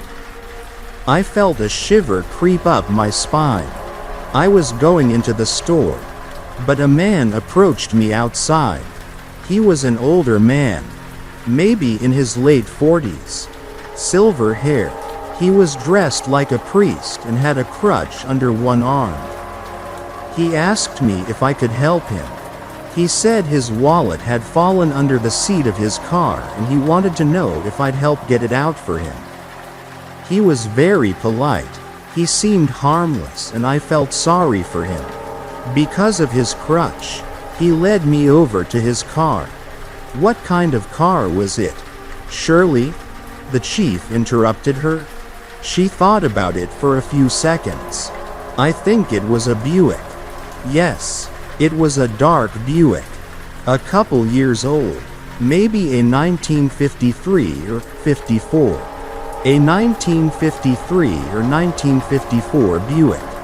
That, according to Shirley McDougal, was only a couple years old. What the fuck was this? Was this chick on something? Was she nuts or pulling some stupid prank? I searched her face, trying to detect a lie.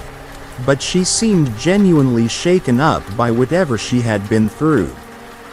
Did you see the license plate, Shirley? The chief asked her. I just caught a glimpse as we were going around it. I didn't see the numbers. But I noticed it was an out-of-state car. I think the license plate said Oklahoma. Then what happened, Shirley? The chief prodded her gently. I knelt down and was feeling beneath the driver's seat for his wallet. And then, she paused and took a long, shaky breath, then exhaled it sharply, as if mustering her courage to recall her ordeal to herself. Something hit me in the head. Hit me hard. It was him. The man dressed like a priest. He hit me from behind. I think with the crutch he was carrying. He hit me again. I was stunned, dazed. I think I might have even lost consciousness for a few moments. When I came to, he was dragging me around to the back of his car. I tried to fight him off, but he slapped me in the face and told me to shut up or he'd kill me. He called me a. She hesitated. I'd rather not repeat what he said. He lifted the lid of his trunk and shoved me inside, then slammed it shut. I was screaming at the top of my lungs and pounding against the trunk. But he'd already gotten back in and started the car. Then he was driving. I was screaming and crying, praying, begging him not to hurt me. I told him I wanted to see my parents again. He just kept driving. I don't know how long he drove. A long time. Maybe an hour. But then something happened. He had an accident. I heard him shout in alarm. Then the car swerved sharply. I could hear the tires shriek. We went off the road. The next thing I knew, the trunk was filling with cold water. We must have crashed into a lake or a pond. I was panicking, pounding, trying to force the trunk open. Then, I don't remember. It just went black for a while. The next thing I remember is splashing around at the surface of the water. I don't know how I managed to get out. I swam to the shore and climbed back onto the road and just started walking back into town. Her story finished. Shirley fell silent. She lowered her head, shuddering. None of us knew what to say. We stood there, trying to make sense of what she had told us. I looked at Pete, then at the chief. The chief looked back at me, a disturbed expression on his face. May I use the telephone? Shirley asked, looking up. I want to call my parents to tell them I'm all right. Of course, Shirley. Just give us 1 minute. We want to run this guy's description out on the radio. Get an APB going so we can catch this creep. The chief told her in a slightly patronizing manner as he stood up, gesturing for me and Pete to follow him. He led us out of the office and shut the door. What the fuck is she talking about, Chief? Pete asked him in sotto voce. The Mayan theater went out of business when I was a kid, 30 years ago. There's a liquor store there now. Yes, and McDougal's hardware is long gone, too. The chief replied, long before your time, either of you. It burned down when I was a kid. Back in '67. I think. Maybe '68. And the McDougals went up in flames with it. Died in their sleep.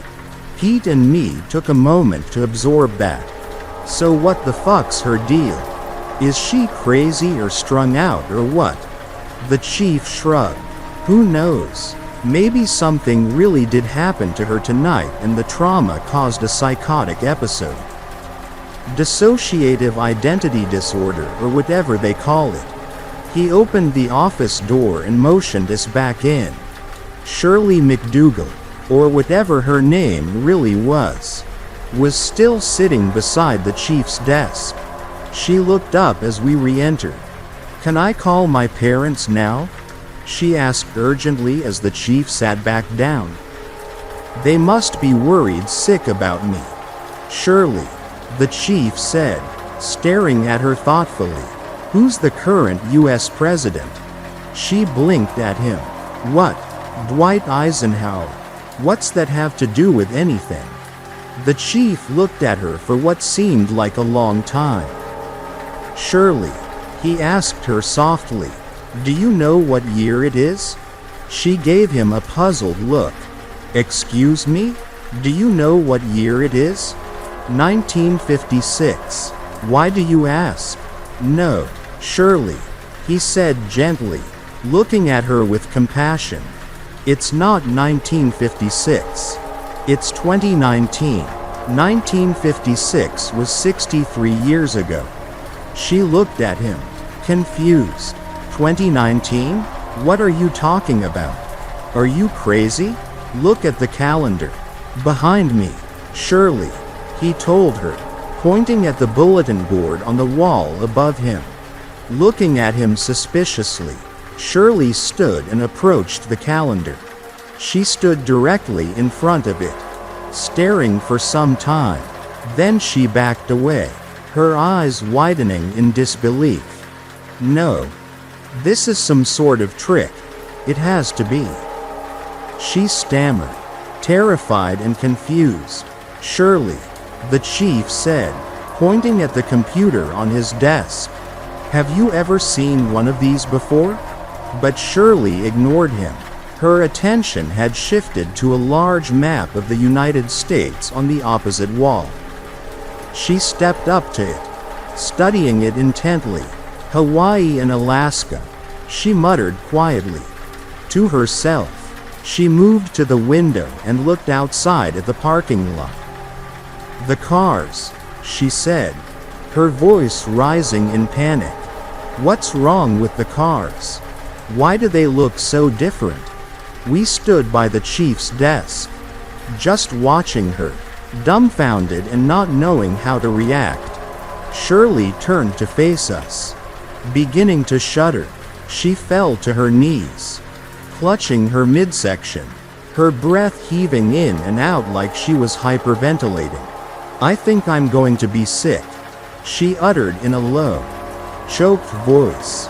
Please, show me where the ladies' room is. I'm going to be sick. Pete looked to the chief, who nodded, grim-faced. Pete helped Shirley to her feet and escorted her out of the office. He looked back at us and the chief mouthed at him, keep an eye on her. Pete nodded. Then they stepped through the door and out of sight. A long, awkward moment of silence passed with the chief sitting at his desk, distractedly toying with a piece of his jigsaw puzzle, and me standing there, both of us trying to wrap our heads around what had just happened. The entire encounter, from the moment the soaking wet young woman had entered the police station to when Pete had taken her to use the restroom, had lasted no more than 20 minutes. I finally broke the silence. forcing out a nervous laugh to try to lighten the mood. "Weird night, huh?" I said to the chief. He just grunted in response, seeming preoccupied with something. "So who should we call? The state cops or the hospital?" I asked. He didn't answer me. He was still lost in thought, staring intently straight ahead. "What's on your mind, Chief?" Something that just dawned on me a couple minutes ago, just when Pete and her were leaving. He looked at me, troubled. 1956 was 2 years before I was born, but McDougal's hardware store was still in town until I was 9. My parents used to do business with the McDougals. I remember something from when I was a kid, overhearing my parents talking. Something about the McDougals having a daughter that vanished under mysterious circumstances. I looked at him. "Come on, Chief. You're not telling me you're actually buying into this thing, are you? It wouldn't be the first time something strange has happened in this town," he said, giving me a pointed look. "I think you know what I'm talking about." I didn't answer him, but I did know what he was talking about. In my mind I saw images I cared not to remember. A blood-spattered motel room, sheets torn from the bed, bloody claw marks on a carpet trailing off and stopping abruptly at an empty closet. I shuddered at the memory. Suddenly there was a commotion from down the hall. Pete was yelling for both of us to come quick. "Shit, what now?" I muttered, as we hurried out of the office. Pete was standing down the hall, just outside the women's restroom. He looked rattled. "She's gone," he said as we got closer. "What the hell you mean, she's gone?" the chief demanded. "See for yourself," Pete answered, and pushed open the restroom door. We looked in. All 3 stalls were standing with their doors open, vacant. The chief turned to Pete. "Well, where the hell did she go? I thought you were watching her." "Hey, Chief, I was standing right here outside the whole time. I swear it," Pete insisted, looking anxious and scared. He muttered something to himself, something I couldn't quite make out. I asked him to repeat it. He looked at me. I had never seen Pete look so frightened before in my life. I said, "She was cold. When I was helping her up to go to the restroom, my hand touched her arm. It was so cold. It was like touching the skin of a corpse." The chief shot me a grim look which I reciprocated, feeling a stirring of fear in the pit of my stomach. This was too much like what had happened back in 14. The chief and I entered the women's room and looked around. There wasn't much to see and no obvious place to hide. 3 empty stalls and a sink. There was a small window directly above the sink. I approached it, certain I was going to find it locked, but the latch was unfastened. I felt a weird sense of relief at that this avenue of denial, this fallback position of logical explanation, hadn't been blocked, because otherwise. "Chief," I said, "windows unlocked. Outside. Quick," he ordered me. Me and Pete hastily followed him down the hallway to the main entrance of the municipal building. The police department was on the ground level. And that's important. We went outside and looked around. All we saw was the front lawn of the municipal building and Main Street beyond it, mostly deserted on this early summer evening. The window in the women's restroom faced the left side of the building. We went in that direction, but when we turned the corner, there was nothing there. No sign of the mysterious young woman who called herself Shirley McDougal. I looked up. The window was about 10 feet above the ground, and while small, It was not impossible for someone with a smaller build, like Shirley, to have squeezed through it. What I'm getting at is, it was conceivable for her to have escaped out the window, dropped to the ground below, and then disappeared into the night. The grass had been recently mowed and it hadn't been raining, so the ground hadn't left any footprints we could see to determine which direction she had gone. We looked at that window for some time. Finally, the chief lowered his head and emitted a slightly shaky chuckle. She must have closed it behind her before she jumped. Guess she was nuts. Huh, chief? Pete said. Guess so. Or lying. Or on drugs. Or who the hell knows. But that troubled, disturbed look was still in the chief's eyes. And I think he was trying to rationalize what had just happened as much as I was. Let's go back inside, he told me and Pete, and that's just what we did. It was easier for us to believe that we had just been dealing with some deeply disturbed young woman, or a flake looking for attention, because otherwise we would have to accept that, what, we had been questioning a ghost that summer night? The chief did report the incident to the state police and they put out an alert for her. But nothing ever came of it, and we never saw or heard from Shirley Ann McDougal ever again. I did some research in my free time, just out of curiosity, or so I told myself. Searching online and looking through old newspapers and town records. There really had been a young woman named Shirley Ann McDougal, the 19-year-old daughter of Wilbur and Harriet McDougal, the owners of McDougal Hardware, and she really did disappear one night back in early August of 1956. Never to be seen or heard from again, but for all I knew, the crazy woman we had dealt with had known about the case and incorporated the details into her delusion. There were no pictures. If you were wondering, I looked but couldn't find anything in the newspapers. I even tried locating any of Shirley's surviving relatives. To no avail. It had been over 60 years, and presumably all the family photographs had been destroyed in the fire that killed her parents. I forced it all out of my mind. I was a police officer and there were more pressing matters to deal with. Eventually, I forgot all about my strange encounter with Shirley McDougal.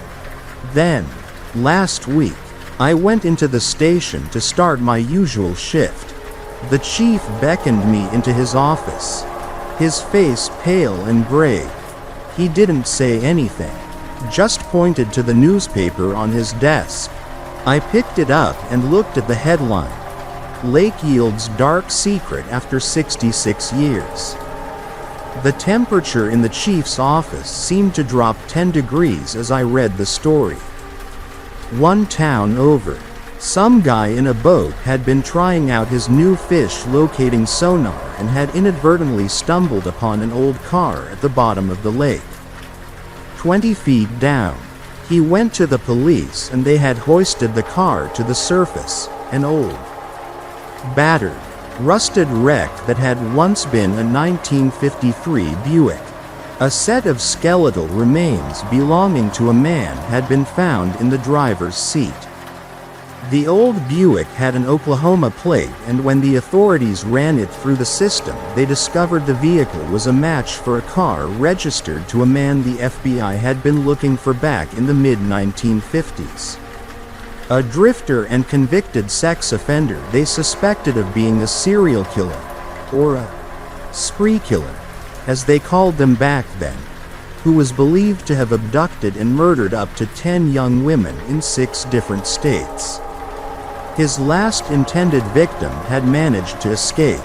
She claimed a man dressed as a priest had tried to lure her into his car and then overpower her. This had happened in Iowa, one state away from Minnesota. After that, he had just vanished off the FBI's radar.